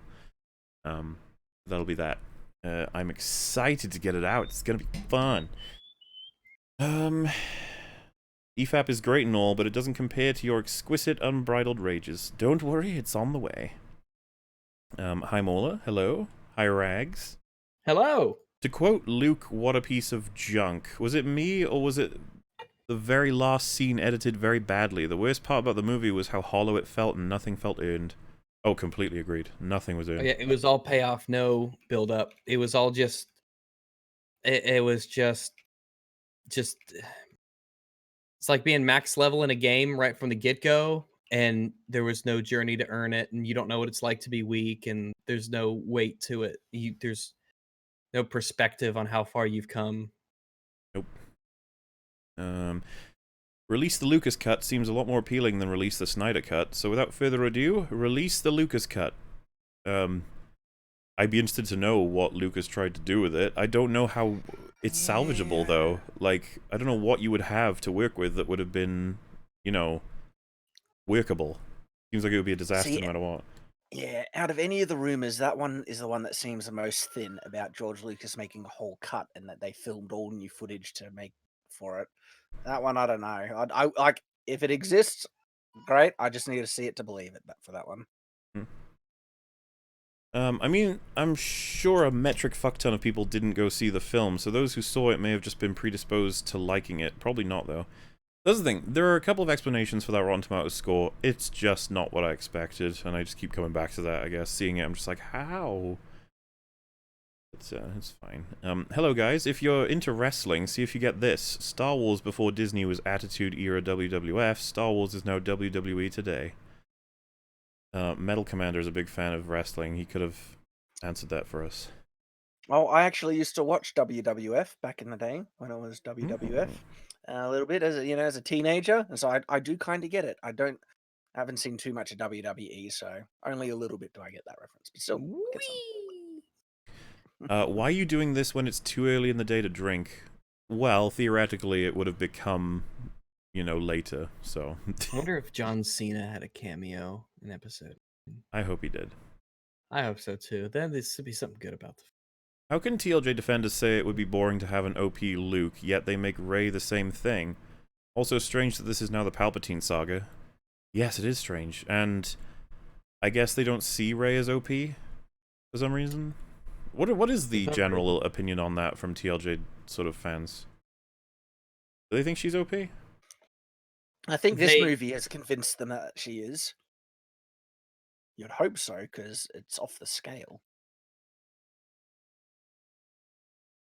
God, I'd rather staple my dick to a ceiling fan and self-administer a sulfuric acid enema than watch that autistic fuckfest again. Whoever made it needs to have their kneecaps ground to dust. Hashtag Legion of Ra. That's aggressive. Oh that's what I thought. That's graphic.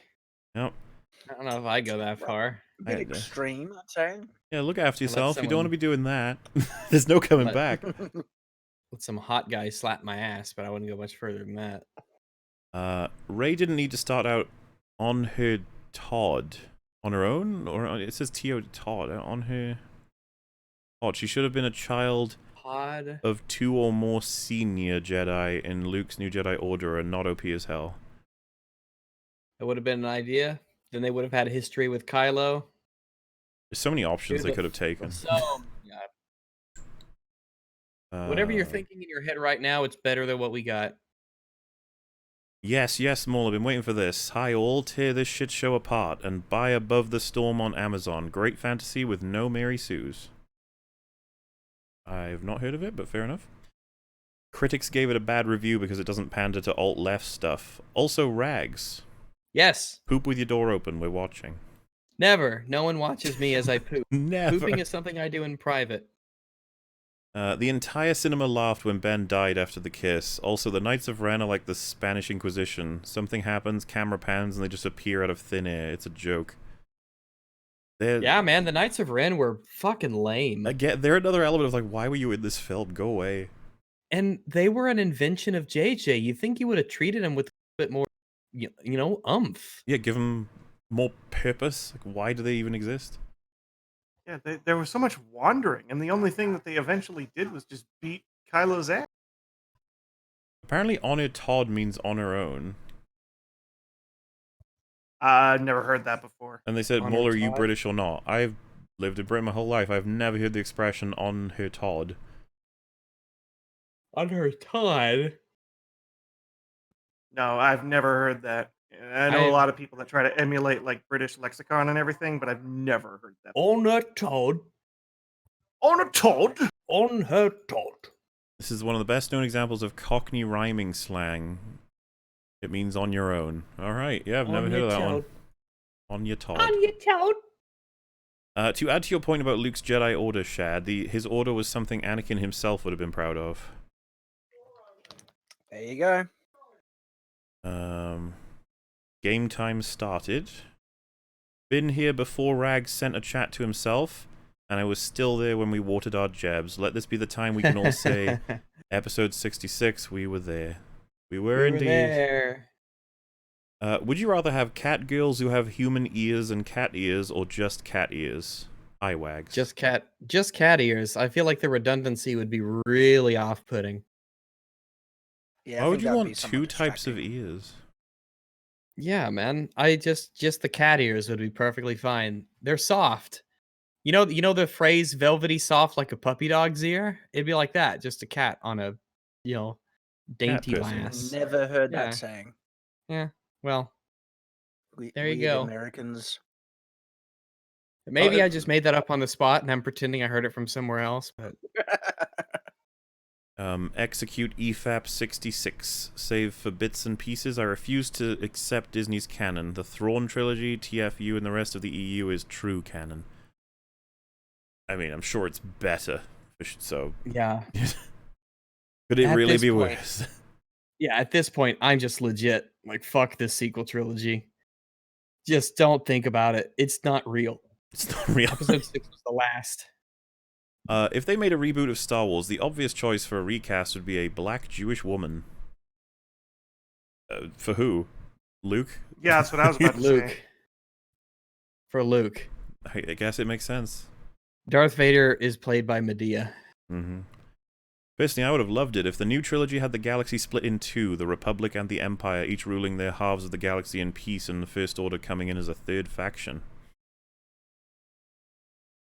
That's a theory. That's an idea. Like the idea. At least that would have been world building. It would have showed that the Republic had some kind of control over something. Well, you wouldn't need to call them Republic and Empire, but the idea that after the Empire is defeated, the galaxy splits into like two significant portions in terms of like. Yeah.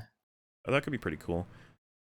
So depressing how the Republic was just a non-existent thing in this sequel series. No, Yeah, they inhabited a bunch of planets that all got invisible. That was all. Yeah, they're dead. They're gone. They're nothing now. Yeah. All 5 of those planets, they're just gone forever. They're just And destroyed. I'm assuming You can't use them anymore. Yeah, I'm assuming one of them was Coruscant. It would have to be. And so, No, that was different. A lot of people think that, but it wasn't Coruscant. Yeah, apparently, like whatever visual dictionaries do confirm it's not Coruscant. It's okay. Speaking of which, during that whole movie, I couldn't help but wonder. I wonder what's going on in Coruscant. Yeah, yeah. Well, I wonder what's happening there. I wonder what people think about all this. We don't get to know what happens there. I wonder how people feel about these things that we're watching. Execute EFAP 66. Rise of Skywalker was better than Game of Thrones Season 8. Yes. Because Game of Thrones Season 8 annihilated all of the main characters. Rise of Skywalker didn't do much with many of the characters, to be honest. Yeah, it didn't kill C-3PO. Yeah, it did a good job with him, honestly. And this is the thing. What character was well served by Season 8 of Game of Thrones? It's like, not really anybody. Rise of Skywalker doesn't even look like or feel like a JJ film. I'm gonna give a hard disagree on that one. I did sort of... I noticed a lot of lens flaring. I felt like all the visuals were very sort of his sort of thing. And then the feel, like the constant mysteriousness, the MacGuffininess, just, I don't know, I felt like I was watching a JJ mystery film. box behind a mystery box. Complete incapability of telling a story. Yeah, and like Sithland, all that lightning, it was actually Sithland. really hurting my eyes. Like, Yeah, man, it was getting with all the light. I said on the other stream, at first, the idea that you have different sources of light that are changing and making Emperor Palpatine look kind of like it's hard to like make him out consistently. For the first few seconds, I thought that was kind of a cool idea, and then it got old super quick, and I was like, I can't fucking focus. Like, this is getting really annoying. I guess if they just showed him less, I probably would have been more okay with it, but yeah, it's so flickery, and I didn't get one in my cinema, but apparently there was epilepsy warnings. I didn't get a warning, but it was hard on the eyes. So let me say this. I accidentally bought a ticket for a 3D showing. Oh, no. Yeah, I know, right? I gave the guy my ticket, and then he handed me my glasses, and I'm like, wait, what? This is in 3D? And he's like, yep. And so I said, fuck. So I watched it all in 3D. It added absolutely nothing to the experience because it's a 3D movie. It was fine. It was like fine. It was. I would have preferred it normal, but it wasn't, terrible. But man, those flashes, something about them, just the depth that they had. Some of them were just, it was rough. Not a fan of 3D movies. Would avoid. I can't stand 3D movies. That's just With the exception of when I saw Dread, the new Dread movie, the newish one in 3D, and it actually worked pretty well. Mm-hmm. But that's like the exception, not the rule. So Yeah. The Jeb speak. You are writing new Star Wars movies. The sequels are still canon. How do you fix the Force Ghost problem? It takes place 1,000 years in the future, and everyone forgets how they did it. I mean, I would Yeah, have to that's one try way. and make the idea that the island was special and they could only do it on the island. I think that's the other try and solution, explain yeah. that. Yeah, that's not a terrible idea. There we go. 2 solutions, and both accounting for Hooray. different timelines. Oh dear lord, it was as bad as the leaks foretold. Rip Star Wars. Maybe you'll be better in the next go-around. Oh, I like how that's Lord. our attitude with all the new reboots. We're like, well, better luck next time. Like, every time. Why always when I'm working long, man? Why? Isn't that... Well, theoretically, that could end up being better if we can keep you company. But, also, with how long the streams go, unless you've got a bigger than nearly 12-hour shift, should be able to catch a portion of it at a certain point. 6 of the Jedi at the end who talked never appeared in a movie. Why would JJ give Adi Gali, or Gaily, Ezra and Kanan more dialogue than Anakin? No idea. Probably trying... That might have been mandated, for all we know, to try and boost those sort of shows in a way, if that makes sense. Try and include more... Because the whole... You know, like, the whole... I really feel like Endgame kind of got ripped off. You know, like, the whole everybody's coming to win the day. All the characters we know from all these different areas. Like, oh, look, you're all so great. Oh, cool. Yeah, they're there. So, yeah, it sort of assists that way. Because of Disney, there will now be Palpatine porn. All right. Porn patine. Oh man. Palpa porn. Episode 9 gave me the tism tremors. I'll need several dosages of rhino milk and an extra long FAP to cure them. The tism. Well, see, this is the problem now. So 11:55, is that normal or is that long for EFAP? 11:55. Mm-hmm. Oh man. Is 11 hours and 55 minutes normal for EFAP? That is the question. I don't know. The average human is dead, so who knows what the average EFAP is. That's true. That's true. Rag's spitting truth. The thing he's attached to looks like what Dragon Megatron is attached to in Beast Machines. I like the comparison to GLaDOS. I think that's funny. Yeah, I will say this: it did look creepy. Certainly had the creep factor going for it. That strange mechanical arm attached to who knows what up top, holding him in place. Extremely impractical. Makes no sense, but it looked creepy. So. Permakick J for uttering the words immigrant song. You know, the song from Thor Ragnarok. I know. He's young. He doesn't understand the world, right? And he has been kicked, so it's all good.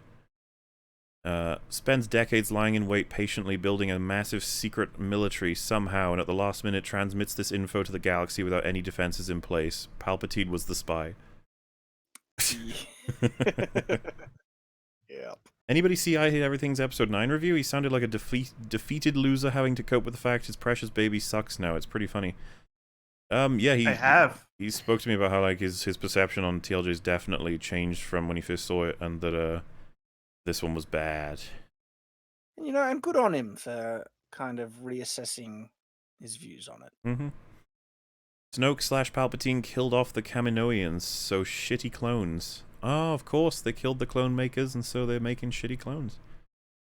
Yeah, if only they had the Kaminoans around, then, man, he would have had some fucking bang-ass clones. Mm-hmm. I feel the need to say Force Heal eliminates the entire reason Anakin has to turn to the dark side for Padme. The entire story's reason is gone. Pretty much. I mean, if it could heal a deadly lightsaber stab right through the chest, then sure, it could probably mend a uterus. Surprised you referenced that instead of bringing somebody back to life. Oh, well, that's just what came to mind. Yeah. It was more graphic, I guess. Ray, I don't think anyone knows who I am. Me, crawling in my skin. I loved it when Kylo was about to ram Rey with his ship, and she just stood there for ages, and when he pounded her into the ground on the Death Star wreckage, and she saved his life anyway, I was reminded of all the times in college where I'd verbally abuse girls or shove them into walls if they pissed me off, only for them to lovingly defend me afterwards around all of their friends. Based. Some chicks are crazy, man. And she certainly was in that moment. Yeah, Ray seems to be one of them. Kylo's getting some mixed signals. He was like, whoa, you killed me, but then you're like, healing me. Okay, cool. Thanks a lot, man. I am inevitable. I am Iron Man. I am all the Sith. I am all the Jedi. Coincidence? I know...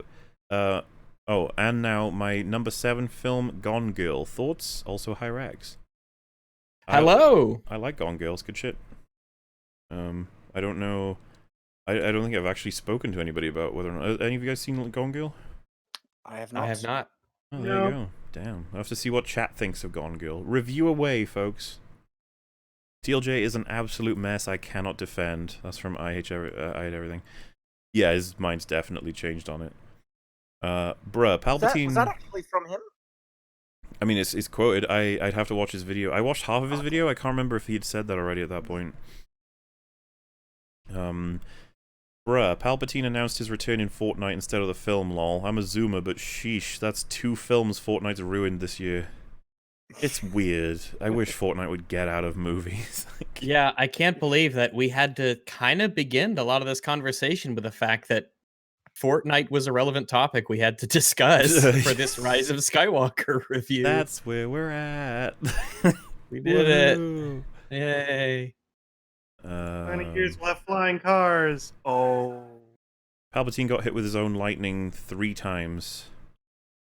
I would have stopped personally. 3 times? But, we got... Oh, of course. When he fought Yoda, I guess Yoda would have blasted it back at him.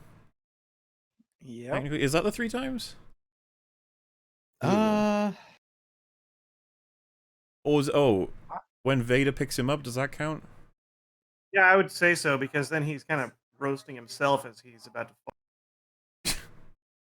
Every time I think of that scene, I think of the and he falls down and then and I'm like, and he's alive. I've been temporarily inconvenienced. Like all that sound, the soundtrack, it finally calms down. Vader's looking down the hole, you just hear, ow, asshole. I'll be back. Like calls an elevator from down there. It's like ding. He's like, I'm coming up, you ass. Did the new Sith troopers ever show up? They did, but there was no reason why they wouldn't be normal troopers. I don't know why they were. Could it be toys? Could it be toys? Equivalent to stormtroopers. They didn't do anything. Yeah. Like they didn't do anything that we hadn't seen. You know, whatever. Yeah, they're there to shoot at people and miss, and then get killed. The best part about Palpatine's announcement is that the announcement to the galaxy actually happened in Fortnite. Look it up. Yep. I liked when Palpatine raised all the Star Destroyers, all those massive roofs, all the impending planetary genocides. I felt like a kid on Christmas. Okay. I'm glad you got something out of it, man. Most people were just upset. Holy balls. Over 8,300 people watching. Good job, guys. Jesus Christ's testicles.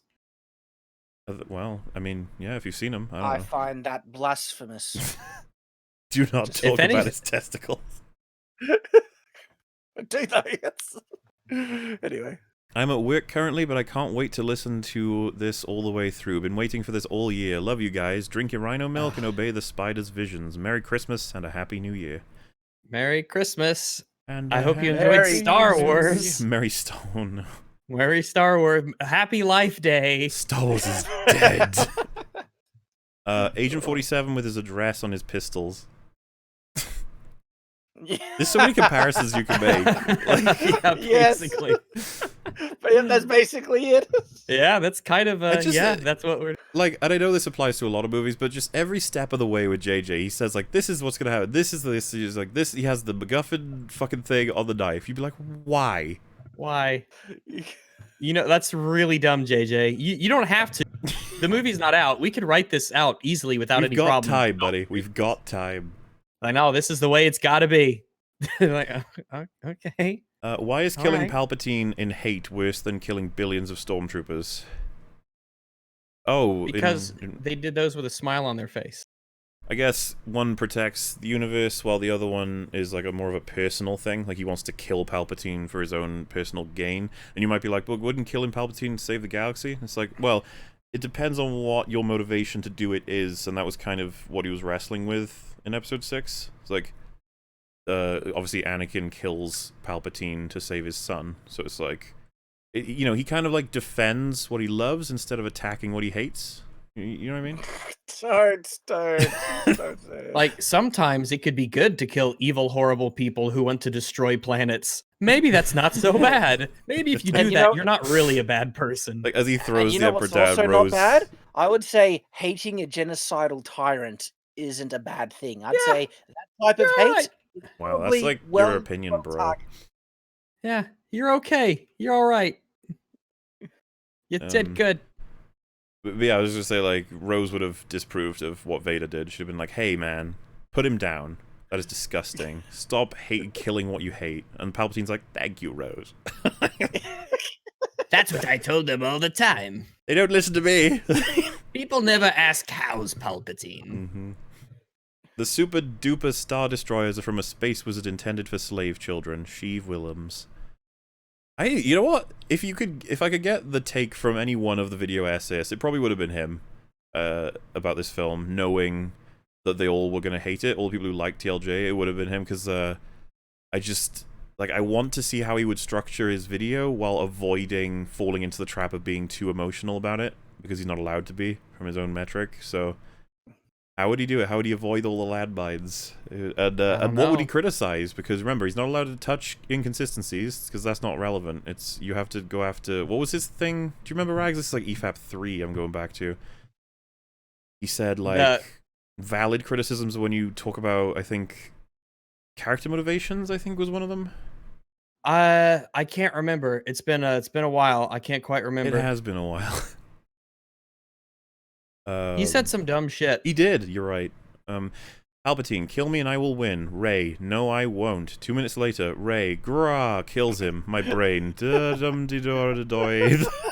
we ever talk about, well, like, doesn't his spirit, like, she killed him, so that's what he wanted, right? Well, so this is what I was thinking about. Did they have her die in order to argue that his spirit couldn't get into her body?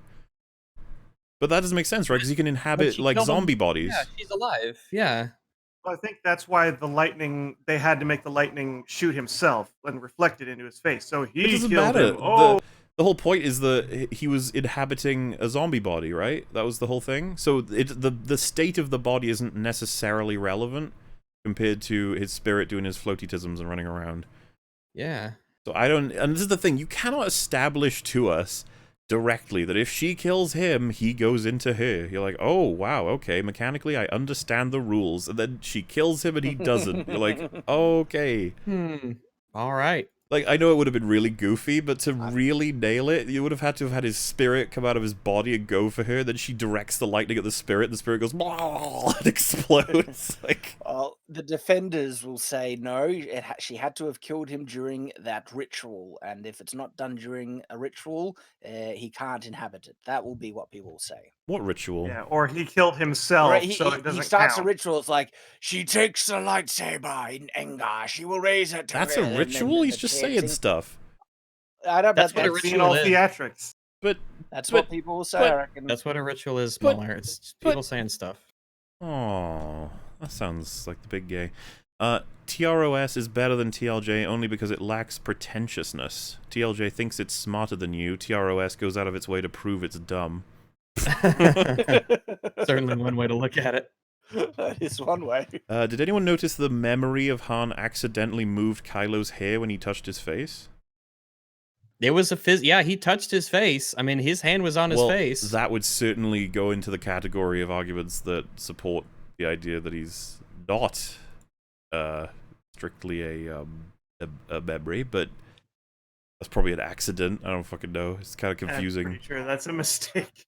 Like, well, I mean, even if there was no hair move, you could argue that when he touched the cheek was actually compressed by the pressure, and so, yeah.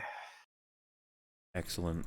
Did anyone else think that the knife looked like a rampant rabbit? A rampant rabbit? No. I just What? thought it looked crap. It looked stupid. It didn't look sharp. It didn't look deadly. It looked silly. When the ruler part came out of it, it looked even cooler, right, guys? Oh yeah, time to measure up. The stab. Stencil. Laugh my ass off. Palpatine fried the entire Resistance fleet, but couldn't fry 2 lightsaber hilts. What a bitch. Exactly. That was my point. Rey commits identity fraud. Changed my mind. Nope. I'm not changing my mind on that one. Accurate. Imagine how awkward that would be if one, like, she's taken the name of one of the most famous heroes in the universe, and they're like, you're his, like, daughter? And she's like, no. Sure. Like, yeah. It's like, well, with who? Yeah. Who's the parents? It's like, you know. Mara Jade. Oh. That was not going to say. It's not going to upset anyone. Kylo, my knights and I are going hunting. Me. These wounds will not heal. Oh, that's Linkin Park again. I had to go out of my way en route to the cinema to find a bottle of Johnny Walker and a flask in which to sneak it into the theater, but I'm so glad I made the extra effort. Last time I felt this was when I drove an hour to see The Irishman. Best part was around the start of the final battle. All the Coke in our cups was gone and only Scotch was left. I was laser focused on a tiny rectangular portion in the corner of the IMAX screen directly in front of me, and I couldn't tell jack shit about what was happening on the rest of the screen because I couldn't be bothered to turn my head. I hadn't slept, I was drunk, I kept booing and bursting into laughter, and I was making silly faces too, so I probably looked like a cross between Jack Nicholson in The Shining and Jack Nicholson in Departed. And Leo in the lewd scene in Wolf of Wall Street. At one point I yelled, "What the fuck?" and some lil shit went, "Language?" Would have started a fight, but thankfully more stupid shit happened that distracted me. Alright. Was that with The Irishman or with Star Wars? Yeah, I'm not sure what to make of that. Alright. It sounds like he had a fun drink adventure. Yeah, I mean, you know, whatever floats your boat in terms of enjoying these movies. It can be tough, I know. Yeah, go for it. Whatever gets you through the Star Wars movie these days, you know? Rebels talks about Korriban. It's in canon. This is different planet. Oh, I think most people know it's a different planet. It's just disappointing that it's a different planet, I think. Seems to be that people, like, wanted it to be Korriban. But maybe they would have ruined it, so... I don't know. Ancient Sith planet that isn't the other Ancient Sith planet. You know how it be. Mm-hmm. Too many hows. How did the dagger know where to point to find second MacGuffin on a 40-ish-year-old destroyed space station? Well, so yeah, my assumption is that the dagger was created after they discovered the ruins. Right? Like, we would agree on that? Yeah, like, because the shape of the fucking shape of the dagger was the stupid There's no way JJ is that stupid that a dagger was shaped the right way before the Death Star crashed. Well, the Force. It would be so funny if he said that was it. He's like, no, that's it. We'd be like, wow. The Force guided the hand of the blacksmith. Thousands of times. Go for that too. Retard McChucklefuck is saying hi. Hello. Oh, hi, retard McChucklefuck.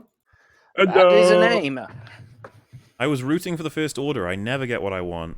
Why would you root for them ever? There's no point. They're terrible.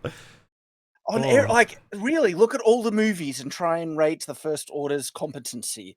Like, they are... Which group of idiots do you want to win?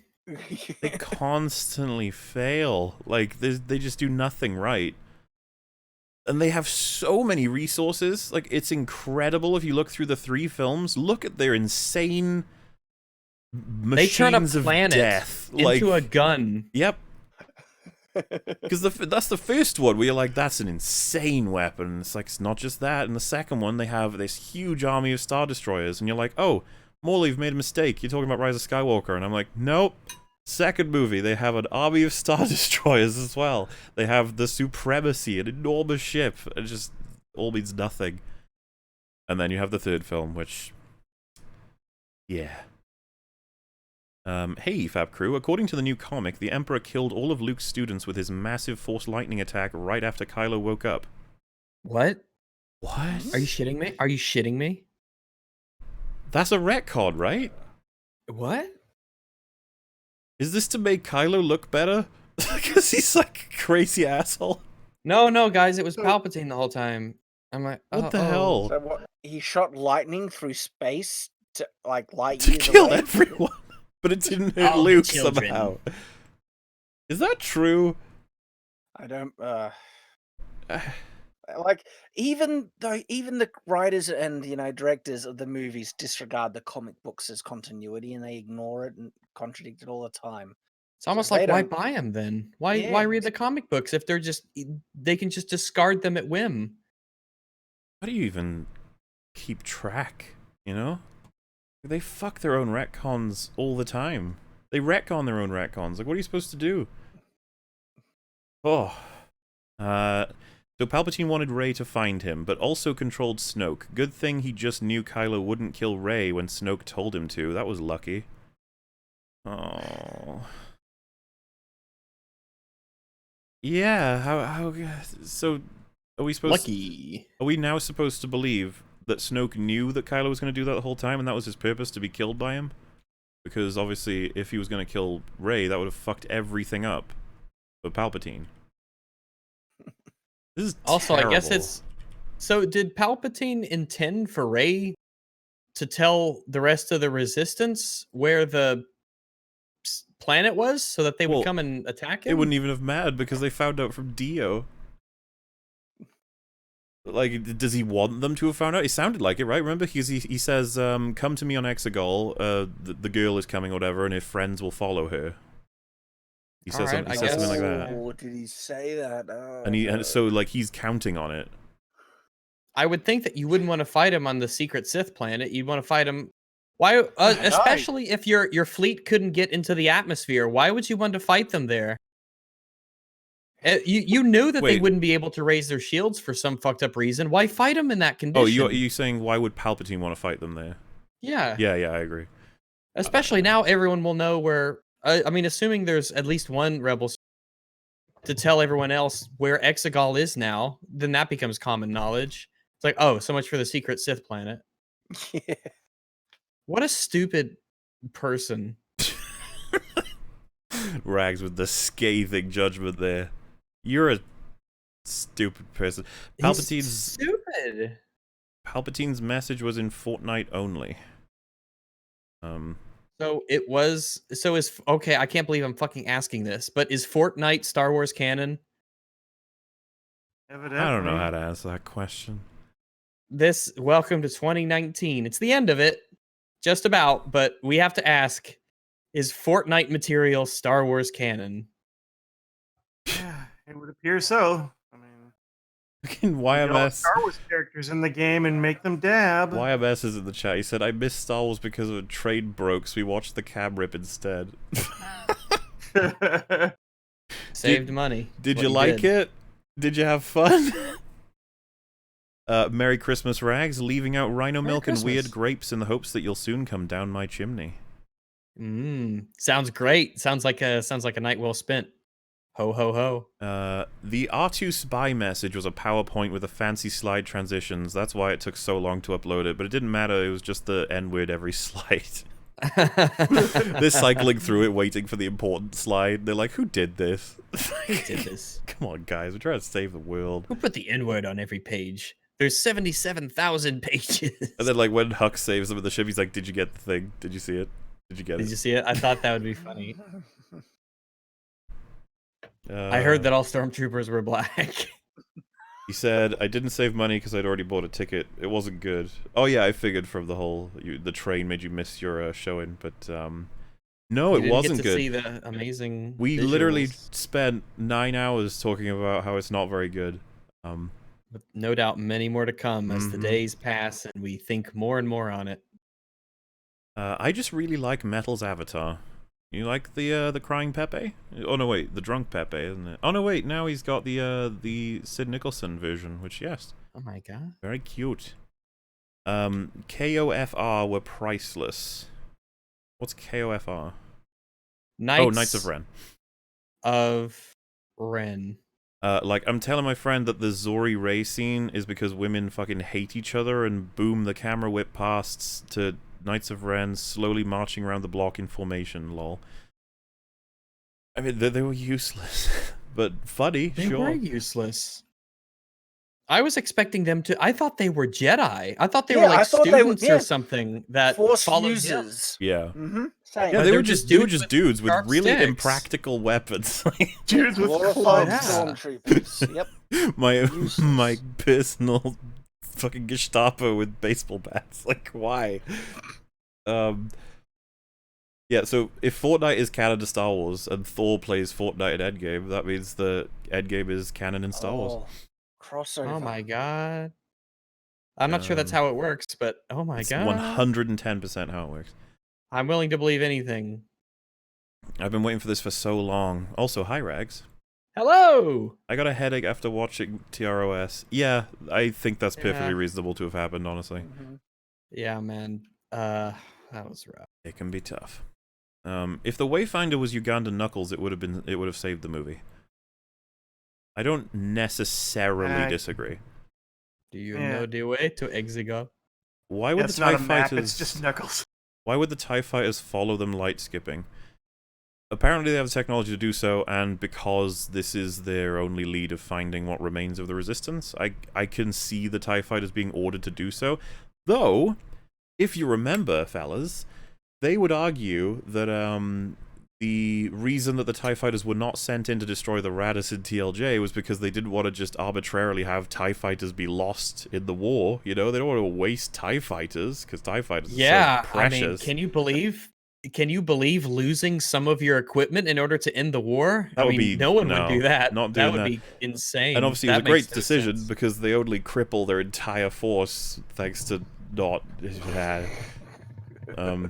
I like when Rey got scary Bilbo teeth. Scary Bilbo teeth. She did have Bilbo teeth. Oh. I kind of want to use that in my video now. Scary Bilbo teeth. Because I was going to go with Gollum, but then I was like, oh no, wait, yeah, because it is much more of a Bilbo moment, that is, isn't it? Where he's like, yeah. Scary Bilbo teeth.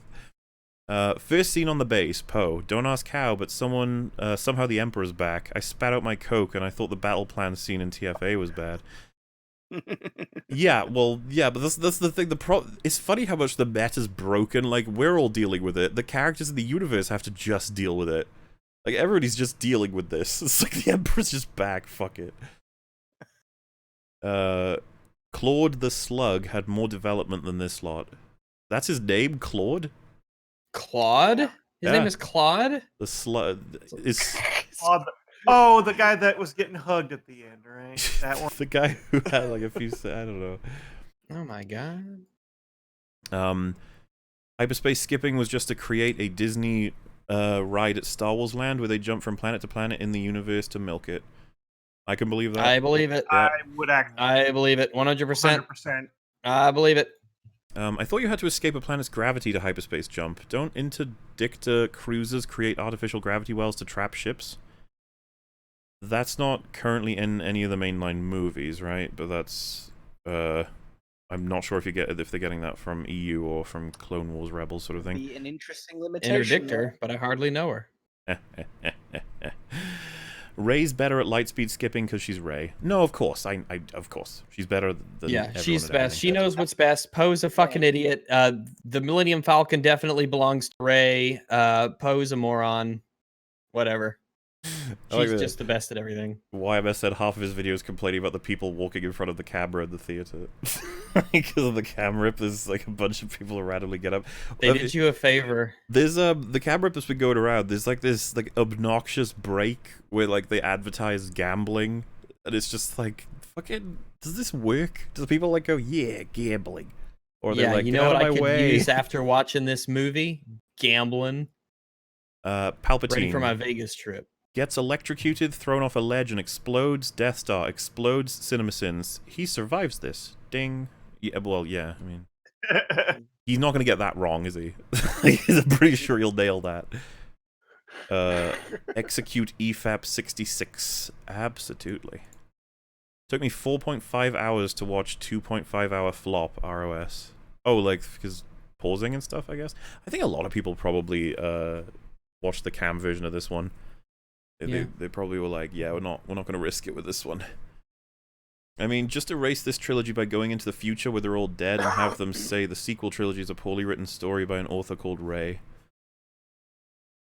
Yeah, you could actually do that. Like, not necessarily decanonize, you just have it be that these are the representations of a story that some character in the universe wrote. Like, if you really wanted to, at that point, I'd just be like, can you just decanonize it? Like, there's no point. I would laugh because that's the quintessential thing, you know, about fan fiction, and the main character is based off the author, and so yeah, the author named Ray inserted. I like it.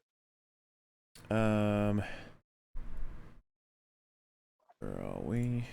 Did everyone forget that TIEs have Class 2 hyperdrives, aka slow? The Falcon has a 0.54 times faster. They should be hours behind. It doesn't... Yeah, well, we went over how, like, So, yeah, all that doesn't seem right.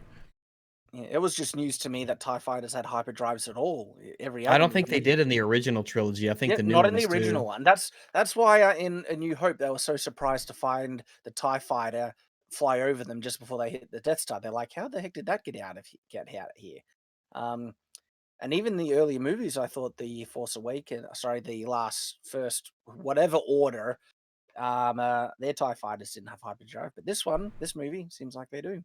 And they have the trackers on board, which apparently, if you remember, require like this big old breaker in order to run it.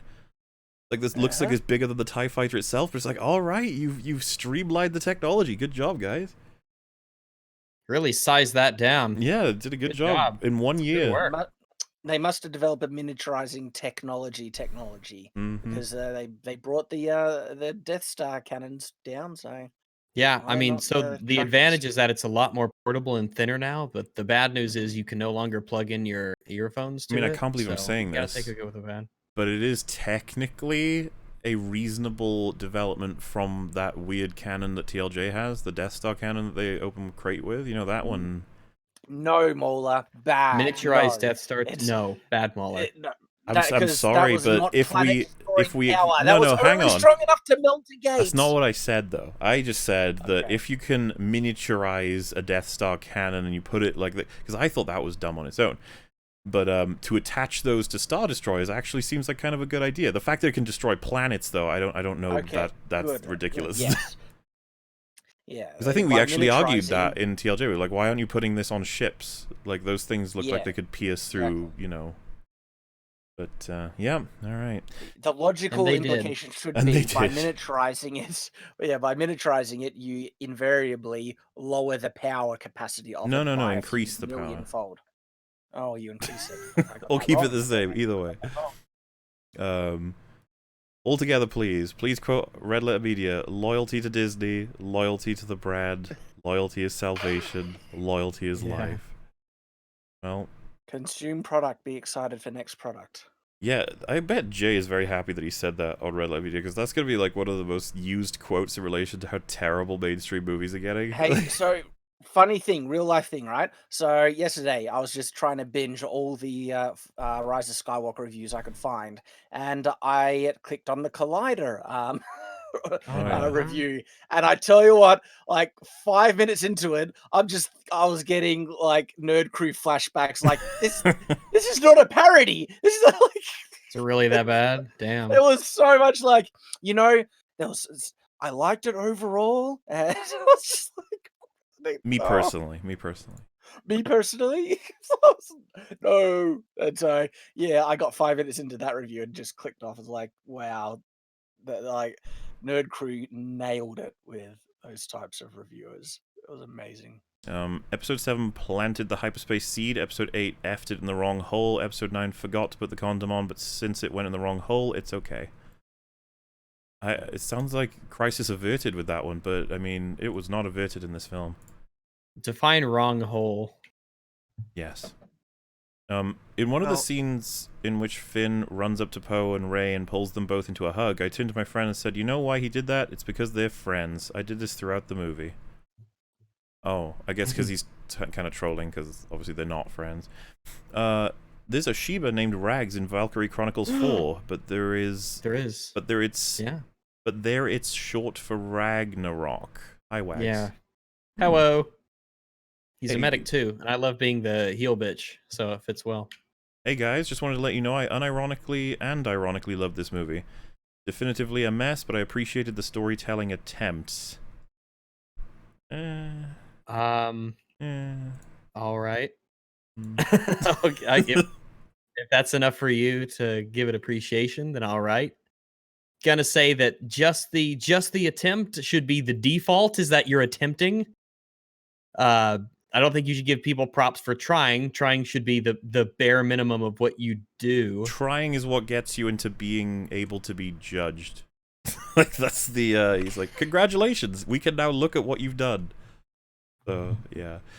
Favorite parts? Chewie breaking down, Kylo, Dad, Han's I know, and yes, Queen falling for the tall, abusive boyfriend who isolates her from her friends. What about you? C-3PO. C-3PO, yeah. Yeah. Yeah, you just nailed it. C-3PO, man. C-3PO. all the way. C-3PO. Unironically, the best part of Star Wars Which Episode is amazing. 9. He was the only character I felt bad for. Good old C-3PO. That is amazing to me. It really is. Give this robot a medal or something. Best thing about the film, Emperor Palpatine's Surgical Reconstruction Center is canon. That is a deep lore reference to Red Letter Media when they read the yeah, the series of facts or whatever. Really? Warhammer 40k is now less ridiculous than Star Wars. How? Yeah. Well, I don't know how to explain it. This movie has solidified my resolve to abandon Star Wars entirely for 40k. For the Emperor, the Dawn protects. For the Emperor, Whereas man. TLJ didn't do that for you. TLJ is what happens when you don't praise the Omnissiah. Mauler, will there be an Unbridled Rage? Yes, it's on the way. Absolutely. I miss when entertainment had good writing. Hi, Rag. Hello, and me too. Yeah. Those were the days, man. That's why you got to embrace some of the better writers these days of good fantasy literature. Get into audiobooks if your reading takes too long, because I'm a slow reader, and so sometimes reading large books are too tedious. Audiobooks, they're the best. I bet Babu Frick is a really fast reader. Yeah, man, definitely. Yeah, probably. Seems like he really has to turn his head to read, though. I think that would slow him down. You think he can't turn his head super fast? He doesn't even look like he has a neck. Exactly. Yeah, so it must be difficult for him. Yeah, I don't even know what to say. No battle station is required for Death Star tech. You only need an anti-planetism gun. Oh, there you go. That's probably directly from a lore book. And how do you power those big-ass things anyway on a little ship? AA batteries. Fuck's sake. Yes. The Force. I've got to Yeah, probably. I've got to start creating content so you guys can invite me to an EFAP stream. Also, I'm poor, so sorry for only $5. Appreciated, sir. It's very kind of you. Yeah, thanks much, man. Creamy Sheev, the dark side of the Force. Sorry. I was so tempted to quote Boogie 1999 again. Oh, fuck, yeah. What? Where? Well, you know what, man? $3 is a lot for a black person, like a person of color. Like, oh man, I didn't realize that's where like you one were of the going. funniest quotes in internet history. Oh man. I have a gun. I have a little gun. You just listen to it and you're like, what the hell did your brain just do? Like, Sorry, Boogie. I think you're a nice enough guy, but live streams. You're a mess. Sleep well, Mr. YMS. I'm sure you enjoyed the film. I'm sure you love The Rise of Skywalker.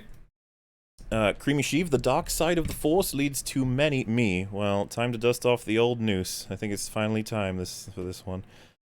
No, we will soldier on. We made it. It's fine. We knew this was coming. We knew it was happening. This trilogy had to end. We knew it would. Amazon Basics recreational nukes. Oh, right, yeah. Remember when we were talking about the plentiful nature of the planet-destroying Death Stars is like nukes being on Amazon. Yeah, man, just buy them. That's the thing. Got the power. As Fringy wasn't kidding. Like, if you had one team break into one of those things and take control of them, the planet's gone. You win. Yeah, like your base planet, you'd be like, oh. Yeah, point it straight down and just poof, it's gone. That's insane. Literally just came out of the cinema ready for this EFAP. Can't count the amount of times I flipped off the screen during it. Yeah. That's a good way to sort of silently protest, I suppose, without ruining anyone else's experience. Snap Wexley gets to vote and be in Star Wars twice. Oh but he my didn't goodness. make it, though. Discount Oh, well. Porkins is dead. So close. Sadly, So far. even having twin pocket Death Star lasers wouldn't make you half as powerful as Rey. Also, hi, Rags. Hello! And that is true. Rey could blow up to billion planets. She could blow up Like, the honestly, billion. if they, it would not have surprised me with the way that they were using the Force. If one of those Star Destroyers turned the Death Star cannon onto Rey, shot it at her, and she lifted her hand and stopped it in the air. Like, that's the level of absurdity they've gotten to with the Force these days. Yeah, and then someone would have been like, yeah, but in fairness, she did train, so... Yeah, there are some things that you could just... I mean, as long as you roll a natural 20, you can literally anything. Episode 10, Mara Jade and Jana Solo versus a reality warping, memory manipulating, history rewriting, mouse-like Eldritch Force entity and his 4 incompetent droids, RJ8, JJ79, KK5JW, and IG3R. I say mouse-like entity is funny. Yeah, I like it. It's clever.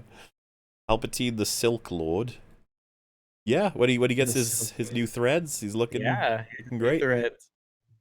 Apparently physical immortality is a light side power. Not unreasonable. I wouldn't know, yeah. All right. Why didn't they have... I'm at the... Go ahead. Oh, I was just saying, I'm at the point that any expansion on the Force powers now, beyond the core utility from the original series, I'm against. Because it seems like as soon as you allow anyone any addition to the Force, they just run with it, and then it gets out of control. It's like you're dealing with children. Yeah, it's like, it's put like those well, toys if you and your brother can play nice, then they're like, no, you and your brother are not going to play nice because you're two little kids. It's like you would think that, all right, there are some special super high tier powers, but they come with a massive list of stipulations and almost to the point where they're unique, but they can't handle that stuff responsibly. They can't make it. They just can't do it. They don't have the ability. They don't know when to say no. They're just more is better. More is better. I agree completely. Why didn't they have Anakin instead of Han Solo that makes him turn back to the good side? Makes more sense. I don't know that it makes more sense. It would have been interesting to have... No, yeah, I was actually thinking about, like, all right, if they really wanted someone who could add some emotional validity to Kylo's acceptance of trying to turn good, you would need a Force ghost, not a memory. And I was thinking, what if they actually got Hayden Christensen to appear instead of, and actually got him to appear as a Force ghost? Yeah, it's like, hey, kid, I heard you idolize me. You idiot. They never told you. They never told you, did they? He just walks up and slaps Kylo across the face. What are you doing? You know, my master, Obi-Wan, da-da-da-da-da. That would have been really nice. Just to get Vader. Oh, they would have, they might have, but these would have been like Vader's last words, essentially. The most recent things that, Anakin had ever said. So I'm like, man, I wonder if they would have fucked it up. But it would have been a great idea. Every time we think of anything, I'm just like, oh, but they'll We're running the risk of them ruining it. They'll do something. They're gonna fuck it up. Hi, Mauler/Rags. Hello. Hello. You guys have inspired me to write my own long media analysis. Thank you for being inspiring. Do you have any advice aside from redrafting? We get this question a lot. We've kind of started to develop what you could call singular answer. It's just like focusing on lots of different elements, primarily being you're passionate about it, secondly being keep to accuracy as much as you can, structure it well. I know that sounds like a cop-out, but like try to debunk it as you go. There's so many ways to make videos, because this is the thing, me and Rags don't even make videos the same way, and yet we're both long men. Same with Shad, by the way. I don't think he makes it the same way that me and Rags do, so you know, it's tough. The unifying elements I would like to believe between us is accuracy, as well as just getting that work done that needs to be done in order to get that video where it needs to be. As generic as it sounds, I think it's a good way to go. By the way, Palpatine's whole plan was for Rey to kill him, and she kills him, so Palpatine is in Rey now? That's what I mean. But yeah, it's weird. The rules are so strange and odd that you'd think that, but apparently not. Well, imagine unless they the new like. sequel is actually Palpatine did get into Rey. Ooh. Well, yeah, I was gonna say, like, imagine they had this like moment where she's like, "Yes, I'm Rey Skywalker," and she turns away, and then the camera goes up to her eyes. You see them go like the Sith color, and she goes, I know, she gets and then the credits hit, and it's like, wow, okay. Oh yeah, like the end of Michael Jackson's Thriller. That's the thing, man. It's and they would leave it open for the Rey trilogy, because this wasn't that. This is funny. Let me show you this here. Someone posted this in the Discord.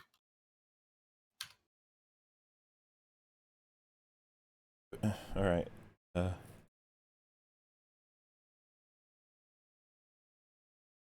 We got, first we thought Boba Fett died in the Sarlacc pit, but he survived. Then we thought Darth Maul died after being cut in half, but he survived. Then we thought Palpatine was killed by Vader, but he survived. So you know what this means, right? Porkins has a chance. Rise of the Porkins. Yes. He's the best character. Stay on target. Stay on target. Oh, isn't he? He just ends up going like, "I'm having a little trouble here." And it's just like he explodes. I can't remember why he just does. It's a good arc. I think you might have been a Vader kill. Boom, 10K. Yeah, we did hit the 10K viewers. It was surprising. Exciting. We almost hit 11K at one point. Like we were like, I forget if I didn't see if we crossed it, but we certainly got up to 10,900. People wanted to know if Star Wars was good. It's a natural thing. I hope we've answered that question. If you have any, if we weren't clear, imagine the only reason they were here was to discover if it was better or worse than TLJ, and we're like, oh, they already knew. It's terrible. Well, if they wanted Shad's answer, they got it. Palpatine, I have the final order. Stormtrooper. Oh, Palpatine's been listening to Europe again. Oh. Palpatine probably has access to all kinds of dimensional radios. It would make sense. He's very powerful. 10,000 N-words brought together by hate. Yes, indeed. 10K massives, but that's really what this movie's about. It's a film about family. Aww. I've been looking forward to this. What do you think is the worst scene in the Disney trilogy? Damn. The worst scene in the Disney trilogy? So, my brain immediately goes to Luke angrily trying to fucking murder Kylo in his sleep. I don't know. I like Rey killing Palpatine is pretty darn awful because it's the ultimate Deus Ex Machina element out of everything, and so that's really hitting the top for me. Oh wow! There's so many choices. Antibite. Really, you think that's the worst? Might be the Holdo maneuver. The Holdo, sure, though. Might be. Yeah, just one of those bitter scenes with Luke. Mm-hmm. I don't know. There's a lot of terrible. For me, I think it's a contender. I think it's the death of Palpatine, or when Luke raises the X-wing out of the water. Like I lost it at that. Lots of choices, lots of good ones. Ra, can you find a roof big enough to throw Disney off, please? I think it doesn't really matter how big the roof itself is; it's how high it is. Like, yeah, getting Disney up there would obviously be a tough thing as well if it's like the corporation or just a mouse. Yeah, it depends. We need it for the dyad. I think the dyad was supposed to play a bigger part in the story, but they like thinned it out completely because I was expecting zero references. The one time. Yeah, only mentioned the one time by Palpatine. I think. Oh, you're a dyad. That's weird. Okay. I think it's mentioned once by Kylo as well, because he describes him and Rey as a dyad. He says we're a dyad in the Force. Palpatine doesn't know. He doesn't know. And then he's like, "Oh my God, I was going to suck the life out of you, but now I could just suck the life out of you because you're a dyad in the Force." Like a tasty dessert. An army of Snokes, and each has a Death Star laser. I know you could have done that. That's how insane this is. Like resource-wise. Generate your own Sith Lord with a test tube and throw him into a Death Star that can hyperdrive all around the place and do whatever it wants. Like, talk about ruining, like, the crazy powerful elements of the world. After witnessing this cinematic travesty, I regret my last super chat. Oh no. I'm not sure if that was referencing an older EFAP or something. Maybe they hoped the film was going to be good. Has anyone heard of or played Arachnarox? Arachnarox? Yeah, Arachnarox? Heard of that? Sounds like a puzzle game. No, I haven't. I haven't played it. Why are more clones of Snoke? Well, Morley, you see, a Sith Lord gets awfully lonely on a desolate Sith planet. He needs someone to share his cream with. Oh. Yeah, but he had thousands and thousands of people there with him. True, true. I don't even know what to think anymore. They all What are the seemed rules? like they were into Nothing it. works. Nothing. Maybe they're just really shitty conversations. Who's like, talking to myself is the only way I can get some good chats around here. When can we do a best of the worst with the NT? The NT? New trilogy? Oh, maybe. Maybe. I mean, that's kind of what all these EFAPs are, right? Like, we're discussing them. I remember when Mauler said that 6 people on stream would be too crazy. Now look where we are. 7 people on stream with 10k watching. Congratulations, you massives. Oh my god. Did we really have 10k watching? Yes. Yeah, Holy we did. Shit. Yeah. All right. It's fucking knuckin' futs. If they can keep cloning Snoke, then why is he always old? I don't know. It's just... That's a good question. It's just a really bad template. They have like Add an it to old the man. list. You need to watch Jenny's new Star Wars vid. Oh, I'm guessing. Oh. Hey, can I just share something with you guys, right? So I was showing my kids, the movies leading up because they wanted to watch, Rise of Skywalker.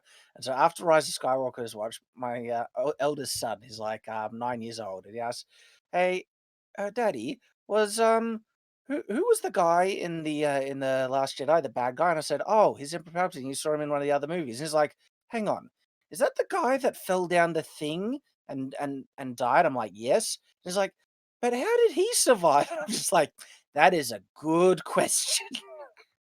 One they're not gonna answer. You can't. It's like, son, you can't trust everything you see on TV. That's what I'm gonna say. Yeah, that's one of those teachable moments. You're like, welcome to film analysis. Some media is just shit. But hey, he knows even what a he's doing. 9-year-old, even a 9-year-old couldn't accept that incredulity. Like, it's just.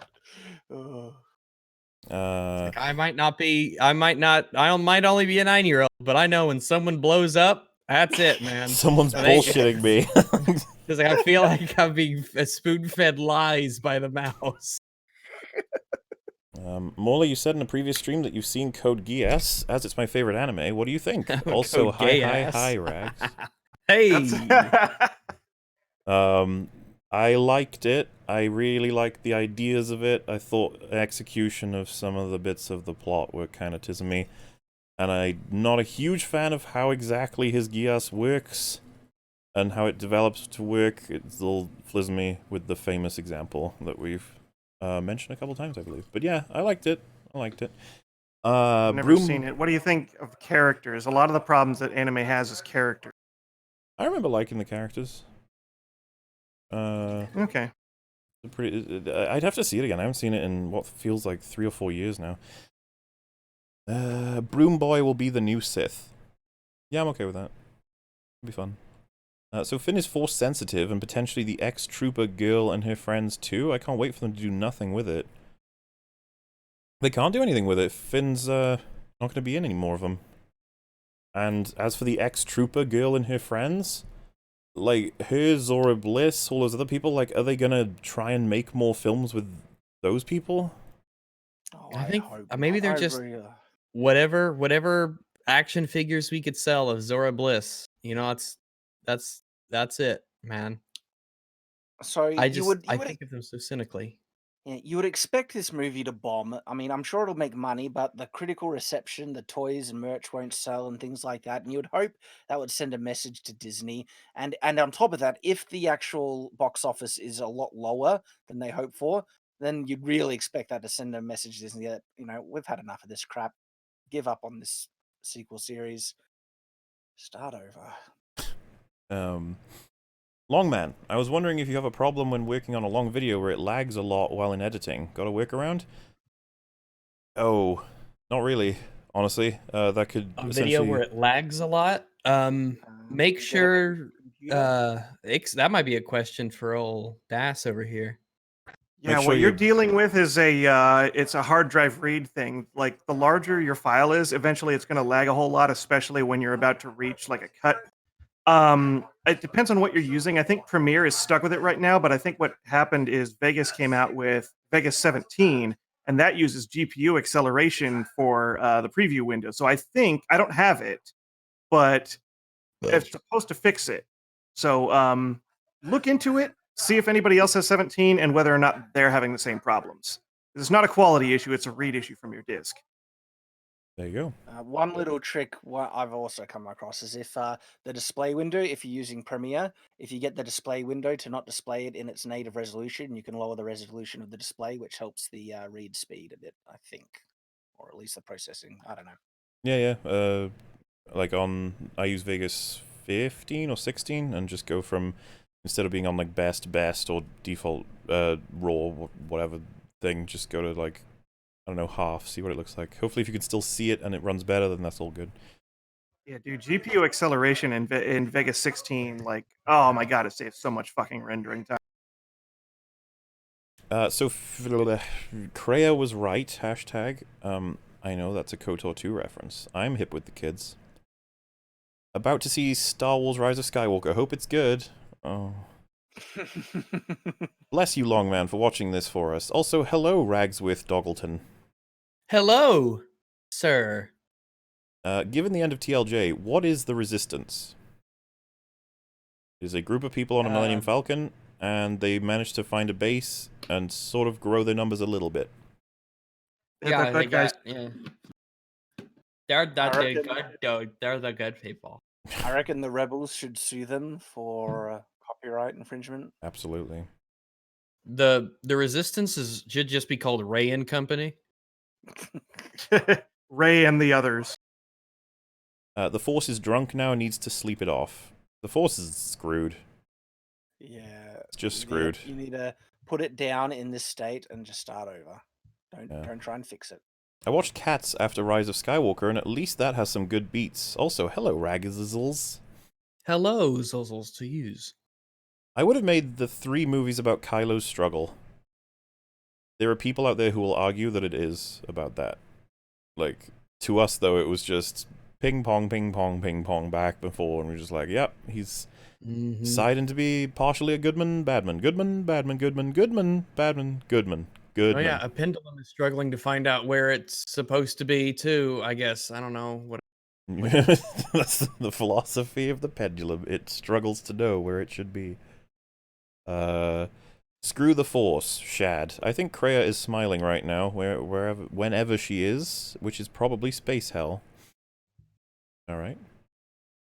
It's supposed to be nearly impossible to properly clone Force users. Something about not being able to artificially generate connection to the Force.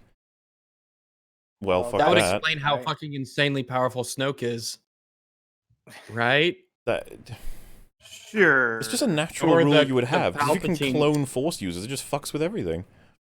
But yeah, plus, I mean, canon now. Clone Palpatine seemed like he was pretty fucking strong with the Force. I thought we decided that he was just Corpse Palpatine, right? Not Clone Palpatine. Corpse Palpatine. Oh yeah, I don't even. It's hard to keep track. Whoever that thing was. And I like how people look at this. They're like, "Oh, look at your silly corpse spirits and all this other stuff." Which is like, it was always nonsense. It's like, stop saying that. It wasn't always nonsense. The conversation about the futility of Jedi trying to eliminate emotion is kind of criticism Luke should have had on the Jedi in TLJ. Yes, instead of being like, they failed and they let Palpatine win. It's like, can you stop? That's really unfair. And wasn't part of Luke's philosophy, like, if there's Jedi, there's going to be Sith, and so get rid of them both? Like, he was going in with the thing that the Force bringing balance to everything is by making both Jedi and Sith all the time. I remember. His argument seemed to just be get rid of both of them, yeah. Because if there's anything I know about the Sith, it's that they will happily, voluntarily disband. Yes. It makes sense, guys. His cloak turned red because he used forced tailoring when he regenerated. The dark side is a path to many abilities, etc., etc. He threaded all of the, the strands together instantaneously with his power of the Force. Pretty cool. Off topic, but I finally watched one of Fat Man Falling's Ruby reviews. Honestly, pretty good. Genuine, real, legitimate Longman stuff. Don't know what his beef was with you, was or is. Yeah, he really hates me. I don't really care. Like, it's fine. I don't care either. We don't think about him at all, really. Every time he comes up, though, it's usually good for a laugh. Yeah. Did the spiders put out the leaks since they were so accurate? I think so, yeah. The only real way to explain it. Spiders would have known. Maybe. You'd think that, yeah, I mean, even, you think that spiders did? Because wouldn't it have been perfect? They can make some mistakes, I think, right? Well, maybe. Then again, remember, if they're seeing the future... After they delivered the script. If they're seeing the future as it's changing, like maybe they were trying to tell us what the leaks were at the time of... They were like looking into what it was, and then just by them trying to predict it, they changed the future. Could be. I'm not sure about the whole balance thing, but the Force made Anakin as a response to Darth Plagueis manipulating life. Palpatine just took advantage of the Force's decision. I don't know about that. I don't like it if it works that way. It just sounds confusing to me anyway. It's a mess. It's a big mess if that's how the Force works, and it's a jerk. Don't get into the Force if that's the case. Lulled when the General asks Ben why they shouldn't trust Palpatine to get these ships, and what does Palpatine get out of this bargain, and then Ben Force slaps him as if it's not a reasonable question to ask. Yep. It's such a weird moment. It's like, what a fair question. Die. Like, okay. Never mind. They should just never talk. Why didn't D-Bag Yoda force heal the younglings? Oh. Well, that's gotta be an awkward decision, isn't it? It's like, you could resurrect any one of these younglings at the cost of your own life, and Yoda's like, well... More important I am. DS technology needed Kyber crystals to operate. When did they get them for their ships? Also, Korriban, aka Moraband, was in Clone Wars, so that's a retcon in 9. It seems to be it's either a retcon or they both exist. Why are you guys still talking about Star Wars? Wonder Woman 1984 is coming out. I don't care about that film. I guess I'll it's just... not looking great. It's just, okay, let's see. Like, I'll just check out what everybody has to say. Like, I don't have any interest in seeing it myself. The Force healing is completely idiotic in the movie. The idea of Force healing someone else was done better in Paul. I remember Paul. The alien who can do a heal. Just got here. Is that Shad I hear? Love your content, man. Oh my god. Oh, thanks. I appreciate it. And I am here. Was I the only one who saw Palpatine do jazz hands and rip the biggest fart that with the Force lightning? The baked beans are strong with this one. Hi, Wags. Hello. Dude, that'd be hilarious if he just farts and jets up with all the spaceships, then fucks them up. They're like, that'd be the... I already hours of live streams to get through with this movie. You guys aren't helping. Well, this one's going to be a short stream. You know, it'll be fine. The dark side of the Force is a pathway to many abilities some consider to be unnatural. How can it be unnatural if you need a dark side user equal a light side user if that's how balance is achieved? I don't know. I don't even know if those rules are actually how it works or not. I don't even know if Disney knows if that's how it works. All I've seen is some shitty chart. Yeah. It's clear Disney doesn't know. Best series of video game cutscenes I've ever seen. Yeah, they're pretty high res, you know, high details, good stuff. Wags is a sexual deviant. Yeah, pretty much. I just love to eat ass.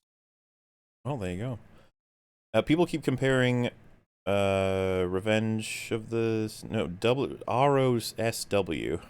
Rise of Skywalker. Oh yeah, I guess that's Rise of Skywalker. To bad fanfiction, and it's pissing me off. People should stop talking shit about fanfiction if this is what's canon. Raylo included. Keep J. I mean, someone saying it's bad fanfiction, I completely agree. Fanfiction can get pretty bad. You know, I think we'd all happily agree with that. Like, it's not like someone's saying it's just fan fiction, because you can get some really good stuff. If they're saying it's really bad fan fiction, I'm sure we can all sort of, like, yeah. Besides, that's more of, I think that's more of a comment on the idea that they don't accept it as canon, rather than saying fans write bad stuff.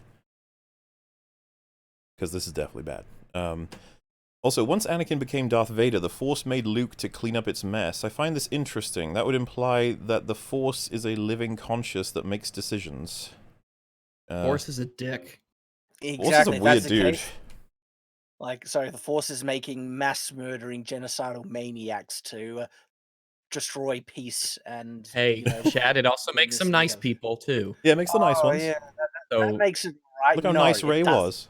Comes out nice. Totally neutral. Can't Remember criticize when that. I don't care how nice a person is throughout their life. If they've murdered someone, all the nice things they do doesn't, you know, discount that. No, they're really nice though. What about she fixed a droid's wheel, dude?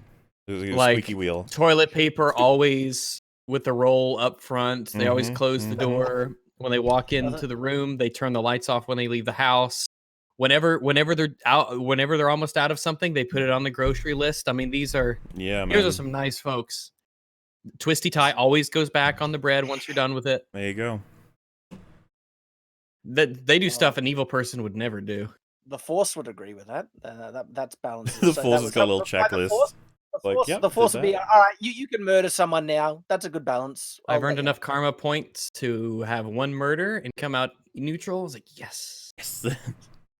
Anakin was like, I've been good for like my whole life. Can I kill several children? The Force is like, if they're orphans, sure. How many orphans? 2.5. By the way, they did not fix Kylo's lack of a cape in the reflection in the puddles in the fight on the Death Star wreckage. Oh, really? Did they not? Oh my god. Whoops. How you spent how much money on this and you didn't notice? Watched Star Wars on Thursday, went in inspecting shit, still walked out disappointed. Yeah, it's going around. Yeah, it's kind of, Finally got on the stream live with money. Get some beers in Rags and High Mauler. Did you have any beers tonight, Rags? I've only had one. I've only had one. But I've been really clobbering this tea though. I'm gonna piss like a racehorse later today. They didn't have anything to draw from, while also taking powers and places from the EU. Thanks for being the worst liar in Hollywood, Kathleen. Yeah. We all know what they're up to with that. It's like, oh, it's hard for us, guys. It's like, don't even go there. Do not even go there. More evidence would be the Yuzang Vong not having any Force abilities or being affected by the Force because they come from a different galaxy where the Force isn't there, but Disney pissed away the EU, so who cares? Yep, that's about right. Yeah, that's interesting. Canonized. It's not even there. Like I said, Palpatine survived because his robe was made from Batwoman's cape, which is explosive proof. Ah. There you go. Canon. My review for Rise of the Skywalker? Wait, that's ROTS. That's Revenge of the Sith, right? My review for Revenge of the Sith, but why? I don't know if they meant to say Skywalker or not, but okay. Palpatine's clothes, they fly now. Oh no. Send JJ Brandon Sanderson Magic System essay. He's not going to care. He's not going to care. They need to read this stuff. He won't agree. He'll be like, this is dumb. You're not supposed to do it this way. Yeah, what? Consistent rules? No, boring. Hate it. Boo. Audience understanding magic? Pfft, no. That just ruins the mystery. Admiral Holdo was a traitor. The Holdo maneuver has a 1 in a million chance of success, which means she tricked the crew into evacuating the ship, then attempted to flee in the distraction. Oh, that's actually, like, true, because... So if you're on the ship with her, right? Let's say you're going down with her, and she says, let's do the maneuver, and you're like, dude, that's 1 in a million. Let's just crash into them. Like, that'll like, what do you think the maneuver is? Wait, what? Well, no. Literally, if it's one... Okay, so do you think there's no difference between a 1 in a million shot and driving the ship into another ship? Well, no, I'm saying they said, let's drive our ship into the other ship. And I'm like, isn't that what the whole... Yeah, but if we're to believe it's a 1 in a million shot, then fuck that. Let's instead literally Just drive into them. Yeah. I'm still trying to figure out what happens the 999,999 other you miss fail. and you fly what away. happens? I guess maybe Well, that's why it worked for Holdo, because the supremacy is so big you could possibly miss it. I don't know. You bounce off the shields, maybe. The shields are actually really strong at preventing meteor impacts and other just solid matter. The shields are only able to be blown apart with energy weapons, and so maybe. But you'd think that the sheer mass of a ship would just yeah, of course, too much, especially going at that speed. Oh yeah, like if you like could accelerate. Couldn't she have just pushed the ship in the way of all of the blasts that were destroying the transports? And you know what? Can I just say as well that Han's comments that if you're in hyperspace you might bounce off a supernova, did he say? Or fly through something? When he says bounce off, that seems to imply that you're not being destroyed by it. That maybe your path in hyperspace just gets knocked really badly if you run through something physical, that there's actually no proper physical interaction between being in hyperspace and being, in real space. And that's a much better interpretation and makes hyperspace more solid. Of course, the Holdo maneuver contradicts that interpretation, but then you could say the Holdo maneuver only works 1 in a million, that the instant when you're jumping into hyperspace and you're accelerating, so much of the ship only is remaining in real space to have that interaction before it's in proper hyperspace, and it won't have that interaction, which is why it's so rare for it to work. Maybe? Well, even if that was the case, I'd just be like, in that case, again, just slowly crash your ship into theirs instead, because at least that guarantees the hit. Well, exactly. 1 in a million is not good odds that I would generally, Absolutely not. If I had, what is the point in a 1 in a million move? It would be like, no. That means that when she actually hit it, she was probably like, oh, I rolled really badly. It's like an enormous roulette wheel with like 1 million slots, and she could just see that one, and she was like, let's just avoid that, and I could escape. Most of the force powers in this movie were in Legends, but took a lifetime of specialized training and dedication to master, but pretty much made you weak in every other area. They fought them out. Yeah.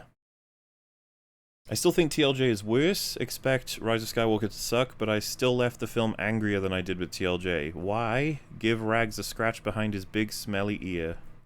Oh. My ears do not smell. Oh. My ear... Well, no. But you can't get me a scratch, though. Mm-hmm. I just feel like the word of the question is misleading. Why does the dagger line up with the wreckage? They crafted the dagger based on the wreckage. That's the only reasonable assumption I can make. It's just the wreckage didn't change, so... Yeah, someone was like, what do you want your dagger to look like? And they're like, it's a commission piece, right? So they got this guy, and like, okay, so this is going to sound crazy. Let me know if you've done this before. I actually feel kind of embarrassed to ask this. I used to have a Death Star. He's got like a little paper with a little... I mean, it's still there, but... You'd think the Rebellion would have wanted to search through it, wouldn't you? Yeah, you'd think that it would be full of weapons, and gear, and armor, and electronic parts, and details on how the ship was put together. Who knows all this stuff? And do you think scavengers from all over the galaxy would be around that thing? There'd be enough for everyone plus. Not only that, just scrap metal. I mean, it's a lot easier to repurpose metal that's already been, machined and stuff on something than mining it and having to smelt it into shape. It's like, it's a lot cheaper. Just scrap right there. Free. There's a theory going around on Reddit right now that the Disney paid off Rotten Tomatoes to freeze the audience score at 86%. It has legitimate evidence behind it, and I recommend you guys look into it. I'm willing to believe anything right now with what's going on with that site. Like, one report I've heard about it is that most of these reviews that are giving it really high scores on the history have not put a rating on any other movie previously, that they're all new accounts. So I can't substantiate that. That was just something someone reported to me. So who knows? Why Disney's shifty. Why does Force Ghost Anakin ever show up and try to talk some sense into Kylo? I know. It's a good question. I know. Mola, when are you going to have Literature Devil on? I've been in DMs with and he said he's interested. The problem is, though, I've been DMs with a couple people, still getting, and we've got, like, I've been talking to Regs about this, we've got so many different episodes we need to get done that are planned with different people, as well as getting new guests. It's just all a big list. Getting there. Hi, Rags, Muller, and pals. I have a tinfoil hat theory about the new episode of Mandalorian. I don't think Favreau actually wrote it. It's so clunky. Discuss? Say that one more time, just so I get it. So I soak it all up. This person thinks that the newest episode of Mandalorian is so clunky that Favreau probably didn't write it. I don't know who was in charge of that abortion. Well, Favreau, as far as I'm aware, had influence on all of it. Yeah, and that makes 3 sense was pretty to me. bad. 4 was bad. 5 was bad. 6 was bad. 7 was bad. So I don't know. I'm not exactly going to vouch for his talent when it comes to writing television shows. Thought out okay. It started out with a good first episode, and the second one was all right, and then it was just like, I don't know. I don't think they're as bad as, you know, other things. They're certainly filler, especially after. They're not like worse than Auschwitz, but they're pretty bad. That's an extreme comparison. I thought the one with Bill Burr was all right. There's still dumb in it, don't get me wrong, but at least Mandalorian was doing some cool stuff once again, and he wasn't being shown up by or easily defeated and stuff. We won't watch that last episode, but I've said to Shad as well, you can come on for this, but we'll do like a Mandalorian episode of EFAP. We'll talk through the 8 episodes, I think. Seems like the thing to do. That sounds fun. Talk pros and cons, and then have some kind of conclusion about it, because you know, I think people want to hear more extended takes on it, because we've just sort of been jotting down bits and bobs here and there. So yeah, have that to look forward to. It's crazy how much better the 2 KOTOR games are. The world building, lore, and story are so strong they create their own world within the Star Wars universe. I'll believe it. I think the people who made this trilogy only saw the prequels, not the OT, and they just took the worst aspects from them and amplified them. I'm almost certain they watched the OT. Like, they seem to very deliberately damage the OT, like, in specific ways. Just... I will say that when it comes to world building, something gets huge props from me if it's terrible, but it has really good world building. Apparently Jon Favreau didn't write episodes 5 and 6. 5 and 6 are the Bounty Hunter one and the Bill Burr one. Yeah, the Bill Burr one. 4 was still awful. Yeah, I would actually say 4 is still the worst as far as I'm concerned. Yeah, I'd say 4 is the worst. So does this mean... Which one is that? Is it... That's the ATST one. Okay, yeah, there's a bit of problems in that one. So does this mean Disney might edit the OT movies to make them consistent with the sequels? Oh, fuck off with that. How dare you type those words? Oh my god, can you imagine them actually doing that? Don't even entertain the thought.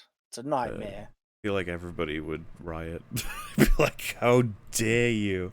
We know how much people love the edits George did. Oh Han shot first. No, because it could be intercepted. Wired is so they don't be detected. This actually makes sense. Oh, so they're transferring the message about Exegol so that it can't be detected via the line, but who would care? Oh, that clearly didn't work because the guy who did that ended up with his... Yeah, he's fucking dead. Also, why didn't he just toss him a USB? That's wireless too. I was about to say, he could tell him. He could go, hey dude, Exegol's real.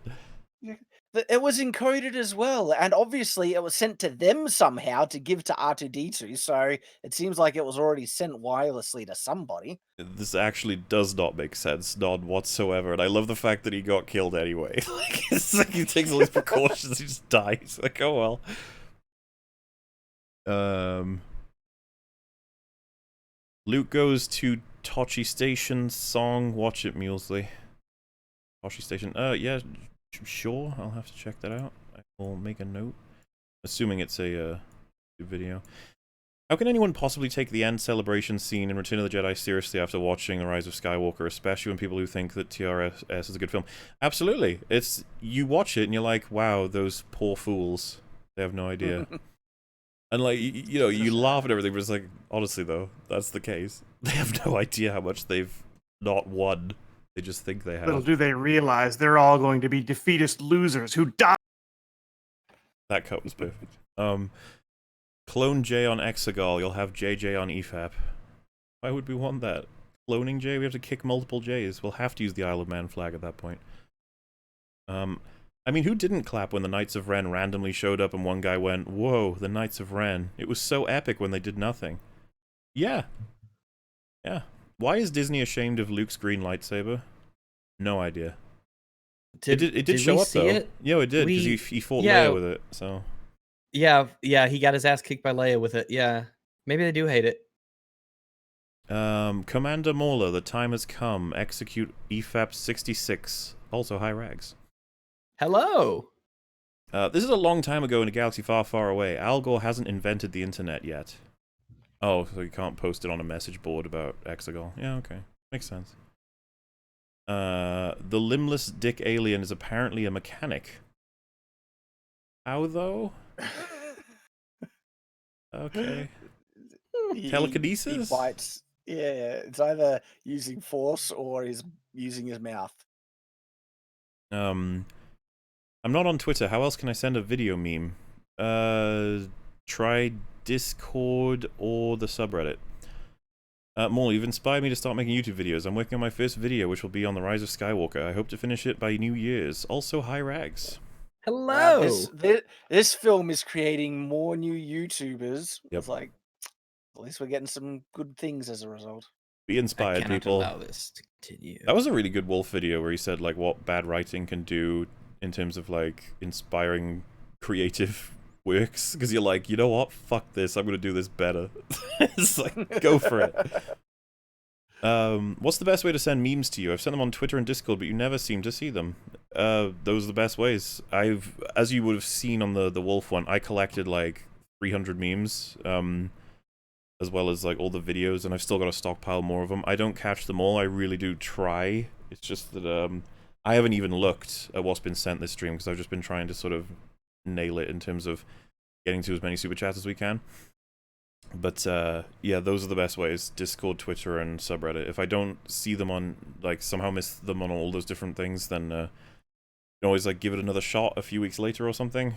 But if I just maybe it's a terrible meme. That could be it.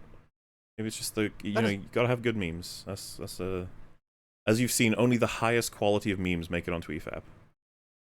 That is a really good question, Brian from chat. Why did it take so long for Leia to disappear? I don't know. She wasn't at peace yet. Know. Yeah, she could only be at peace when her son had been killed. Killed. I see. So you have to be at peace to disappear. So Obi-Wan was immediately at peace when he got chopped down by Vader. I guess so. Okay. Also, does that mean that if Rey had gotten to Leia's corpse, she could have like revived her? Yeah.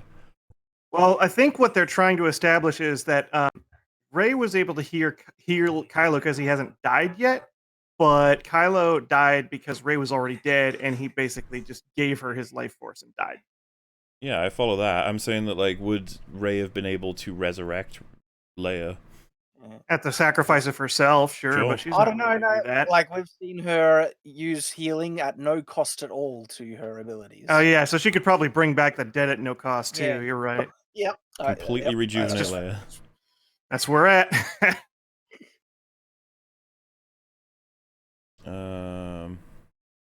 Why didn't Luke just force heal Anakin at the end of Revenge of the Sith, and healing and Ghost ruin everything? I think they mean Return of the Jedi, true. and yes.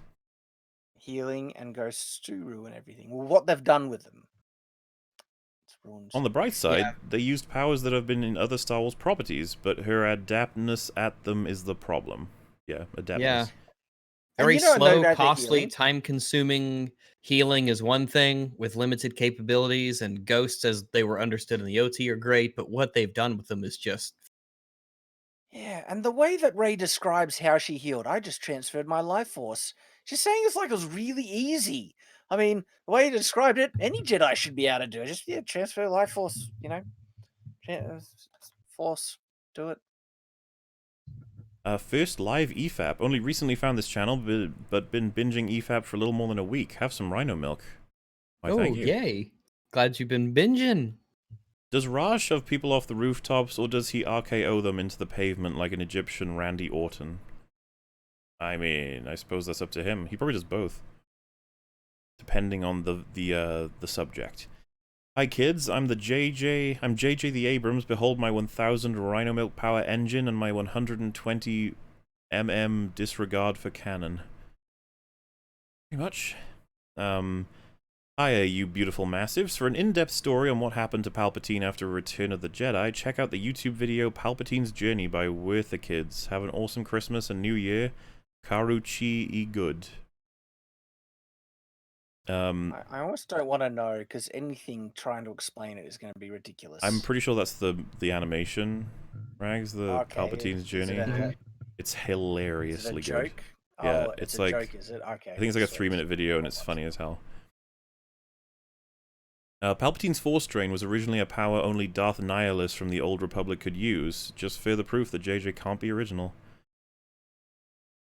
I mean, people who without any of that knowledge, they must have been so confused as to what is even going on in that finale. And I'll just repeat what I said. I'll repeat what I said. Stop it, okay? Keep the Force to the basic powers. Don't step outside. While catching up to EFAP, the only episodes I couldn't tolerate were 43 through 45. Would rather listen to Major Lee than that massive, pointless spider. Oh, are those... Massive, pointless spider? Was the Spider-Man debates, 43 and 45? Might be. Sounds about right, somewhere around there. Just got done watching a 6-minute video of the Rey in Galaxy's Edge greeting little kids. Whole thread was fawning over her, but not me. 2 minutes passed. Her nudes get posted. Bam, Vindication Nation, baby, never fail for Disney's lies. I don't know what Ra is going on about. The lightsaber in the tunnel made me so nervous. Lightsaber in the tunnel? Oh, yeah. It made me nervous too. It was so close to everyone. I was just picturing her turn around and chop someone in half. Like, no, what are you doing? That'll kill you. That'll hurt you. Not to mention, by the way, couldn't she, like, poke it up at the sand and either melt it down or, like, create a hole? You know what I mean? I know that would be dangerous, but like she as an could have escape ripped a plan. hole in space and time and just walked out to the surface. Like... I mean, if she could lift all of those massive boulders, then why couldn't she lift the sand? Yeah. Maybe you guys are just like sexist. Maybe. Who would you cast in an EFAP remake of the ST? All hail Supreme Leader Tonald Snoke. Why would you remake the sequel trilogy at all? Just kill it. Never. Like, why would you even want to do that story, if you know what I mean? I don't even think the casting is the problem. Unless the question is more so like... I don't really know. An EFAP remake of the ST. Yeah, I just, I don't, it's not, the casting's not really what my concern is. Yeah, and at what point are you able to say it was the casting, not it was the writing and direction? Especially with this new shit. Need to catch up on Wolf's EFAPs. Free Hong Kong. Disney Star Wars needs to suffer the full and complete roof of Ra. Have fun, you massives. Will do. Absolutely. Fun was had today. Are you optimistic about the future of Star Wars after seeing Rise of Skywalker? Love the channels in the stream. Keep up the good work, all of you. The answer to that question would be nope. Absolutely not. We're curious what they'll ruin next. Good Shad good. Kreia, probably. Thank you. I don't remember what I was saying when it was posted, but... You said something that Kreia would approve of. Shad Leia had a red lightsaber in the original EU. See? Oh, there you go. Good to see someone else liking red. Red's not evil. Red's misunderstood. Yeah, it is red's the color of blood, and cherries, stereotypical apples, judgments. Yeah, apples. There you go. Apples are raspberries are red, and strawberries. It's the color of love. It's the color of red clothes. Color and passion. Yeah, passion. Life, blood, yeah, life. and stop signs. Yeah. Warnings, I guess. Technically, it's the strongest color if you're looking at color wave frequencies of light. It is, by the way. Fair enough. I have no idea. I have not looked into color. I'm not a nerd. What is the weakest? Oh yeah, Merle. Merle? What's the weakest color? Is No, Merle- seriously, when the sun is setting, why do you think the sky turns pink and in a shade of red and all that stuff? Is because all the other light gets reflected, and red is the strongest that is pushing through. Oh, so red is the color of stubbornness. Oh. What is the weakest color then? I think opposite blue. of red, obviously. Yeah. I don't know what that would be. Yeah, it's the two extremes of the light spectrum: ultraviolet Opposite and of red. infrared. Infrared Opposite of red is going up green. higher, and the lowest is ultraviolet, which is blue is the last color before it steps outside of the color spectrum, and red is the beginning of it. Red and green are complementary colors. It's saying it's on the opposite end of the color wheel, whatever that means. No color. No, if you're looking at the color spectrum of light, it's red and blue. Opposite of red, color spectrum. It is an analog photography in the negative red rendered green and we'll just say blue. Because I was curious, but it's telling me about color wheels. Color wheels. I'm not too concerned about color wheels. I know my colors. I was half expecting. Yeah. I want to test you on your colors then. Oh my. All right, just describe a color and I'll name it. No. What are the three colors that our eyes are only capable of perceiving? Ours, they are. Oh, actually, no. No, actually, I'll rephrase that because that can be wrong. What are the three colors that are used to make all other colors in light spectrum? Magenta, right? And then there's you can just say red. It's okay. No. Oh, you mean like red, yellow, and blue? Or It's red, not yellow. Red, green, and blue? Red, green, and blue. There you go. Red, green, and blue. I thought you meant like there's like the anal answer is like magenta, teal, and like cyan or something like that. That's what I heard. No, I don't like anal. You should know that. I don't know that. You should know I love anal. Yeah. Shad's the inconsistent character now. He prefers the annals of history. That's what his channel is. That's fair. Yeah. I think I'm pronouncing that right. Pretty sure I am. I think you are. Is it annals? No, annals. No, I don't think so. I'm pretty sure it's annals of history. Mm-hmm. Okay. Yeah. It's a historian thing. You probably wouldn't get it. Yeah. The chat's already saying I'm wrong. I probably am. Don't quote me on anything. Matt Jarbo put out a tweet saying, made some plans to see Rise of Skywalker for the third time, but in IMAX. The more I talk about it with people, the more I want to see it again. It says the three basic primary colors are red, yellow, blue. No, that's in pigment. Only in pigment. And so if you're using in pigments to mix colors, like in paints or any other things, yeah, the primary colors are red, yellow, and blue. This says red, green, and blue for colors of light. For light, yeah, it's red, green, and blue for light. All right, so hold on. Mundane Matt likes the movie? Yeah, we got Diabito and Matt Jarbo have teamed up to become the villain of 2020. Diabito plus what is going to be? Yeah, we got to cover Matt Jarbo's video. Sugar and boulders. We haven't covered Mundane Matt since he covered the survey on Game of Thrones. Oh, that was great. That was Such a great memories. When Sitch revealed to us that wasn't it only 20% of the people identified as fans of Game of Thrones, so it was like the most worthless fucking survey ever. So yeah, it was talking about 80 people or something. We're like, oh shit. I was half expecting Ben to show up at the end with Luke and Leia as Force Ghosts at the end, but he had no shirt on. I believe there was a version where Leia and Luke fight alongside them. That's what I remember reading somewhere. Yeah, the leak we read said that. Matt Jarbo tweeted, made some plans to see the Rise of Skywalker. He's just completely ignored the fact that I've read that out already. What? What? Just read that out. Literally. That's when? When was that? Like a minute ago. Really? Are you sure? Yeah, I was there, man. Are you certain? Are you certain? Rags. Important question. Are you having a stroke? Well, let's see. Face. All right. FACE. Arms. Speech. No, I think I'm good. In fairness, we've been going for 10.5 hours, so I don't. Maybe while I was looking for it and finding it, you were saying it, but I was focusing on finding it, so he doubled up on it. Let's say that's what happened. Adi Gallia was a Jedi that used a red lightsaber. I even have an action figure of her that I got in the 90s with a red lightsaber, meaning red isn't evil. Guys, stop quoting the EU. It's all decanonized. Disney has ruined it.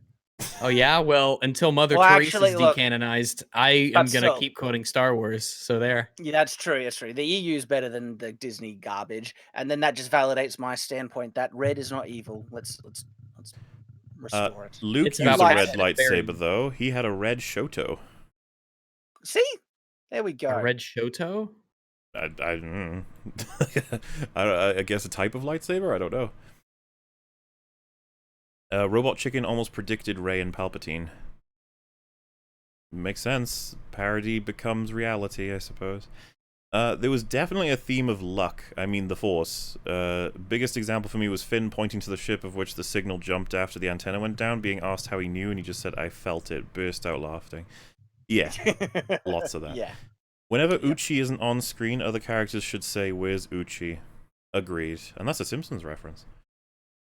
Finn got cucked, laugh my ass off. Bleached.com. Remember, lads, height wins every time manlets eternally beat the fuck out.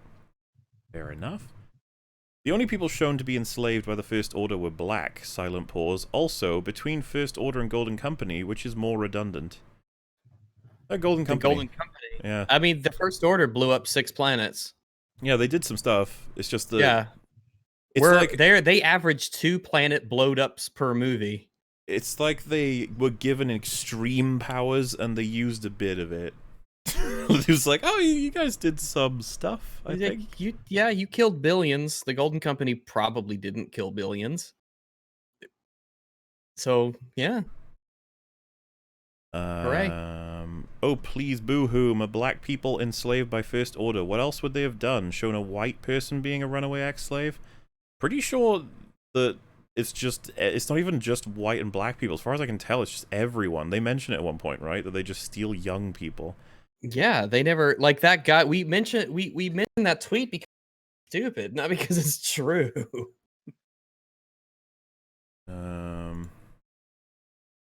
Shad's version would need Finn to be a character. I'd say he's a character. He's not a particularly, Yeah, just a not well-employed character and nowhere near reaching the potential of what he could have achieved. And he just doesn't match what we understand to be his history whatsoever. Kylo Solo or Ben Ren, which is worse? Probably Ben Ren. Kylo Solo or Ben Ren? Yeah, Ben Ren sounds worse. Because Ben Ren is like 1 syllable each, so it's like boom, boom, and it's done. But Kylo Solo, at least it can spread that out over 4 syllables. Like we would call that awkward, but Ben Ren, like, ugh. And you can't even like call him BR because you don't save any syllables. Mauler, what's the best way to send you memes? Discord, Reddit, Twitter. Although I have not checked any of them while doing the stream, I shall once it's over. But Mauler, Palps called him a boy. Yeah, well. I'm a boy. I saw the training scene between Luke and Leia. Another hardly trained Jedi kicked Luke's butt in this film. Yay. Yep. Yeah. Luke is shit. Shad will lay waste to the notion that 6, a number from his point of view. 6 is a letter. By the way, why are we still talking about Star Wars? Cats is out. Well, if you're referring to if you're referring to the symbol that represents the numeric value of 6, you could call that symbol a letter. Weren't they already talking about like changing the visuals to cats? Yeah, someone mentioned that earlier, I think. Cats movie. Let me Google it and see what's up. Universal notifies theaters Cats is being updated with improved visual effects.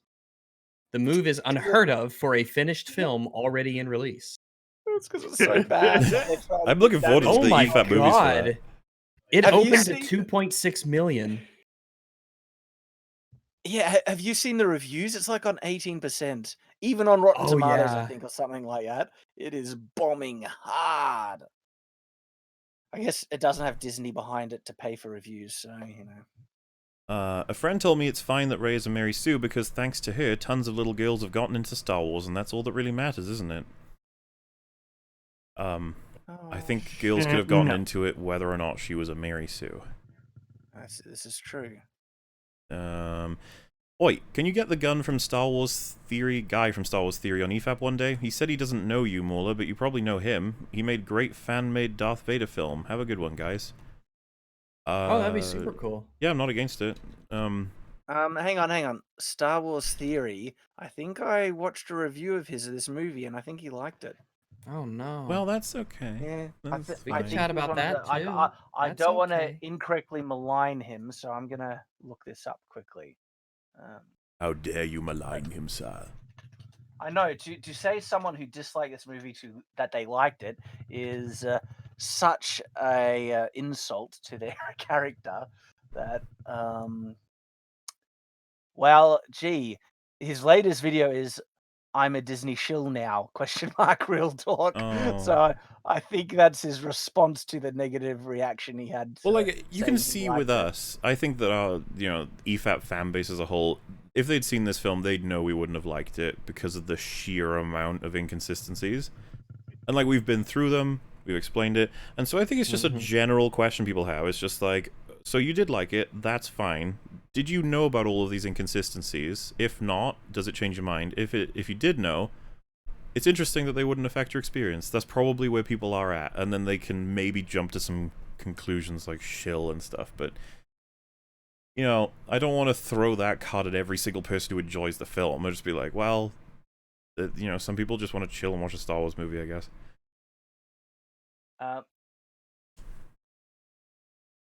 Okay, so yeah, Star Wars Theory. I just found his review. He literally says, in his opinion, it's really amazing. Well, it's definitely amazing. He liked it. Oh yeah, oh, my I goodness. agree. Someone in chat said he claims he liked it. He doesn't claim it's well written. That's fine. Oh really? Okay, that's fine then. His review has 1 million views. Wow, he's got a big channel. Finn, Rey, no, stop. Get away from Kylo. Stop it, please. Stop touching your lightsabers. No. Well, yeah, even though it's pretty clear Finn wanted to date her, she was interested in the bad boy. Yeah, boy. Have you heard the last 50 minutes of TROS is a warning from organizations because of photosensitivity? No other Star Wars movie ever had this. Yeah, I believe it. I believe it. That'd be brain sensitivity. That start was horrible.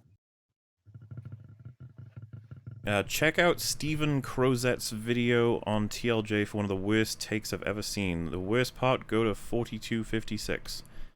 I shall consider it. I've put it in my notes.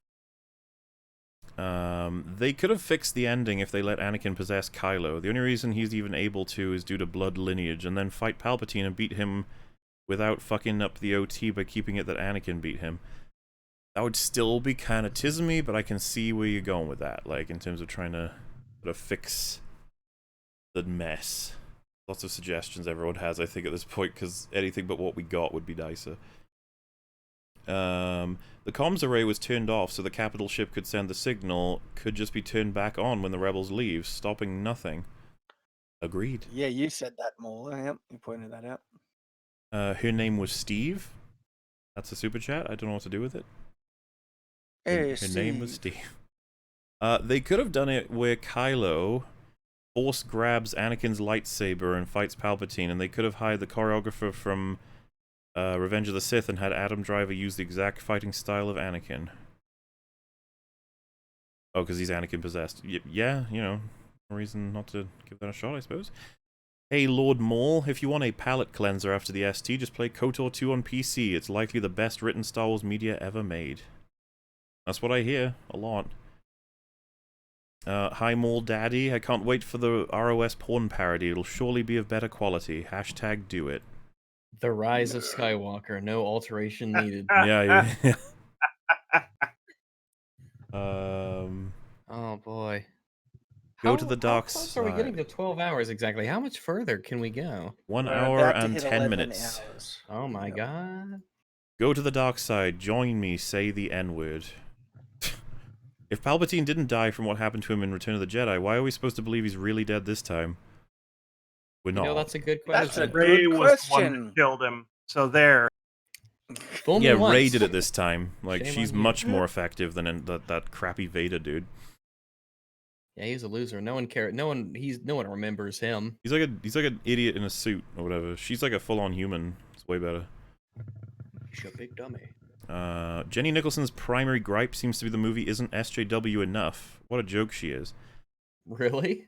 I'll check out her video. I just assumed... I was looking for a review. She must have only posted it like last night, this morning for me. Tell you what, I'm super anticipating the Red Letter Media one.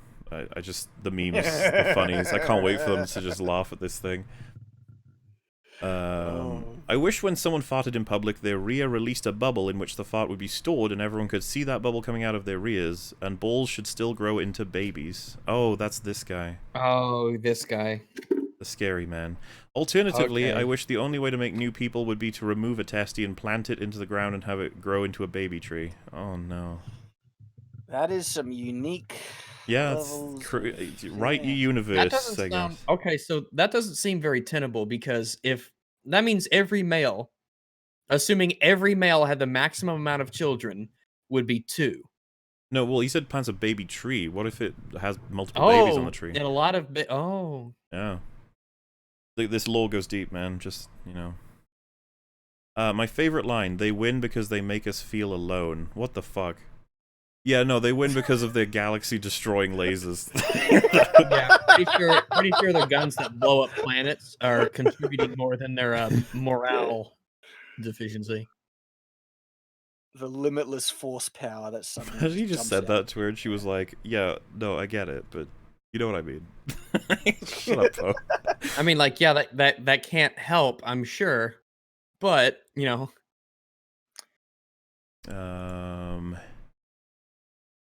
Rags and Mauler say the butter anvil in epic voice. You go first. All right. The butter anvil.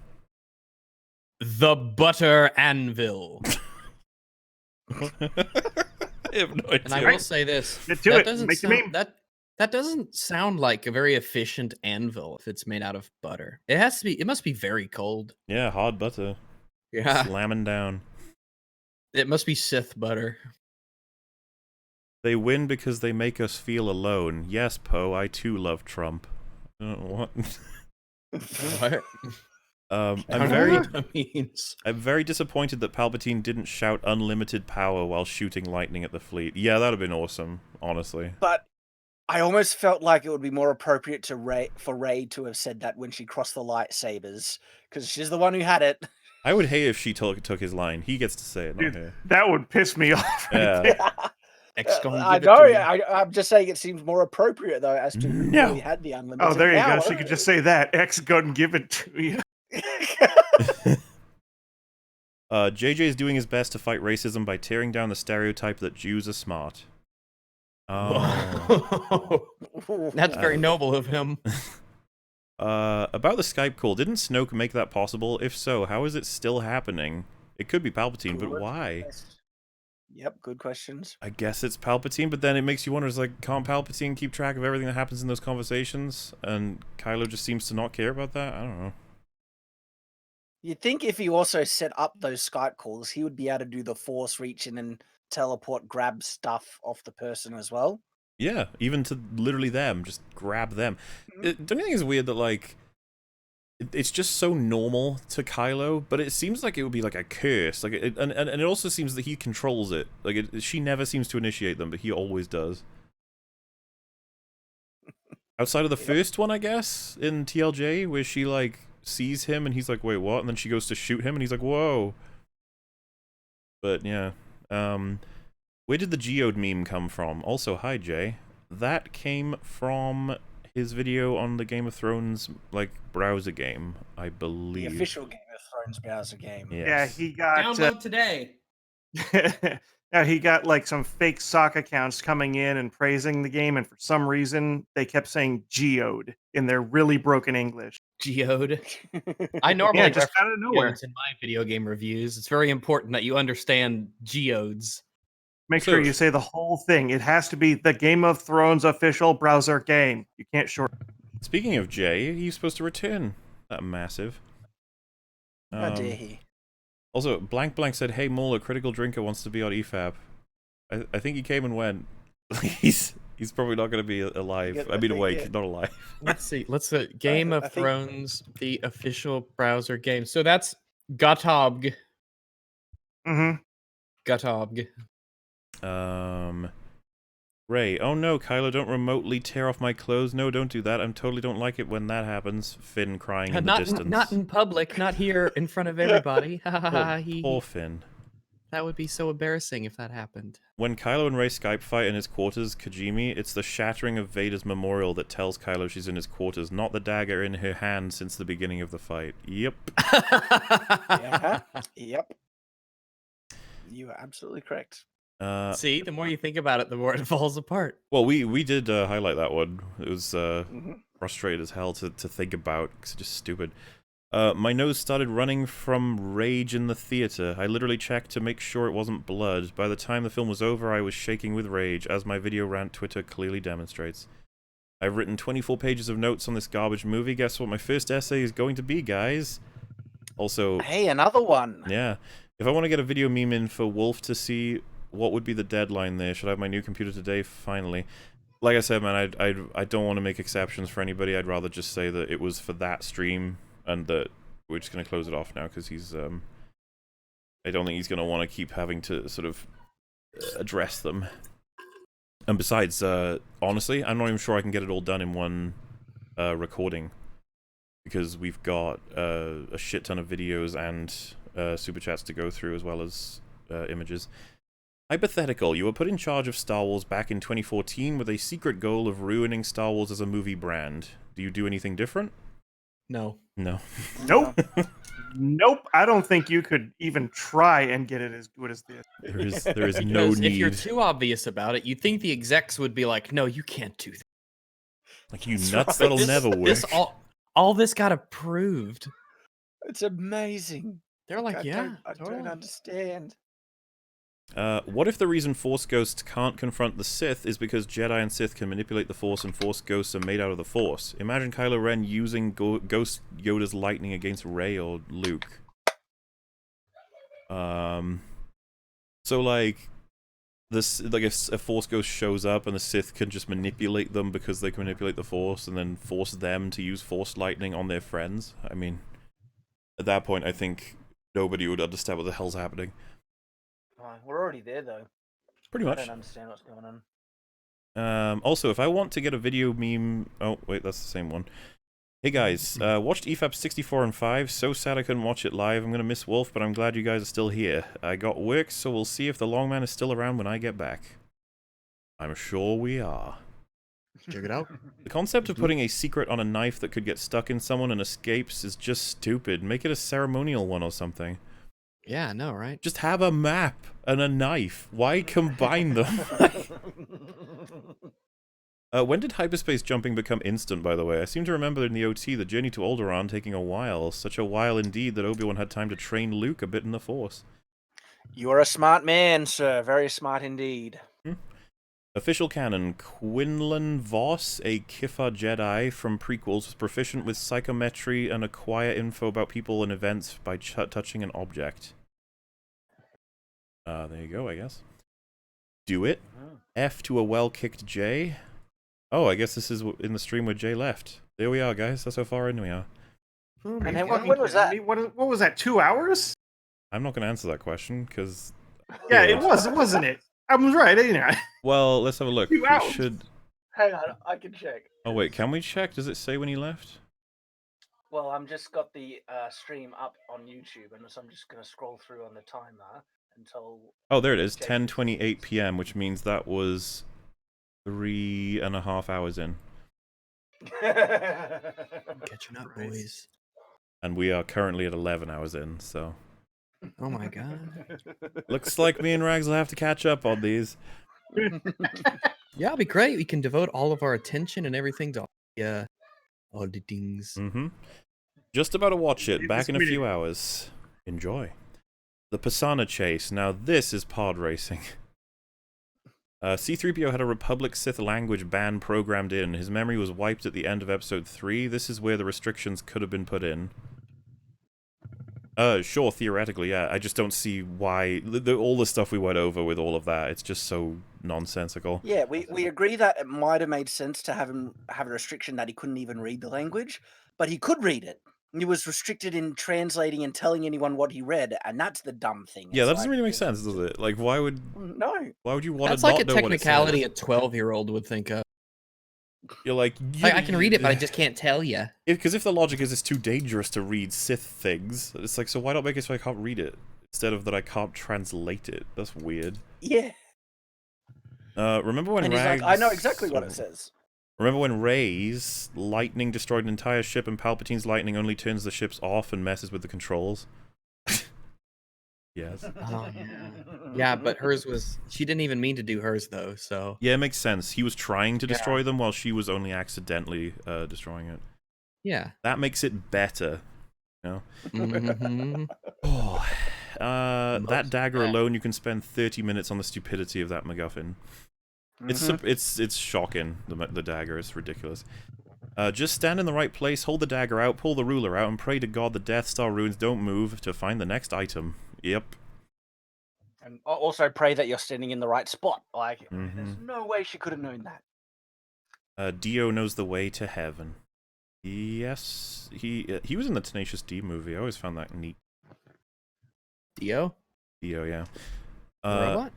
Not that, no. There was a ton of female stormtroopers in this. I noticed that too.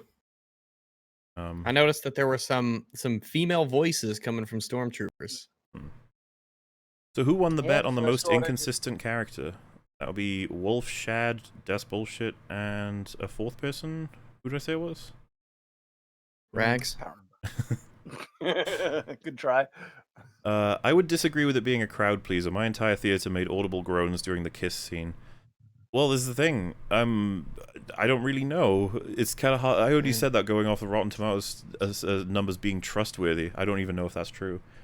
Yeah, X86 seems so fishy to me. If I was to choose which one I think would be more of a crowd pleaser, I honestly would go with Rise of Skywalker, but I don't think it's like, you know, double as exciting or something. I wouldn't go that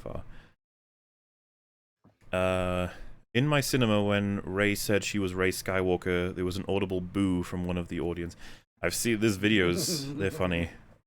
You shouldn't be able to heal a fatal wound like a lightsaber through the chest. Well, by definition, you can't heal a fatal wound. What's the difference between a fatal wound and a mortal wound? Well, one can't... None of them can kill Palpatine.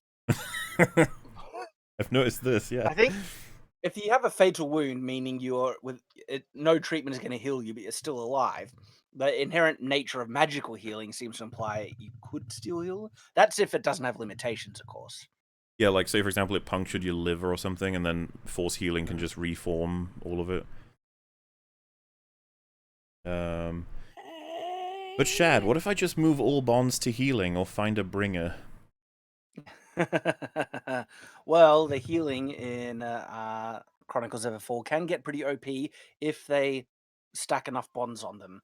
And for bringers, they have a level to their healing ability. They can't resurrect people or anything like that. And yes, but for a single person, they can generally heal most injuries on a single person, no matter how severe, as long as that person's still alive. But that would make them done for the day. They wouldn't be able to heal anyone else for a full day until they rest and recover their channeling ability. To answer that, if you're a magical healing in my book, just I'm sure it's just as well written as JJ's. I'm sure that you took How dare you- inspiration. Don't you dare say that! Don't you dare say that! If you're a huge fan of melee combat, what weapons or armor would you weld to help with that in the modern age? Help with What would in the modern age? I don't, as far as I'm aware, I don't think any, like, I don't know if I could craft anything that would be like bulletproof. I mean, I don't know the context of the question. Help with Can you what? say the question one more If time? you're a huge fan of melee combat, what weapons or armor would you weld to help with that in the modern age? I assume it means wield. Oh, yeah. So, what melee weapons would you use in the modern day? In the modern age? Dagger, in all honesty. Yeah, probably, because it's got a lot of utility to it. Yeah. And my first directive would be to get a gun. Yeah, exactly. And the dagger is the perfect backup weapon that you can use really well in close quarters and is viciously lethal. You could use it as a bayonet. Yeah, you can use it as a bayonet attachment and things like that. So for the modern days, and the other thing, it's nowhere near as cumbersome. If you're already carrying around a rifle and stuff, having another big sword on you is a bit of overkill. Yeah, a sword is about what, 4 pounds? 4 pounds if it's fairly heavy, right? I use metric, man. I don't know where you're stuck in the Stone Age. I'm stuck. I'm too busy ruling the world to even care about what you say. Right? But I think that it's like, for pounds, it's like 3.5, 4-ish pounds is like a long sword, and a gun is about twice that, often more. So if 3.5, 4 pounds is 1.5 kilos, then you would be correct. But let me take let's see, kilos to pound. Average longsword is 1.2 to 1.5 kilos. They can get lighter and heavier than that, but that's the average. Yeah, so 1 kilo is 2.2 pounds. So that's an arming. Like 1 kilo is a one-handed sword. So an arming sword. But yeah, basically, dagger, you can conceal it. It won't get in your way. It is good for utility. But as for armor, man, I can't think of anything that would be bulletproof.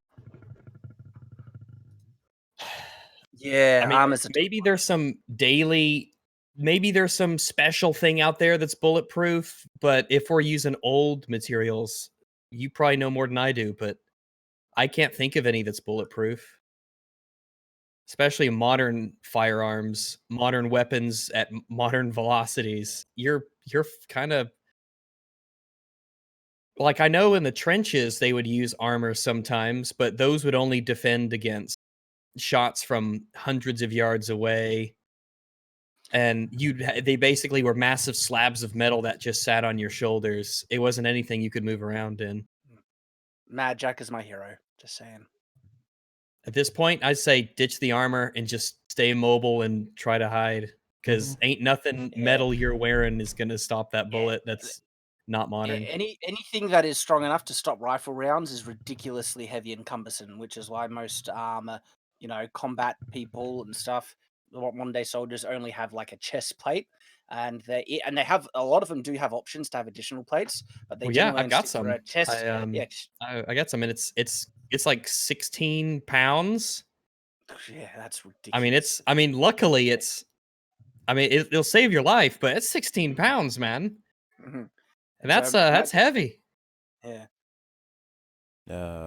In the EU, you could force heal only minor wounds. Not anymore.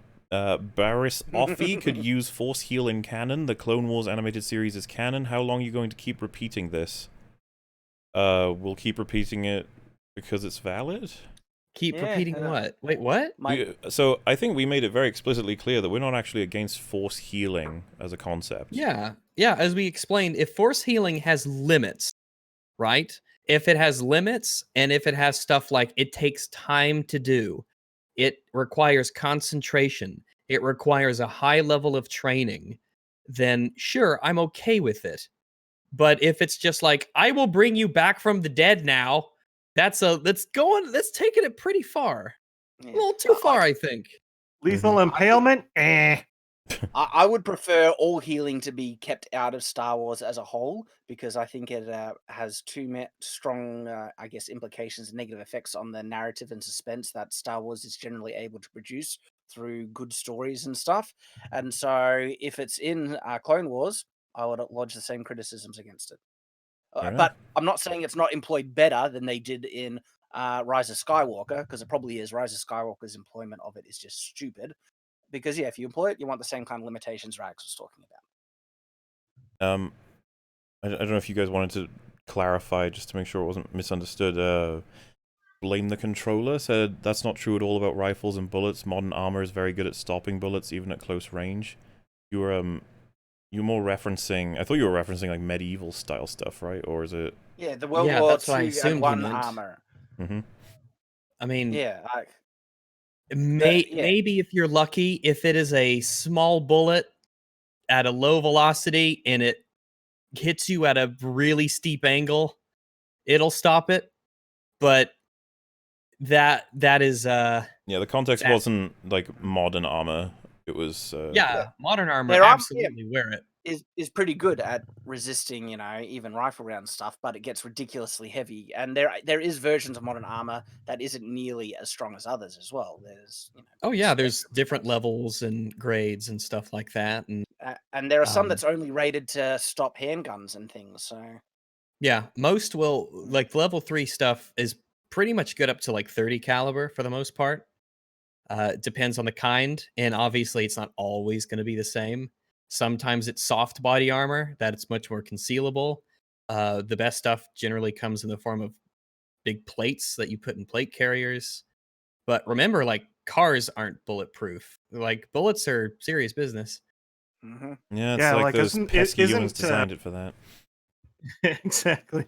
Isn't the Kevlar people often take only like 2 bullets before that thing is near useless and unusable? Or at least it'll fuck you up getting hit by it after that. Oh yeah, the stopping power. It's like you're going to stop the bullet from penetrating, but the stopping power is still enough to bust your ribs. But no, not quite that serious. I mean, you'll definitely feel it. It's not going to break your ribs generally. Really, I think you'll I've heard feel of it. People's ribs breaking from. Wait, just to clarify, it might, he said after it's been shattered, right? So after it's been damaged. Yeah, after it's been hit and shattered, depending on where it hits after that, yeah, it might. Mm-hmm. Obviously, if it's damaged, it won't be as good at stomping bullets. And it also depends on what you get hit with. And still, none of this would kill Palpatine. None of this would kill Palpatine. Palpatine doesn't even need armor. The Force is dark armor. side has many powers. He has plot armor. He has plot armor except when it's against Rey. In my novel, The Savior Libra, Nina heals Lance's shoulder after it's torn by a wolf. He never has full use of it. Mismatched muscles, thick scars. Fair enough. Shad healing is not always that OP. It could just allow for quick healing of flesh wounds rather than full-blown Wolverine regen. Yeah, maybe. Yeah, it depends. I agree. On how you do it. If there's limitations on it and stuff, you can employ it in a story. But even in that regards with Star Wars, I think just keep it out of Star Wars. Yeah, original Force powers were really good, well defined, had good restrictions, and could be employed in inventive ways. That's all you needed, and it worked really well. Yeah, if it was only something that certain Jedi could do of a certain Jedi class, certain kinds of training, if it was like a non-combat thing, it was like after the fight you could apply almost like it's first aid to a degree. But man, you just can't make it ultra powerful. No cost, easy to do, just get out of jail free card essentially for storytelling. Yeah, man. Anakin heals his mother in episode 2, saga ends. Yes. The worm has Drogon levels of comprehension. Yep. You can understand the themes. Thanks for ripping into this film, guys. It's very cathartic and I haven't even seen it yet, lol. Oh, well. that's an interesting level of catharsis. So is General Gay Pride better or worse than General Sucks? I'd say he's better. You guys reckon? Who's General Sucks? Who do you think General Sucks is? General Sucks? My brain Hux. And then who do you think General Gay Pride is referring to? General Sucks? Yeah, I know that. Yeah. Purple hair lady. No, what? No. No. So General Sucks. General Sucks. I know. Yeah. What rhymes with sucks here, Shad? I said it was Hux. Yeah, General Bucks. Hang on, General. I said it was Hux. General Gay Pride. You said was Holdo. Wasn't she? General Gay Pride. Pride. Oh. I understand why Shad thought Holdo. I've been trying to review this dumpster of a movie for like just let my brain. It's okay. Not Please. unreasonable. It's okay. Not unreasonable that he confused Pride with Admiral Genders. I prefer Pride to Sucks. Personally. The suck comes before the pride. Wait, what? Oh yeah, Das saw the pic of your character your PFP is from, and he's a handsome one, and love that artist. Uh-huh. 10K watching at 6 p.m. EST. Also, hi, Mom. Aw. It's past 6 a.m. over in my neck of the woods.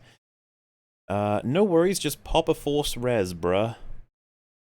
In TPM, Obi-Wan makes a little motion over Qui-Gon after he's stabbed, and Qui-Gon says, too late. I thought that implied Obi-Wan was trying to heal him. Oh, I don't know. Why would it be too late? You can heal people after they've died. you can Maybe. definitely push but it. Obi-Wan was no Rey. True. Kylo, Like, poor Obi-Wan, he'd only been training since he was like a kid. She'd been training for like a day. That's where he messed up. Mm-hmm. That's where he messed up. Force healing is a BS hormone type thing. I hate it. Okay. Hormone type thing. I don't know. I don't know what you mean by that. In the EU, healing needed a self-induced trance. All right. Yeah, it's definitely not something you could use in combat. It's more like we've won the fight. Now we could perform some kind of aid on anyone who's been injured. Luke never uses any abilities that he hasn't already seen other Jedi use. Rey doesn't even need to know what the Force abilities are possible to use them. Yeah. She does them. She does the best ones by accident. Force lightning. Whoops. Force heal. Yeah. The exorbitant amount of crazy Force users in the EU is a problem Timothy Zahn had mentioned before as being an issue. I would agree. Yeah. Could someone have Force healed Padme? I don't know. She's dying of sadness. Can you really heal sadness? Yeah, puppies. Imagine what Anakin would have done. Wave like runner. if he found out there was such thing as Force healing and he could learn how to do it. The crap he went through just on the promise of immortality, and they're like, no, you could learn Force healing. You know, yeah, like, man, so good. Went to best door in chat said Qui-Gon be like, Obi, you've been bad at healing all the time. Don't embarrass yourself. It's like, do you want me to try? He's like, no. Like, nah, bro. It's all good. This ended up being my favorite Star Wars for all the wrong reasons. Where would you guys rank it? It's like drawn for worst. Like, yeah, it's a draw, either worst or second to worst. Mm-hmm. Pretty bad. Beware the turd worms of Pooprakis. All right. I will. That sounds awful. Thank you for the warning. Just got out of the cinema. Words do not exist. Thank fuck you massives are still on. I need EFAP now. Bloody hell. No sleep now. Only EFAP. Cleanse me. Oh. Cleanse me, daddy. Ahsoka was my favorite. Rip. Ahsoka fought Vader. Ezra went back in time to save her. Seriously, she's alive at the end of Rebels and searching for Ezra, who disappeared with the hyperspace whales to defeat Thrawn. Yes, really. Okay. All right. I don't know what that is. I believe you. Yep. I don't know. Luke and Leia both die due to overdosing on the Force. Yeah. Just as we remember them. The Rise of Skywalker Palpatine is a crappy knockoff of the Immortal Emperor in SWTOR. Total garbage. Hail Valkorion. Kneel before the Dragon of Zakul. Force Ghost Luke should have fought Palpatine himself while Rey stayed behind. I mean, he can catch a lightsaber and lift an X-Wing out of the water. Yeah, but, you know. Yeah, good points. She can do it. Why would he want to do that? It's dangerous. Why would he want to take that away from Rey? Otherwise, the women won't watch the movie. Yeah. I like how this one just says, this movie is shit. That. I agree. Wise words. Can't deny it. Oi, Wookiee, you got a license for that knife? Yeah, that's what happened with the captain. That's why they stopped him, yeah. There's plot armor and then there's being immortal. I mean, that's what plot armor is. Like, the strongest of plot armor makes you immortal, essentially. Yeah, Poe's got it good. Funny how the attempt to counter her OP-ness just reinforces how much of a broken Mary Sue she is. At this point, the archetype should be revised for her. Pretty much, yeah. Like, I think most people will be referring to her when they say Mary Sue in future. Or you could just Ray Sue is the new title for that definition. Ray Palpatine. Yeah. It should have been Dark Helmet instead of Palpatine. Agreed. Way better bad guy. You don't train to learn lightning, you train for telekinesis abilities. It's a projection of your emotions. All you need is anger/passion to use it. Really? I don't know. Like, I've heard people saying that you need to be shot by Force Lightning to be able to use Force Lightning according to EU stuff somewhere. And so... And if that was the case, you'd think that would be going off all the time if that's all it took is just a strong emotion. Angry and attuned to the Force in some way. Yeah, we'd have issues everywhere. People are just blasting off. Wait a minute. Did Ray even get hit by Force Lightning at all? No, never. That's why, if that's true, I haven't confirmed it. But did she get hit? Did Snoke never hit her with Force Lightning? Nah, just kind of gave her the made her wobble. He did like Force torture on her. She just goes ah, like there's no lightning. Yep. So that's out. Greetings. Ray beats up people and then becomes allies. That's some anime level stuff. Oh, hey, look. I hated that. I had hated that because she's like, I want to kill you so fucking bad right now. Gets whacked with a stick. Well, I guess I love him. You know, you guys are okay. The leaks for this film made me break down and make my first car video. It was more of a rant than anything. Just thought I'd give it a shot. There you go, another person. This is happening.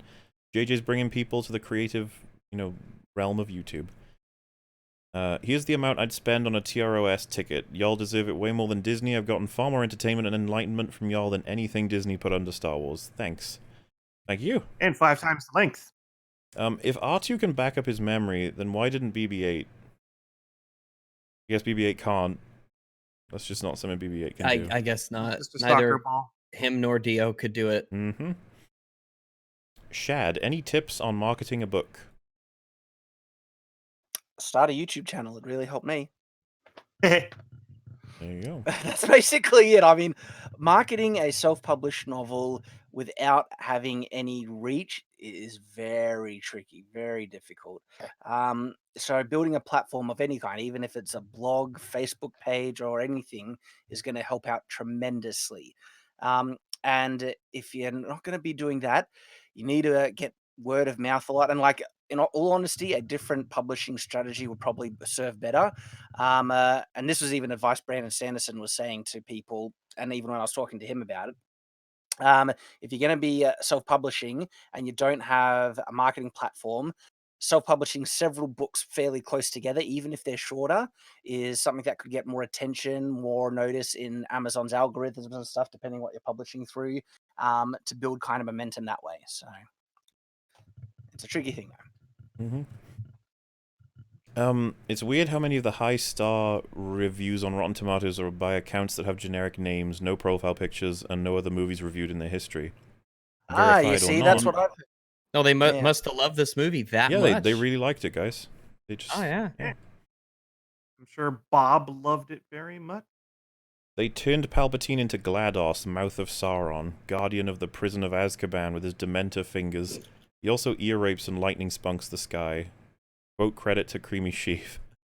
Well, yeah, that about sums it up. Saw the movie. How can it be that horrible? Seriously, the leaks were true. JJ, how could you be so stupid? What the fuck, man? I'm pissed off. Ra, get your roof. This roof has a lot of, desires. I wonder if he rents it out or not. Better, if he wants to make money. True.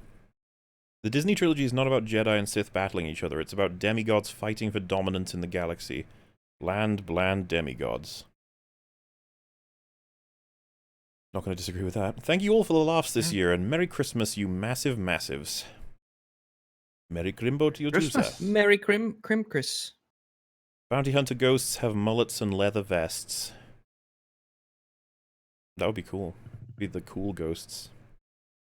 To be fair, we don't know how big the Rebel fleet was in Return of the Jedi. In the EU, the Rebels lost thousands of ships at Yavin alone, but were not defeated. Well, we saw it, didn't we? There's several like wide shots in Return of the Jedi of how big the Rebel fleet was, unless they mean like in total across the universe. Because yeah, there could be more or whatever. No, they came because Lando showed up with his capes. Oh right, yeah, he would have been like, "Hey, check these out. Don't you want to help out with the cause?" He wooed all their computer AI. Yeah, I'm surprised he was interested in that woman at the end. Did you guys lol at the bass drop meme sound when Palpatine shot the lightning? I was dying. I actually was. That was hilarious. Palpatine believed in redundancy when it came to Death Stars, but not navigation towers. Nah. Who needs them? Most people know how to go up. I'm sure it'll be fine. They needed to watch the Pixar movie in order to understand the concept of up, because it turns out they didn't know exactly what it was. Yo, if they had some balloons, they'd know which way is up. There you go. There we go. Some reason Lost Chat Super Chat didn't work. Someone yelled and clapped when Star Wars came up. Several people groaned in response, and I just felt bad because I knew what was about to happen. Yeah. Clap. Honestly, when I was in the cinema and it said "The Dead Speak," I was like, "Oh my god, here we go." The Dead Speak. This is it. The Dead Speak. Dead Speak. What is the point of all of this if we can't go up? Yeah, I know. Oh wait, that's a reference, isn't it? What's the point of all of this if we can't go up? Like that's what we'd say in TLJ, I guess. Ships are having erectile dysfunction, can't get up. Nope. Up? Are these the clone troopers with the minds of children? Children know how to go up. Yeah. Yeah, that's simple. What an insult to children. Every child knows up from down. When Palpatine did his ear rape base boosted lightning, I actually cried laughing so hard. Please tell me I'm not alone there. It was pretty funny. Yeah. Wait, if Palpy controls Snoke, then what the fuck was Snoke doing in TLJ with Rey? Explain, JJ, explain! No. He doesn't have to explain anything, he's leaving Star Wars forever. Clearly Hux's skin actually begins at the pants. Oh, about the wound, yeah. The knee wound, yeah. Wait. So, just could I also, random comment, right? One of the problems with this movie, Rise of Skywalker, was trying to find a proper antagonist because Snoke was dead. You know, trying to explain how Snoke survived and bringing him as the antagonist for the next movie takes less leaps in logic than bringing back Palpatine himself. Just like, you know, we've had people chopped in half survive and come back in Star Wars already, so they could have just brought Snoke back. It is alive and angry. It wants revenge. I'd sooner believe that than, I mean, and Disney's done it before. Disney brought back Darth Maul in the Solo movie. Exactly. That's what I mean. That's exactly what I mean. They did it. Yeah, and you could literally have Snoke was like, that was a hologram, and I made it look like you killed me, lol. And we'd all be like, okay, hologram, alright. Yeah, but they obviously picked Palpatine because he's so much more menacing and has so much more weight to him. But you could have given Snoke weight. Yeah, just have Snoke start off and have him murder a couple of those main useless characters. You know, Rose. Maybe you know, it'd be sad to see Pogo, but he could have been on the chopping block to have him. Yeah, and then that would make you really take Snoke seriously if you did something like that at the beginning. Wait, it's 4 hours in and you're just at Endor? Yes. I joined 4 hours and 50 minutes late. Hello, future. Hello. Hello. I think during the council meeting, one of the First Order officers says something along the lines of, with all the Sith fleet, our numbers will increase 10,000-fold, which means the size of the fleet can be unbelievably massive. Well, didn't we talk about this? We were like, they must have had one ship in the First Order at that time, then, for that statement to be accurate, because they didn't have... I think it would be generous to say they had more than 10,000 Star Destroyers on Exegol. I'd probably go as far as saying 1,000, maybe.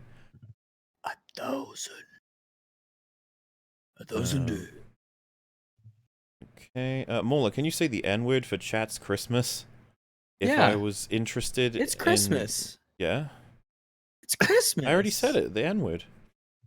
Yeah. I feel like, much like the Christmas spirit, this violates the spirit of the question. I have answered the question literally, and that is my requirements as EFAP and Not Opal. sure if... Alright, but you might get a few angry emails that say the N-word. Or happy emails thanking me for a good Christmas message of the N-word. I don't know. Maybe. I doubt it. I need to ask before the second half. On Exegol, they walked under the floating structure and descended. Where to? What was the role of the floating structure? To get them down to the super basement. To look imposing. I mean, Yeah, I was there's no going to reason for it raise to that as exist. like a weird thing, but they said, you know, there are weird gravity well things happening on this planet everywhere. I was like, all right, fine. I thought they were talking about the space surrounding it, not that planet specifically. No, I thought even on the surface there was weird things happening with gravity and electromagnetic forces and lightning and things, and so it's all right, it's floating because Still weird. There's just this big floating block. Well, we know in this trilogy it's only a one-way elevator. Goes down, not up. Mm-hmm. Everyone I know who likes this abysmal movie either ignores previous movies or turns their brain off. Annoying idiots. Anyway, hi Rags. Hi Mauler. Hello. Hi. Hello. So to get this out of the way, this is not a good film. I know it isn't. The sequels are still by far the weakest trilogy. However, I didn't hate it. In fact, I quite enjoyed myself. It felt prequels bad, not sequels bad. you can like it. Yeah. There's nothing wrong with liking it. Yeah, there's nothing wrong with liking it. Freak. Google Goonies coin scene. Hey, though. The movie should have been titled Rise of Palpatine instead, though. Commit to something, Jar Jar Abrams. It would have described the main plot, the Emperor rises, and foreshadowed the twist, Rey Palpatine. I don't think they would wanted to have implied the last film of the saga was the rise of the villain. They probably wanted to avoid that.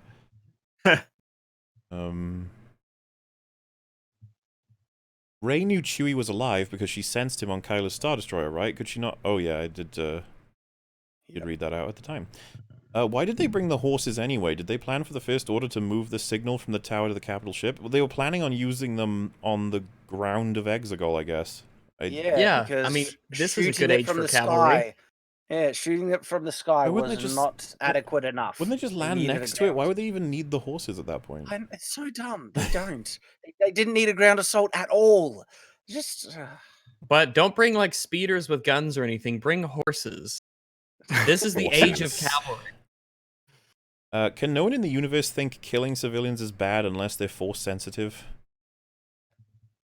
Is that in reference to? Oh, that was a reference of what broke his condition. It's not just that. I think it's mental conditioning that they've been going through ever since they were kidnapped. It's not just a bad thing. This is obviously bad. Yeah. I mean, like there's like in real life, right? People will do terrible, horrible things with the right motivation without brainwashing. But you add in years and years and years of brainwashing to that, and you're like, man, that's a pretty solid way to indoctrinate people's mind. I think I found Kylo Ren's origin. Kybo Ren. Laugh my ass off. Kybo Ren. Did y'all like how there was about 10 seconds dedicated entirely to showing the effectiveness of the Y-Wings? Fuck anyone who still defends the shit bombers. Only took seconds for a single Y-Wing to blow up a whole Star Destroyer. Will this EFAP be the accidental 24-hour one? I think we're gonna, once we hit the cap, we will be signing off. How are we looking? We have half an hour left. Yeah, we have exactly 26 minutes, I think. Until we hit the cap. And if it wasn't capped, I would push to get all these done, but I'm afraid that it's not going to be a thing where we start another stream for. I'm not sure what I would name it, but we can just refocus anyway. And it's always better to have an energy refresh for when reading these. Yeah, I could use food. Same. Yummy. This trilogy will go down in history as the worst. When people review this in 10 years, people will be asking, wait, what was the point of any of this? The original trilogy plus the prequels, despite flaws, had a solid purpose. Agreed. I just left Cirque du Soleil. EFAP confirmed bigger audience. Well, it is EFAP. Cirque du Soleil. Star Wars edition. Oh, this'll tell us where we are. Go away now. Oh, hi, Rags. So guess who just left? Wait, I feel like we just jumped through time quite significantly because he didn't leave until way later, didn't he? I think he left another 2 hours. We might be like 5 hours. All right, well, all right, yeah, not bad. Wouldn't someone have gone to check out salvage the wreckage sometime in the last 30 years as well? Just a thought. Yeah. Yeah, definitely seems that way. A long that time would ago. be a Super treasure. valuable to salvage what would be in there. All over the galaxy, people would go in there to get weapons and armor and equipment, electronics. Oh man, that thing would be lootable for years. Wait, so the whole time Leia knew how to use a lightsaber and the Force, but sent her to fight Kylo and Snoke without teaching her the basics? Uh-oh. Force, but sent... Who did Leia didn't send Rey to fight Kylo and No, Snoke, Luke sent did she? her. Technically, no, he didn't even send her. He didn't want her to go. Yeah. All Leia might have done is send Rey to talk to Luke, which is still weird. Mauler, let's skip the fight scene. Shad, gonna stop you right there. Well, yes, that was fair. That's exactly what happened. Mauler, this movie makes me want to die. Hurry up and finish talking about it so I can die emotionally. Starting Buffy Season 6, please. Oh my, good luck, sir. Execute EFAP 66, Darth Uchi Jeb. I'm looking forward to watching this stream when I catch up. Still at EFAP 55. This movie looks so bad and I want to see how my sis reacts to it. Fair enough. Finally caught an EFAP live. Hi everyone, I'm actually going to see this movie tomorrow. Grant me strength, long man and dog. Sure. Give you strength. Force lightning isn't working. This calls for more force lightning. Merry hi, Ragsmus everybody. Ragsmus. Ragsmus. That moment when we'll never see the Vong on the big screen. Maybe that's for the best. Whenever someone says like, oh, I want to see the blah blah blah, I'm like, yeah, look what they did to the OT. Just saying. 2 timestamps from previous EFAP episodes. Play them in order and enjoy. You know what? I will hang on to that, and just so I can try and get through a few more of these. But I will put it in the notes for me and Rags to possibly check out. I'm not sure what it is, but it could be funny. Remember that a supposed prequel Chiss versus the Vong trilogy was announced? Guess those are shit can now. Probably. Look at these massives ranting about a movie about space wizards intended for children. Shake my head. Excuse me while I watch the smartiest movies. Herzogs. Yeah. That's a Weekend Warrior referencing Patrick Willems. He got blocked by Patrick Willems, by the way. I think he posted the meme picture too much. Patrick was like, stop it. I didn't say that. Stop using my words against me. It's cruel. That's harassment. They fly now versus she kind of forgot about the Iron Fleet. Yep, it's just epic lines from the history of media. TIEs don't have hyperdrives or wayfinders. Apparently they do. They do have hyperdrive. They do have hyperdrives, yeah. The old ones didn't in the OT. They didn't have hyperdrives. They didn't even have life support. Thus the outfits that they wore on the inside. That's an interesting point, yeah. They didn't have shields either. Yeah, actually. Every Star Destroyer has a Marvin the Martian gun inside. It does look silly sticking out of the bottom. Yeah, a little like bit. That. Rags, your laugh is the most musical, joyful sounding thing I've ever heard in my life. Every time I hear it, I find myself falling more and more in love with you. Good doggo. Yay. Oh, I'll make sure to laugh more. Merry Glad Christmas, I have that effect. Brood. Aw, I'll be very up to sweet bro message. team levels eventually. Remember to go low. The destroyers can't hit us without hitting each other.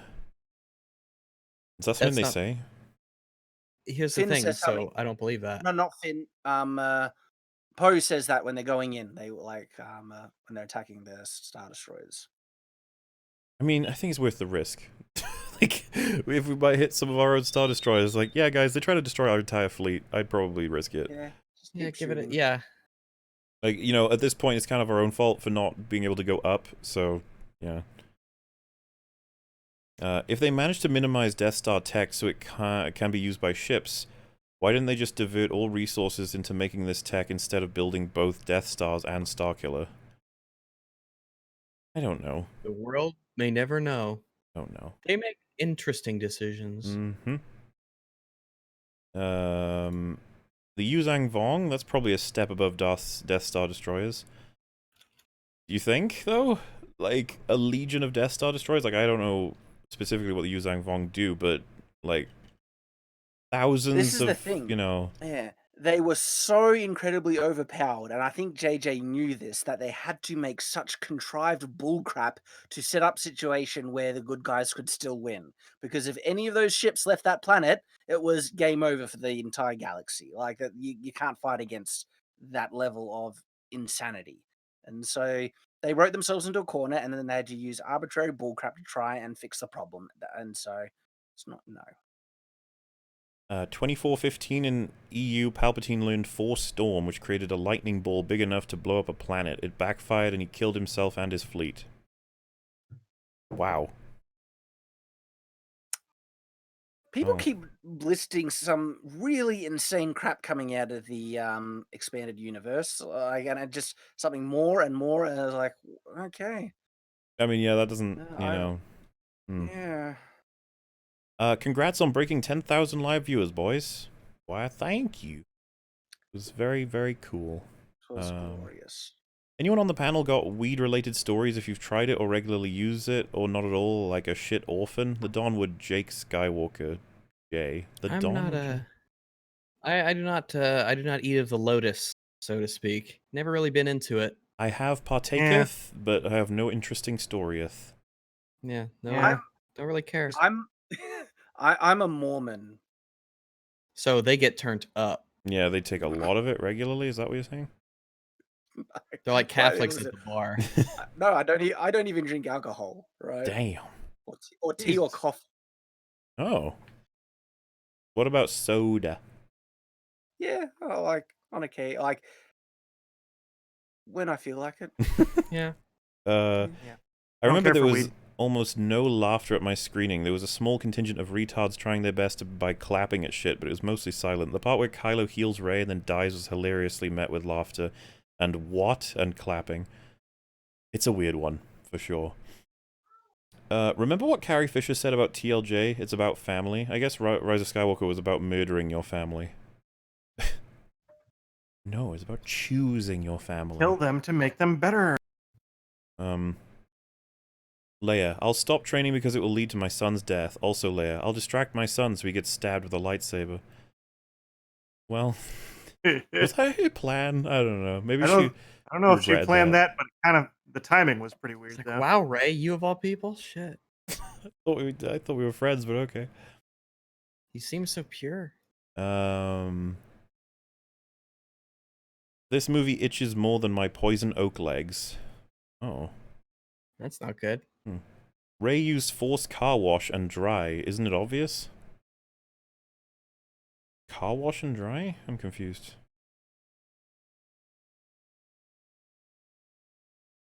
Nope, nothing. Yeah, I don't know. I don't know. DOY.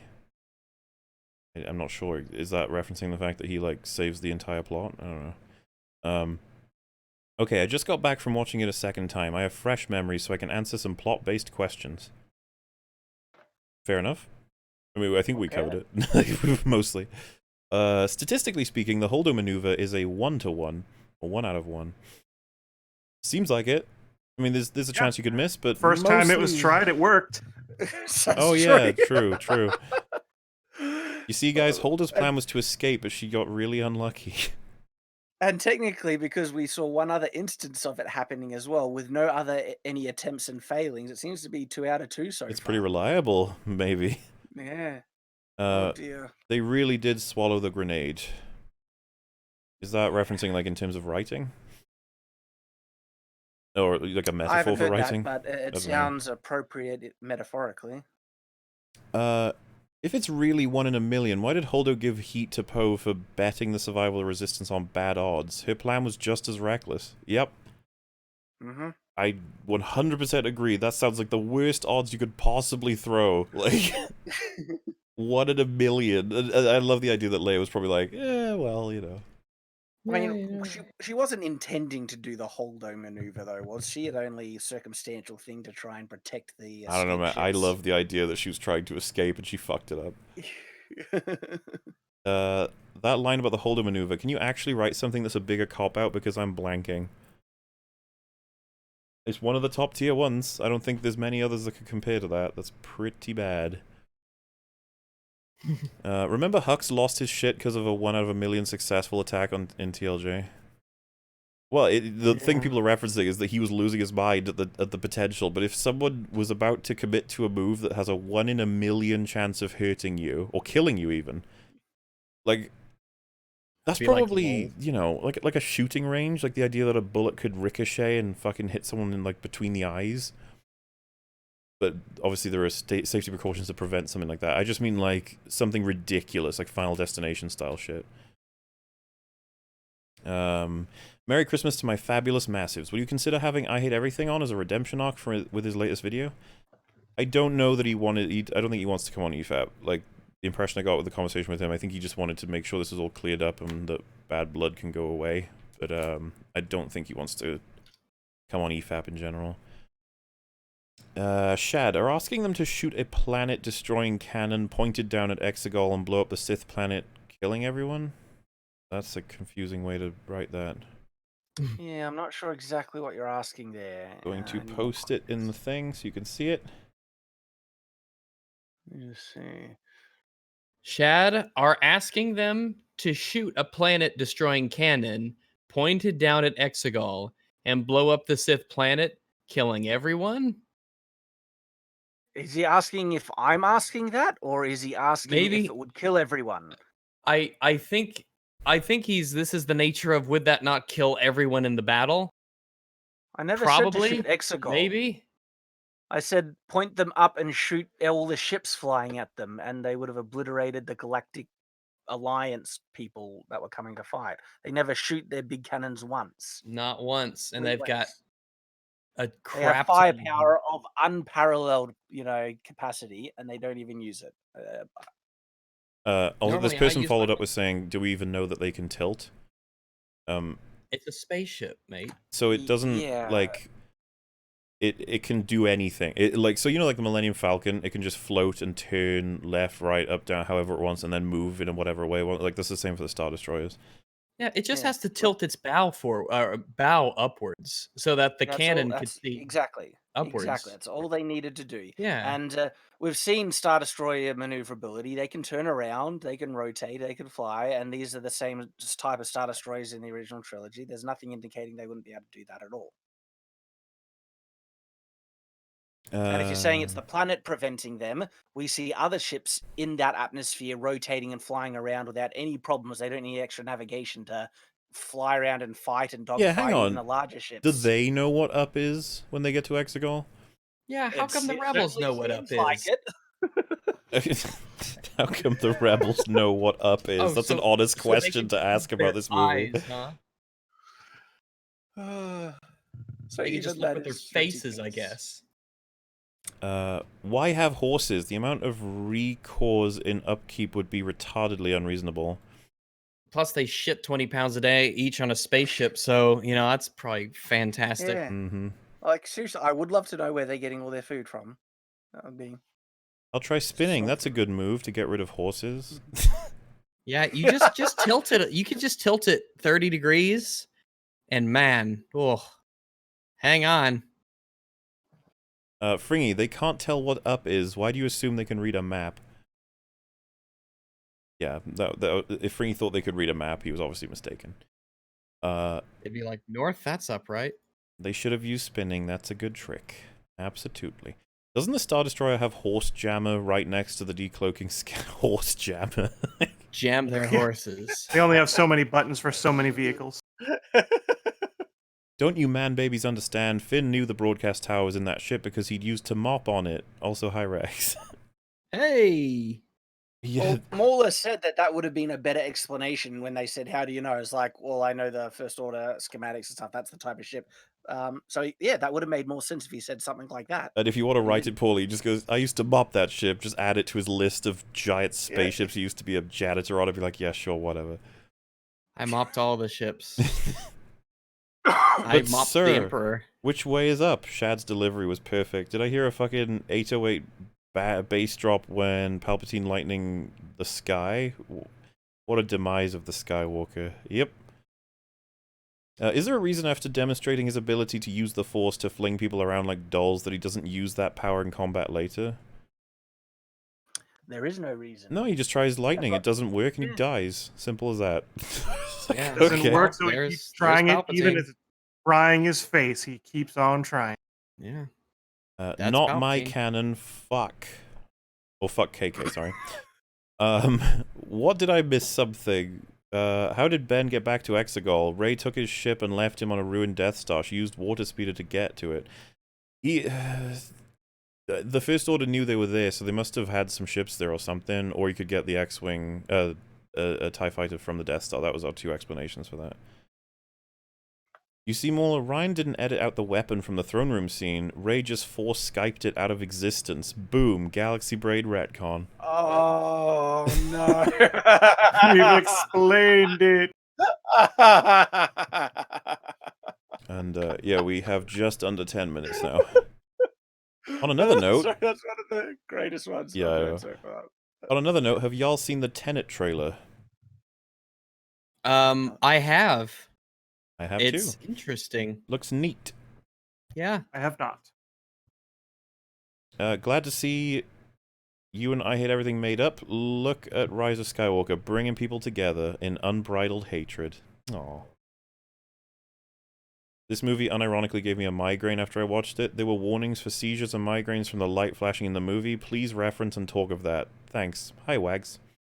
Hello. Hello. Yeah, it was rough. We have talked about it, so that's... yeah. Yeah, with Palpatine on an exploding Death Star 2 is what the fuck. But the blue wave thing after the explosion could be his power going to another body.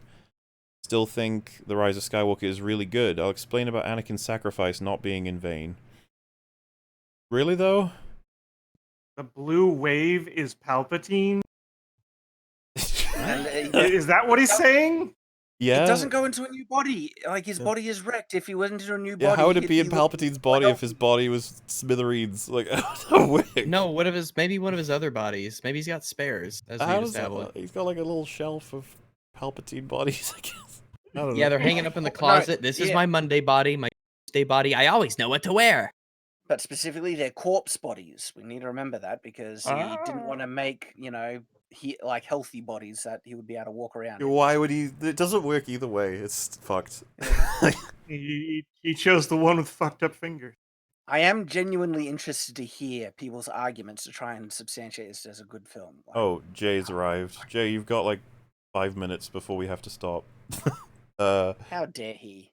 Also, it says, I'll explain Anakin's sacrifice not being in vain. Anakin, the only thing that he accomplished that didn't get fucked was saving Luke. He did not stop the Empire, not even close, and he did not defeat Palpatine, and he did not bring balance to the Force. That's like 3 out of the 4 things he tried to achieve destroyed. I would say that's pretty significant. IMO. Just wanted to point out how dumb Lightspeed Skip is. From what I could tell, Poe was making random jumps. Seriously, he could have crashed the Falcon into a black hole, a sun, or an asteroid while in hyperspace. Yeah, again, though, I still think that's the better option than, getting fucked by the First Order. Like, and the risk is not as significant as the movie makes it out to be. At least that's my understanding. He should have been coming out in empty space, but the big problem that we've found with it is that he shouldn't be able to jump between planetary star systems that quickly. That's just ridiculous. He didn't need to run anyway. You saw when they were in that narrow ice cave and they were going straight into 3 TIE fighters, and no matter how narrow that pathway was and how big that ship was, they still couldn't fight. Gonna go to sleep, see you massives when I wake up. Good night. Good night. A lot of this movie sounds like a rip-off of the story of the Old Republic. Probably because it might be. Who knows? You don't know where to get these ideas from entirely. I think it probably would have been better if they were ripping off the Old Republic stuff. True. When everyone fell into the quicksand and there was a moment of silence, I knew they weren't dead, but the characters were annoying enough that I said, yay, in the theater. The movie should have ended. Yay, silence! For 2 days, the RT score has been 86% now with any change from 600 reviews to 23k. It doesn't work like that. Yeah, it does seem really? Odd, doesn't it? That seems really weird. Wow. The only people that'll be left defending this film are people who play video games on journalist mode because the film is game played on journalist mode.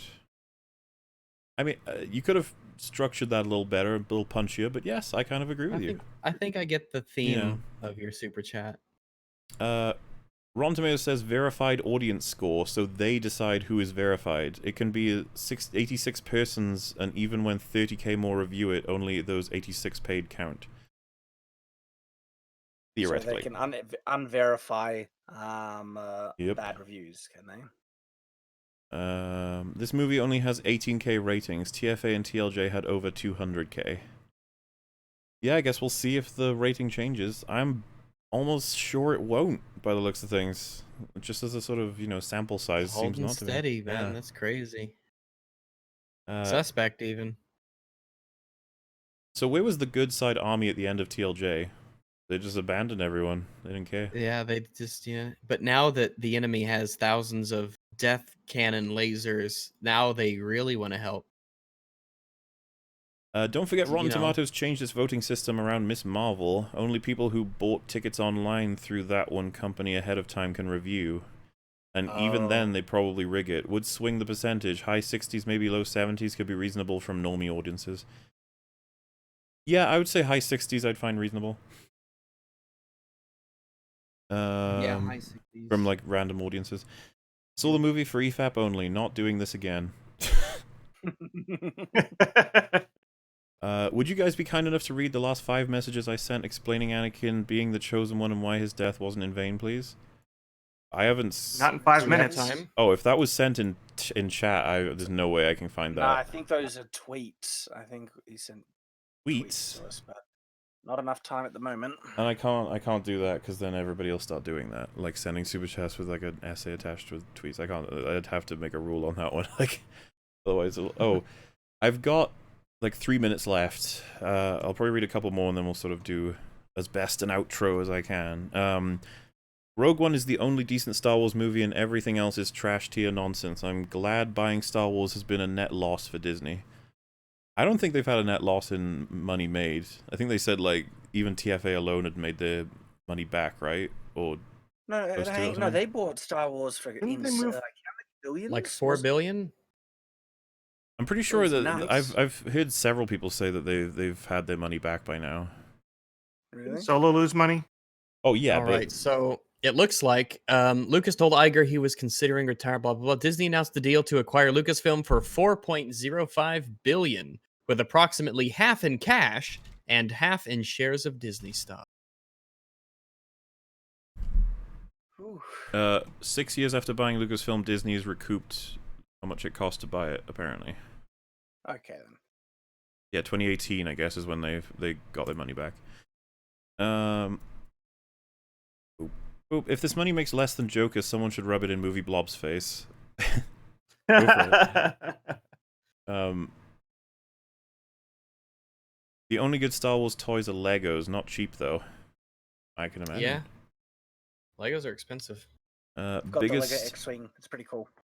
Biggest gripe with this movie, Ahsoka, a fan favorite from Clone Wars and Rebels, is in the Mary Sue Force Ghost cheer squad. Thing is, she was alive last we saw her, well, after the Jedi Purge. She's not even old enough to have died of old age. She'd be 71. 100 is the average for her race, 200 with the Force. Thanks, JJ. It's like a Christmas card that says, hey, your grandma died. Fuck you. Stop drinking the prequel Kool-Aids. They suck. Damn. Shit, it's harsh. Yeah. Did anyone else notice that Ben only died when Rey kissed Ben after he had already revived her? Did Rey suck out Ben's life force at the end? Sucked out his man juices right there. Kiss of death. Mm-hmm. And with that, because we've only got a minute left, I'm going to say that is the end of the stream. Oh my god. I will collect all of the remaining super chats. These will be sorted. I'm currently working on the Unbridled Rage for this movie, and this will be uploaded to Moolah. Every link you'll need for the people who guested today are all in the description. Thank you all very much for the kind donations and for obviously checking out this stream. It's a very crazy amount of viewers, honestly. And what else should I say? Thank you all for the guests for spending so long here. It's been appreciated, guys. Good stuff. Absolutely. Absolute Great pleasure. turnout. Great turnout. This has been a highlight for me. Excellent stuff. And yeah, 20 seconds remaining, so we're gonna have to say goodbye. Thanks again, everybody. We will catch you again in the future. Memes and reading out super chats, it'll all happen in future, 100%. But that's it. Good night. Farewell. Good night. Bye-bye.